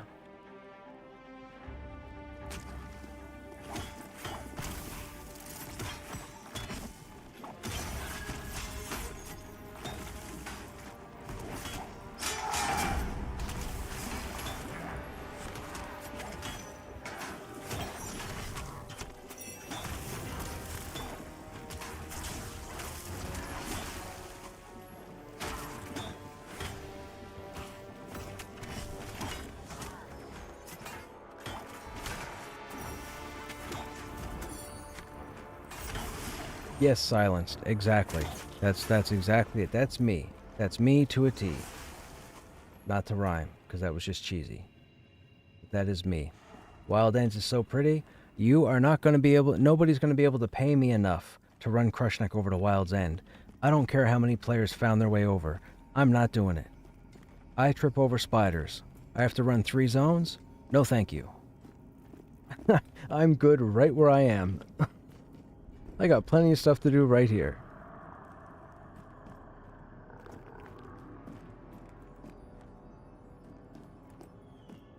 Well, it might not be 3 zones. It might be 2 zones. Drone Fest counts as 1, I guess. It's a long haul. People spend hours over the past couple of days trying to find their way from what... So, for those who don't know, they added... We had 2 zones to start with at the beginning of early access. They brought in 4 new zones. In one of the zones, they put another starting city. It's their version of Kelathin from EQ, for those who don't know. The Tree Forts, right? The Tree Fort city. This game has their own. It's where the elves spawn, and it's in a place called Wild's End. So a lot of people from here who had leveled characters and who knew Thronefast and even AVP, the adjoining zone, they thought they'd just casually go over to Wild's End and see what's going on over there without rolling a new tune. But that was a bad idea, because a whole lot of people died on the trek, kind of like the Oregon Trail. So they all started over, and it was wild. And the cool thing is, if I'm not mistaken, 2 of the 4 new zones are big enough to hold both Thronefast and AVP at the same time. The zones, I don't even have a word for it. Whatever comes after enormous, ginormous, infinitesimal, the zones are massive, and they're not even done. These are just the zones that are all on one continent. They've got multiple continents coming to the game.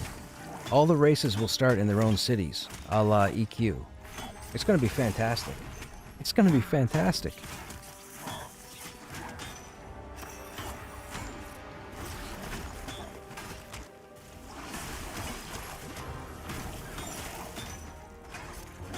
But one thing they do need, they need more staff. They do.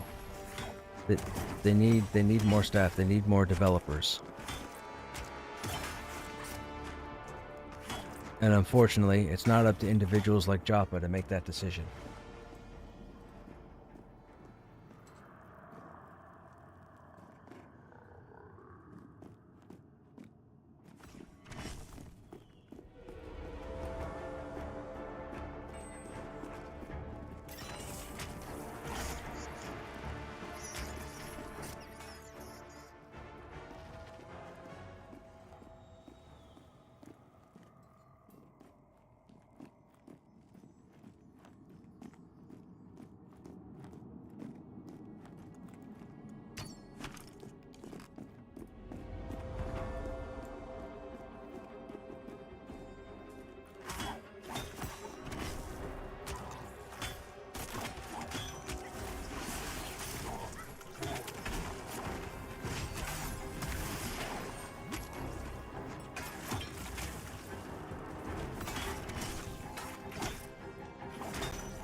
I'm one of the ones that quit and came back. There you go, Trexid. Hope I'm saying your name right. I played EverQuest for 13 years, starting pre-Kunark, yeah. Still 2 zones is enough. Yes, 2 zones is enough. There's more than enough right now for the player base to get up and running. They didn't even need to put in the new zones. They could have still been working with the first 2. There's a fair bit of content in AVP that people can't get to until they unlock and go through the acclimation system. And that's a whole other discussion for another time. When I get there, I'll discuss it, but I'm not going to discuss it because I don't know a whole lot about it except what it's supposed to be. We just unlocked the acclimation quest last night, funny enough.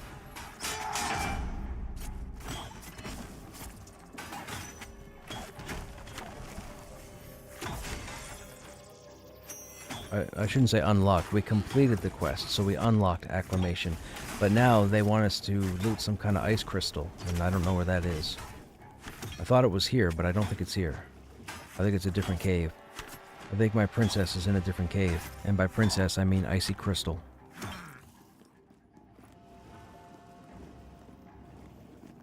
If you guys don't get the reference, well, I guess I'm dating.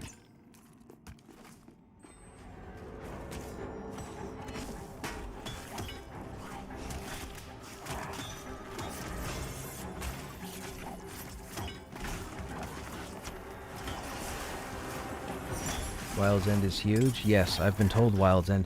All the new zones are massive. What is it? There's Wild's End, there's Eastern Plains, there's... is it White Plains? No. What is it called? I can't remember.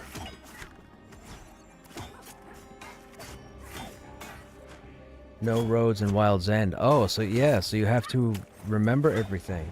Gotcha. I think I read on VIP chat that Black Moon is capped at 5. Yeah, everybody started rolling tunes on Black Moon, and I think the server took a performance hit because of it. So they're trying to cap that because they have an overflow of people trying to connect to the server. I believe they were trying something, or they're trying something currently, and if it works and they can ease the strain on the server, I think they're supposed to...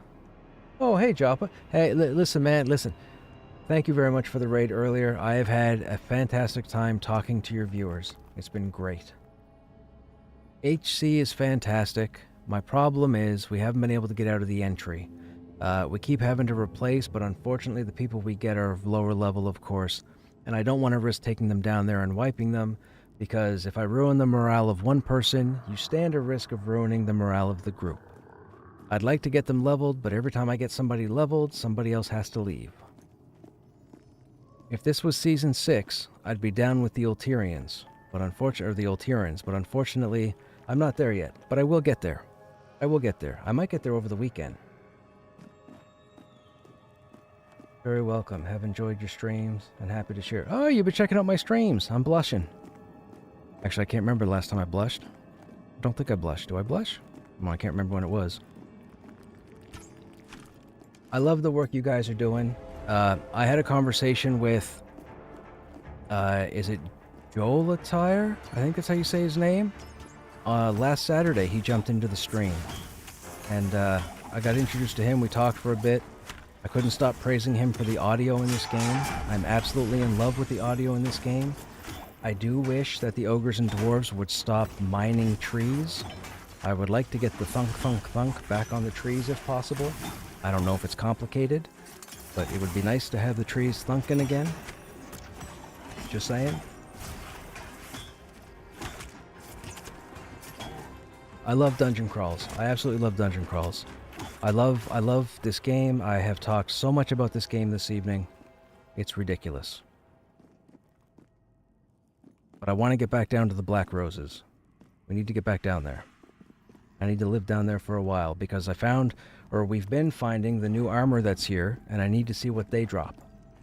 Because we have the boots, we have the gloves, we have the chest. I have nothing else. I don't even know if there are other pieces. One of the healers I was with 2 nights ago in arguably the greatest encounter that has ever taken place in Pantheon traded me these legs. It has the word ethereal in it, so I assume they come from the manor, though I could be wrong.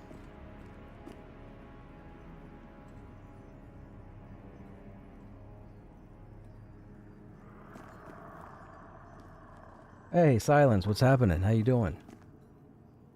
Dungeon crawls are the flow state. Yes, they are. And I like the fact that I've been able to lead all the groups. They're not even my groups. Oh, yikes. I've been able to take over leading the groups, and it's gone swimmingly, and everybody's listened, and I may die here, because the group is all the way over there, and he's going to ravage in a second. Okay, we're good. And it's been absolutely fantastic. And if anybody is curious to what I'm talking about with the greatest encounter of all time in Pantheon, if you look at my VOD from 2 days ago, and you go to the 5-hour mark, I think it's 50050. We're in the lower level, or the mid-level of the Goblin Caves, and there's a pull that transpires that takes about 8 minutes or 9 minutes. We did half the encounter with the healer, both healers, Shaman and Cleric, with no mana. It was phenomenal. I was white-knuckled, sweating, and giddy, and I haven't felt the way I did in a long time, not since I used to raid. We should have wiped. We should have wiped halfway through the fight. There's no reason we should have survived, and I had the Avengers with me. There was no communication, we didn't have voice, we didn't type in chat, but every single person did whatever every single person needed to do to get us through all those goblins. And it was absolutely... oh my god, it was just fantastic. But as far as I'm concerned, it's the single greatest encounter that's ever happened in Pantheon. Just saying. In my own opinion, of course. I'm hoping to get into the acclamation stuff. I still have to find the icy crystals that the quest is asking me to find. I thought this was the cave they were in, but I don't recall seeing icy crystals in here at all. Now maybe they're further in, and maybe they're down by the ghosts. I have no idea. But I haven't seen icy crystals. I think I'm in the wrong cave.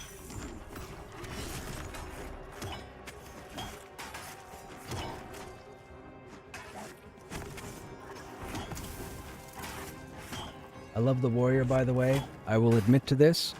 I don't get to catch your streams normally, Joppa, because by the time I get home and get organized, you've already signed off. But I will say I saw some players, unfortunately, give less than stellar opinions about the state of the warrior a couple of days ago, and I just want to tell you that the warrior is fantastic. I absolutely love the class. You know, I'm happy that we have banners and we're no longer capped at level 10 abilities, but I have nothing foul to say about the warrior. I absolutely love the class. I'm an ogre warrior for life, and I'll be an ogre warrior on retail. So whatever you guys are doing, keep doing it.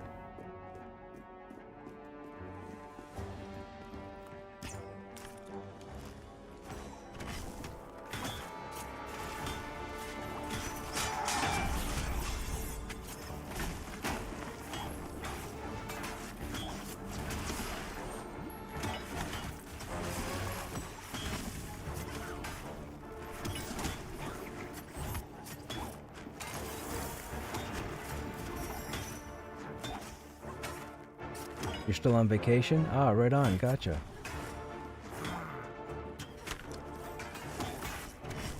Oh, I do have a question, and I don't know if you can answer this. Joppa, I was in Throne Fast, and there's a cliffside by some bears where you can drop off into the water. There's a location that's populated with what looks like undead that I can't get to. Is that just an area being worked on currently? Is that not something that's going to be accessible soon? I have a fascination with exploring the world, and I found them by fluke because I was trying to work up my swimming. And then I saw an undead name pop out of nowheres, and I thought, what is that? And then I realized I couldn't get to it. Is that a to be announced? To be developed?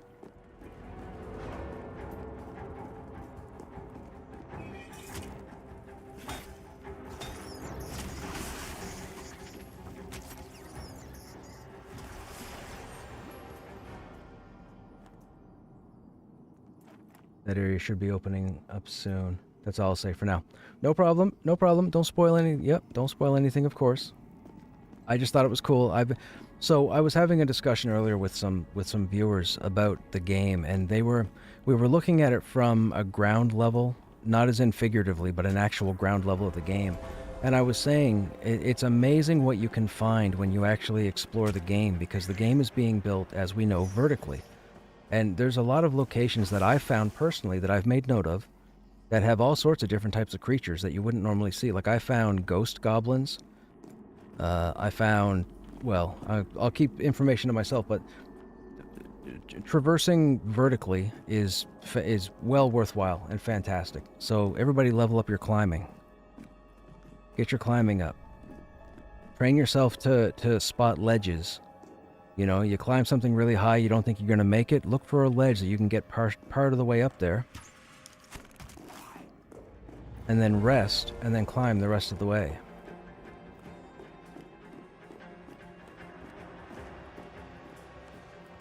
And I've seen a drake, or a dracoda, or whatever they are. I saw them on top of the mountain by the pink trees with the snakes, I think in AVP.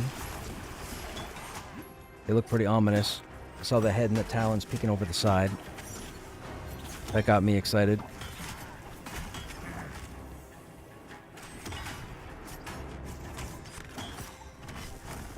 I've tripped over more than my fair share of spiders.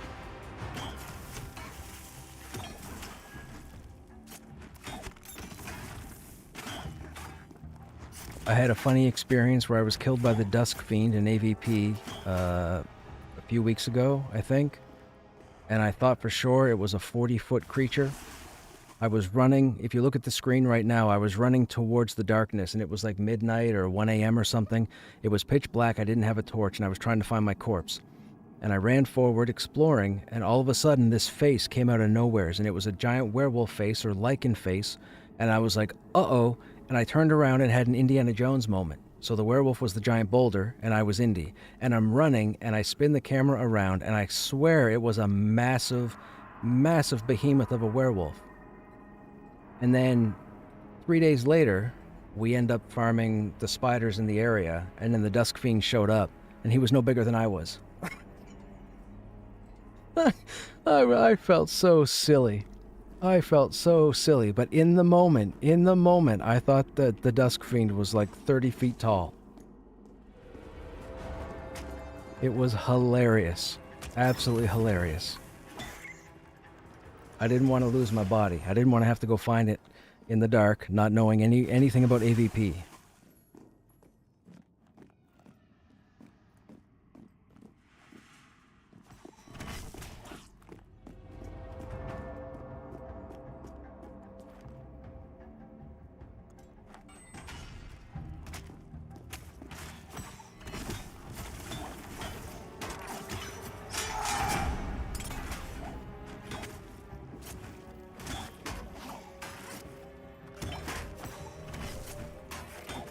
Enchanter Charm when? Enchanter Charm. Get ahead of yourself now.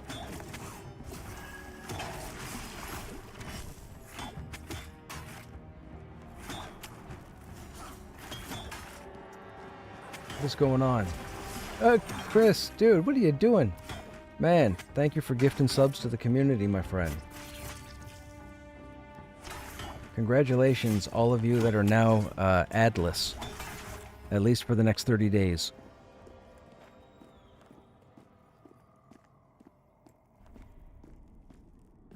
This has been a fantastic day, man, or a fantastic evening.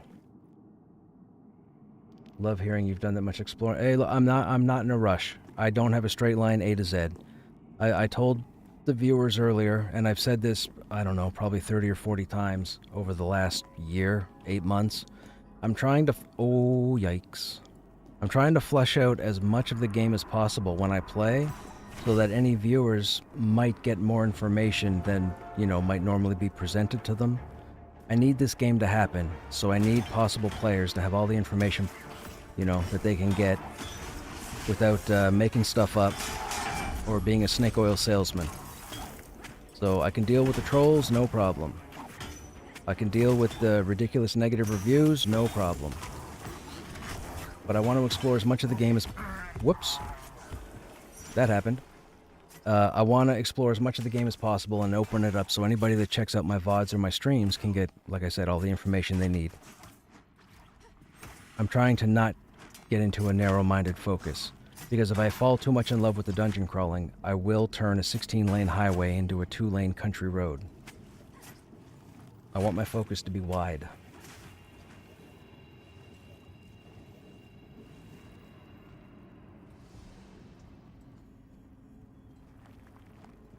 Think Monsters and Memories is our only hope?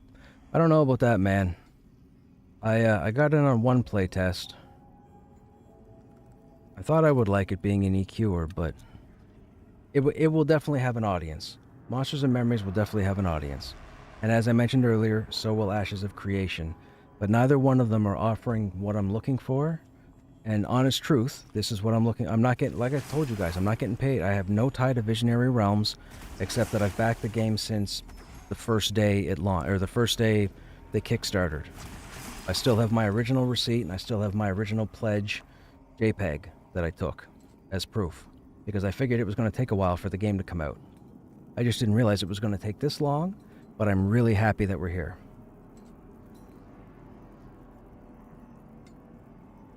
Chris, again, what are you doing, man? Holy smokes. 10 more subs to the channel. Hey, look. Thank you. Thank you. Congratulations to those of you that get to dodge the ads. One of my funny experiences is not paying attention and walking off the edge of the town in Wild's End, running the crafters and catching at the corner of my eye and yelling no. Yeah, those moments happen. Those moments happen. I pledged when around the first month after the Kickstarter ended. Gotcha. Yeah. Hey, look, it's been a while, man. I've been in it for the long run. I'm in it for the long run. I wouldn't be here streaming this otherwise. I mean, like I told you guys earlier, or those of you that have been here for the evening, I just got through doing 6 years of EQ on 9 years of EQ on 6 of the last 7 progression servers. I may die again. Am I gonna die again? Please don't let me die again.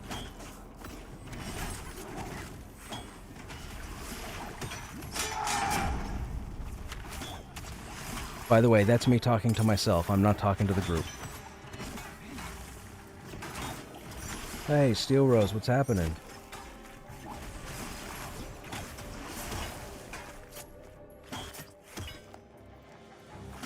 I can't wait to go further. I can't wait to get to the Black Rose area again. I want a Warden's Blade, but I don't think I need another one. Can I pull that? I can pull that, right? And it's good.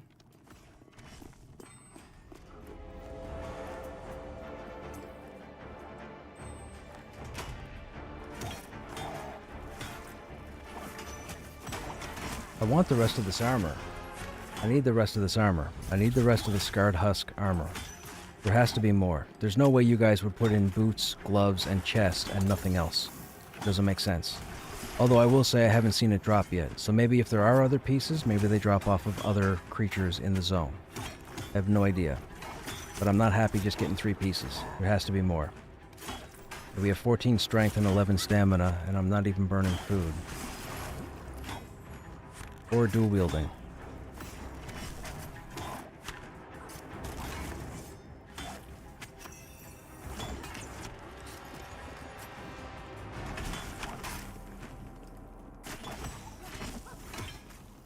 What dungeon is that? We're in a dungeon known as Halnir's. What is it? Halnir's Caves? Halnir's Caverns. I've called it Halnir's Cave. I think it's Halnir's Cave. That spider once again can see the bottom of my shoes.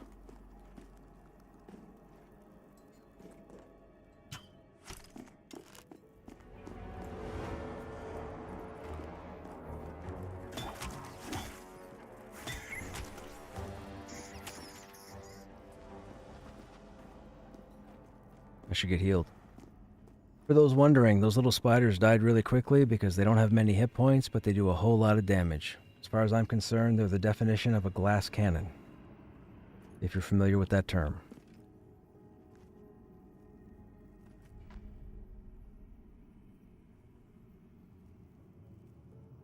Oh, we lost somebody.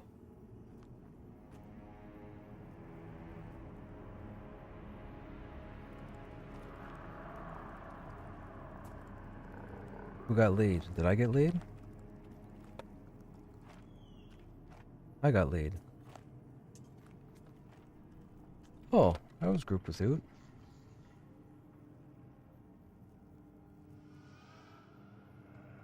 Okay, so we are down to a shaman. Shaman is level 12. How are we shaping up? Oh, that's actually not bad. I still don't want to take them down any further. I think that's a bad idea. I mean, if they're willing to die, I'll take them down. Let's see how they do. Let's see how they do.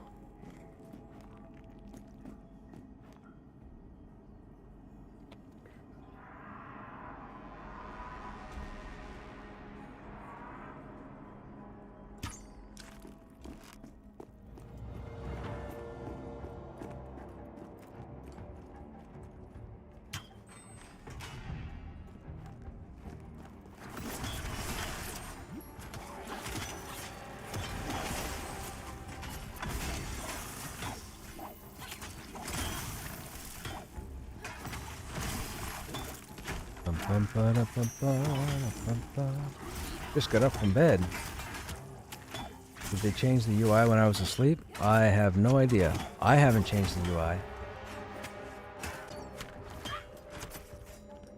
Lucent Tree? Yes, the server I'm on is Lucent Tree. What is this? Some kind of emote? I have no idea what I'm about to do here. Oh, choo-choo. Okay, whatever.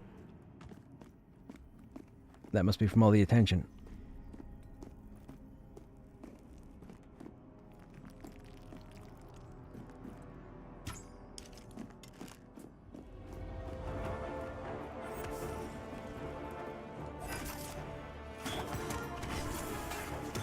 Maybe tomorrow, if not tomorrow, maybe Sunday at least, we'll get an average level 13 group, and then we'll go down to the safe room, and we'll mess around with the Black Rose.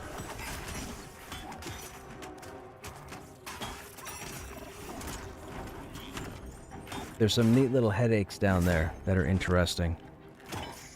You guys might learn a couple things. A couple of pulls on how to split them, or at least how I split them.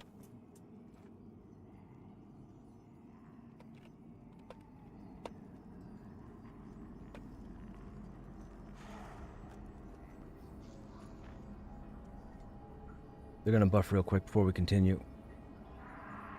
I don't want the shaman to have any less mana than they need.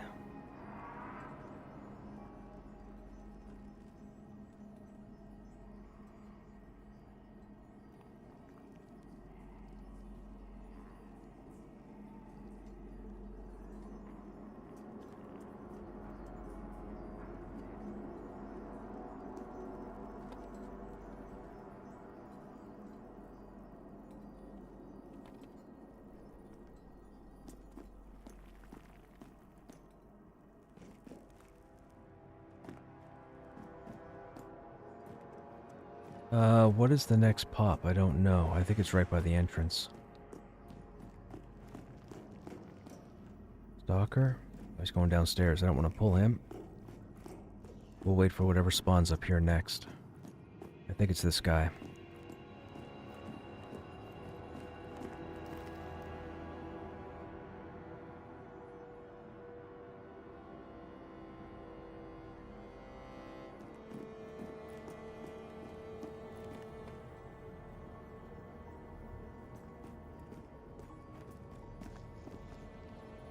Did I hear you say you used to play a cleric in EQ? I did. I played a cleric for about 9 years from EQ's launch.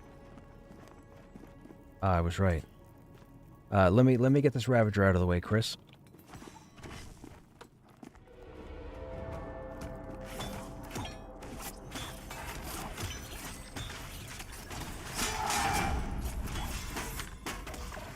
Oh.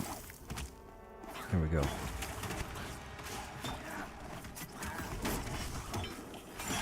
Yeah, so I played a cleric for close to 9 years, I would say. And at the time, or towards the end of my time as the cleric, I ended up being a tank in Vanguard Saga of Heroes and a tank in EverQuest 2. Then EverQuest 2 took over as my favorite game because of the rating. And then Vanguard, well, I told the Vanguard story earlier this evening, but Vanguard started great from the beginning, and then unfortunately at the end of beta, for lack of a better term, they dropped the ball with an update that broke the game. They didn't roll it back, and unfortunately the game came out broken. Which was unfortunate, because a month before the end of beta, the game worked fine. Another Ravager? Dude, how many Ravagers have we had tonight, chat? There's like 15 spawns, and we've had 11 Ravagers. What is happening?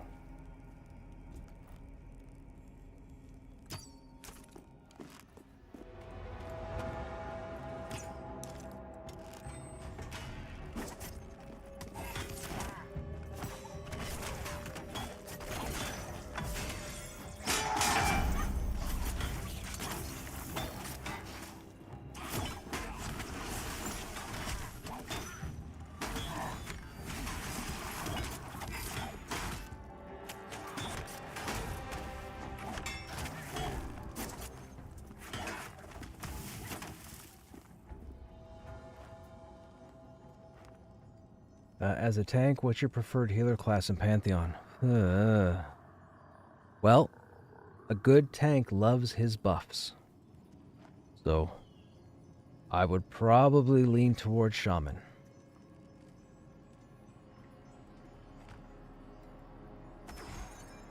Now, mind you, some content can't be done at certain points without requiring certain classes, and sometimes you need both healers. But what I do is, when I'm in a group, my mentality, because of over the years, what I do when I'm in a group, I'm not just considering what I'm looking at in the dungeon. Let's use this as an example. I'm not just paying attention to what's ahead of me in the dungeon. I'm paying attention to my group window. So when we have like a shaman only or a cleric only or both, I'm watching mana usage based on whether we fight a drawn Ravager or a drawn Kabbalist or a drawn Thaumaturge. And what I do is I run all this in my head so that it allows me to either speed up or slow down the progression. So I can work with any sort of healer setup, whether it's a single shaman, a single cleric, one of each, 2 shaman, 2 cleric. There's always some way to work it out.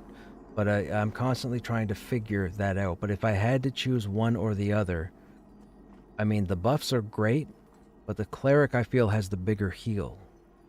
So in a situation, if I'm fighting a boss, probably a cleric. Everything else, shaman.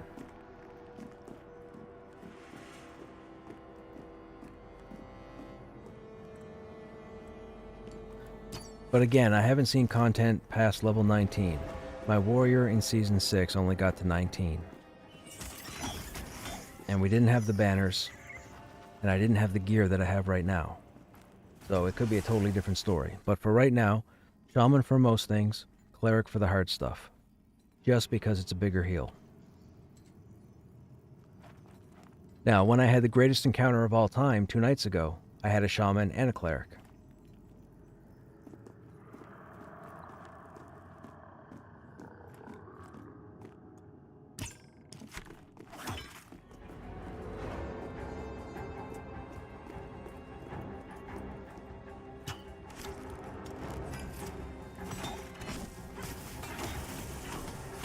And to be perfectly honest, I don't think I could have done it with 2 shamans, 2 clerics, or a shaman, or a cleric.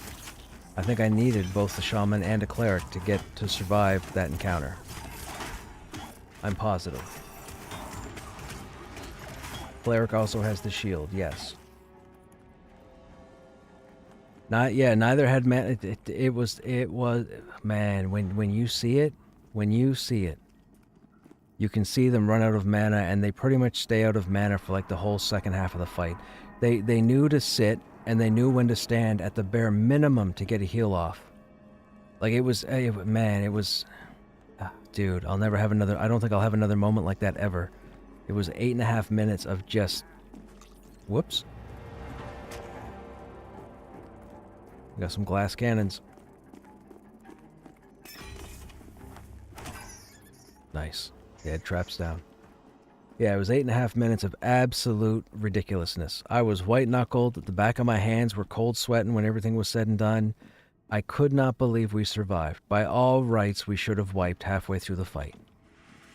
We should have wiped. It should have been a wipe, and it wasn't. All 6 people did everything we had to do, apparently, to survive the fight. And a good portion of it was both healers out of mana.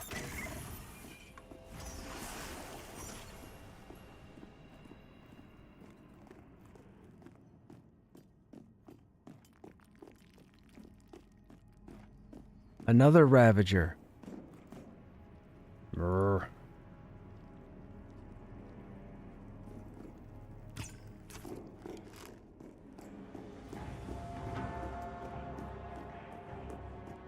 I know what they're doing. They have another drawn creature they want to bring into the game that's just too tough, so they want me to get tired of pulling Ravagers, and then they're going to bring in the new creature, and that creature's going to own me, right? That has to be what's happening. How else can you explain 85% spawn rate on a Ravager?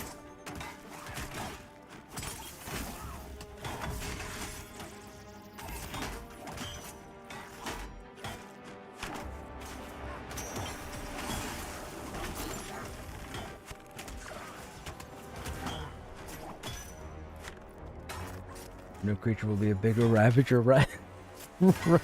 Right. Right. Of course it will.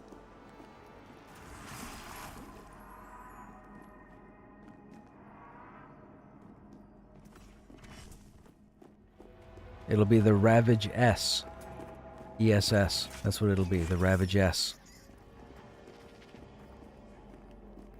And she won't be happy. Is the bit. Do you know if I need recipes to start making cotton cloth? Yes. Yes? Yeah, you need the initial processing recipe. And you need the thread. Look! I can't make this up. I can't make this up. There's another one. There's another one.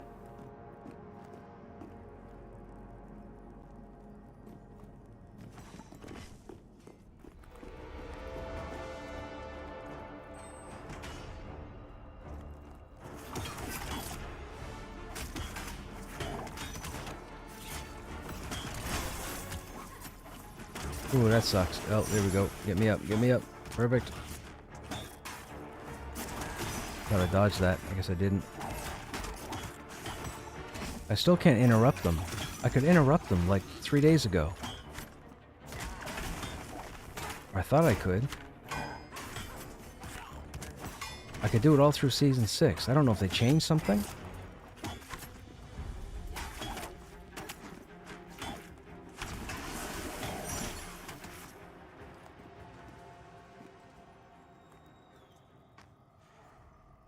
I hope there is a rat queen so you can stop all those ravagers being spawned. You're right.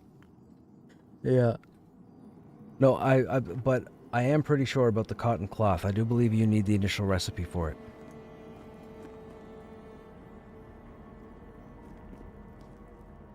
No, you don't. You need the skill level. You need 36. You need 36 and outfitting. That's what it is.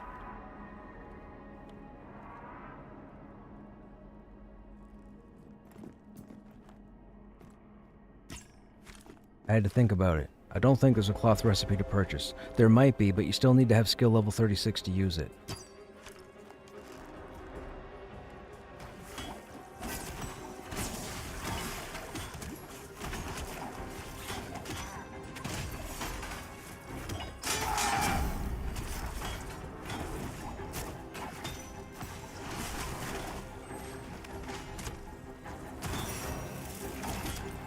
That yell is so violent. I love it.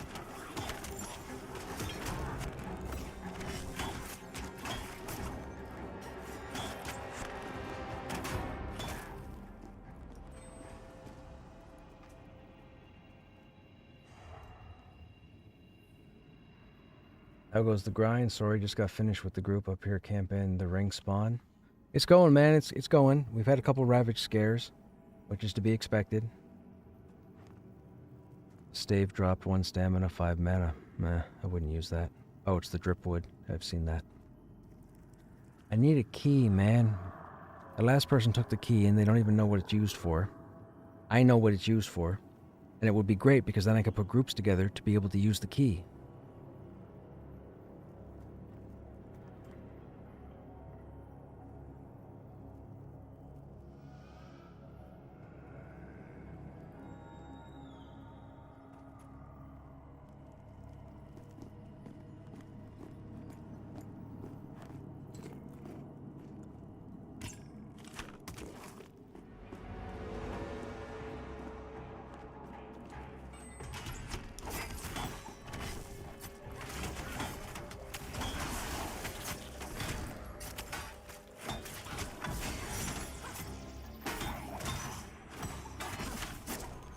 Yeah. We haven't had we've only had 1 scavenger drop tonight.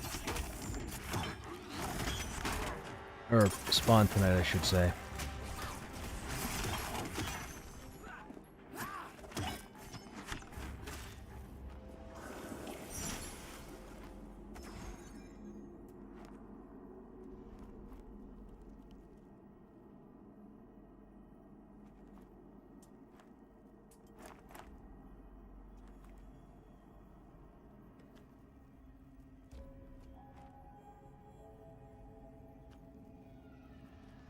They're pretty rare. They are rare.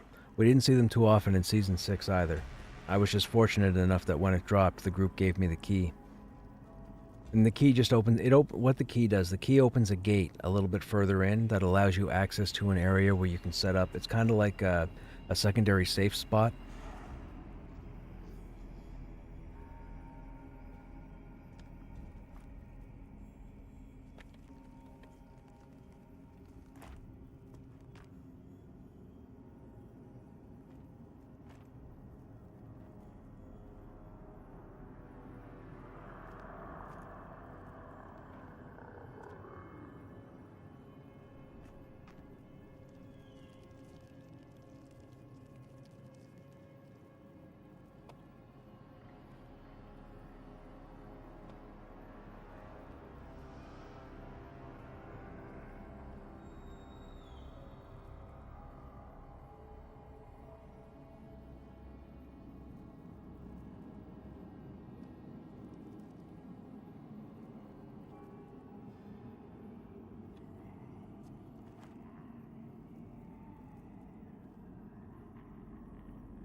Do we have an enchanter? Not in the group at the moment.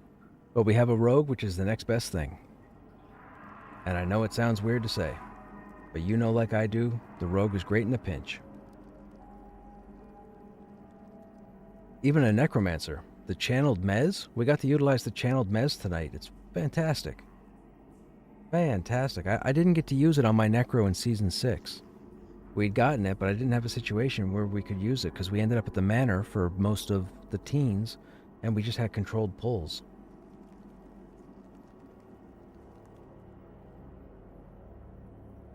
Okay, so people had to log for the night because it is kind of late, so the group is done. I won't be refilling the group because it is... Oh my goodness, I thought it was 2 a.m. It's almost 4 a.m. So I'm going to have to take off because, as I mentioned at the start of my stream, I have to help somebody run them and their kid around to do a couple of errands in the morning. Oh, I'm going to get no sleep. I want to thank you guys for hanging out. All of you that are still here, thank you. It's been a blast. I've enjoyed it. I hope you guys have learned a lot of stuff about the game. Not so much about me, other than the fact that I talk too much. Maybe not enough. Anyhow, we should be live tomorrow, or later today. I'm not sure what the game plan is. I should be live earlier in the day, so we'll have a longer stream. I'm going to see if I can set something up to get a bit further into the dungeon.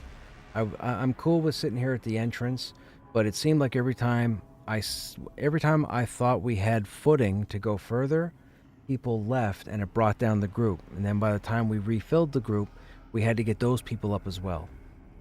And it just, yeah, we were kind of spinning tires here at the entrance. But anyhow, we'll see if we go deeper tomorrow, for sure. Anyhow, as I always say, thank you for hanging out. Hope you guys enjoyed the stream. Thank you for the subs. Thank you for the follows. I hope you guys come back.